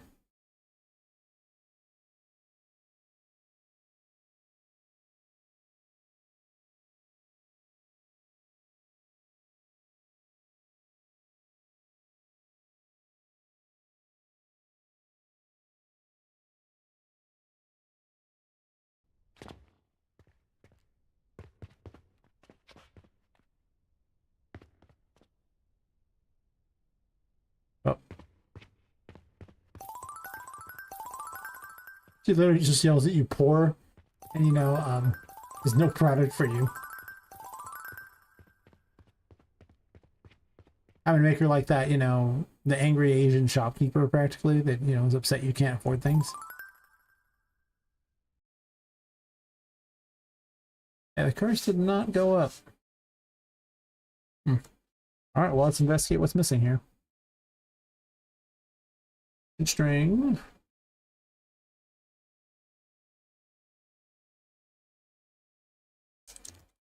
Hey, Mary, in a bottle.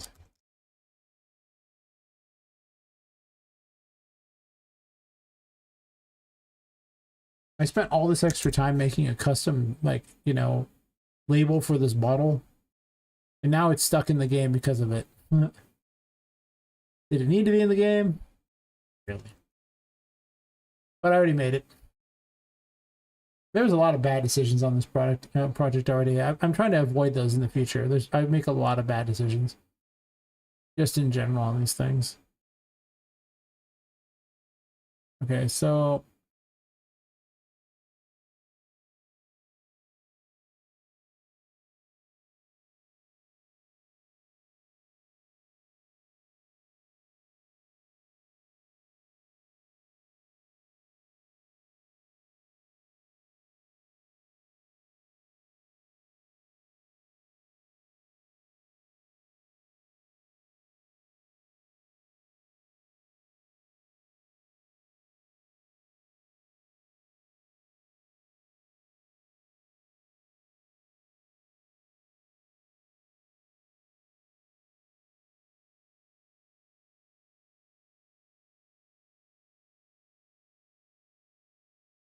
So far, I've got a new music system tonight, a new enemy tonight, and a new shop system tonight. We're doing pretty good. I mean, the stat upgrade isn't working right, but the shop system works fine, including having different names and the cost. I need to put a space by the coins thingy. So.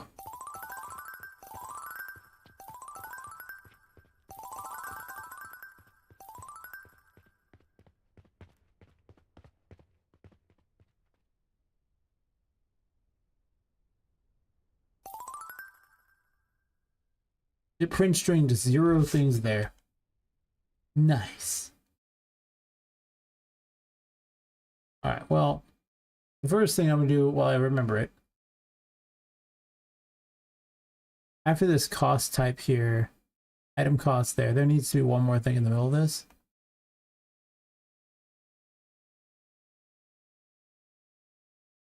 I'm literally appending a space right here. Not stupid, but I got to. Can't see the space, but there is actually a space. So I just hit space there so you can see the highlight the little space. Just so you know.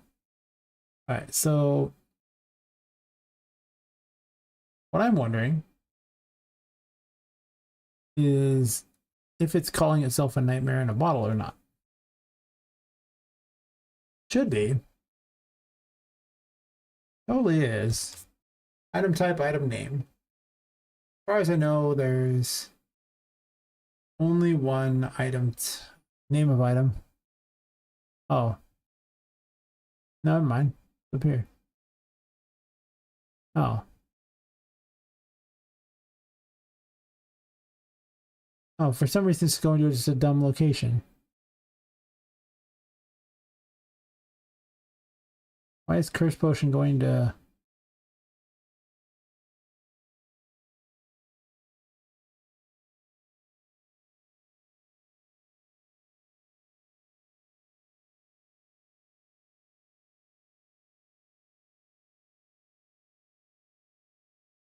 Come on.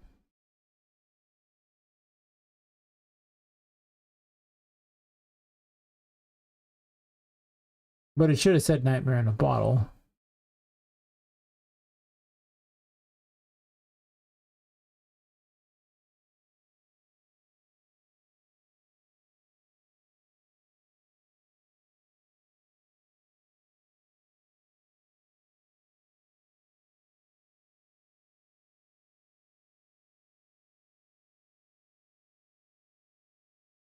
Let's see where we're breaking.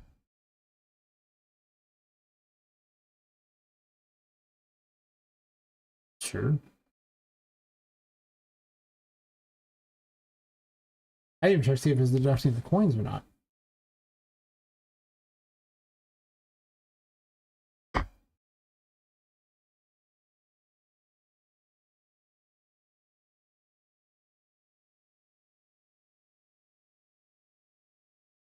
You know what's good when you're like chest area pops in? Hey Adam Landry. Well Landry, how's it going? I want to say I'm like 20% done. I mean well maybe a little more than that. I keep saying 20%, but actually I really started like 17%, but I don't know, today I made a shop thing, another enemy, and a system for changing the music. So that's not bad. But I'm pretty far along, all things considered. I can show you the tour if you want. Oh my god, the tour. You are excited to see it? I am happy to show. If you're not excited to see it? Well,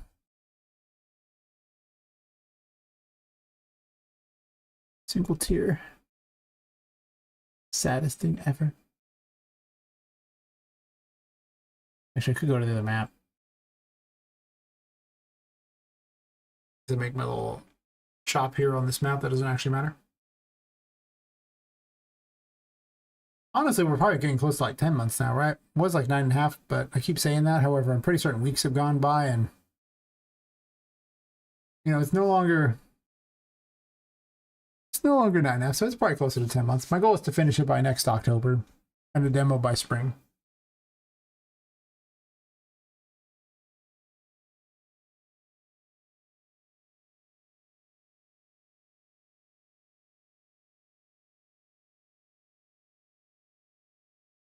Yeah, do a quick thing real fast here. I will give you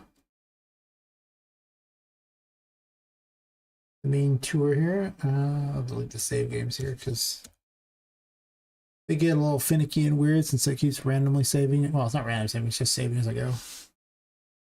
Do we have a nav mesh in this area or not? Not really. Let's just expand the nav mesh. Infinite nav mesh. Sure.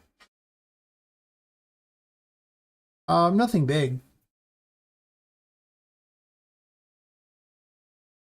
Like I've made games for game jams and I made like smaller projects that were like, you know, 2 to 3 hours long, but nothing that was like, oh man, this is going to be the best. Honestly, the best is probably the wrong term to use. It's going to be a game that I hopefully is good. Hopefully not terrible. I definitely have plenty of points where I can dump the scope of the game by a bit as I go. Anyway, my world, a steampunky game. You play as Poppet. She's a woman who was killed and her soul was put into a doll, and she's trying to escape the Whimsy Wonders toy store. However, the store is cursed, and at night all the toys come to life, including her. And the curse is only around the building, so she's powered by the curse. So she can't leave until she finds a way to, well, not need the curse to live. Kind of a problem. All right.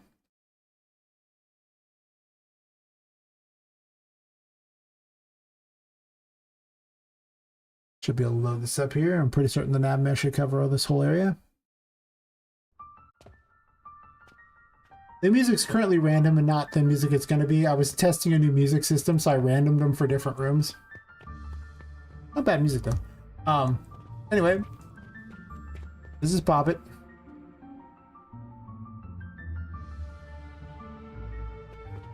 The main mechanic of the game is...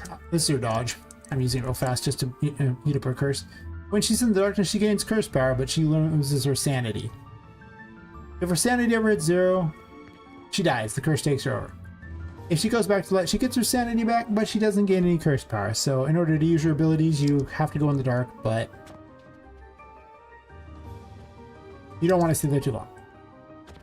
She uses tarot cards as weapons. This is the Fool. It's a giant squeaky toy that makes funny words when it misses or hits.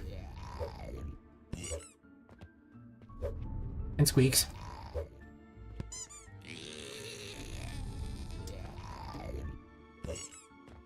Oh, thanks. On both accounts.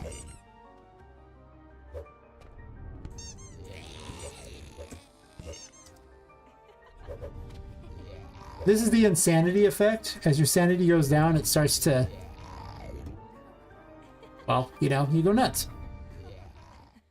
It'll get progressively worse, but if you go back to the light, it will eventually go away. Apparently I'm just whiffing somehow.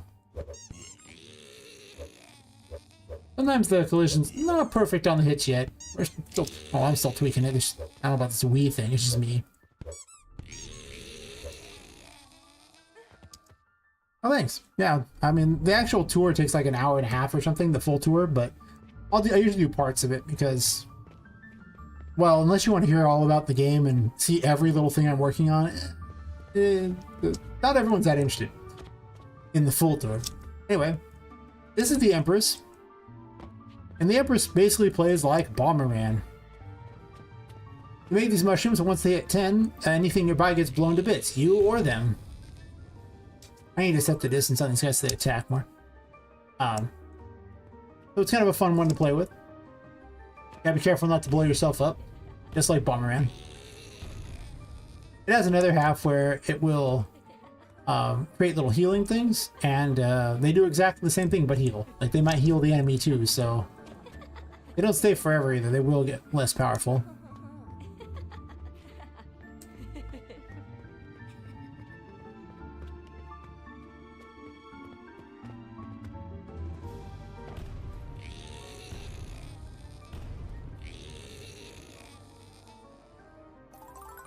Still a little glitchy.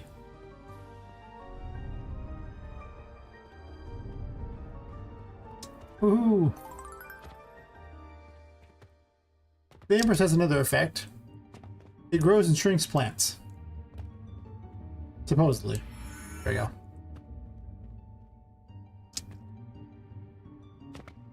Also, bouncy couch. Do not question the bouncy couch. I just like it. She saves by jumping under toy boxes, so very conveniently there. This is the Magician. It manipulates objects in the environment. I have the load distance set low, so you can't see the full city. The Magician opens windows, messes with lights, picks up small objects and throws them, you know, those kinds of things.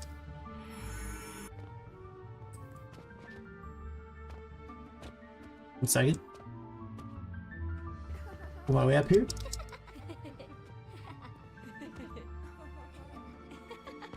Up on the light and then read what she asked there.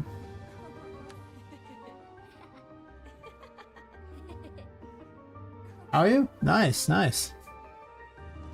I'll definitely take a break from this stuff and show you these things. I'll jump on the light here, jump partway on it. See, jump on here. You can hit the light that way. I make some of the stuff, like I made Poppet. I made the light she's standing on.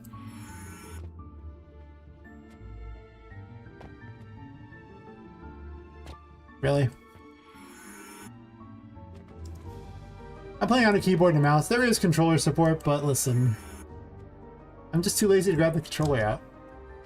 Yeah, this key's been broken for some reason. I don't know why. So I might bypass this door because of that. One second. I've replaced that key in that door repeatedly and often, and it's still broken. Nope. I think I've tweaked one or two. But overall, I usually just use a lot of the free stuff that's available. Alright, so we'll bypass the weird broken door. I don't know what's wrong with that. It's driving me nuts. Because they're all using the same blueprint and the same key blueprint, so it should be fine, but anyway, I'm gonna grow the pumpkin because, you know, giant smiley pumpkin's awesome. I think I'm gonna make an emoji pumpkin later. But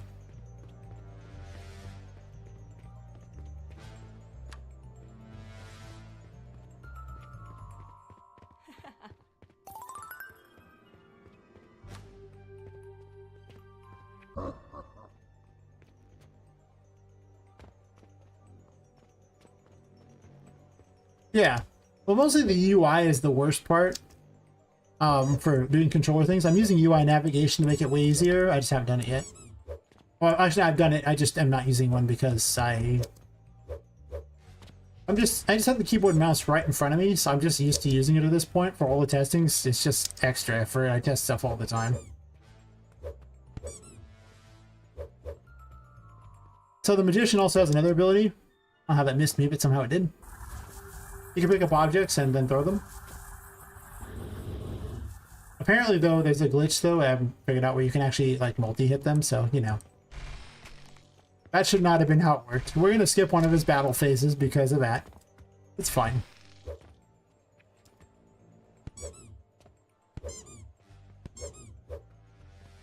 Hey, summons little helpers. They explode. You can dodge to blow them up, too. They'll just blow themselves up.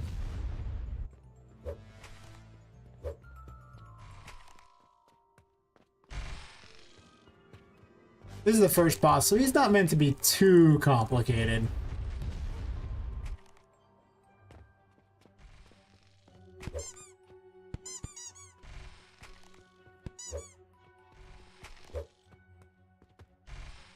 There's supposed to be different boss music playing, but like I say, that whole music system I was testing, I randomed a lot of stuff. I was like, what's this sound like? I'm gonna put this in here. It's like completely inappropriate.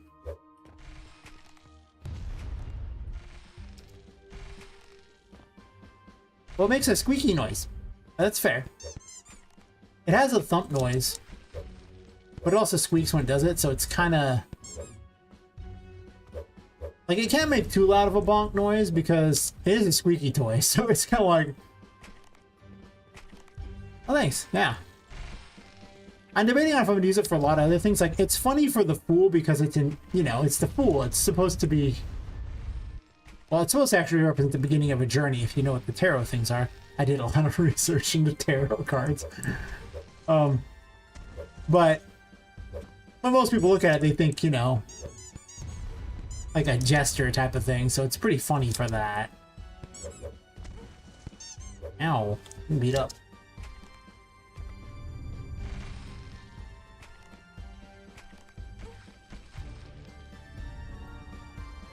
Yeah. Well, before this project, I didn't know anything. I'm like, I can learn all this, and I did. Like, I'm gonna make stuff that works for this. I gotta be careful not to heal him. I'm healing with the Empress because the Empress is an AoE heal for everybody, them and you. It can be more powerful because you might heal the boss, and it's very crappy against enemies that run towards you a lot. But you can also, I'll show you that in a second when the situation shows up where it's funny.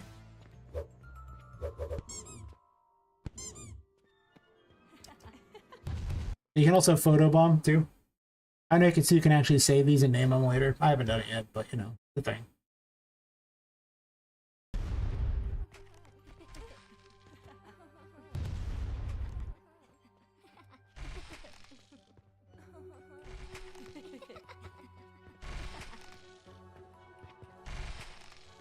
I had to heal Patrick. Pretty certain I healed Patrick.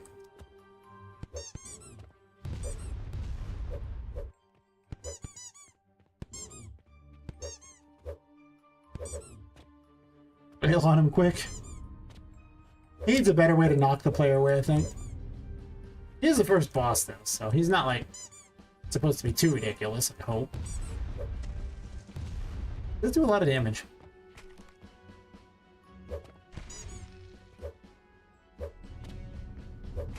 Come back and fight! I don't have the super mode on for this, but I gotta... I'll show you later. Ah. Man down! Jump in his mouth! That's really work. Ah yes. Wholly inappropriate music, perfect for a game. Dude. I literally just grabbed like 10 different random tracks from my collection of things that were sitting there like, these are good.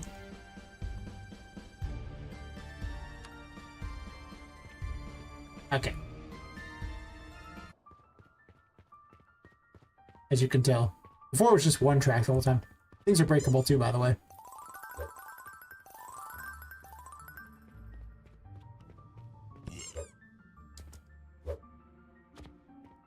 So there's a 14-year-old ghost girl who's kind of the, ruler of this place. And she acts as my portable, I guess, instant kill, like a pit, a trap, whatever like that. And if you're standing by her like that, she'll try to pull you into the darkness. And, well, that's the end of you if you actually get pulled into the darkness, so don't get pulled into this. She'll also vanish again, too, periodically, but... That's right, there's no save here anymore. I got rid of that. Right. Saves are for losers. So the magician can open drawers too to act as platforming.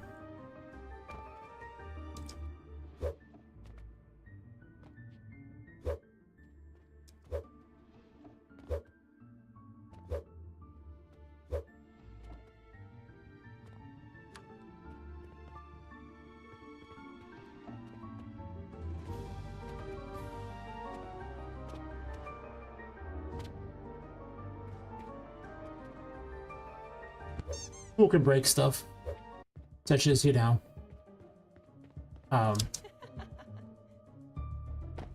balls.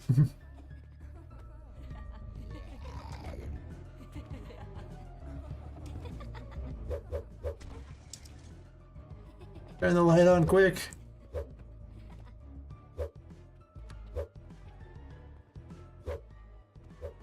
There's something I like to do that's just for funsies. As long as you don't leave the building, you don't die. As long as you're touching the building, you're fine. So you can go out on the pipes. You can actually knock them for distance.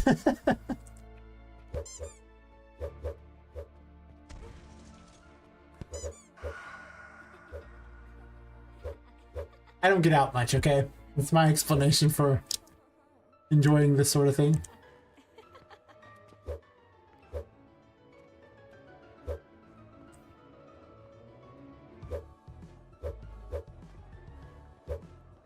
Part of the reason why I say the game is like 20% or something like that is just because balance. Like, there's a lot of content in the game already. It's just that none of it, like, a lot of things just aren't balanced at all.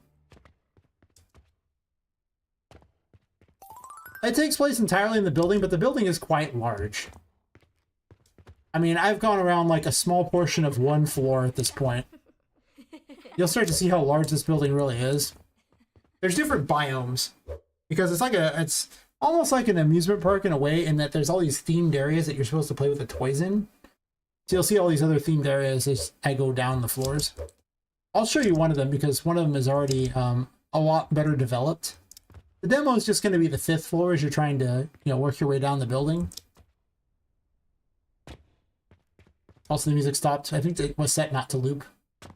Random haunted book, don't question it. We'll come back to those in a second.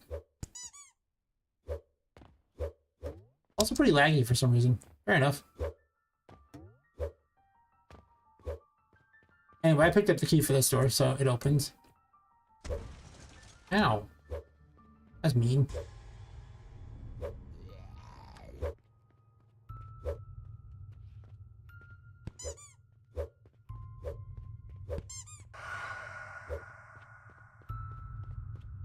So anyway, let's show you some of the other toys. These are less far along, but they serve as other fun things. So,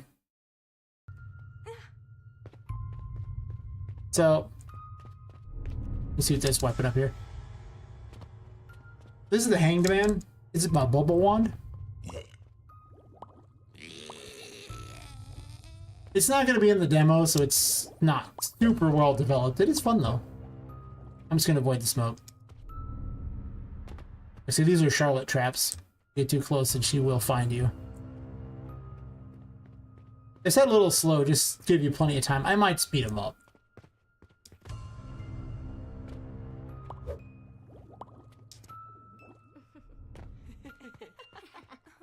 Uh-oh. Row, Shaggy. Oh, it's just sliding along the ground. Fair enough. We'll resolve that bug at some point. I keep forgetting about it. It's the problem.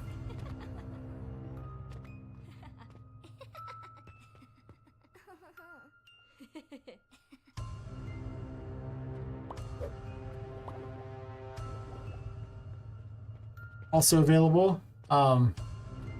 This is for super later in the game and it's just a pure concept. But for the chariot, I was considering having a blimp that could, you know, fly around and shoot things. It's just kind of a dumb, fun thing. You're probably going to end up fighting blimps and have a different method of flying than this, but just for proof of concept. It has terrible aim. But that's okay. I don't need it for a long time because flying is so overpowered in these games. You don't want to give it out anytime soon. But it's fun.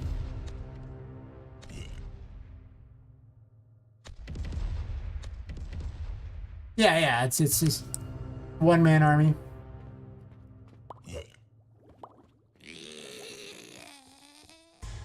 So this is the Hierophant room. And it's known for that because there's these possessed objects. Uh-oh. We almost got too close to darkness one time. It won't let you do anything useful unless you activate the Hierophant, and then they act as platforms. As long as the Hierophant's active. It does have a cost to use. As long as you're fast, you should be fine in this room, especially.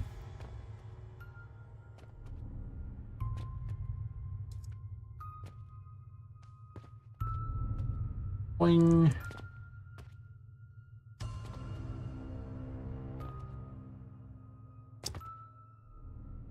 So it creates jumping puzzles.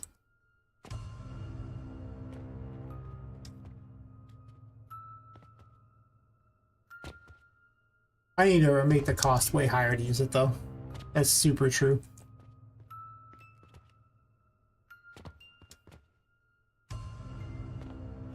This is my Annabelle reference. I don't know if you know anything about Annabelle, but in the Worm Museum, this is the warning that is on her box. She'll watch you. This game was based off of a game jam, and she was the boss from the game jam game, so... one of my many creations. She's very happy, you can tell. If not friend, why friend shaped? Yes.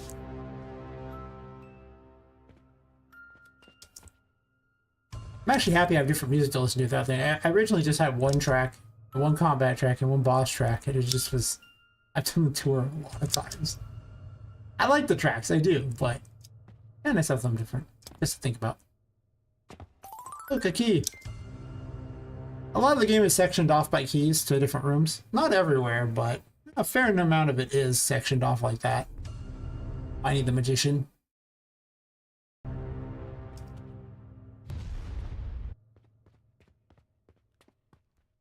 Oops. Oh, okay. Well, I like creepy doll things. I know, shocker. Who could even guess that I would like those sorts of things? Oh, I'm looking over at the chat. I didn't see the screen. I have friendly landmines. Yay, friendly landmine. Alright, so put her hat away. I made it so you can put their gear away. I don't know how I feel about this one, but I'll jump back down here though. More sneaky areas for her to appear at.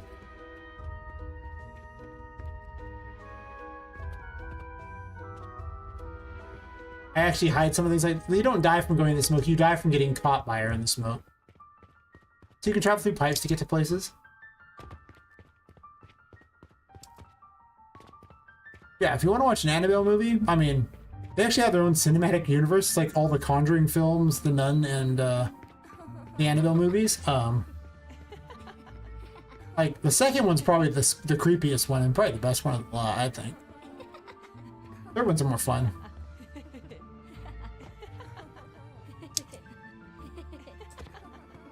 Made it to a safe point before I read that. You are under the gun a lot in this game because of the fact that the sanity thing will kill you. So you'll find me running back all the time. Video music is hard. Meta sounds, and let's make a procedural music system. Not for my current game, but the next one. That's fair.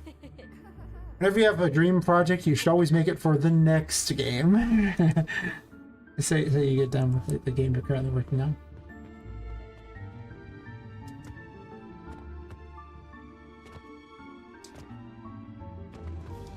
This actually reminds me of like a Castlevania track. Huh. I'm actually going to drop down here intentionally. This is a hidden key this way.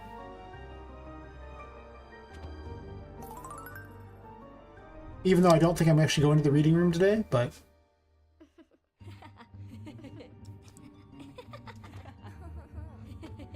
Oh, actually I picked up double jump. Sorry about that. You're not supposed to have double jump at this point, so I always play like I don't have it. I just had it in that one room to test out a jumping puzzle, and I've never taken it out, so I just randomly pick it up. You're killing Patrick. Boing, boing.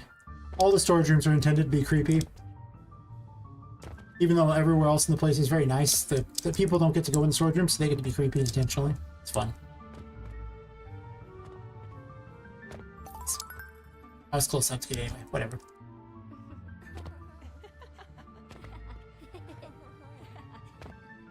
So...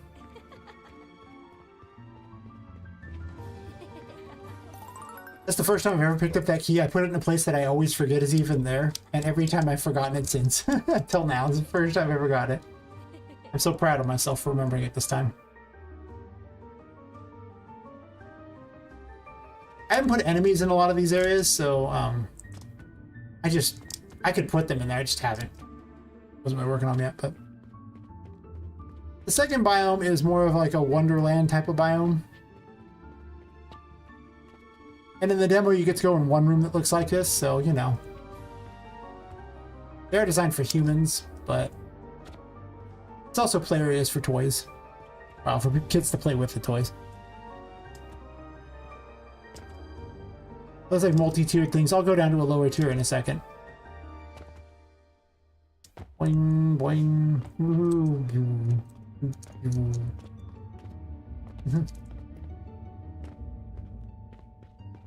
And a curse, nice.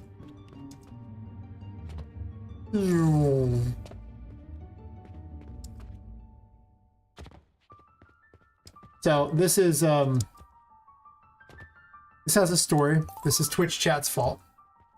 Oh, thank you. Yeah. Yeah, this one's Twitch chat's fault. See, there's, you know, everyone, you've seen the Lion King, right? And the whole circle of life thing holds up Simba and everything like that above all the animals, you know, that kind of thing. I mean, pretty certain everyone's seen that, right? But there's a meme version where they hold up Simba and then just throws Simba, just yeets Simba into the crowd. And, well, because it was demanded, the baby turtle can now be yeeted into the thing. I usually yeet it right, well, I try to hit the pole with it. I'm gonna put an achievement in for it, but it's just a pointless thing. You can yeet it in there. I like to put dumb crap in there. This is actually where you get the Empress. I'm playing at rooms out of order. Water kills Poppet, so... Later on, there is a tarot card that protects against it, the Emperor. And I'm going to have secret areas under the water, so you can come back to these areas. Only one of the rooms actually has something under the water so far. This one's not it. Oh, thanks, yeah. I like to put funny things in there, you know, just bizarre, weird things that are just like OP and entertaining. There'll be an achievement for the first time Poppet actually touches grass. There's grass in certain places in this place, so you can touch it. These are important achievements that need to be in there.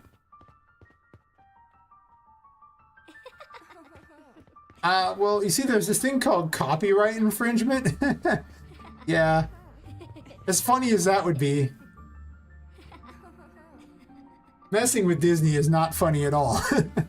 Disney's not your friend. Disney will make your life bad. Yes. A cube is friend. There's gonna be a cube there. Do it poorly? Yeah. We'll have to see. I don't want anyone copyright struck over it. Yeah. Yeah, you can see all kinds of areas. There's jumping puzzles out here too. I won't do all those yet because, well, that's the thing.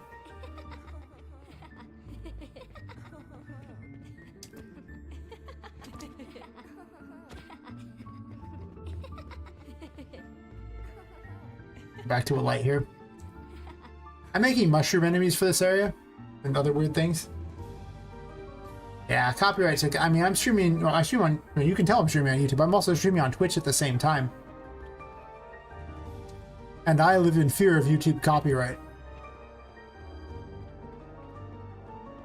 I raid the wrong person on Twitch while my YouTube stream's still going. Copyright. That's right. I watched a YouTube video. Copyright. You know, just over and over. Just, I live in fear on YouTube. This area would be a lot cooler with enemies. There's like a sort of jumping puzzles, like, you know.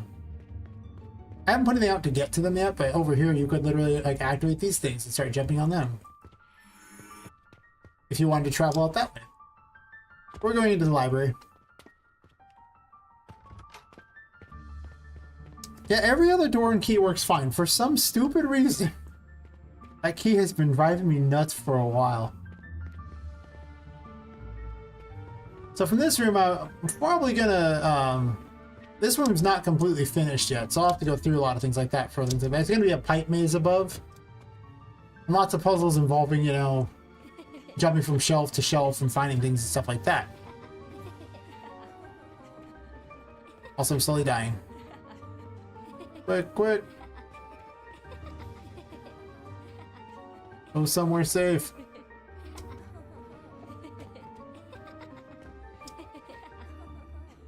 Oh no! Anywhere safe. Quick. That close enough? Whew.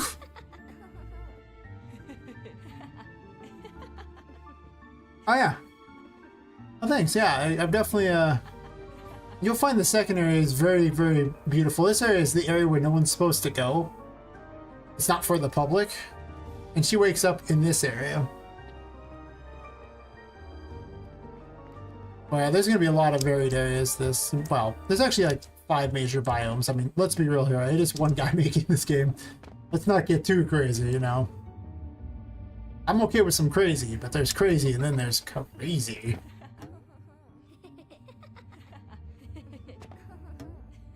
I love the overwhelming bounce in that. So, well, the Toymaker here killed off all these women and put their souls into dolls because Poppet wasn't the only one. One of the characters' souls ended up in the paintings. Try it out, lady. Really? So now she travels from painting to painting. And you can open up her paintings in order to use them to travel to basically a liminal space that kind of connects all the paintings, known as the painting world. And the painting world, there's 2 functions. One, it's how you get between all these different places. Because anytime you've unlocked a painting, you'll see it floating around there, so you can go visit it. Yeah, this is Tinka. He's my Discord's favorite. I made her too. She just floats in space. Another thing.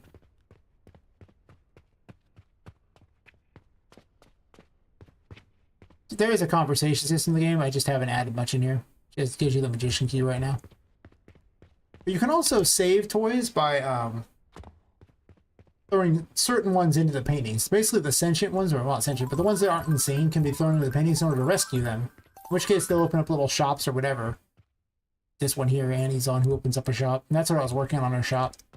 Made her a custom building. This is my Amazon ripoff. Her name is Annie. She's a greedy little imp.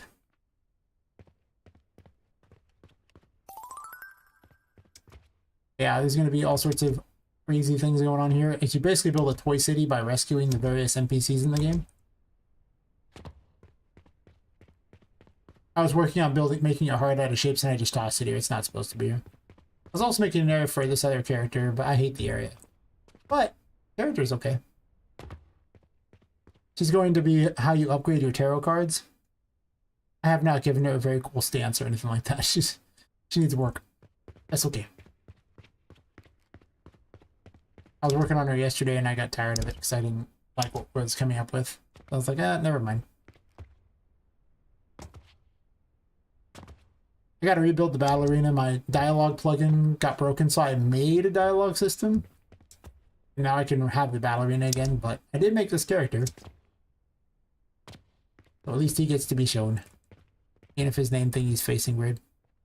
He's just doing his thing. I don't know about the flashy name above it, it's kind of weird. But he's sad. Because, you know, He has no battle arena. Can I not eat him? Oh, that's right. There's a weird issue with the... You have to unequip and re-equip things when you enter this place. Off into the abyss. Bye-bye! Important. In order to travel back to the painting world to where I want to go, I have to change the game mode, and I didn't do that, so... We'll go from different areas here. Actually, give me about, a minute to take a quick bio break. Because I drank all this alcohol, and there's more to her, but... Yeah.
Okay.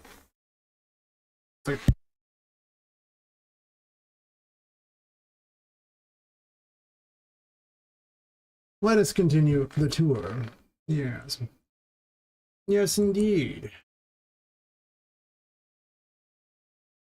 I guess I do the toy maze thing. There's various mazes in the game too. I usually skip the toy maze because it's maybe not the most interesting area, but you know what? We'll run the toy maze. There's so many things hidden in the toy maze. Yeah.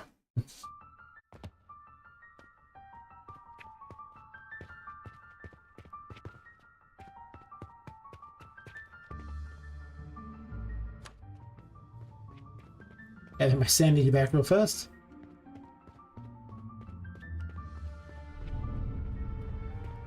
I actually just know the way through the toy maze, but there's plenty of holes so you can just fall. There's also a bunch of things like that. You can just fall like that, like an idiot.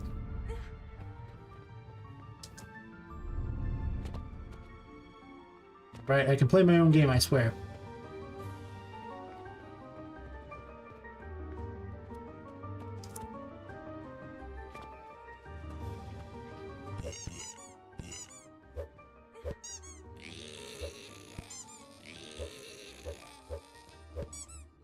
I still gotta set up the drops for all these things. Like, they have the ability to have drops, I just need to pick the drop one, that's all. Like, I've made all the drops and everything like that too, so... The content's already there, it's just... really just picking what I want for each thing. Okay.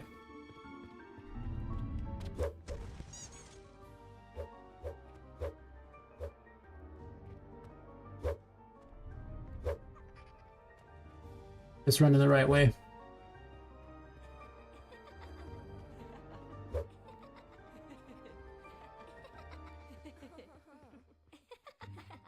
How you get the shopkeeper? Oh. Turn the light on? What is going on? I can't turn the light on. There we go. Something weird happened there. I'll get my sanity back real fast. I'll use the Empress just for something to do. You don't even have the Empress at this point, so... But since I'm just doing things out of order, I just defaulted myself to having a bunch of gear. Yeah, so you can carry the dolls with you. It does slowly drain your curse. Usually you want to throw them and then pick them back up. It's probably better, but... whatever.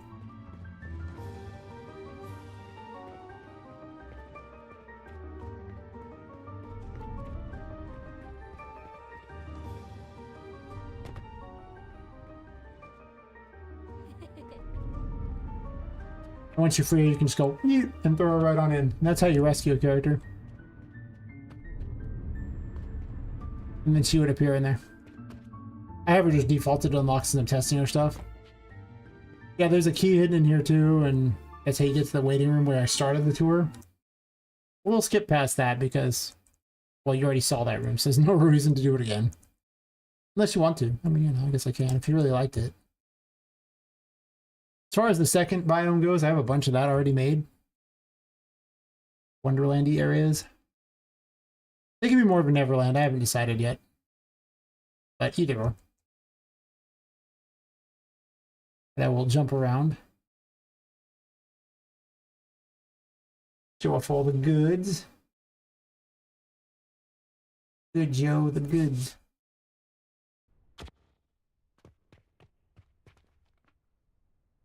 Why is there no light? I have questions. Yeah, like, it looks like a normal bridge, but Poppet can fall through those, so it's not really a normal bridge. You can die. So it behooves you to not do that, to not fall in there. Got time for a bit? Nice, nice. Well, I got stuff to show. You see, these areas aren't even in the demo yet, so I could put enemies if I want. I've only got, I think, 6 enemies developed and then 2 bosses. I'll show you the second boss later. I'm making it over to the Emperor. I guess I didn't set any music in this room. I just made that new music system, so. Yeah, if you fall in the water, normally you die. If you have the Emperor active, you can jump under these and you'll find worlds underneath. So later on, like, you're going to backtrack to these areas to find, you know, things you can do. So I made proof of concepts. Those open. It'll be a lot like a fish tank in that there'll be like weird mechanical things in there to fight, and maybe actual fish. I don't know about that. We'll see. Could be fish toys. Probably fish toys, honestly. I'll have to find if I have it or not.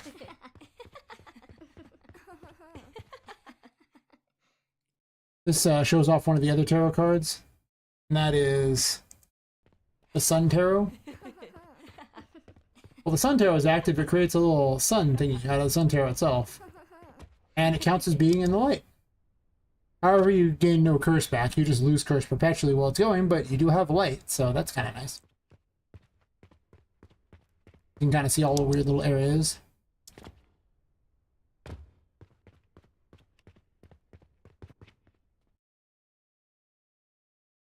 Maybe a tour of assorted rooms. I have a lot of multi-tiered rooms like these. There'll be pipes to go through and all sorts of things like that, different levels of stuff. There's also toy areas. So I've got like a little pirate toy area. There'll be some tweaks that go on to these things. But a nice person in chat bought me a Humble Bundle that had this stuff, so I was like, ooh. And what makes these areas fun is that you get to, you know, it looks all small and like that, and then you look over here and everything, you look tiny. And you look back, it's like small. So it just plays with your perception a bit. It's kind of fun. I put secrets everywhere, so there will be secrets. It will be fun. I picked up double jump. I put double jump lots of places to test things. Go back to the light for a second, and I'll go on a bit of a trip.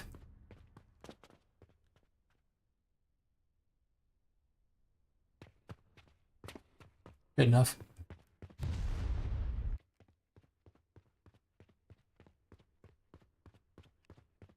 Definitely need music. I forget that she even has step noises. She most definitely does. Ooh.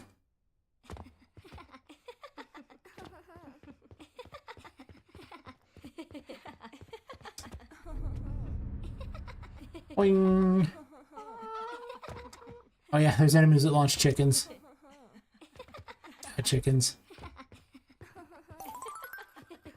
Yep. Put the hermit up here where you can't see it through all things like that, but just so you can overlook the city. It's fun. Other concept areas, the tomato village, where it's sorted plastic tomatoes connected by pipes to get to places. Basically for like children to play in, right? With what will be a place underneath to go to. Just for that fun Wonderlandy feel.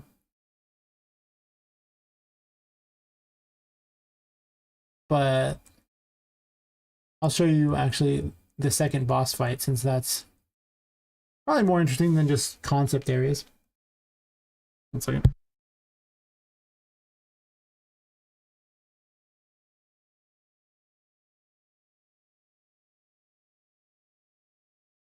All right, so I'm gonna make certain to get the upgraded weapon for this, because otherwise this can be, it's not a very balanced fight. I play with no upgrades as far as like stat upgrades, so you just kind of usually play with the equipment you're supposed to have at that point, with the exception of like having the Empress early and things.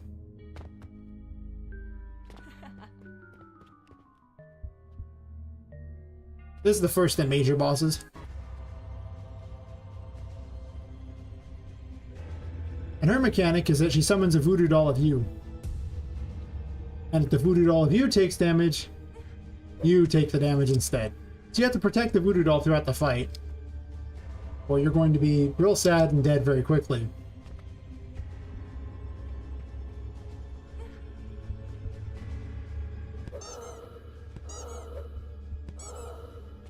Fight's still a bit buggy though, so. But it's in 3 phases. We're seeing 3 out of 8 for all the bosses, a 3-phase thing. You're just doing your thing, huh? Oh, there's the bug. Sometimes she just picks up a target that doesn't exist. I don't know why. No. It hurts. Trying to heal her.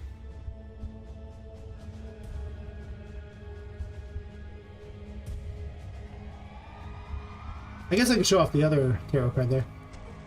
Well, she's just going to make my life hard, aren't you? By picking a target that's not real. Why are you picking a target that's not real? There's only 2 legal targets. Me and the voodoo doll. That's okay. It's like, I'm just going to make this not cool. Now she's wandering my way. I'll show off another one of the abilities too while I'm at it. This is the star. The star trades sanity for health, and later on health for sanity, in case you want to go farther into the darkness. You're not supposed to have it at this point, so... yeah, I don't know what your problem is, lady. I'm almost tempted to reset the fight because of this. Why have you lost your thingy?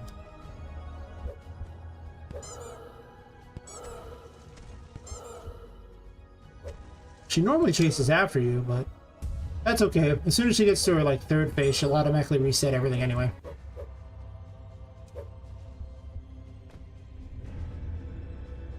Oh yeah, thanks. It's definitely definitely not a small game. That's true. I have certain breakpoints where if I want to remove some content and have the game still play out pretty similarly, I can. So just in case I think the project really has gotten too big. Just because some characters here to make me look bad, jeez. Make me look bad. What are you looking for anyway? I just want to show the 3rd phase off anyway, because she'll reset herself. Hopefully.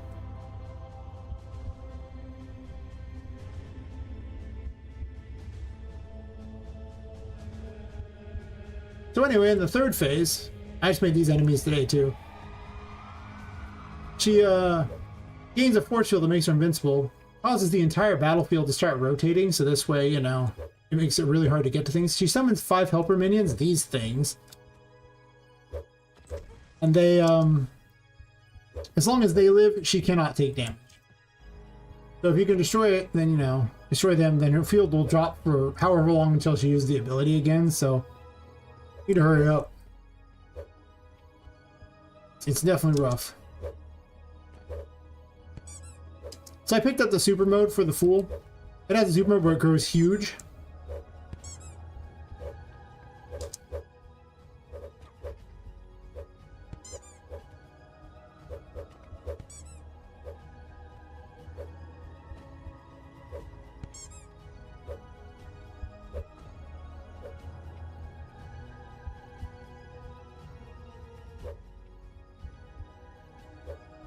I know these guys tend to just sit around during this fight. They don't sit the rest of the time, but for this fight alone, they don't seem to be what I want. That's okay. She summons her helpers back to make it harder on me.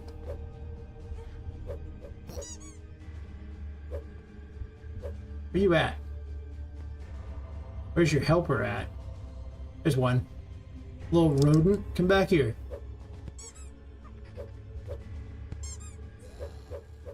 Where are you going? You're so annoying.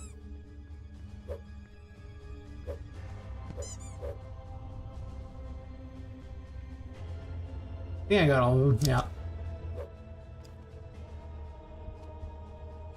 Well, normally, she would be trying to hit me, but for some reason, she really has just picked a target in the middle of nowhere.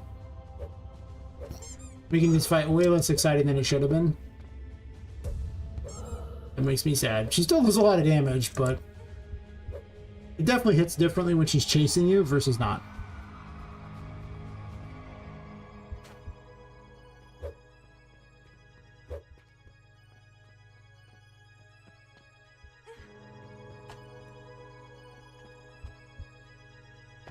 I'm gonna cause that because I remember checking and she always picks either Poppet or Mini Pop, the voodoo doll, so clearly.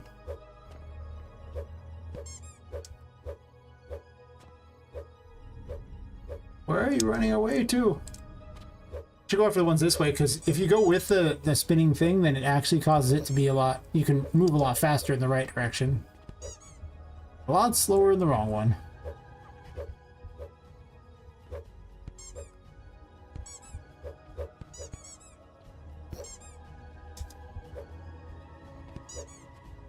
Good.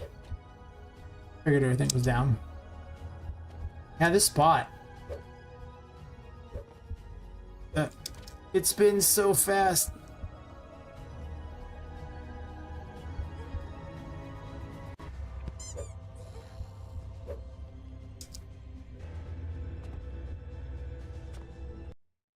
Use the Empress instead because it's more fun. This one I'm supposed to have.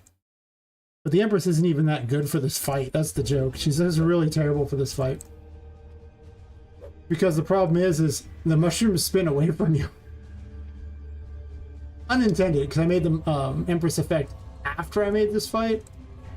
But I just didn't think about that this how it would pan out.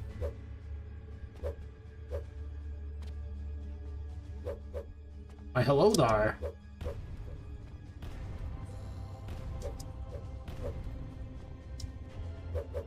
Bomberman. Ooh.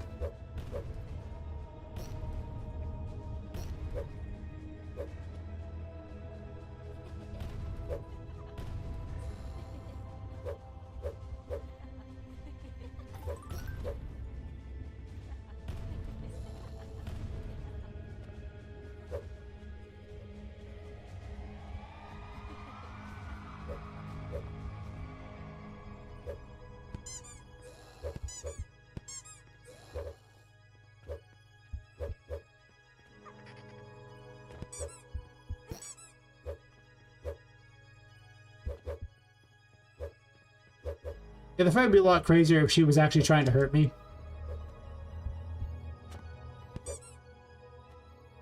I don't know. Said it's just her helpers trying. Kinda.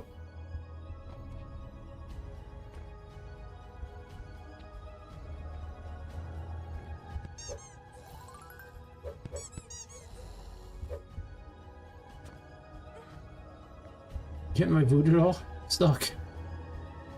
I guess I'm happy that she's going after the voodoo doll. That's nice.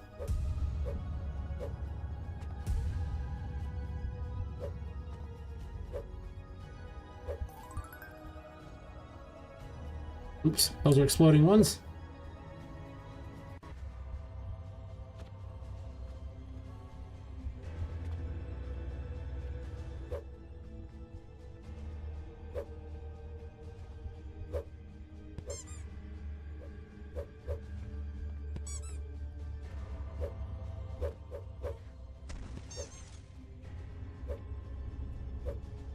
I can't hit that one for some reason.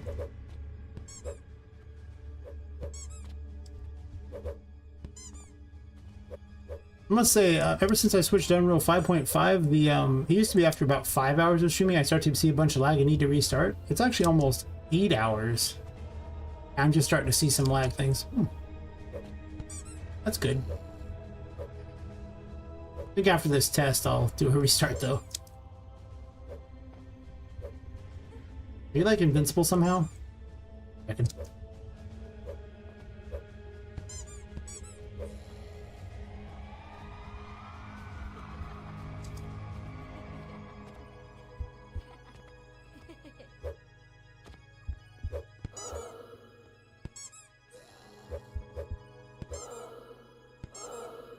Stop embarrassing me.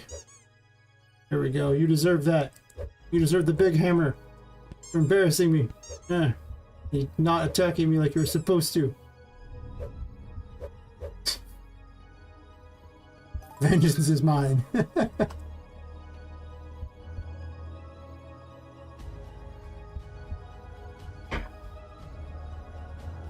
After this fight, you're supposed to rescue the the voodoo doll and take her to the painting world, and also free up some of the bosses. Well, actually, free up one of the boss characters who's waiting over here. Free up Oliver. No. But I'm pretty certain the demo will likely end with some sort of a cutscene after beating Voodoo. Yes, I have Oliver. The bunny. Do not question Oliver the bunny. Or do you can question him? I would. I actually have lots of models made. Voodoo's the one you're fighting. I have a model for Sir Tin.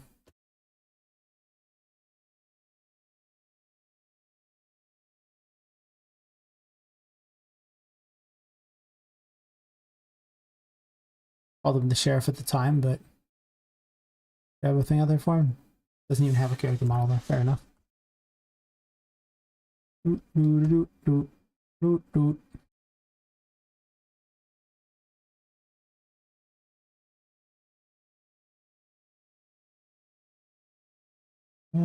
He's somewhere.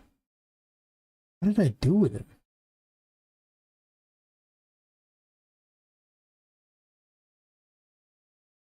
This is one of the ones I bought off the thing, so I didn't actually, yeah, I don't know. That's right, what happened later.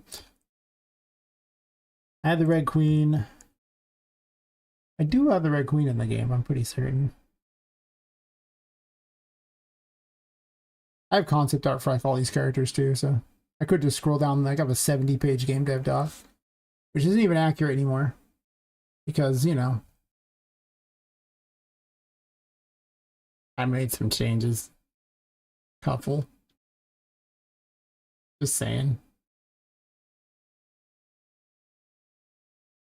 Load this one up here. Thought I was loading it. Whenever she loads her things, she does not look as good as I want her to. Fair enough. Have you loaded completely? What happened? You don't look right. Why don't you look right? Explain yourself.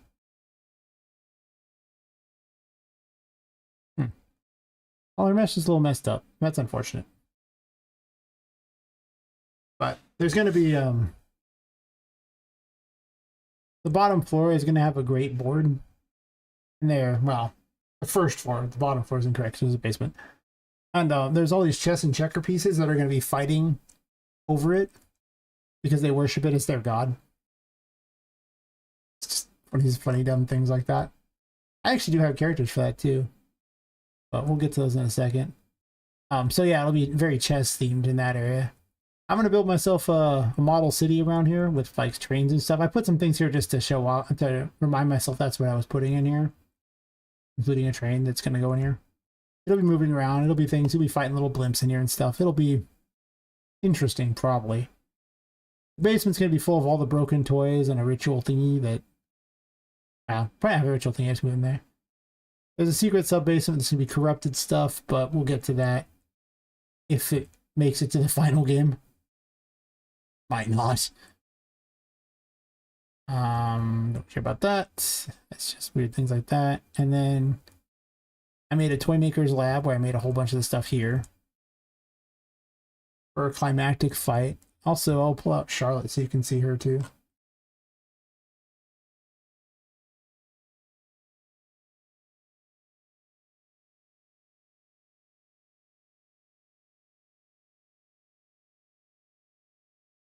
And the chess and checker pieces while I'm at it, because why not?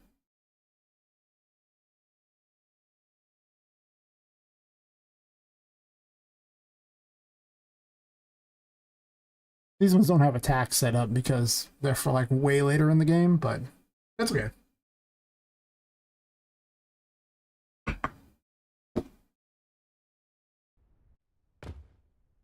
Yeah, I made all this random stuff for this too.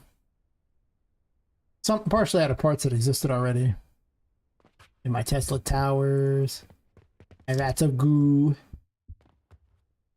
Important cables to connect things. Pumps. A weird heart thing I was working on way up there. Yep. This is Charlotte. Also one of my creations. She's a 14-year-old girl, so you can see about how tall Poppet is in comparison. Also, her head rotates. Reasons. So, yeah, Poppet's quite tiny. These are the chess and checker pieces. They have emoji faces. It's important. They'll get angry if they're stopped by you for some reason. You can see. But, there's going to be a mechanic where the little checkers can merge together to make king checkers. But I didn't make that yet. I don't need it yet. Someday. Oh yeah, the red button that I never finished. Doesn't do anything. Get myself a cool clock. Counts how long the game's been running. It'll keep track of your full time for playing, but I'm not saving the game right now, so it doesn't matter. I also have a start screen too. I've already made all out. And a save system and everything like that. Stuff exists. I just not using it right now because no reason. Apparently she's glitched and that she's leaving the painting. Perfect. Exactly what I want. Yeah, this is going to be a climactic room after you've eaten your way down to like the first floor. Return back to stop a resurrection ritual. It seemed like a good room for a boss fight. No. Not the last boss fight. Well, it might actually prove to be the last boss fight if you take one of the paths. I'm going to have two different paths to go. Because you're a reason you were out here and got killed by serial killers because you were looking for a missing friend. And the game will which way you go in the game is dictated by that you have the option to like save or kill your friend. And I'm not going to tell you who your friend is either, or how to save her. You know it's a woman because the serial killer kills only women. So, well, he specifically kills women. He's killed some guys because they got in the way, but all the toys he's made are not that. So, yeah. It'll be interesting to see. You'll have to gain the method to save her. And if you save her, well, then you can go down the good path. You get the World Tarot, the final tarot, and you can stop the curse. Or not.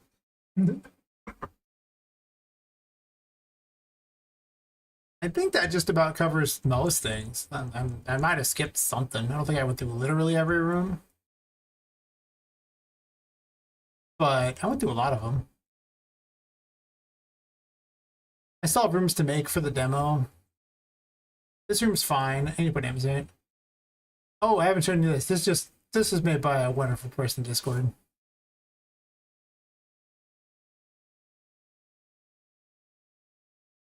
Beetle Games.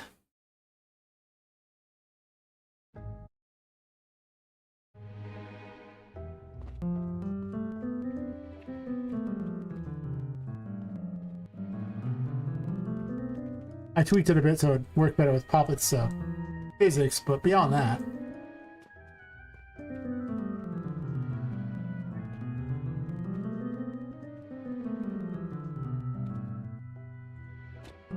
It plays the correct notes and everything. You can jump on the pedals too, but they don't actually... They're not set to do anything specific yet. Yeah, I need to figure out what to do with this room. Awesome. Thanks. I appreciate the support. I just really enjoy crazy things like this. Oh, cool. Yeah. Like I said, I'm aiming for... I'll probably put like the Steam page up when I put the demo up, and I'm aiming for the spring with the demo. I've made the mistake before of releasing things that weren't impressive and missing that initial window of, you know, people being oohed and awed. I don't want to make that mistake again. I want them to see a very cohesive, put together project with a great, you know, video. And then I'm going to just advertise the hell out of it. Yeah. That's the plan. And, yeah. For that, though, I mean, it's going to be something of a road. I'm going to, like, I have a Discord where I'm trying, you know, pull people from to probably, you know, play the game and everything, test it out for me. Because people seem to want to, and goodness knows. Man. Big project. It's a big project. Testing takes a while. But testing's also how I make a lot of things, and I enjoy playing it too, so it's not hating my life or anything. Playing it. But yeah. Pretty much stream all the work on it every like 5 nights a week, usually the weekdays. As far as other plans, I'm gonna leave like I would say I'm gonna pull from the Discord because it'd be hard to talk to people if I don't have some way to communicate with them. For how that's gonna go. It's gonna be a while though. I mean, I'm not gonna bother to have people test it until it's at that point where we're looking more at balance than we are at me designing the mechanics and building all of it. But so like I said, it'll probably be 2 to 3 months before I even worry about testing.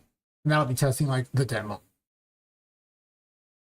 The regular game testing will obviously happen after the demo is released, so.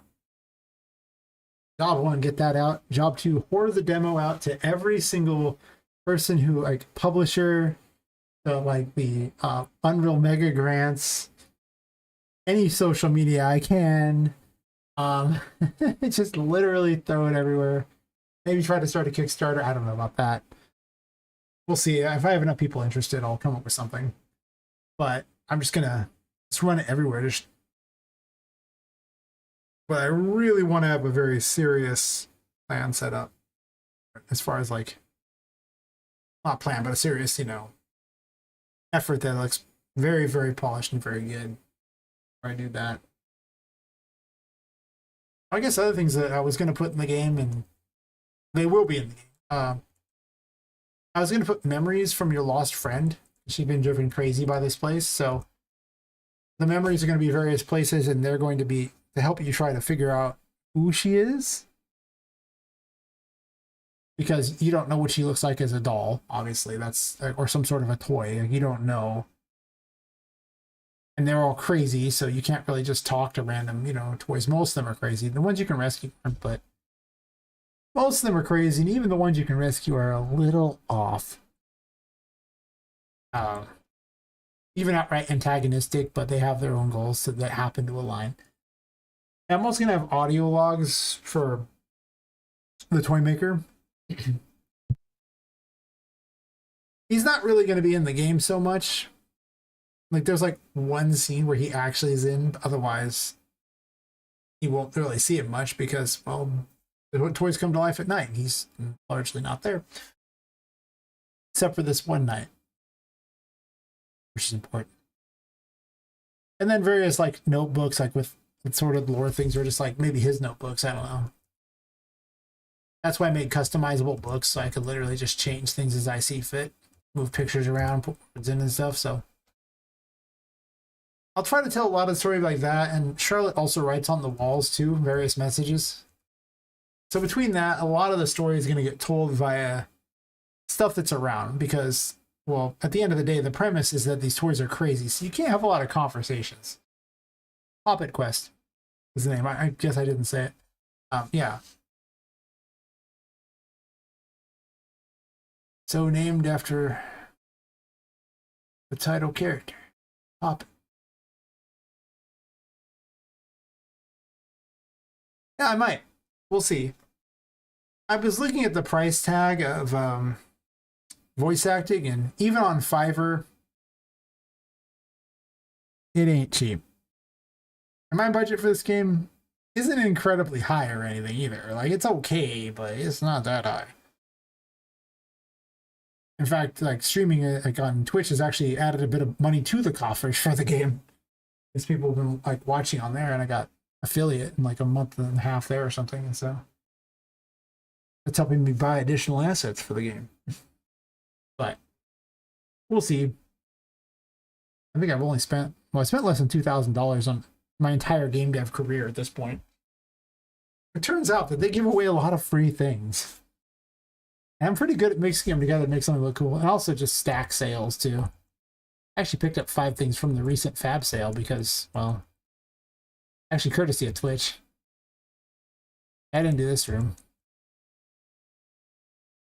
That's because the key to get to this room is not accessible. It's up here, but actually, wait, no, it's like here.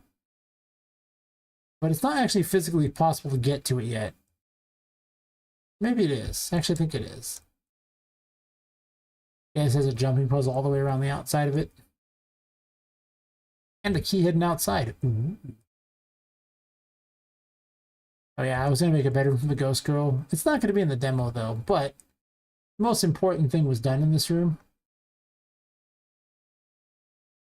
The thing that would change everything. It's not really changing everything, but listen, it had to be done.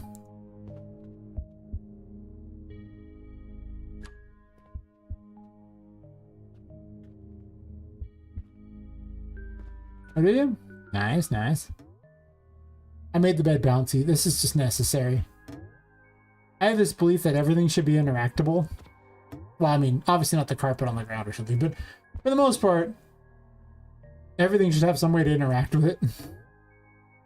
I'm going to replace this table because I can't grip that table, but you can grab chairs and things like that. You can go into that too. Of course, I need to fix that, but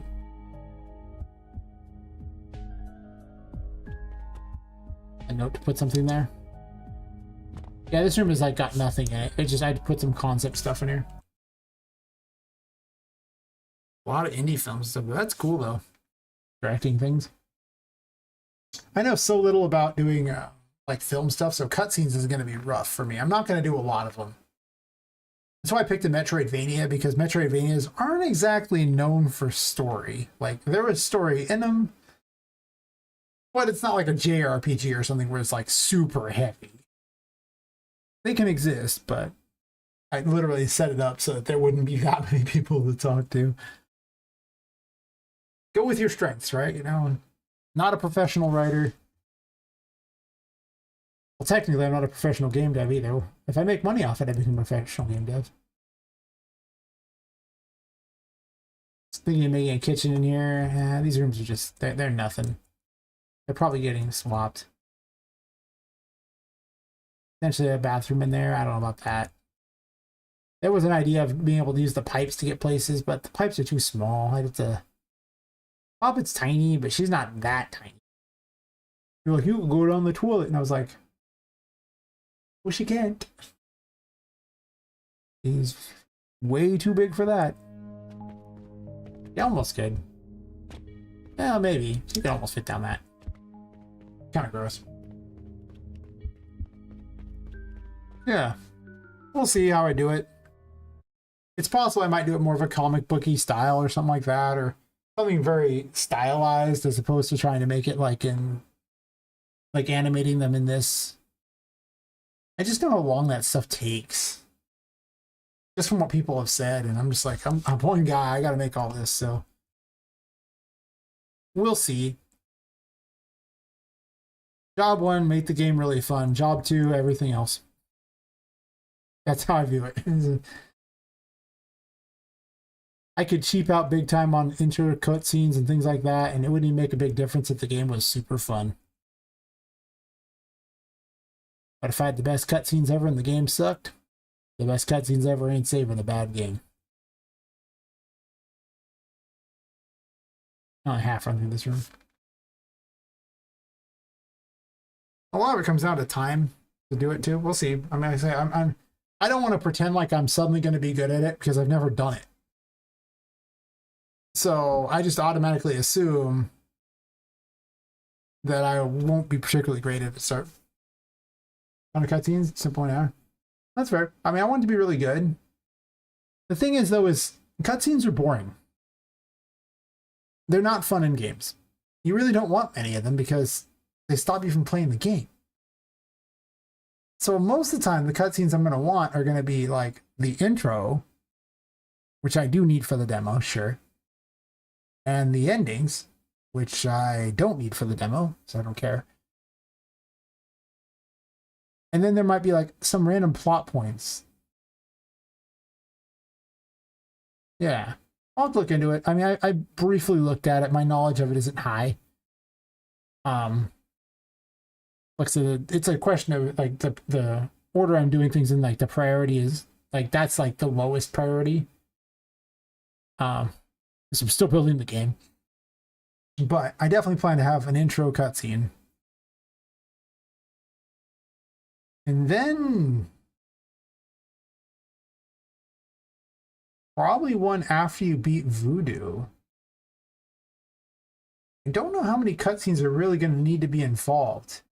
Patrick doesn't really have much of a story. You're just simply fighting him. I mean, there's things written on the walls like that he's in timeout and things, and how he's upset that, you know, how he's been like a good boy, and, you know, like I put things on the walls for you to read if you want. Not very easy to read that apparently, but sure. How he won't eat dolls anymore or anything like that, you know. Why he's only smiling pumpkins. But you don't talk to Patrick ever. He would just show up. If anything, he'll just be wandering around in here. I have him teleporting in right now, but that's because I didn't understand how H-load worked tonight, that I could just put all the enemies in the H-load, and once I understood that, it was different. But other than that, there's not going to be a lot of cutscenes. It's just only going to be at major moments, and usually when you've... Do I even need a cutscene after you beat Voodoo? Because, I mean, like, Charlotte could just show up in the room, and then, you know, now it could be a thing, but there might be some dialogue there. We'll have to see. It'll also come down to whether or not I can afford good voice actors for it or not. Because if I can't afford good voice actors, then I'm more likely to freeze the game so that people can read text as opposed to do live cutscenes. I don't know, it's something to think about. But I definitely have deliberately written it that I don't need very many.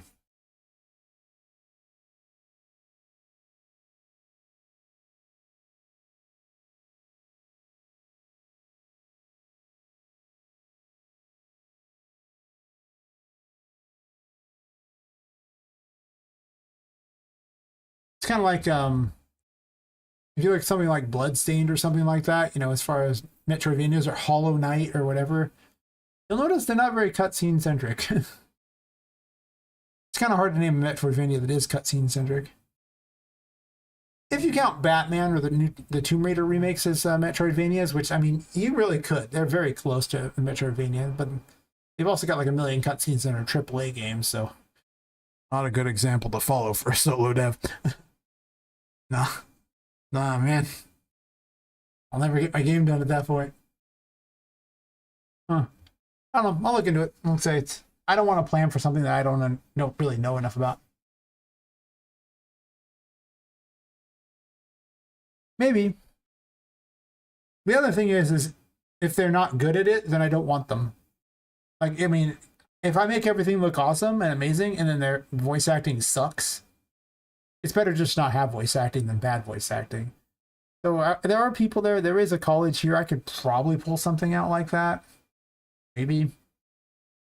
I don't know, I've never done it. It's an interesting idea. Thanks for the idea. I mean, I didn't even think about that. I could do a casting call. I was like, I'll just do Fiverr. But it is true. There is, in fact, a nearby college. And they're very technology based. So it's possible they do broadcasting of sorts. So maybe. Yeah, thanks for the idea. I'll look into it. Actually, it's not a heavy priority yet. I haven't even finished writing the dialogue yet. Make game. Put dialogue last because, well, actually dialogue and then voice acting last. Because, well, like I say, if I had to cut anything from the game, voice acting's the first thing to go. If I have to cut it for budget reasons. We'll see. I mean, I'll definitely do what I can.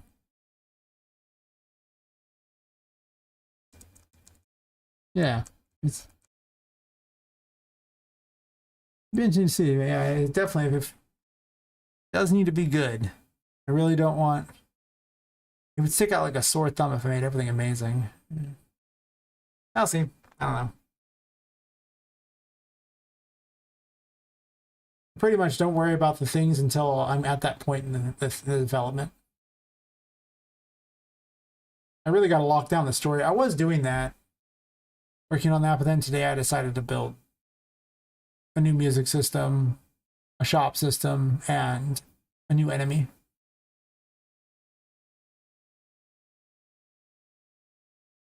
So it was a productive night. Been at for about 8 hours. To be fair, I've run the tour twice, so I wasn't at it for 8 hours. Yeah, that's true.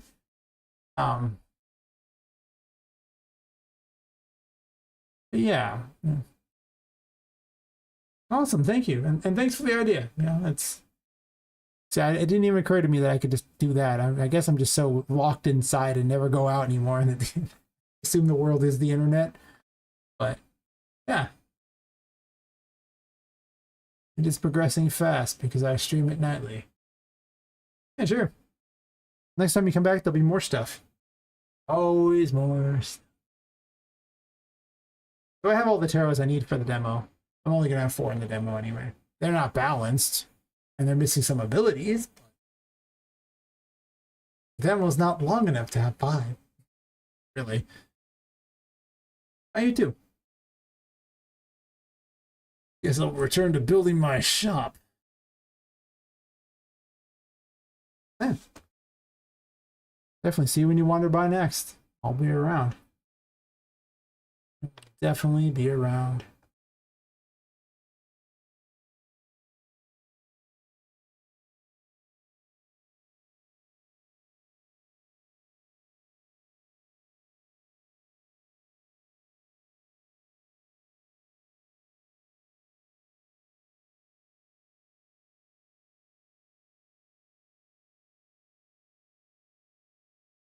All right, so I was working on shop thing.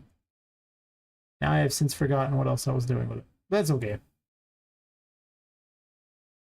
Oh, that's right. The curse wasn't upgrading. You click it again and see if I fixed it, because I did a bunch of stuff and then forgot about it. Coins everywhere. 14 coins. Okay.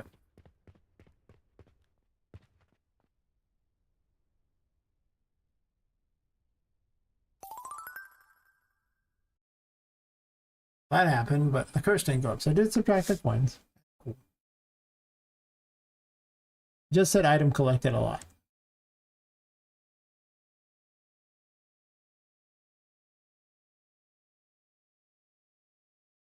Oh. Oh.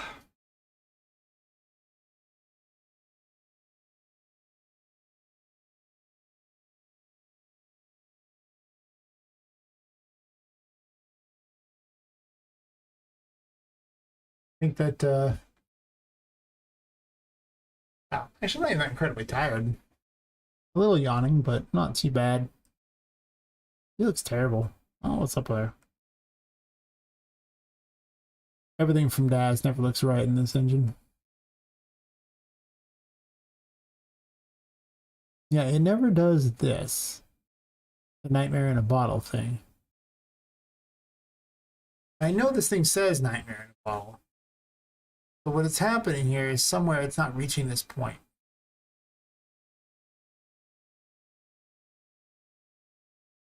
It's clearly that's set up.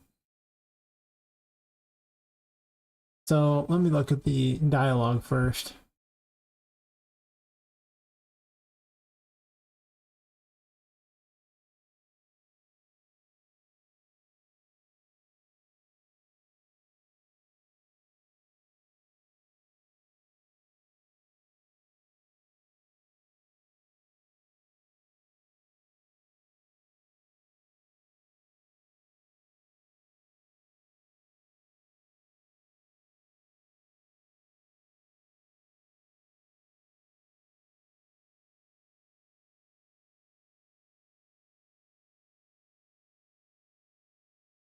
Item type, item name, those things like that.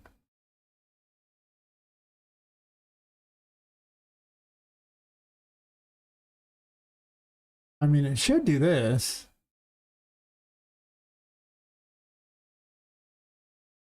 I copy paste it? No.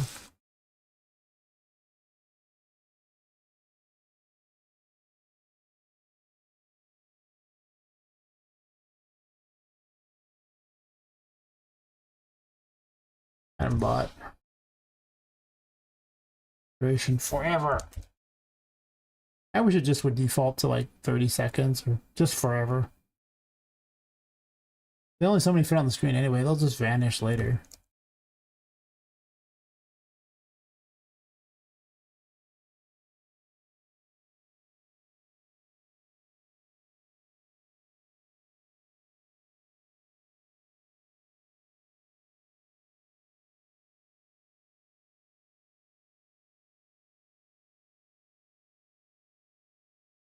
Oh, I see.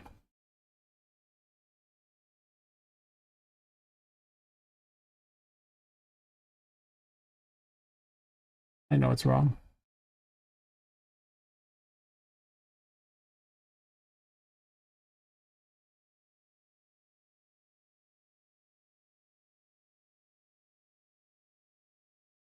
This.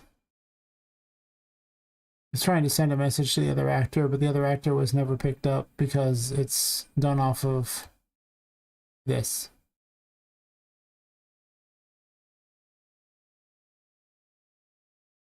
Or it's just sending to the wrong location.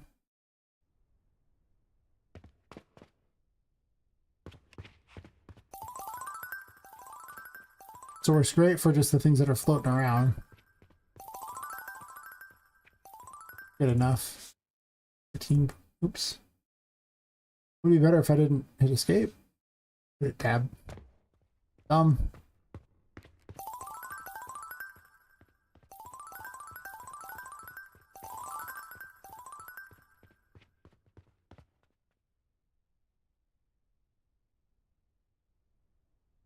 Take it.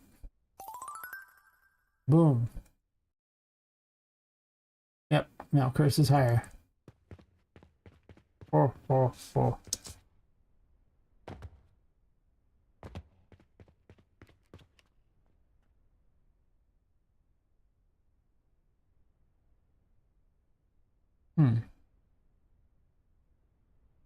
The curse filling up? It should be. But it's not going above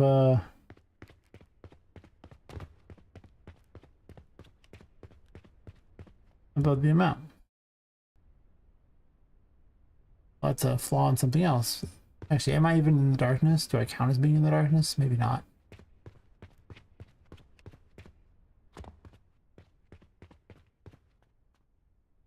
Doesn't look like it.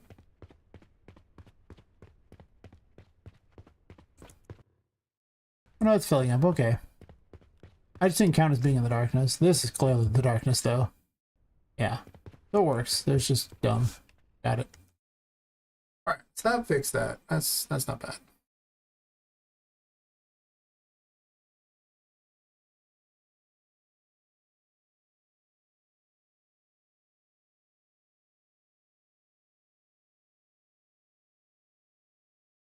I'll have to limit how often you can get things too. I'm also gonna want one for upgrading the tarot abilities as well. Oof.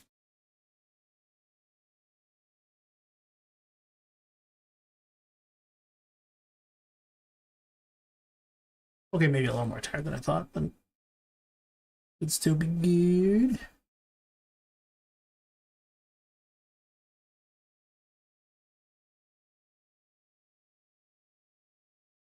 I got rid of all those.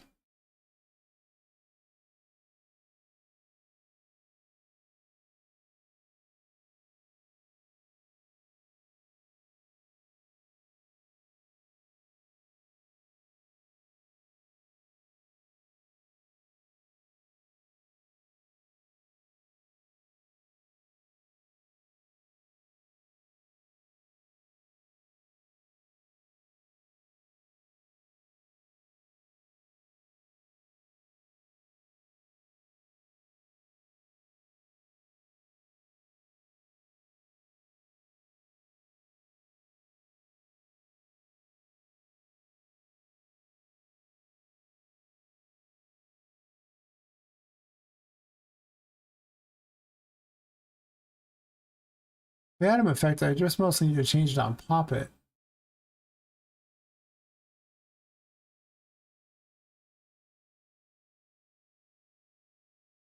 How am I leveling up the tarot cards? The system might be harder than I think. Because a lot of it's dictated by what sort of upgrade does a tarot card get. Like, it's one thing to give them a new ability based on a button. That's easy to set up. But what else do they get? Just more damage? More duration? Do I really want to go like that? I kind of would prefer to make it where they don't have like a lot of stats. Because that just becomes really hard to balance.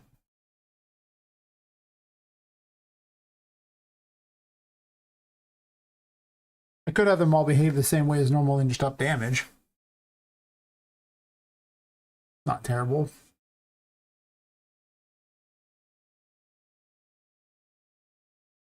Or give them like major upgrades. I don't want to give them like minor upgrades where it's just like, oh, this 10% faster. I don't want to do that. That's weird.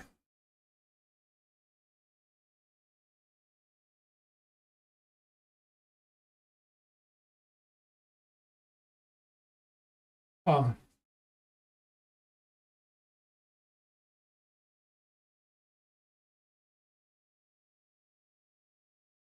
Trying to think about this one.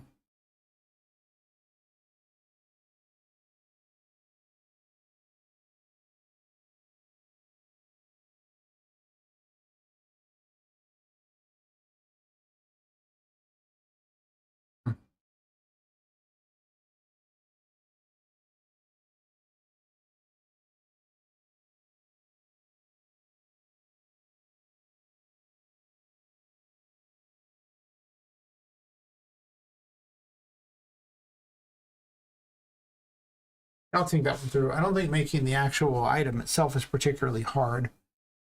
So much as I just don't know how I want to do it. I think that, well, I guess on each of the weapons, I could have what they do, different stats as a set of like, just saying, okay, well, these are the stats if it's this level, these are the stats if it's this level. And then go from there. and just base it on levels. Like, you know, you gain this many gems and therefore it can upgrade a weapon to the next level.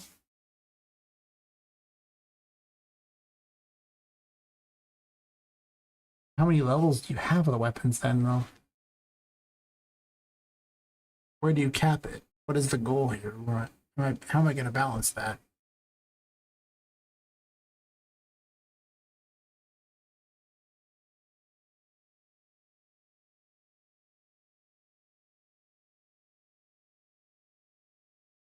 Because, I mean, we could just do weapon levels.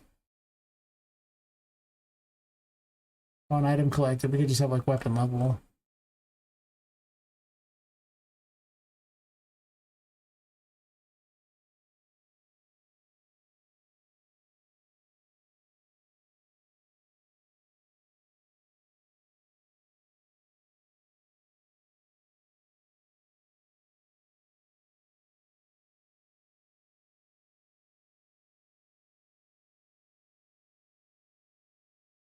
I'm going to duplicate a tarot thingy.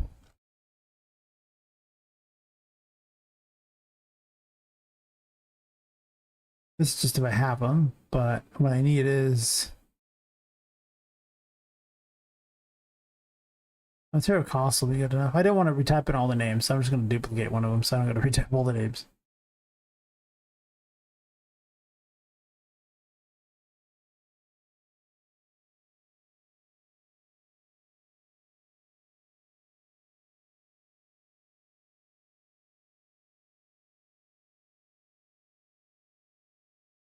I guess I wrote cards and all those. Or cards level. This one's just be an integer, I imagine.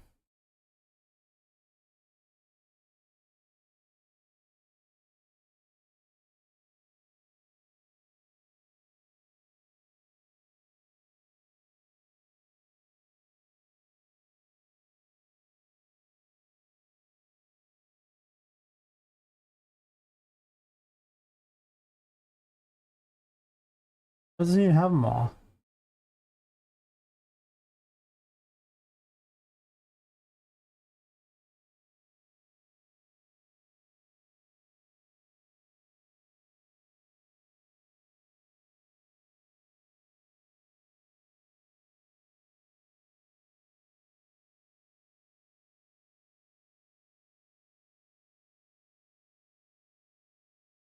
Oh, it's not even populated.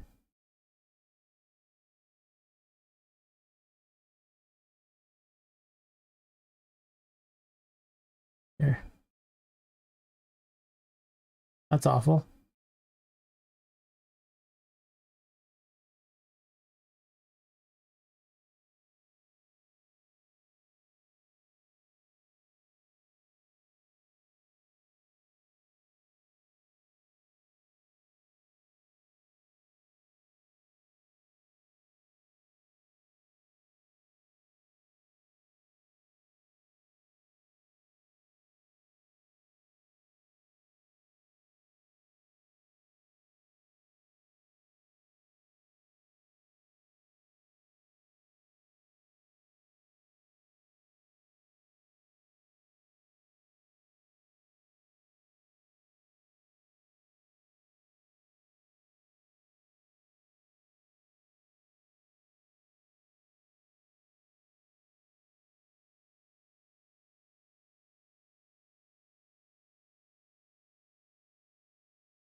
Could use a struct, but the problem with structs is they're absolutely trash in this in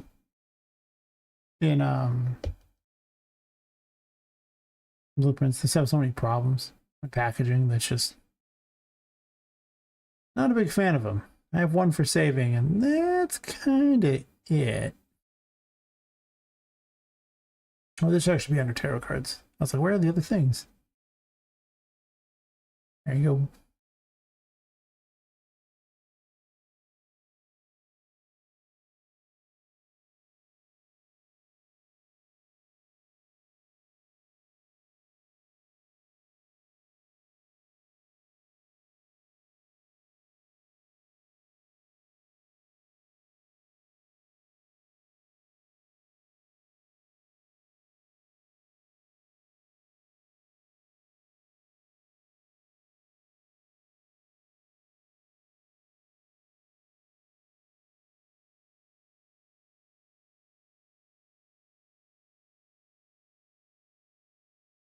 So I can't push it over and over.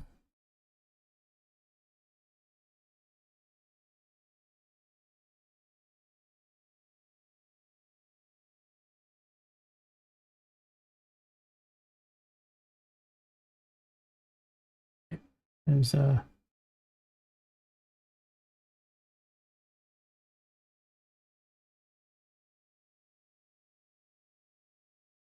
my plan is just to have the stats and the weapons, and then just, you know, based on the level of your will or your level of your ability, it will set the stats differently.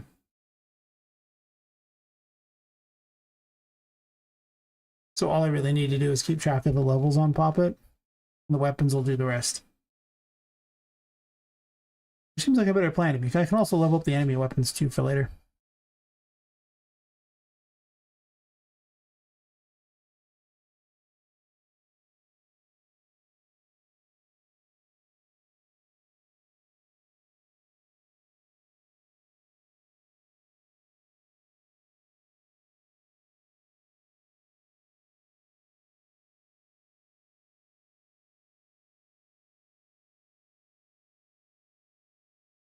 If only there was a faster way to do this.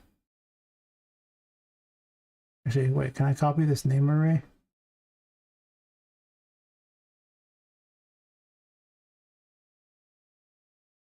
No. I was hoping. I copy that.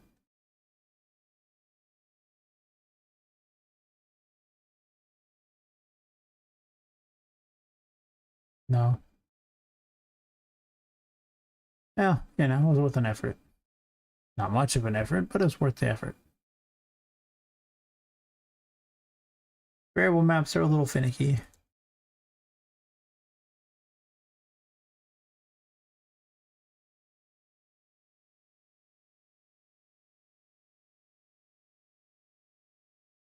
Wish there was an easier way to do this. There might be. But at 7 a.m. or 7:12 a.m. after drinking alcohol, I don't know what the way is. I'm sure I'll change it a bunch of times anyway. I already did the chariot.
The temperance.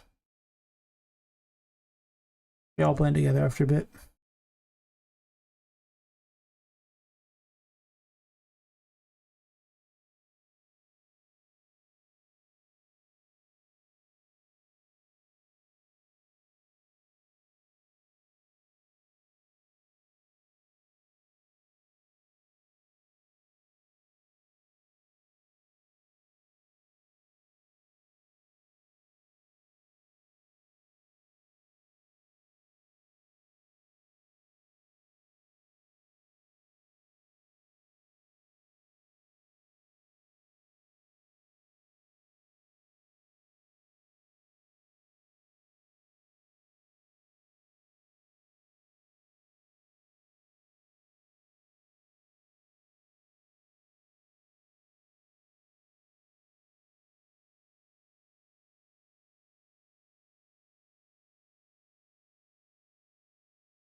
think on weapon owner, I could just hand it over to the information there, and that's probably just as effective here.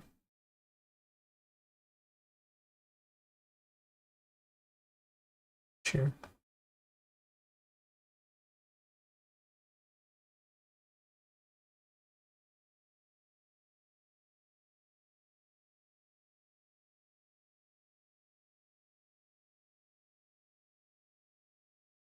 Dry combat. Okay.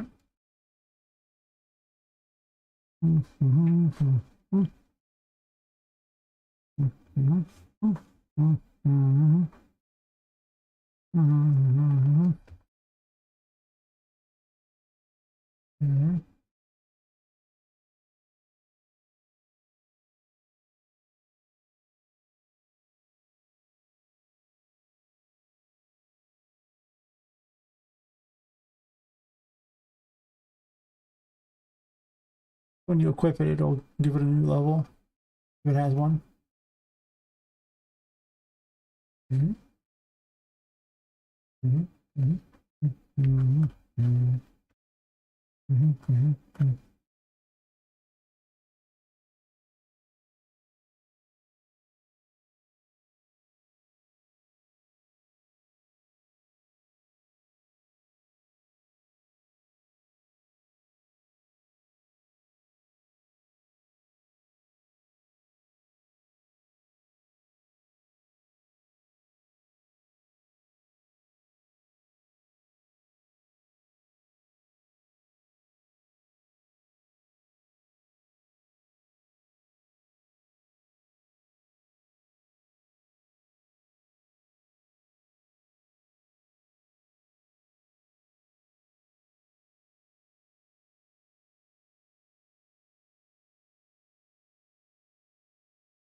Maybe it's just me on weapon owner, honestly.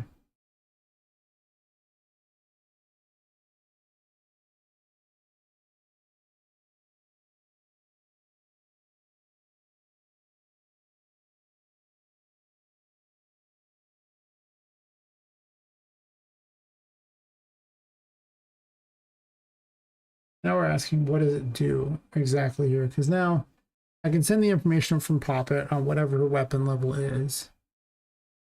I'm going to here.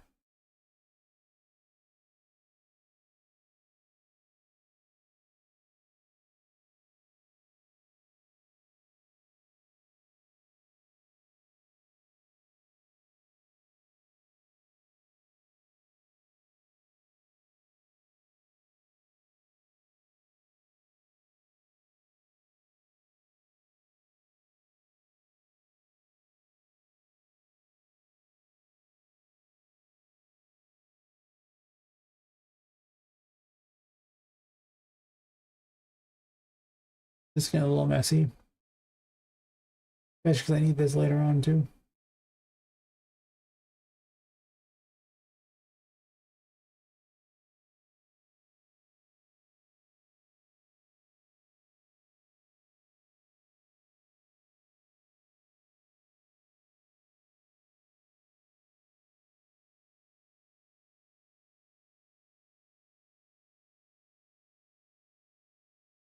Battery's running low on this thing. 1 second, I'll swap that out too.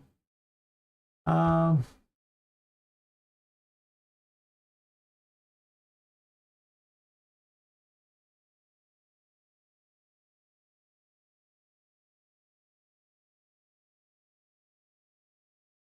like that. Find the weapon name in here.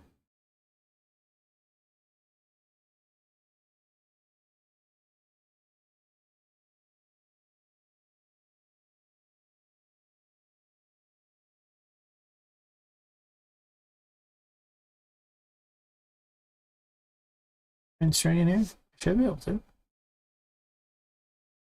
problem.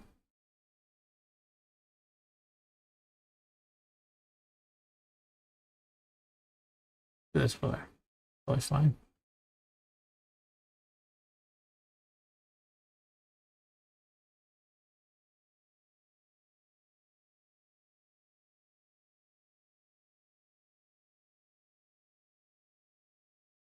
Second, I'm gonna switch these out.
All right.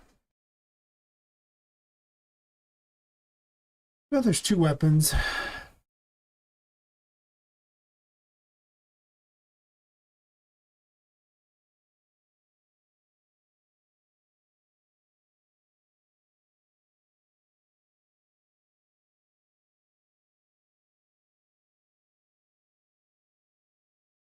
I'll just send it both. It's fine.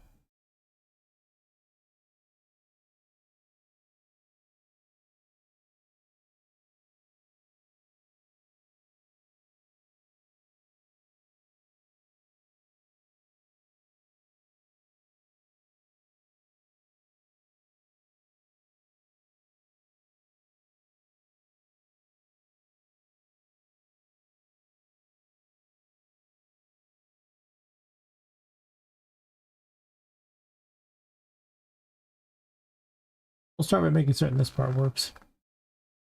And then we'll go from there. Oh.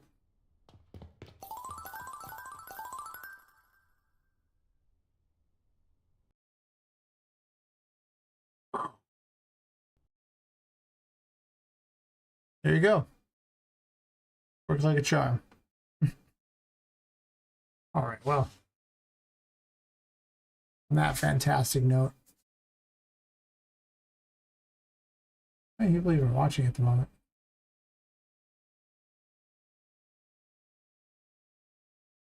That's unbelievable. Because if nobody was watching on that note, I would just, stop for the night. But I'll figure out the issue, maybe. I don't know.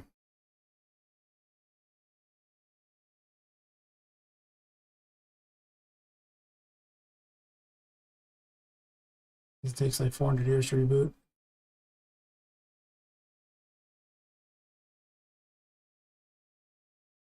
Uh,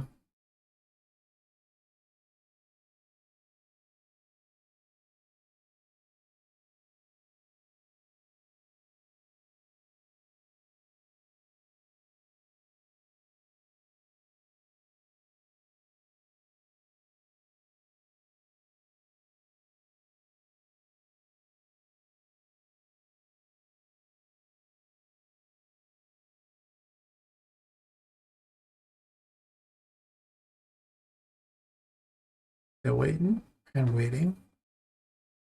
Still waiting.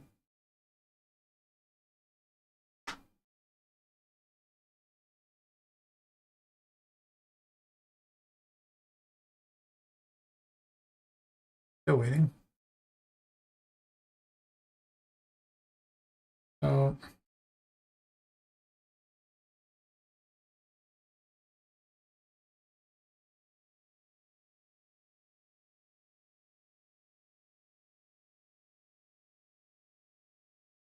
Oh, it crashed. It was just print strings. I didn't actually add a bunch of crap.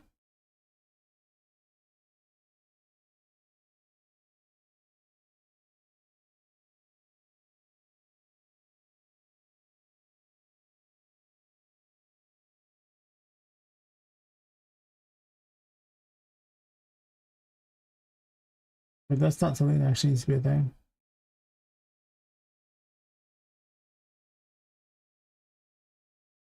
Because it's literally sending the information from her thing over to that. But where did I screw this up?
The weapon name should say these. I don't see how that screws anything up.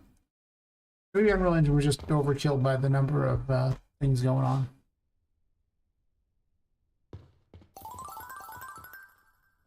Yeah, I was just overkill. I was like, this makes no sense. All I did was tell it to print strings on this thing was basically like that. And to see if it could find the thing in the variable there. But if it didn't, it would just yield like 0. It wouldn't matter. So it finds the levels. Okay.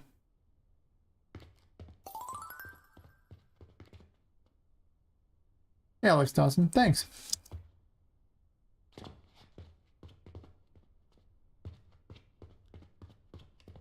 I'm busy making a shop thing and a leveling system for my, or an upgrade system for the tarot cards.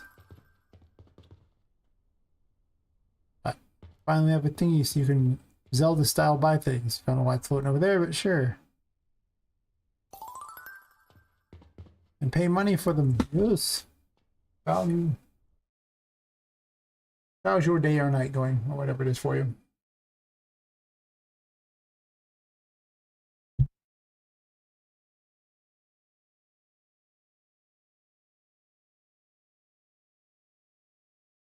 Hopefully good. Mm-hmm.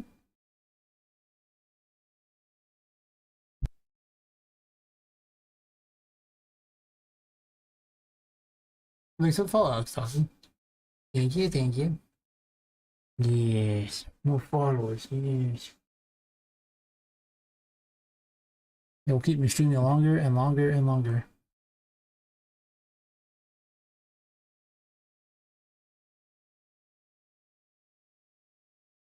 Um,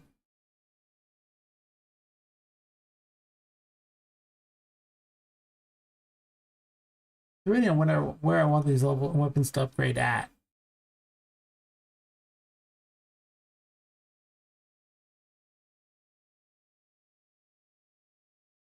Spawn in first, the weapon owner could technically set everything. Makes sense if I did it all at once, because that's where the level's set. I can call the information later if I want to. I think damage is all that matters, unless there's like a launch force upgrade, but I don't think I'm upgrading the launch force. It's kind of...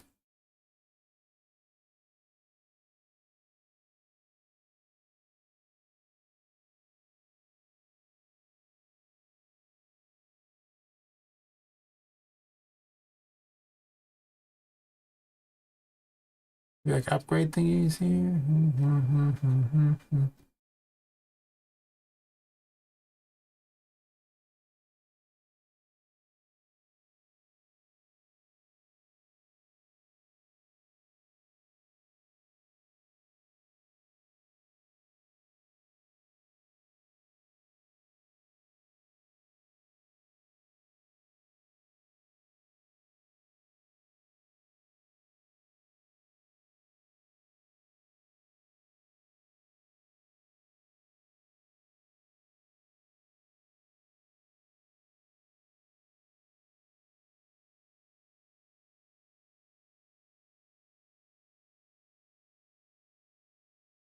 Um,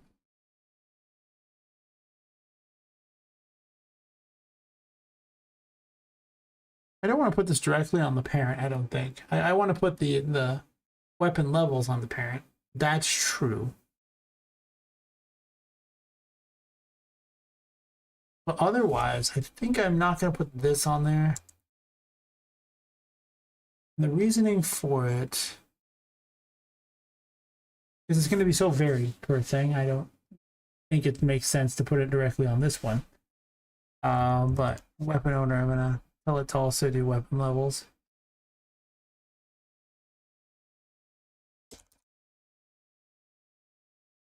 And just so I can hand the information over very quickly. Not a lot of extra effort.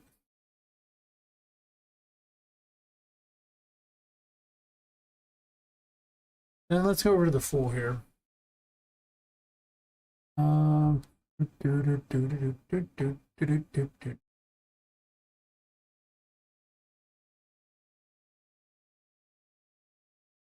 Aero weapons, that's right.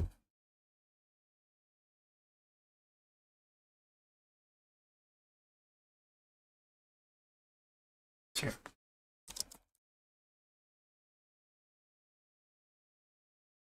Do this. Dump this on here.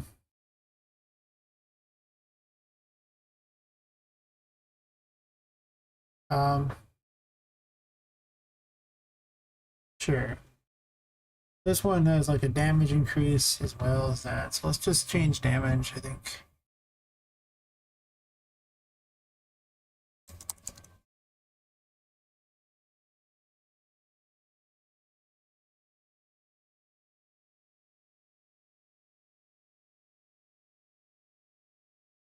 There is no 0, it's just going to be 1. So at 1, the damage amount will be 10.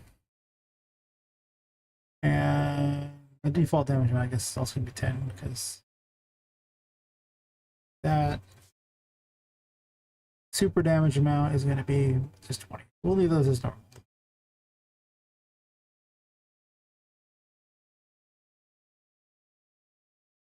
I do this.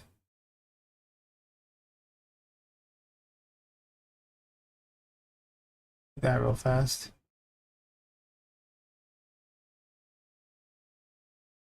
We'll say it doubles the damage, I guess. Just 10 across the board. Or do I have 50% damage? You know, let's not go too crazy with our upgrades.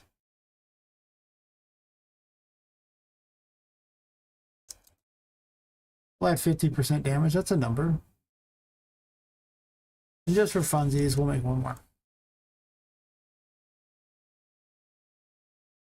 Set like +5 damage each upgrade. We'll make our numbers pretty simple in this game.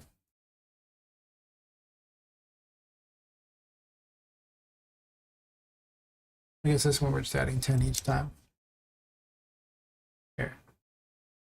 That's basically double. That'll do. Okay, then we gotta go to Poppet and set up so she can actually upgrade these. Item collected effects.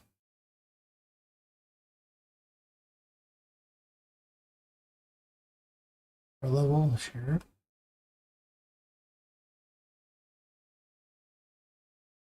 Level upgrade.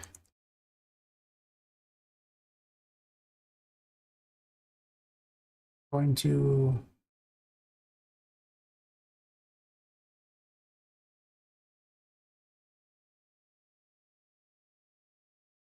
get this.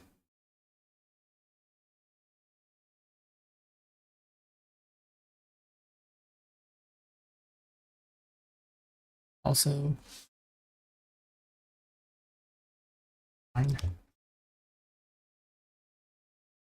We want name of item. It's going to find the name of item.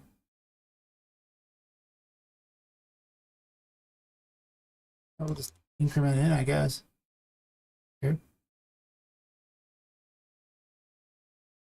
And then it's going to name of item here. Add the amount.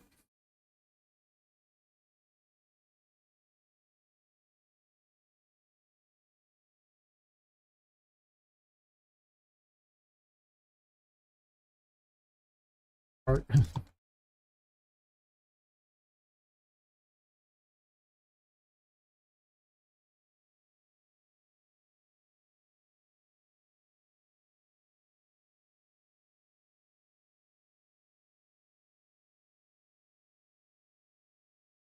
And then I need to run this down to here. That will connect this to here. Well, migrate all this crap down here. Print string at the very end just to have an idea of what it's supposed to be.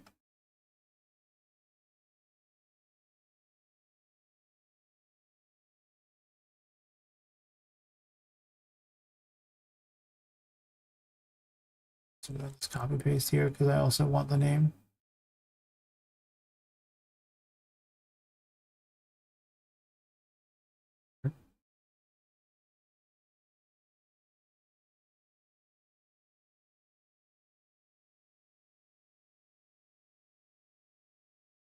Doesn't matter what I use as the upgrade thingy, so we'll just put one over here, though it could be a giant tarot card, and that'd probably be better.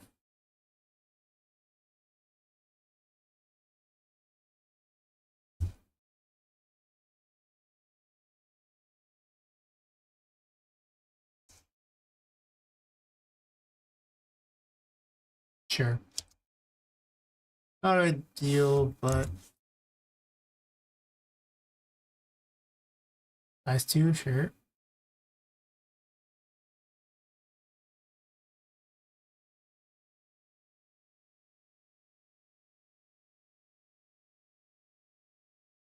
Oh, there doggy.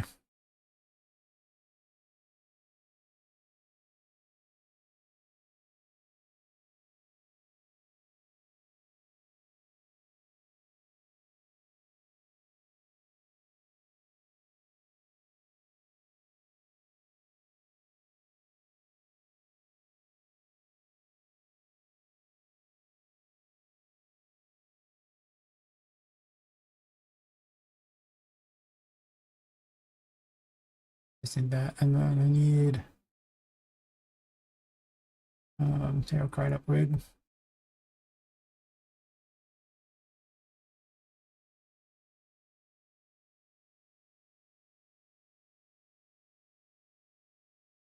Or increment doesn't really make a difference.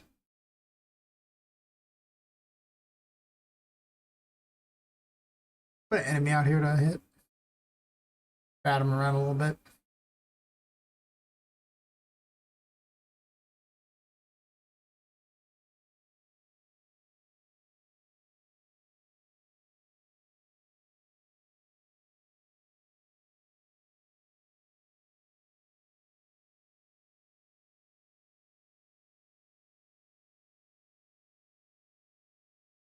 I had a destroyable enemy spawner somewhere. At least I thought I did.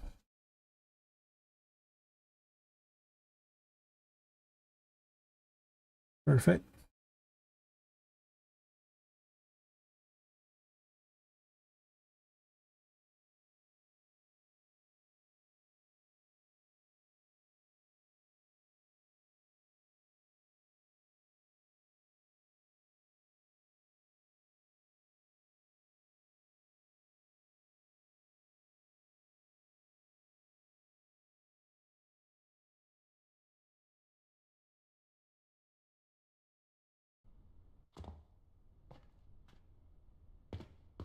I don't know why I spawned way over here, but sure.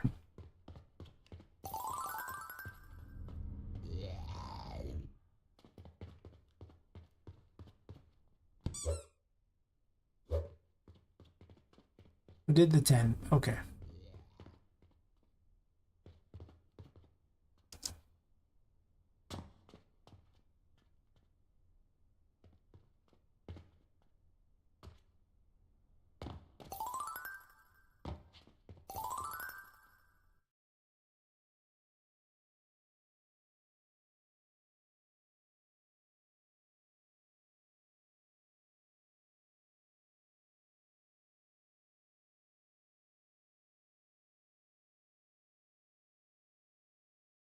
Those be the defaults. I copy pasted it. Should have picked those up, I thought.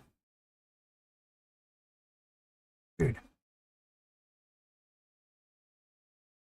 Okay. Does.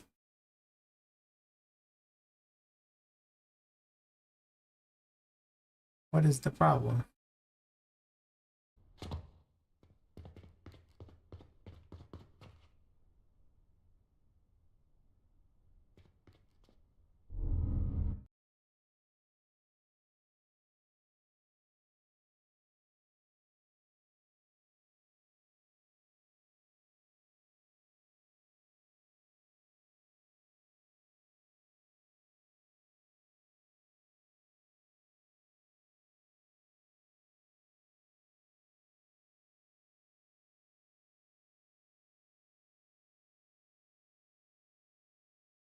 It's not a copy paste.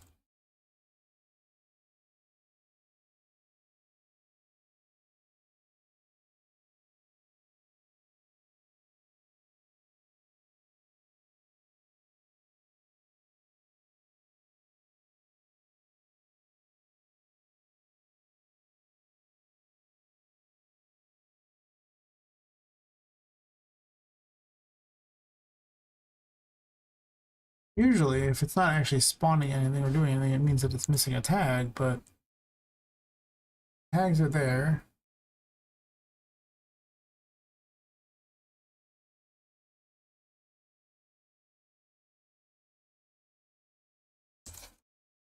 Does it have a collision maybe? Is that the problem? Unblock all. Should have a collision.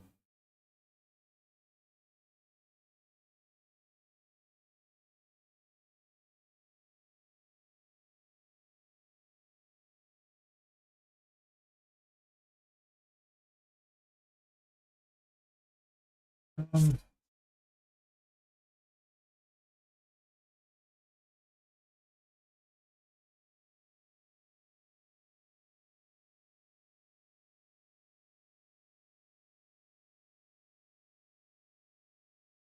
I must pay for is on this one because it's instant editable. That's true.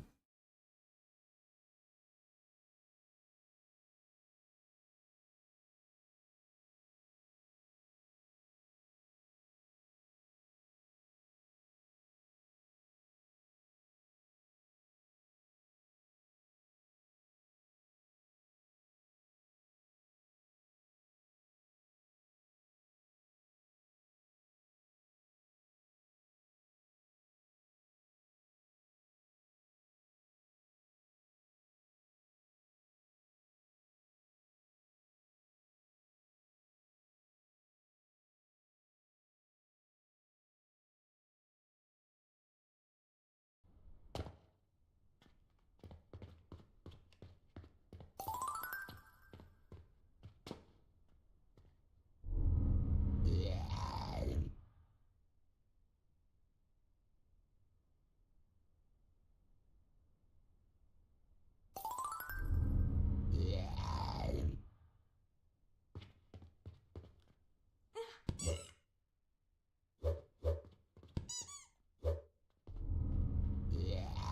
17, huh?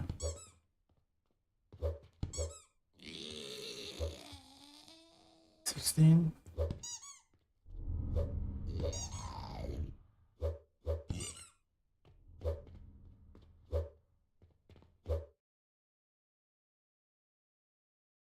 Did that upgrade?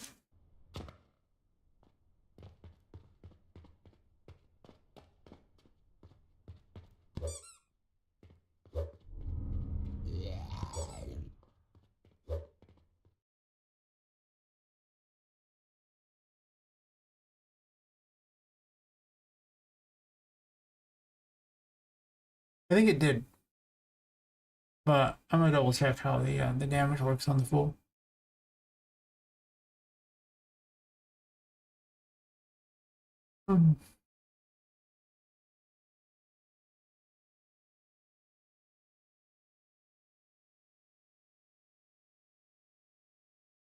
That's a lot easier than individual stat upgrades. This isn't Diablo. You know, to get this working, I may just head out for the day. We'll see. Like,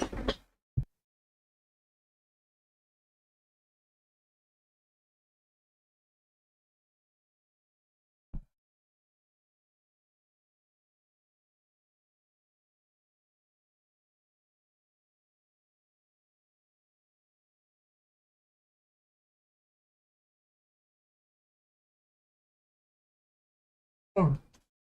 So, how is the damage figured in there? Because it's got like a random number, it seems like. So let me see what the actual random number is. Like a damage variance.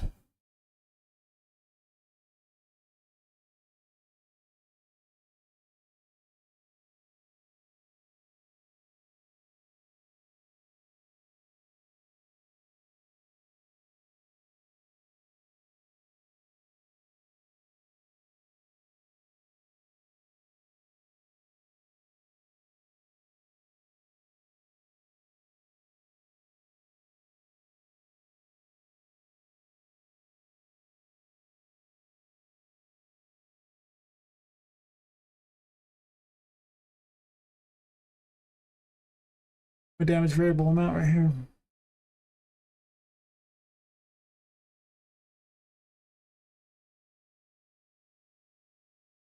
Okay.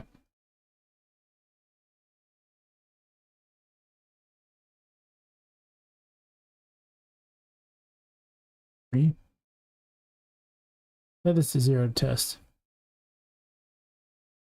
Oh, they basically have an upgrade system already ready to go. Didn't think it would take very long.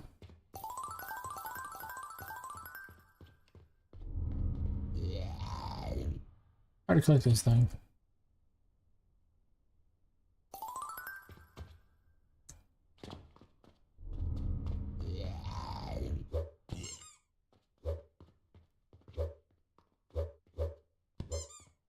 Yep, 15. 15.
More variants on that one, how it works out.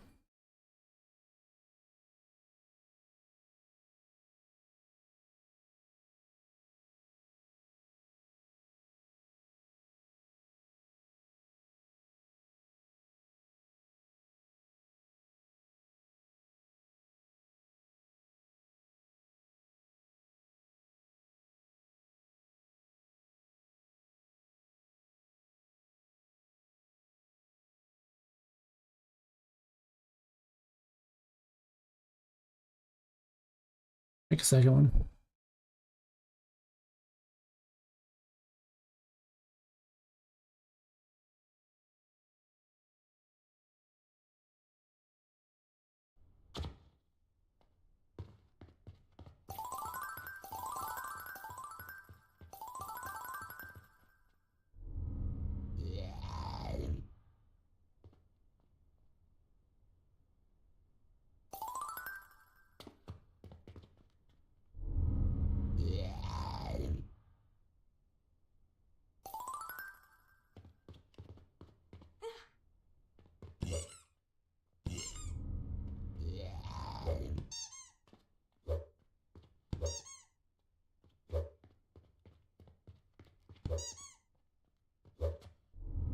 13.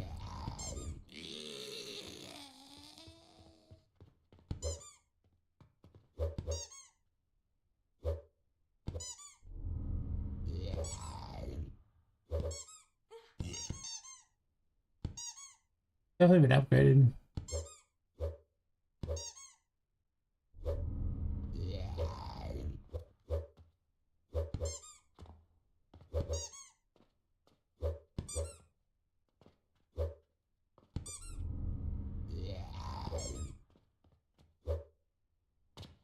Needs to work. How about the variance on it?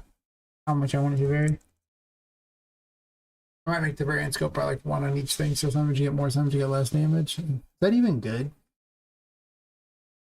I could make the damage naturally lower and then just randomly add and never take away. I gotta admit the negate feels kind of bad. Sometimes you get a really crap roll. But I mean, how bad is it really? So with the way that's set up now, well, that means that it can do 7 to 13 on that thing like that. Sorry.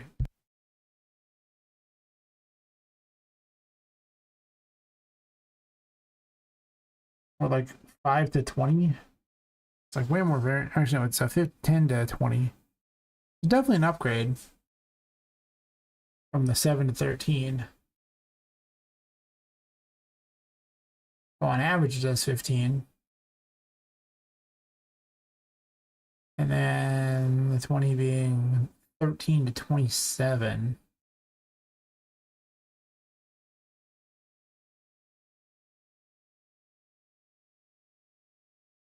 That can feel pretty bad, though. That level of variance.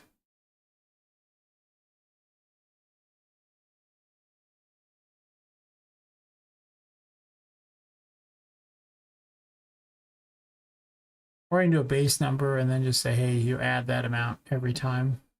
Or random amount there. At that point, you'd want to have less variance on how much you did.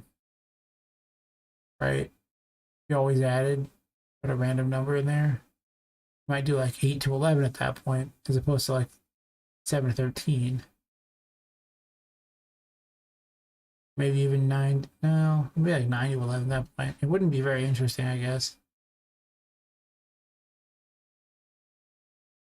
Just damage variance, but yeah, I might lower the variance a bit though, just because it does seem like a lot.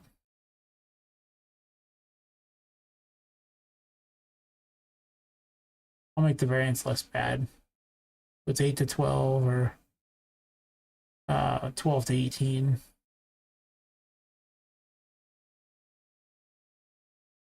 Or 16 to 24. Not a bad idea.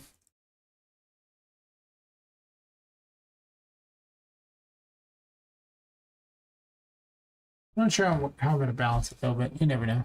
Maybe there's some way to power it up more, who knows. Maybe damage variance shouldn't be in the game. We'll find out.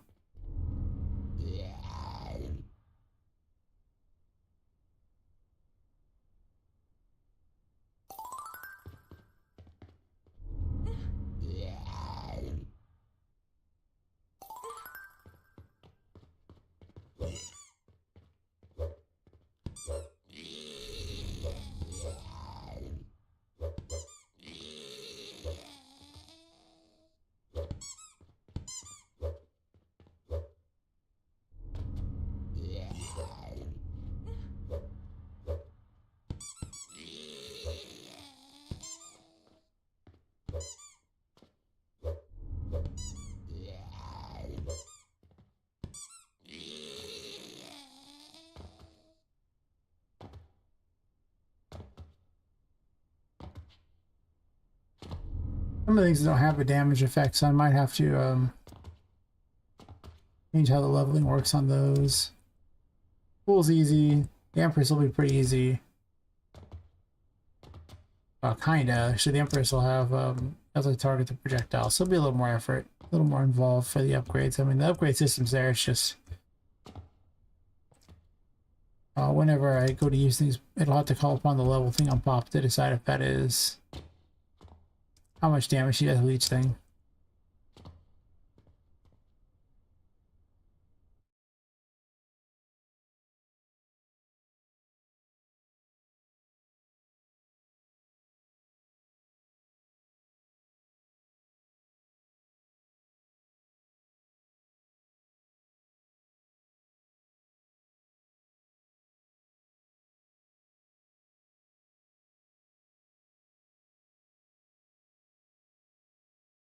Anyway, now that that works, I probably would call it for the night. 9 hours streaming, 8 hours work. It's a long day. So I'll just send you over to Xena Spear or something like that and all that, and I will say goodbye to YouTube at this point because I can't have you guys raid, unfortunately. Looks like someone oh no, it was so sad, you know, the YouTube people didn't start watching until fairly recently. Well, you showed up near the end of a 9-hour stream. I'm sorry.